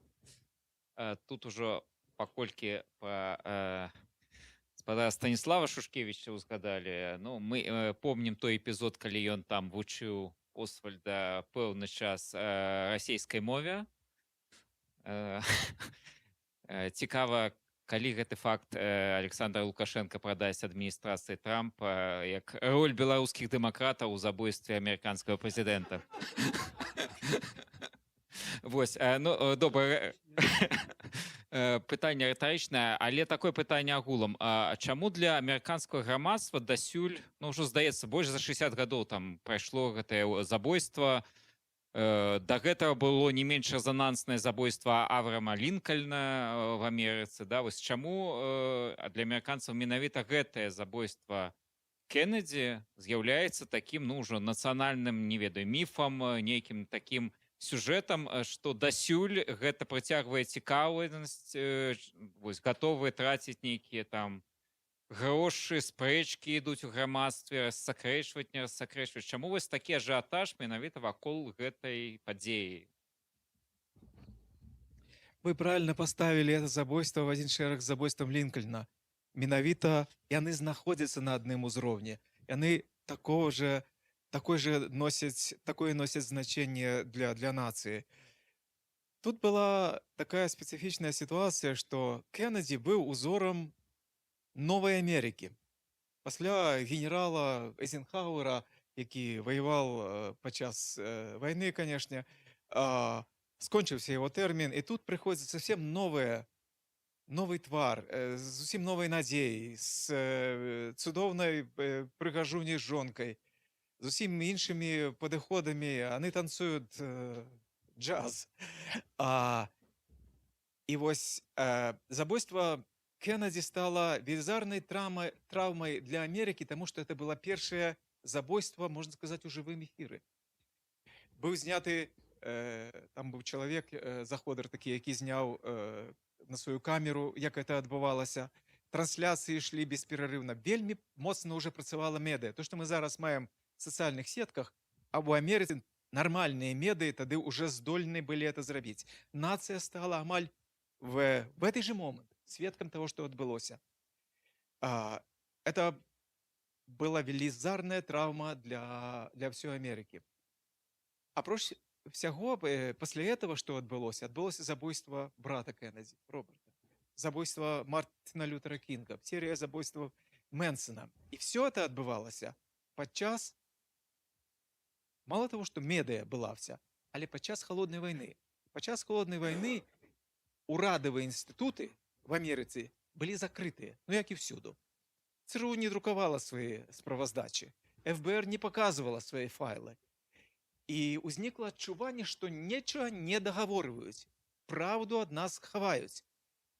Це звичайна реакція страху. Коли ми не ведаємо, що відбувалося, ми думаємо, о, видать, це чоловік агент КДБ, о, видать, це чоловік какой-то там злочинець. Она наполохалась, Америка, и стала шукать, не поверила, потому что были закрытые вот эти материалы, архивы. И у вынику то, что мы сегодня назираем, так званая постправда, те так званые фейковые новины и альтернативные факты, в певном сенсі это ее след Освальда у психиці Америці. Громадство американське було до этого уже подрихтоване. Недовер до держави, до офіційних границів інформації, і потім недовір до всього. І вот это вот в этом сенсі певний протяг этого, реха этого стрелу, на жаль, він протягується і зараз навіть узмацняється. Дякую. Ми з Олександром абмяркоўвалі магчымасць прэзентацыі гэтай кнігі для дыпламатычнага корпуса і асобна, магчыма, для асацыяцыі жонак дыпламатаў. У меня такое працоўнае пытанне, ці будуць у нас гэтыя прэзентацыі адрознівацца у залежнасці ад мэтавай аўдыторыі? Ну, абсолютно. Для дипломатов, конечно, мы расскажем про Менск и про КДБ, и про то, что Лукашенко робит с национальной памятью, с документами национальной памяти. Потому что это вельми важная тема, политика памяти у Европе сучасной. В Европе, в Европейском Зв'язі, вы знаете, принято несколько сотен законов, які называются законами памяти. Ну, например, там, что армянский геноцид, это вот геноцид ці не, вот целые голосують, приймають. Можна ці символи використовувати ці не, можна нешта адмаўляць. Таких законов вельми шмат. И в Украине, и в России, и в краинах Балтии. Политика памяти вельми важная речь. И как это отбывается в Беларуси, конечно, это частка демократичного процесса. А что тычыцца жанчын, ведаеце, галоўнае пытанне, якое камісія Ворена спрабавала адказаць, это якая роля у забойстве Кеннеді адыгралі адносіны Освальда і яго жонкі. Калі пачытаць матэрыялы камісіі Ворена, а Марина Освальд, по-моему, 35 раз давала сведчанні, там, каля, по-моему, 2000 пытанняў ей задавали в розных варыянтах. Всех их цікавило питання, як його адносіны з жонкой, в тым ліку в ложку, могли паўплываць на паводзіны Освальда. А член камісіі Джеральд Форд, який потім став президентом, нават написав книгу, в якой виказав меркаванне, що Освальд був імпотентом, і ось каб потім доказати жонці, що він все-таки сапраўдны такі, он вирішив стати забойцем. Коли це Марина прочитала, говорить, я не розумію, як президент мог такое, мог сказати, як такого чоловіка могли обрати президентом. Але вот это вот погляд на забойство Кеннеді праз жаночую прызму, праз жонки, конечно, вельми характэрны для таго часу 60-х гадоў, калі шло расследаванне, вельмі цікавы сённяшняга пункту гледжання, як мы бачым як мы на эту сітуацыю можам паглядзець сённяшняга разумення, што такое правы, што такое гендерная і феміністычны зрок. Это вельмі розныя ракурсы. А ведаеце, эта кніга у меня сканчаецца насамрэч вершам. Калі я напісаў эту кнігу па-руску, я напісаў некалькі вершаў, і адзін з іх быў прысвечаны Марыне. І давайте я вам прачытаю. Та книга была, называлась «Минские поэмы». Да? Ну вот в конце были верши, и в этой книге я все только один. Этот верш называется Да. Герои этой книги, ну, в Мінску, они были ж зусім молодые людьми, каля 20 годов. Их плынь жыцця просто кидала и несла. Ну вот, калі вярнуліся в Америку, один из них нарабіў бяды, ну а лёс другой просто сагнуўся дугой. Вот гэтым вершем завершалось выданне книги 17 года. Марина, 23 ноября. Ну, поплачь, легче сразу не станет. А потом, что потом, все равно. Даже худший из судей устанет узнавать, что узнать не дано. Исторгает тягучие звуки, это радио для одного. Твоих рук бесполезные муки не изменят уже ничего. Впереди нет просвета на мили, позади беспросветный туман. Жили-были, потом позабыли жизнь свою, как случайный обман. Уложи дочерей завтра в школу. Пить нельзя, но сегодня налей. Спирт себе, а ему кока-колу. Жалко всех, и себя пожалей. Этот верш был посланный Марыне Портер у город Роквелл, штат Техас, Злученные Штаты Америки.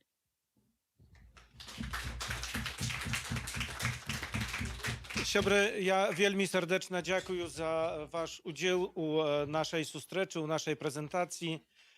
Хочу толькі дадаць, што для мяне гэта вялікі гонар выдаваць кнігі аўтарства такіх мэтраў беларускай незалежнай журналістыкі, беларускай літаратуры, як Александр Лукашук, як Сергей Навумчык, іншыя аўтары, Уладзімір Арлоў. І вельмі рады, што спадар Александр лічыць, што папяровая кніга надалей мае сэнс, надалей варта займацца выданнем гэтых кніг, і наколькі гэта будзе магчымае і пад сілу для нас, як невялічка фонду камунікат.орг, мы надалей гэтым будзем займацца. І думаю, што сённяшняя таксама дыскусія пра тое, ці варта, ці трэба выдаваць альбом з працамі Алеся Пушкіна, jakby wykazywanie Aleksandra Łukaszuka potwierdzaje, że na pełna warta. Dziękuję wam serdecznie. Żywie Białoruś! Ну а я нагадую.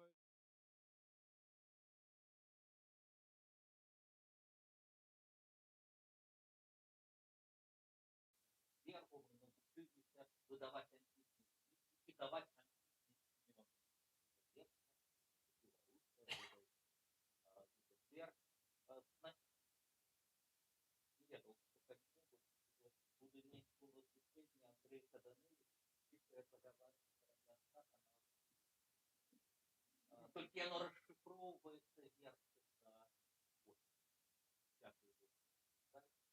еще и международной команде отдельно талановитые и украинские оперы, белорусские актеры. Не было уже любимой перший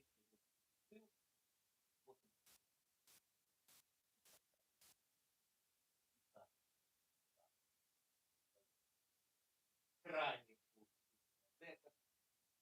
когда он тримав паузу, запівав мої ради. Вітаю вам. Вітаю вам.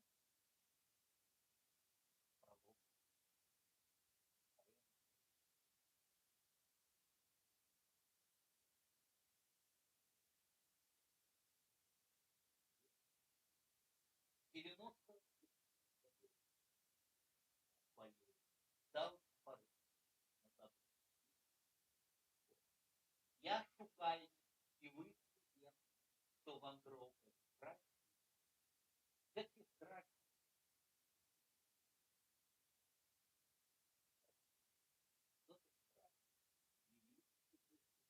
ты не умерла.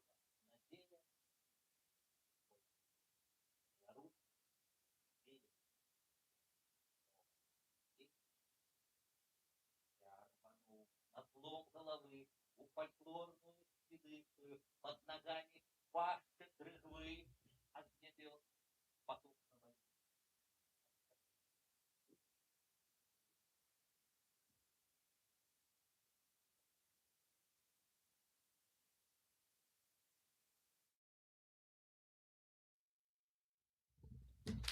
Надо будет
Напрыканцы раптам святло у канцы гэтага туннеля.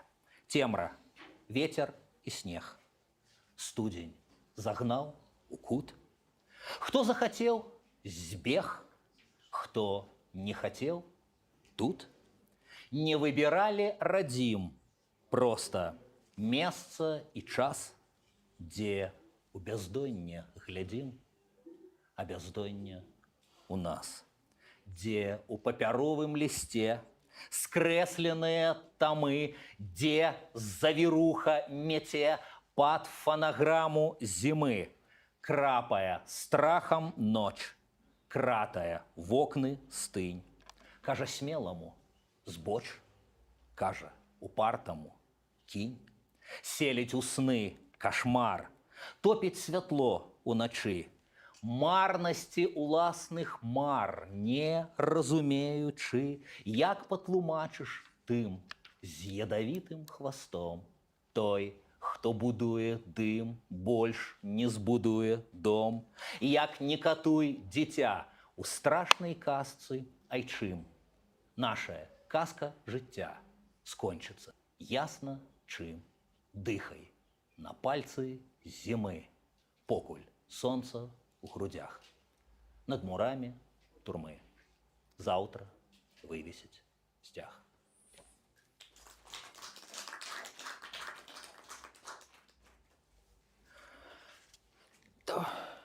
Ну і наступны тэкст я мусіў бы прачытаць, а лепш заспяваць, бо музыку да яго я сам не умею. Музыку написала Ганна Хитрик.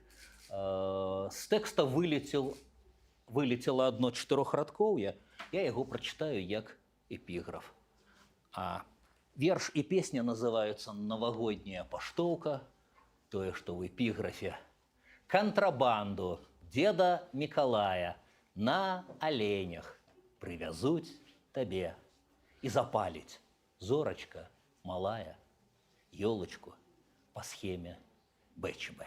І мне не падабаюцца гэтыя радкі, але зараз зразумееце, чаму іх не магло быць у песні, бо Ганна ўзяла крышачку іншую інтанацыю. Падпявайце, рэфрен шмат разоў паўтараецца. Будем гатаваць на святы печыва, рыхтаваць прэзенты і дары. Будем жыць бясстрашна і бяспечна на сваёй зямлі гаспадары. Лёс як новогодняя поштовка, што сястры на волю піша брат з краты. Гэта толькі падрыхтоўка да жыцця, дзе не існуе крат. Лёс як новогодняя поштовка, што сястры на волю піша брат з краты. Гэта толькі падрыхтоўка да жыцця, дзе не існуе крат, не існуе крат. Нашы зоркі вернуцца на сцэну, удзячную улюбёным галасам. Бо свабода і любоў бесценная, іншае накалядуеш сам. Лёс як новогодняя поштовка, што сястры на волю піша брат з краты. Гэта толькі падрыхтоўка да жыцця, дзе не існуе крат. Лёс як новогодняя поштовка, што сястры на волю піша брат з краты. Гэта толькі падрыхтоўка да жыцця, дзе не існуе крат, не існуе крат. Вандраваць не толькі ў самалёце, не баяцца крокаў уначы, ва ўсю мощь не гнаць па галалёдзе, а на святы печыва пячы. Лёс, як навагодняя паштоўка, што сястры на волю піша брат. Краты — гэта толькі падрыхтоўка да жыцця, дзе не існуе крат. Лёс, як навагодняя паштоўка, што сястры на волю піша брат. Краты — гэта толькі падрыхтоўка да жыцця, дзе не існуе крат, не існуе крат.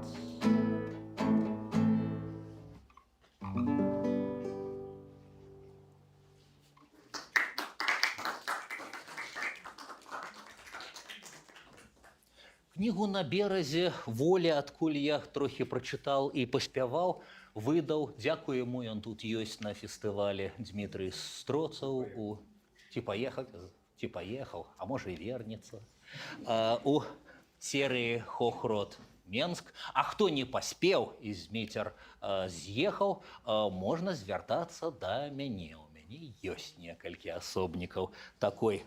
Стральцоў пра штосьці такое пісаў, ствараючы класічнае апавяданне «Сена на асфальце». Падае жнівень з метэарытных ног. Спёку і лівень шле самагонны бог. Хопіць малому з зорнага крыгалому, схопішся й за салому, тонучы ў снох. Час і надвор'е сёння твае зусім. Нібы сузор'е на тарзанцы вісім. Месяц над лесам патанае ў святле, сам плывучы усходнім крэсам нашых летаў і зім. Зоры, як рыбы, у возеры між трысця. З кожнае хібы цешышся, як дзіця. Столькі відзежаў плавае без адзежаў. Лета без межаў. Межы толькі ў жыцця. Пацягнуўшы за шпільку, выцягваеш ветер у косах. Цёплы травень, начныя купанні і мокры рушнік, салаўіную песню ў вушу і маланку ў небёсах, твой заплечнік, што разам з ёй знік, і квіток на цягнік. Пацягнуўшы за дым, маеш восень і вогнішча з хорам, дагарэлае лісце і клёкат, і згублены клёк. За аскепак бурштына апошні світанак над морам. За крыло матылька не цягні, там адно матылёк.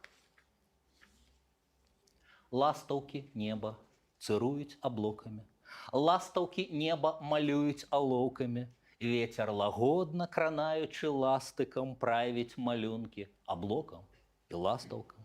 Неба плыве з міхалішак у хойнікі. Ластаўкі з небам гуляюць у хованкі. Сочыш уважліва, толькі дарма. За чатырма, за дзвюма, за няма. Дэталі. Калі зачапіўшы, казалі не «упс», а «прабачце». Чыталі кніжкі з паперы і наогул чыталі. Паэт быў піратам, і сцяг матляла на мачце. Не помню, якой краіны. Гэта дэталі. Калі пад вышэйшым небам раслі вышэйшыя дрэвы, ты быў такім бескарысным, што ўсе карысталі. І, пагасіўшы святло, усе дзевы казалі дзевы. Не помню, якія дзевы. Гэта дэталі. І мора віна лілося ў глотку твайму рамантызму. І ты выпіваў усё, Герой з граніту і сталі, а сёння дэталі вывальваюцца з арганізму. Не помню, якія дэталі. Гэта дэталі.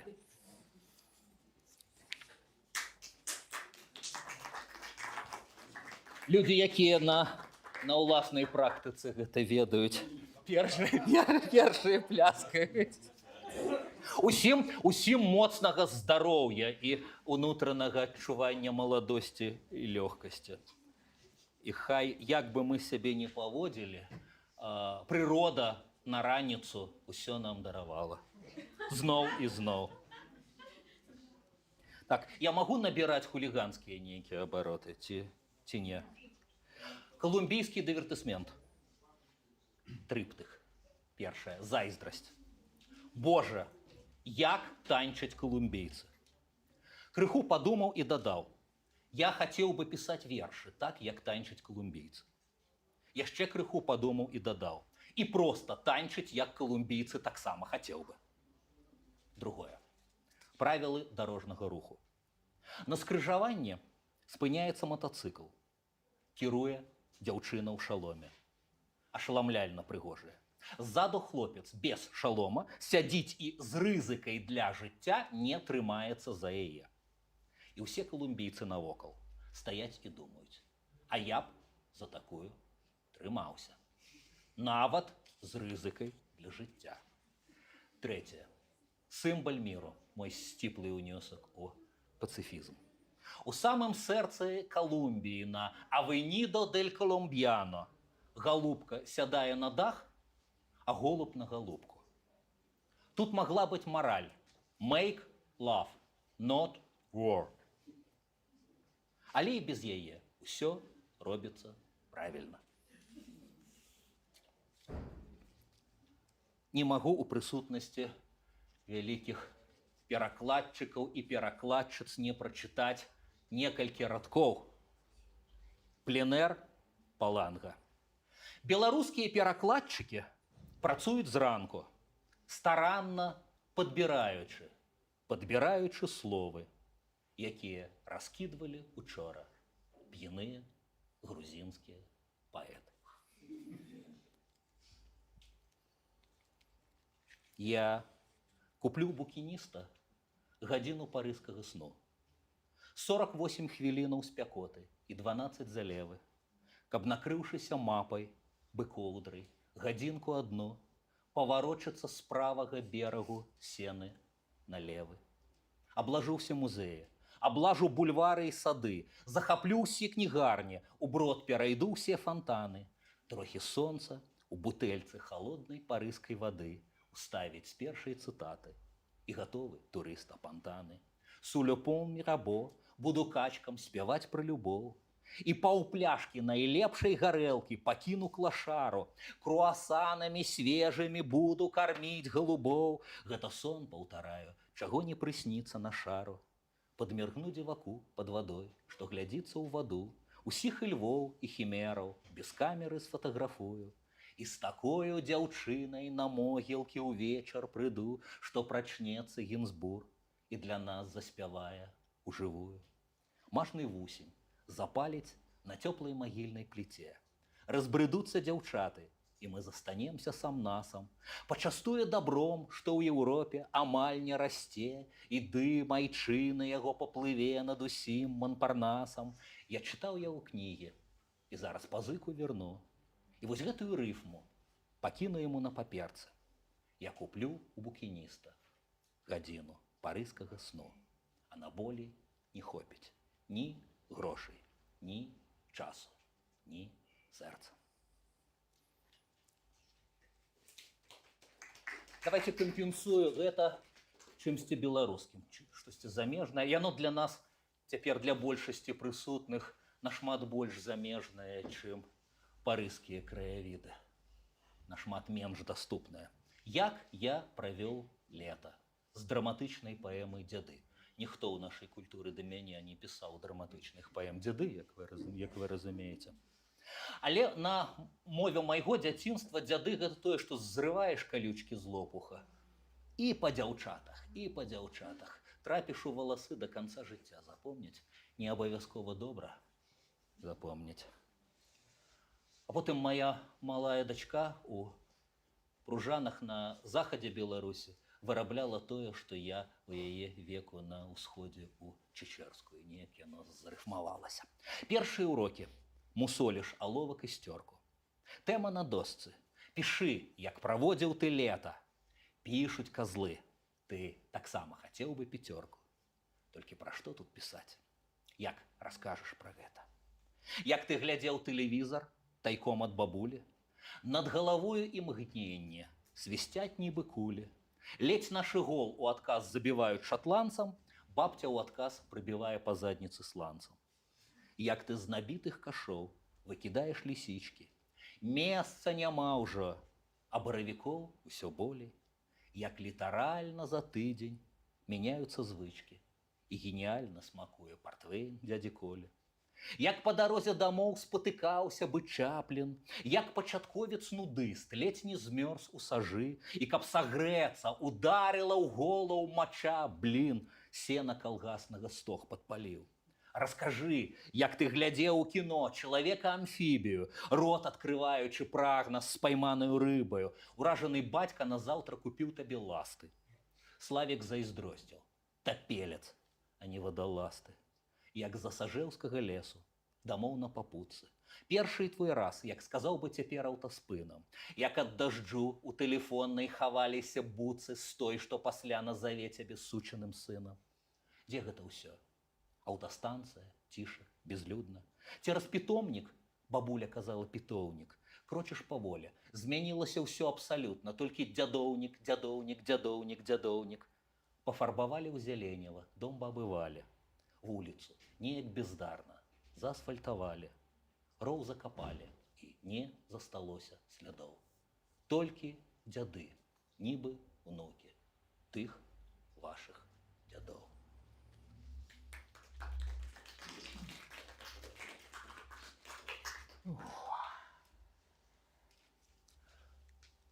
Магу крышачку павысіць пафас на хвілінку, потым буду выкручвацца як-небудзь. Не магу не прачытаць верш, які мне, відаць, найбольш падабаецца ў гэтай кнізе. Называецца «Урокі французскай». А на фотцы, дзе я ў зялёнцы, пачатак лета. А на той, дзе ў валёнках, пачатак горкі зімовай. Лісапета, кажу, а света мне бісіклета. Ейны тата – дырэктар школы з французскай мовай. А на 3-й фотцы купаюся ў рэчцы голы.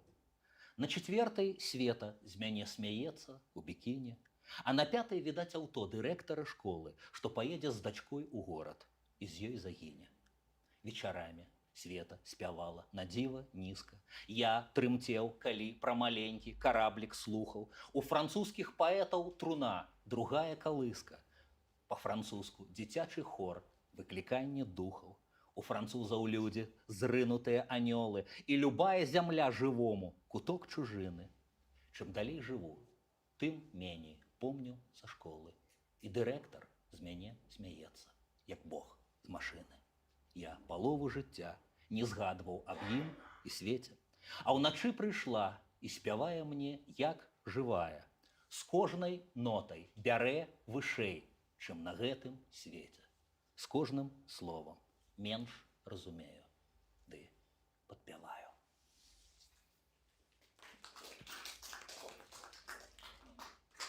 Можна, у прынцыпе, уваходзіць у нейкую камунікацыю. Мне яшчэ есть хоць крыху часу. Замаўляць можна нешта. Боже мой, вот так адразу. Добра, сёння Макс Шчур расказваў, як прыйшоў да новай постпаэтычнай паэтыкі. Я, ў прынцыпе, такімі рэчамі хулігански займаўся 25 гадоў таму, потым пачаў саромецца. Але цяпер зноў магу, бо Макс Шчур легітымізаваў гэта, паказаўшы, прадставіўшы як постпаэзія. Постпаэзія называецца бэс. Не трэніраваўся, даруйце, калі прамажу міма акорда. сама. Рву под окном я перад спатканнем сама рву каханаму без. Просты без, зато экономия. Лепей каханы з букетом, ты сыдзе і без. Увечары прыйдзе адзін без ахоўніка ляжа і адразу гатоў. Цяжка дзяўчыне кахаць падпалкоўніка у 18 гадоў. Вось вы хихикаете, а я такую песню спяваў на вечары агітацыі за незалежнага апозіцыйнага дэпутата. Ён выявіўся былым воінам. Спяваў, думаю, хоць бы не падпалкоўнік. Падпалкоўнікам ён быў. Без сама, без самагонкі. У сон праваліўся, цяпер не будзеш кайлом. Так храпіць, ратуй перапонкі. Аж осыпается без, а дзяўчыне облом. Что табе снится, мужчина с погонами, сердце твое свое отчини. Можа, солдатика улічыш вагонами, можа, до пенсии дни. Без саму, без самурая. Дзеўка сумуе, як сакура ў самым саке. Любы мой, прыходзь, паміраю. Мой камікадзе, хутчэй ты заходзь у пікет. Будзе імперія страсці, як з гейшаю спыніцца сэрца ў грудях. Будзе лунаць панад хатай тутэйшаю без, белабэзавы сцяг. Без сама, рву под окном я, перад спатканнем сама рву каханаму без. Просты без, зато экономия. Лепей каханы з букетом, ты сыдзе